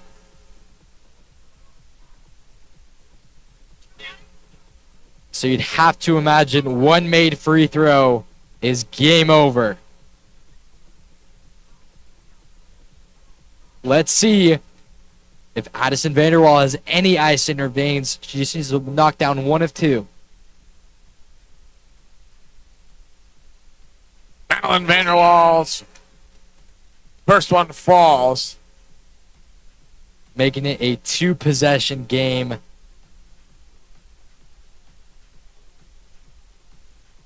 So a second.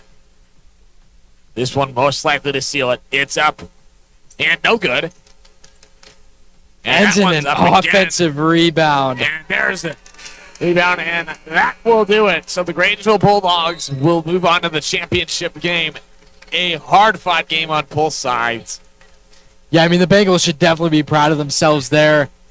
A great, hard-fought battle, great defense, great offense at that second half. Very pleased with that performance. But just outworked by the Bulldogs. Bulldogs, a hard-deserved win. Yeah, coming up next is going to be the Bonners Ferry Badgers. First, the Moscow Bears. The last game of the night. Coming in a short 12. Yeah. That game lasted a little longer than normal. So we're going to start behind a little bit. It's supposed to start in 7 minutes. They're going to give them 12. So we'll have that coming right up. Game 16 of the 12th annual Avista Holiday Tournament. Coming up. We'll be right back.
FCU Activity Center here on Lewis Clark State College's campus for the last matchup of day 2 between the Bonners Ferry Badgers and the Moscow Bears. Starting with the Moscow Bears, they come into this game 5-3, their most recent game, winning against McCall-Donnelly 63-54. So moving on to the winners bracket, and Bonners Ferry, they are a perfect 8-0 on the season, winning against Lewiston 58-55, ending the perfect season for the Bengals. 8-0 versus 5-3. The stage is set. Starters are announced. Tip-off is underway. Here we go. Me and Asher's 5th game on the day.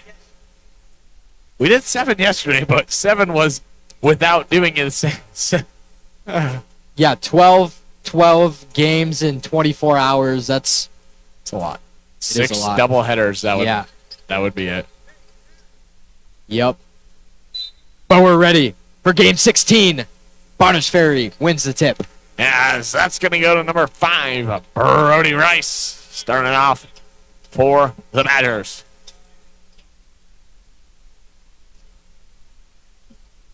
He'll look now. No good as that's back kick out top key, number 3, Eli Blackmore.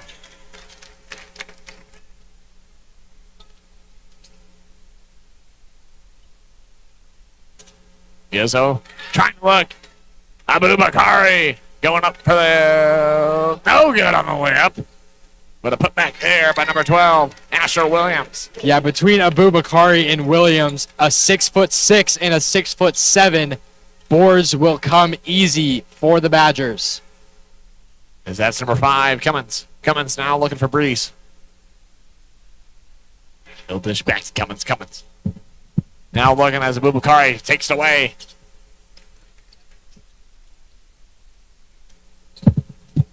That's now back. Back to Rice. Now there's a battle for the ball. Cummins and Rice go for it. And it's going to go to J.P. Breeze. Fast break for him. He'll go up. And a putback there by Cummins. So he puts back Breeze's miss. Yeah, Cummins cleaning the miss of the Bear. 1 possession game here.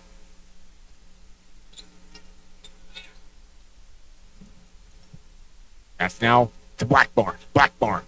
Now looking for Rice. Rice. Gives to Abu Bakari. Abu Bakari goes up and good. Abu Bakari with a couple 2-pointers here to start off this game. 7-2. Izzo looking and Rice is going to kick it.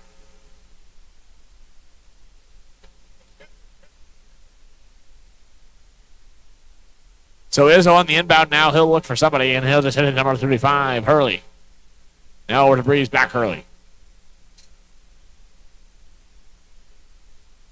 Now Izzo swings it over to Cummins. Cummins.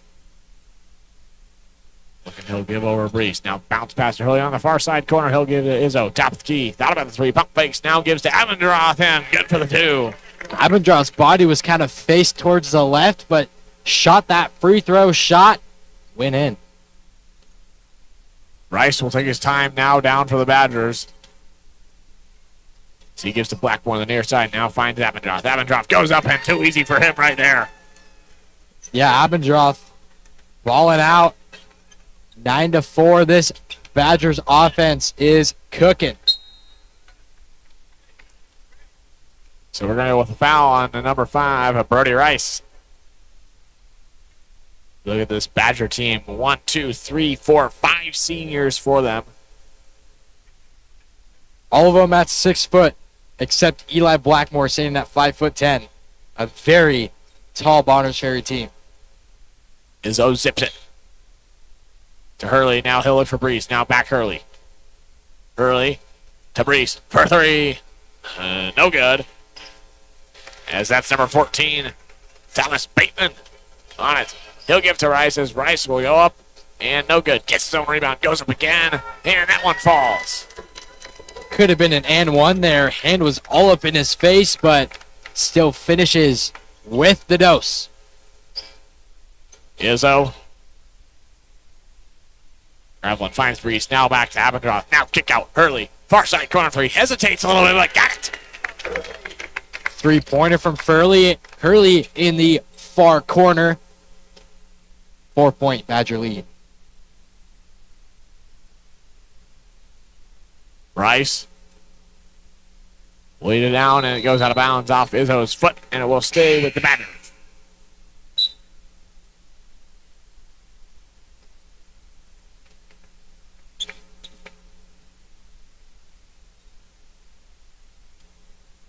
Abu Bakari. The inbound to Rice. Now Blackmore swings it all the way across. 4-3, no good. An offensive rebound there by number 12. That's good. The put back by Asher Williams.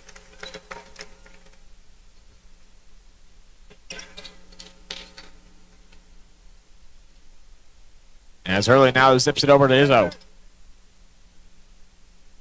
Izzo. To Hurley now. Abendroth for three. No good. Sails a little short. And Rice is there. Good looking shot by Abendroth. Just not enough strength on that one. As Rice tapped the key. Trying to find somebody in the pace, but it goes to Abubakari. For three. No good. As that's Cummins on the fast break. He has Rice right next to him, but he'll go up and no good on the layup. As Rice gets it, he looks behind, sees Cummins. He'll slow down a little bit, does the circle, and now finds Blackmore. Abendroth. Now, one-handed arm. Looking like a baseball player out there. Or even, may I say, Patrick Mahomes. That was a little stretch there. I was thinking more baseball than football, but All right. That's fair. that'll send Asher Williams to the line to shoot two. Williams sinks the first.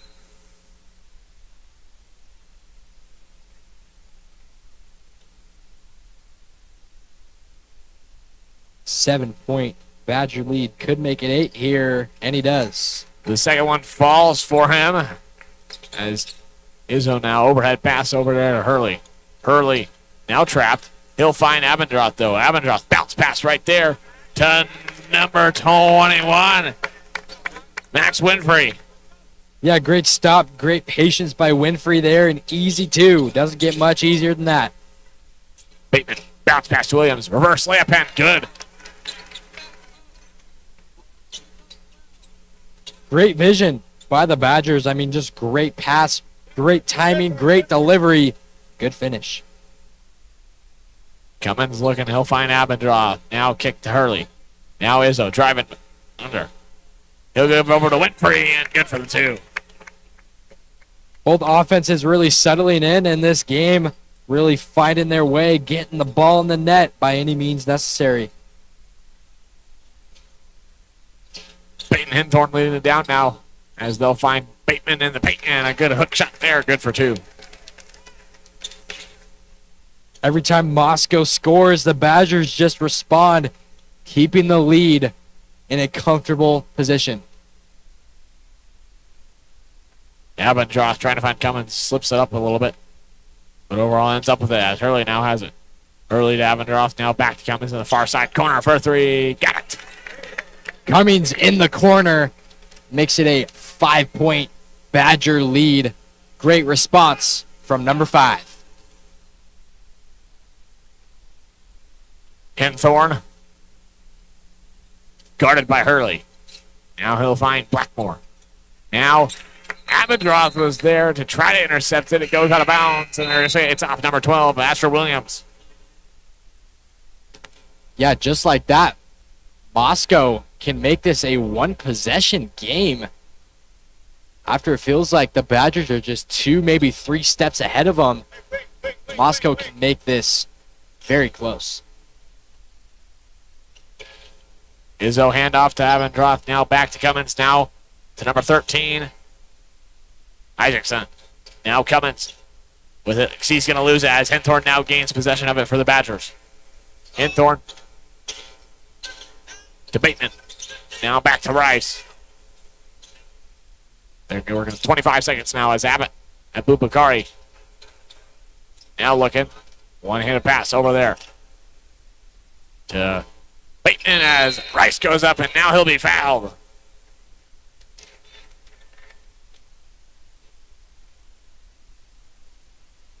Good defense by Moscow. It's just that Badgers offense is just something else and attracted the foul.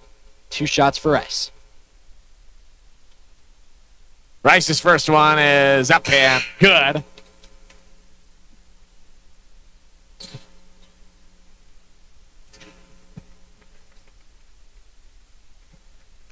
As his second due up here.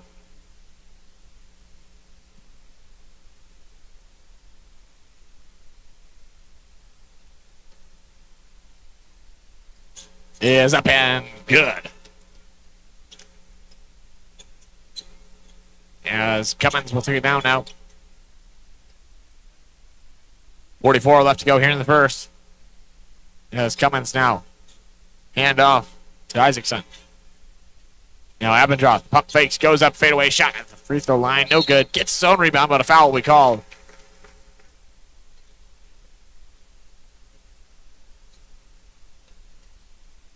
Abendroth has been all over the court in this first quarter, whether it's on defense or offense, especially on the boards.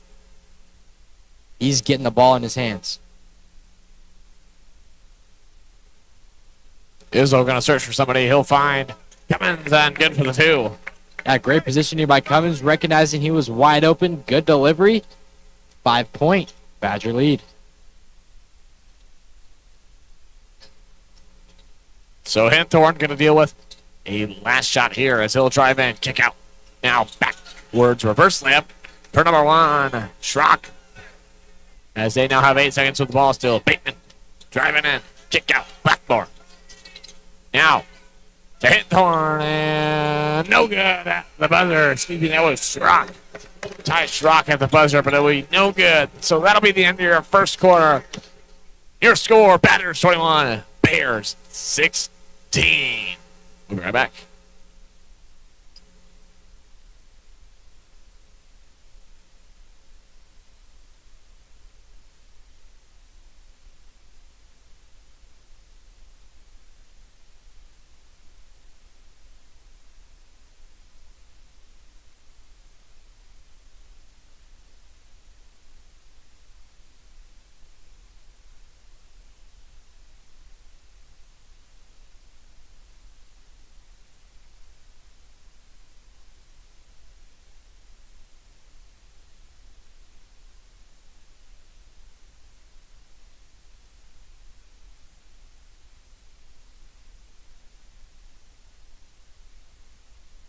Avista Utilities is proud to be the title sponsor of the 12th annual Avista Holiday Basketball Tournament. To all the participants and fans, please enjoy the competition and happy holidays. Happy holidays. Wesley, it's January 3rd. Do you have any New Year's resolutions? Nope. No? I don't either. I really don't believe in Doing those. more commentating is mine, and I think I can say I've done it. Definitely hit that in the first couple days. First 3 days, you're going to get some hours in. It's a foul going to be called.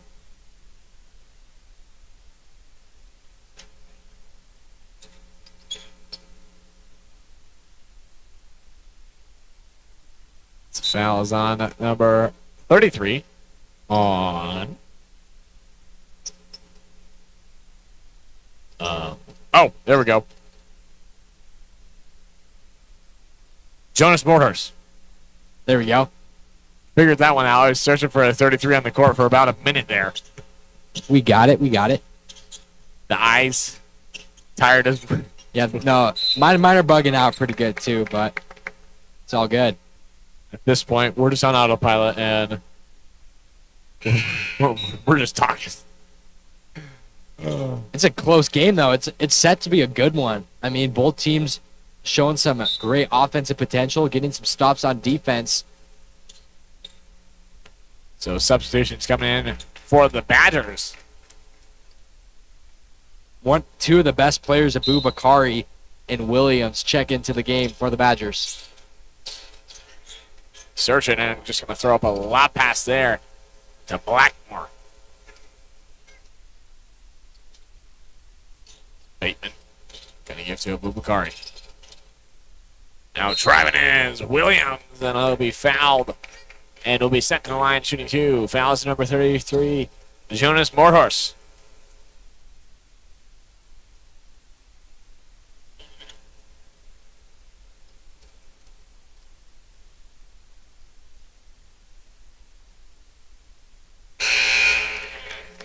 First shot is good.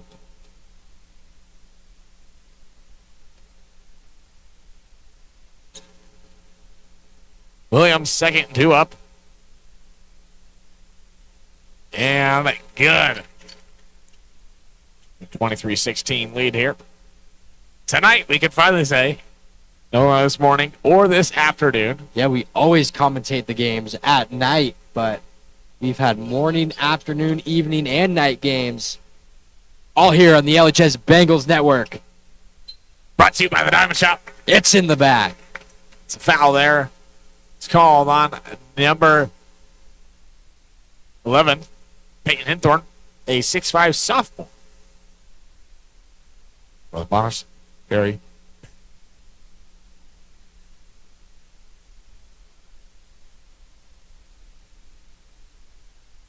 Avendroth's first one miss with 7:07 in the first half.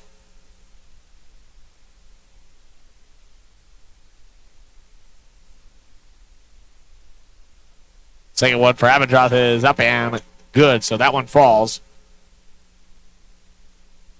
6-point Badger lead here. Abubakari in the near side corner, and Cummins swats at that one. He's all alone up front and slams it down. Cummings brings it down. Slams it for 2.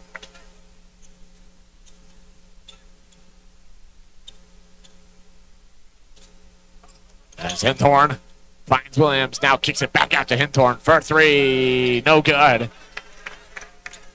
And that's Winfrey on the rebound for the Bears. Yeah, here come the Bears. Moscow, after a slam and a stop, they can make it a one-possession game. Avendroth sort of pump fakes. As Cummings will get called for the travel.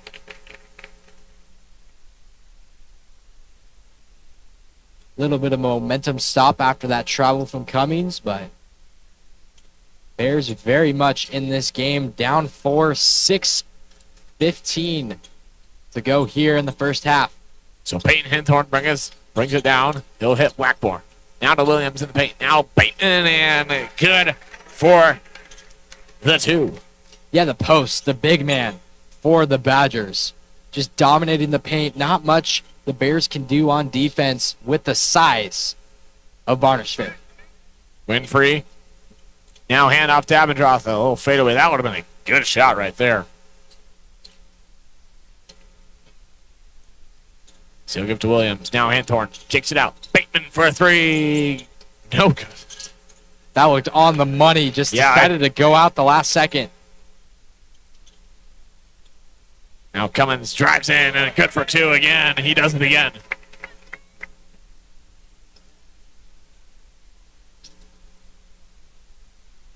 As Hinthorn trying to set something up. Takes to Williams. Williams now searching. Gives to Abubakari for a 3. No good.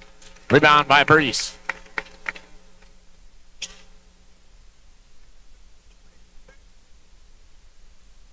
Isaacson.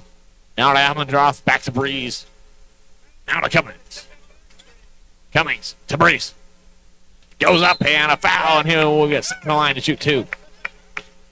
Bears have made a very impressive comeback. It hasn't been too big of a spread, but it always feels like the Badgers have just overpowered the Bears, and now Breeze can make it a 2-point game. So Breeze gets on the line, shooting 2. First one misses, and substitutions coming in for both teams. For the Badgers, number 1, Ty Schrock, and number 15, Ivan Cartwright. And for the Bears, number 0, Tyson Izzo.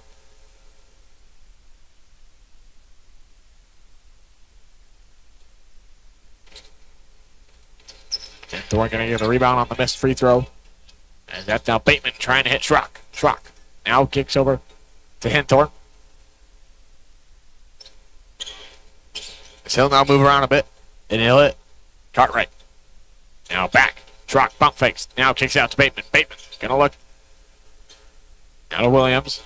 Williams at the top of the key. Cummins gets a piece of it. Back to Cartwright. 5 on the shot clock. Williams drives in and 6-2. Yeah, savvy move by Williams there. Time expiring on the shot clock. Delivered on the right-handed lane. So Izzo will now take it down as he'll hit Abendroth, and he'll just take the 3 and just misses as that is rebounded by Hinthorne. Hinthorne now gives to Schrock, and they're going to reset. Out of Bateman. Bateman surveys. Drives in, gives to Williams. Williams drives in, now takes it himself, and it's going to be fouled. And we'll go to the line to shoot 2.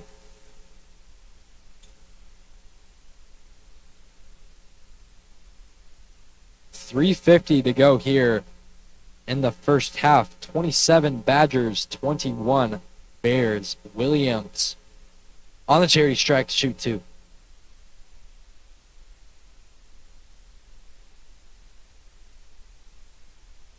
Williams, first one is up and good.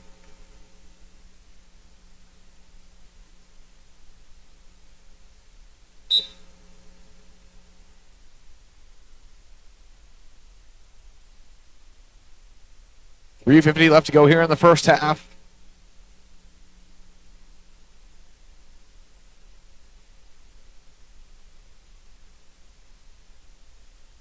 Now as Williams' second is up and good.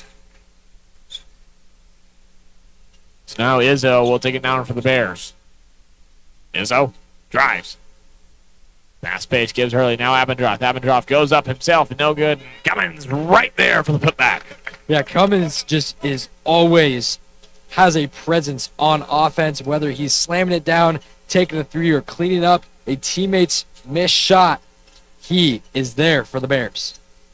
Blackmore dishes out to Schrock. Schrock now kicks out. That's to Williams now. Williams goes up and good. Yeah, that's just too easy for Williams there. Blows by his defender, easy right-handed lay-in. Key player for this Badgers team. Cummins. And off to Brees. Brees. Now looking. He'll give back to Cummins. Cummins now dishes to Abendroth. All this on the far side. He'll take the 3 and good. Just staring down Schrock, but then just sinks it. Abendroth in the corner. He shot quite a bit of threes. Not the highest percentage 3-point shooter, but that one sinks in at a crucial time. There's a good pass there inside the paint. But he gets away, and Abendroth has it now. Brees right back to Abendroth, and good for the 2. A good assist there by J.P. Brees. Yeah, Williams wanted a foul there. He kind of moved his face back like he got hit in the face area, created the turnover. Able to finish for 2 is Abendroth. 5 points, back-to-back possessions for Abendroth. Blackmore spins, gives to Williams. Williams will be called for the foul now. Bears wanting a travel there on Williams, but Cummings will be called for the foul. 14 fouls on the Bears.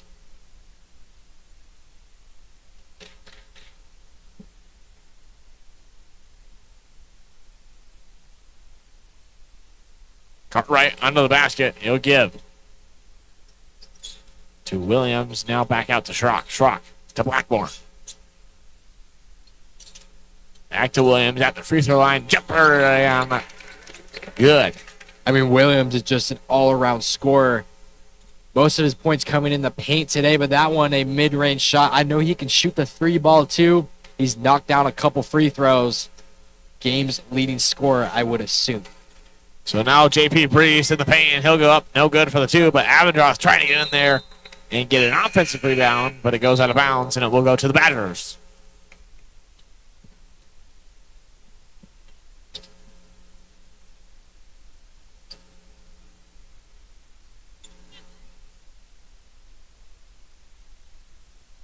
Blackmore will take it down now with 90 seconds left to go here in the first half. We'll give it to Cartwright now. Back to Schrock at the top of the key. Now back to Bateman. Bateman, kick out. Blackmore. Now to Bubakari. Swinging it across all the way to Cartwright. Now back Blackmore. Blackmore, kick out to Cartwright for two and no good. And a battle for the ball starts as Bubakari ends up with it. But a jump ball will be called. Travel. Never mind. He was rolling around with it on the ground. Called for the travel. Badgers not liking that call. Safe to assume. But a travel is called. Moscow Bears ball under a minute to go here in the first half. So the Badgers get it back now. Cartwright going to take it down. He'll dish it over there to Blackmore for three. No good. Just falls short as Avondale comes down with it. 40 seconds left to go here in the first half. As Izzo now has it. 33-28 so far. Badgers in control. Give to Breeze. Now back to Hurley. On the near side. He'll give it back to Breeze. Breeze. Excuse me. Yes, threes. As that's good for the two. Izzo. Big time bucket there for Izzo. Cuts the lead to 3. Last chance bucket for the Badgers here. Badgers have 10 to work with. To Abubakari. Now kicks it out to Cartwright. Now back to Blackmore. Blackmore drives into Abubakari, and he'll get the jump shot. And that should expire the clock before JP Breeze can get a shot off. So your score at half, 35-30. This is the Avista Holiday Tournament. Game 8 of 8 on day 2, brought to you by the Diamond Shop on the Bengal Network. We'll be right back.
And welcome back for the last half of day 2 here at the P1 FCU Activity Center on beautiful Lewis Clark State College campus. Some would call it second half action. Bringing it your way. Some would call it that. 16 minutes in day 2 of the 12th annual Avista Holiday Tournament right now. Bakari now dishes to Williams in the paint. And they start off hot right away. As Izzo will take it down now. He'll dish to Breeze. Now back to Hurley, now to Cummins, now to Izzo. Give to Cummins, now Breeze drives in. Breeze misses left. And Abubakari on the rebound there. 3 ball there, no good. Offensive rebound though, as Williams throws a rocket. Intended for Abubakari. Just a miscommunication there. Forced pass by Williams. But an offensive rebound, I mean, if you have Cummings on Williams, I mean, it's a very big height disadvantage for Cummings. It leads to many offensive rebounds for the Badgers. So Breeze dishes to Cummins. Cummins now gonna look. Surveys, now trying to find Breeze. Goes out of bounds, and it will go to the Badgers. Back-to-back offensive possessions for both teams that they just kind of forced the pass that wasn't there. One to Abubakari and one to Breeze. Just needs to slow it down and take the pass that's given to them. It's Rice now going to find Bateman. Bateman back to Rice. So he'll give to Williams. Williams finds Abubakari. Now back to Bateman.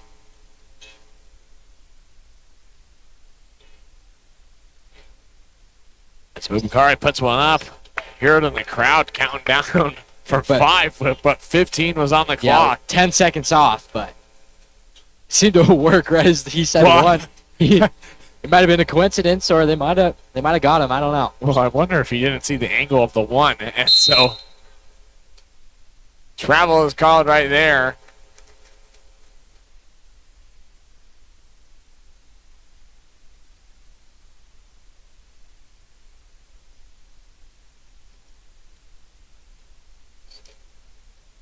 As Rice will take it down for the Badgers. Now Abubakari gives over. Now to Williams. Bateman now spins backwards and nothing doing there. But it's just laying in the air for a long time there. That ball had some air time. Tipped up all over. Now Williams gives to Rice. Trying to find Abubakari. Goes out of bounds and it will go to the Bears. Yeah, Badgers' first possession ended in points, but nothing going ever since then. Couple turnovers for Bonners Ferry, and this is a great opportunity for Moscow to shorten this lead and get right back into this game. Only down 7, no need to panic. Plenty of basketball to be played. Tyson Izzo gives to Avendroth.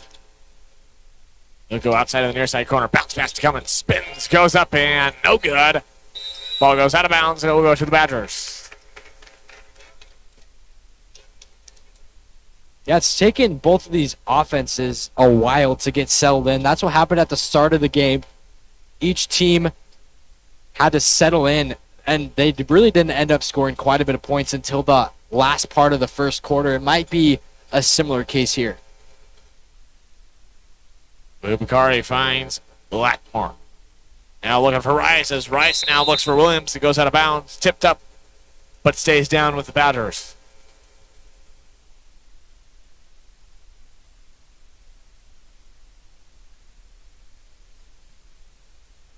Williams now has this. He'll take to the top of the key. Now looking, finds Rice. Now right back to Williams. He'll go up. And Winfrey ends up with it. And now Hurley will take it down for the Bears. This Moscow defense is really making a statement on Bonners Ferry. very impressive defensive performance in this second half. Won't be called over and back for the Bears. It's a handoff there to Cummins. Cummins now, handoff to the same person, Izzo. Izzo drives and swatted away by Bateman, but they're going to call contact there. He got everything. He got all ball, but his body was leaning forward, and that it could have been a little bit of that follow through. The arm could have hit the body, and so that will send Izzo to the line to shoot 2. Izzo's first is up and good.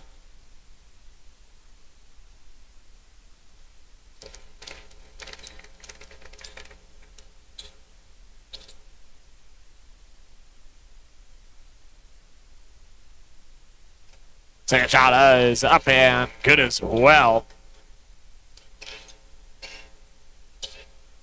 Rice will slow down and set up the offense here for the Badgers. See, we'll give it to Williams for a 3. No good. Rolls in and out. And Winfrey comes down with the rebound as Izzo now has it. Izzo, short pass. Cummins, now Abendroth, and they'll switch to the other side. Now Cummins would have had an open shot, maybe there.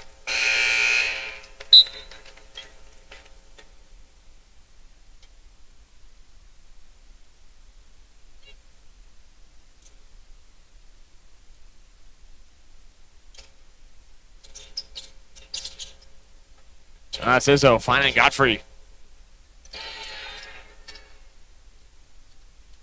Badgers fans wanting an over and back, but he was still gathering his steps, I believe. And so no call there. So Izzo fakes left and then goes right, but then Godfrey on the free hits the side of the backboard. Yeah, I mean, that's one of those things where you just have to move on to the next play. Little embarrassing, but Bears with 1 second on the shot clock, catch and shoot situation for Moscow. Gotta have the next play mentality. Right. Can't even get the shot up.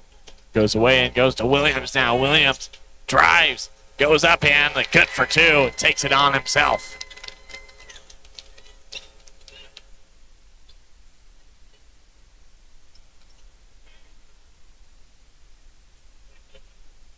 Short handoff to Abendroth. Now that's Godfrey. Foul we call.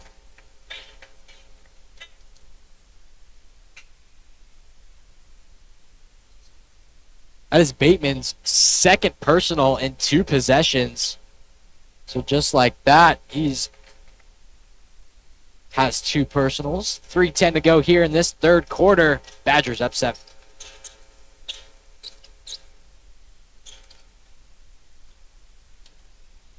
Abendroth now with it. Short handoff to Cummins as Cummins drives in and in for the 2.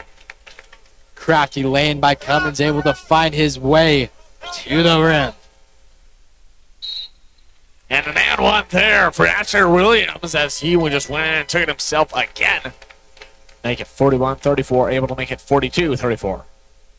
Yeah, you have to stop Williams if you are the defenders of Moscow. He's just a force.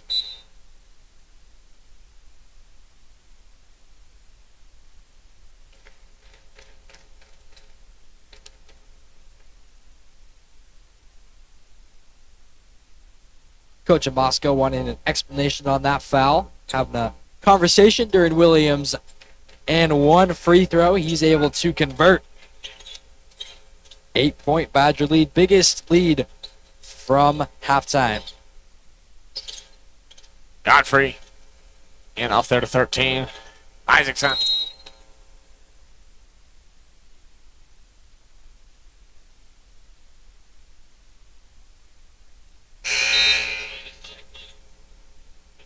So foul will be called there, I believe. Maybe, or just something called. Not really sure what it is. Fouls on number 11, Oh, there Peyton we go. Hinthorn. His second personal. So Cummins will have it on the far side wing as he'll drive in a little bit and kick it right out to Godfrey. Oh, I like that half-court line. Godfrey kicks to Isaacson. Isaacson gets a screen from Abendroth as now he'll kick to Abendroth. Abendroth for three. Got it. Big time three-pointer for Abendroth, keeping the Bears in this game. Rice kicks it out to Blackmore. Now to Cartwright. Now back out to Williams. Williams drives, goes up again, and almost another and one. But Cartwright will go to the line to shoot two.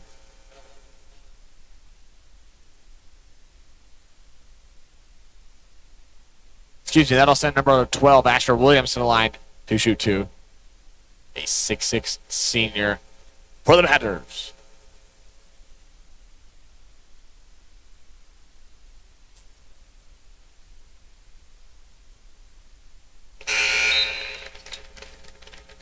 Williams able to knock down his first.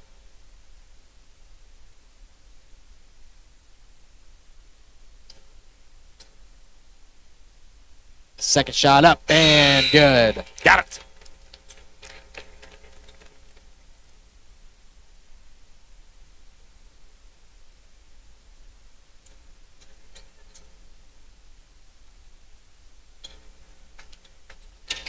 So Isaacson will hang it across the half-court line for the Bears as he'll give to Abendroth. Now back. Godfrey now back Izzo. Izzo now kicks. Isaacson trying to drive. Nothing doing as a bounce pass there. Looking for number 21. Winfrey, but number 15. Cartwright's there. Intercepted. And Rice will drive it down. Blackmore top of the key. Now kicks it out. Rice for three. And in. Finally falls in. Call it the shooter's touch. Extends the Badger lead to double-digit. 10-point lead for Bonners Ferry. So a 30-second timeout called by head coach Josh Uhrig. We'll be right back.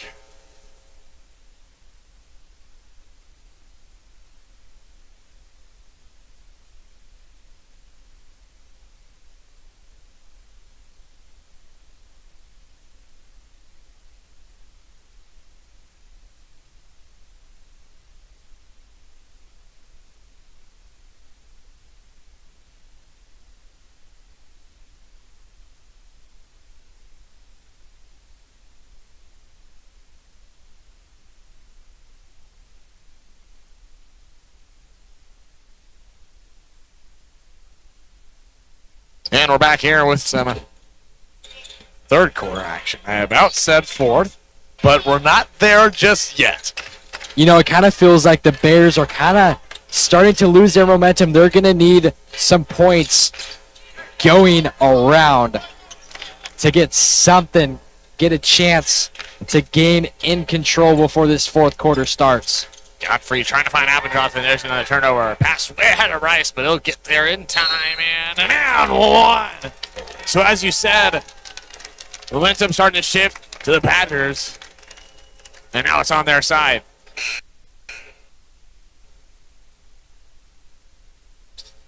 Yeah, if you're Breeze, I mean, you're one-on-one, don't have the height advantage. Either foul him really hard or don't even touch him. Just a light foul there allows for an and-one opportunity for Rice. And Rice unable to corral the rebound out of bounds, and these are the turnovers that you just can't afford if you're Moscow against this good Bonners Ferry team down 12. It's just the fundamentals that they're not getting down, and that could be the difference between a win and a loss. Those plays right there. Getting away from Hinthorn just a little bit as Hinthorn now kicks. Trying to find Cartwright. Foul will be called.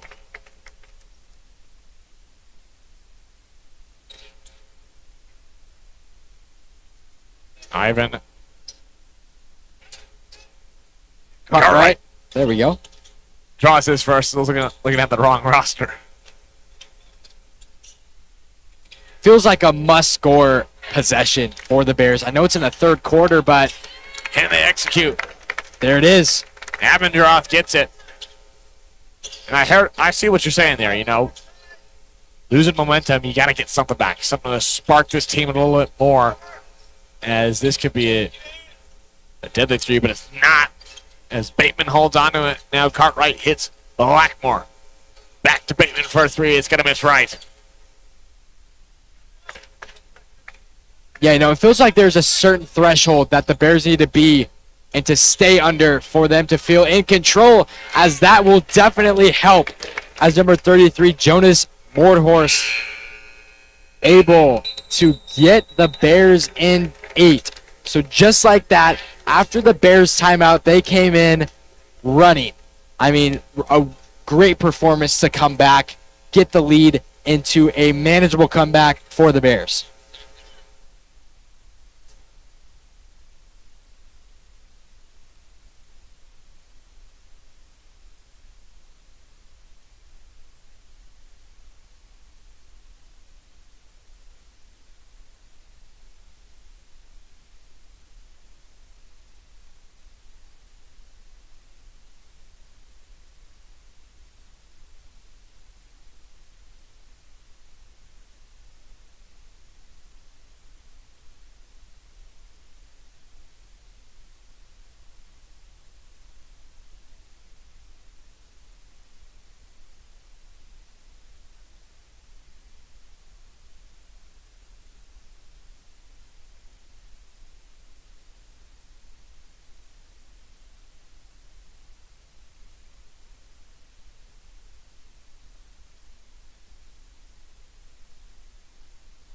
And we're back here for some fourth quarter action coming your way here in the P1 FCU Activity Center.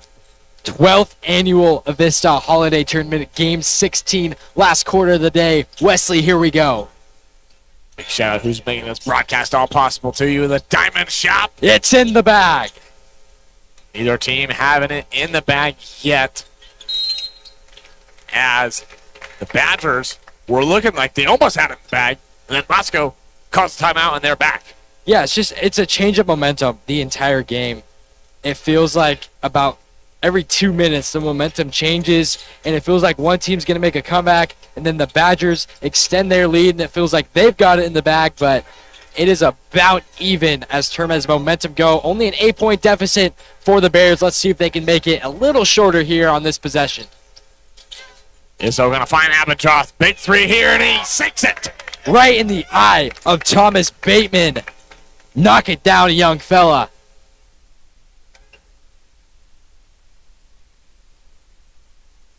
He is a senior, so. Still a young fella. So Abbott, Rice now. Gives to Bateman now. Bubakari kicks it. Hinthorn. Back to Bateman for a three. He responds. Big time three from Bateman. Abendroth shot it into the eyes of Bateman. Bateman returns to a three of his own, extending the lead back to its original position. Isaacson now kicks over to Izzo. Izzo pump fakes. Now he'll drive. Now he'll kick it over. Now back out to Izzo. Far side corner three. No good. In and out. But an offensive rebound by Godfrey, and they don't get it. Yeah, I don't know if I saw straight up on that one. And Williams now on the putback, and contact. And a foul call. Definitely could have been a foul called on the other side of the Bears, but no call. It'll send Williams to the line to shoot too.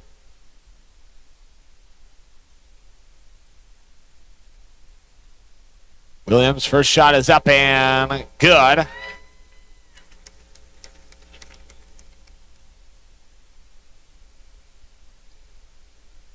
We welcome all 182 viewers watching right now on the LHS Bengals YouTube channel. 182? Yeah, Bonners Ferry versus Moscow. We appreciate all the viewers and all the support. Big thank you from the LHS Bengals Network. Brought to you by the Diamond Shop. It's in the bag.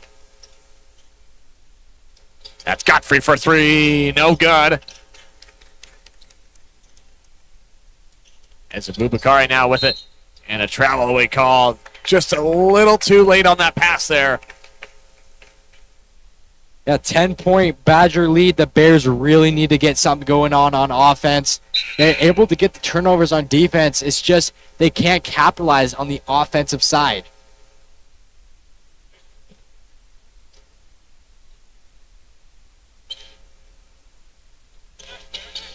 Godfrey now looks to Hines Izzo. Now to 21. Now to Abendroth. Far side corner three. No good. Offensive rebound though. And rejected. What a block by Hinthorn there. And that's Abubakari in for the 2. 12-point lead for Bonner's Ferry. Moscow has to get a bucket, but a timeout called on Moscow. It's going to be a full timeout, 5:25 to go. Bonner's Ferry up 12.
We're back.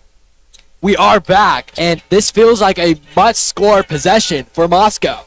As Abendroth now kicks it over there to Cummins.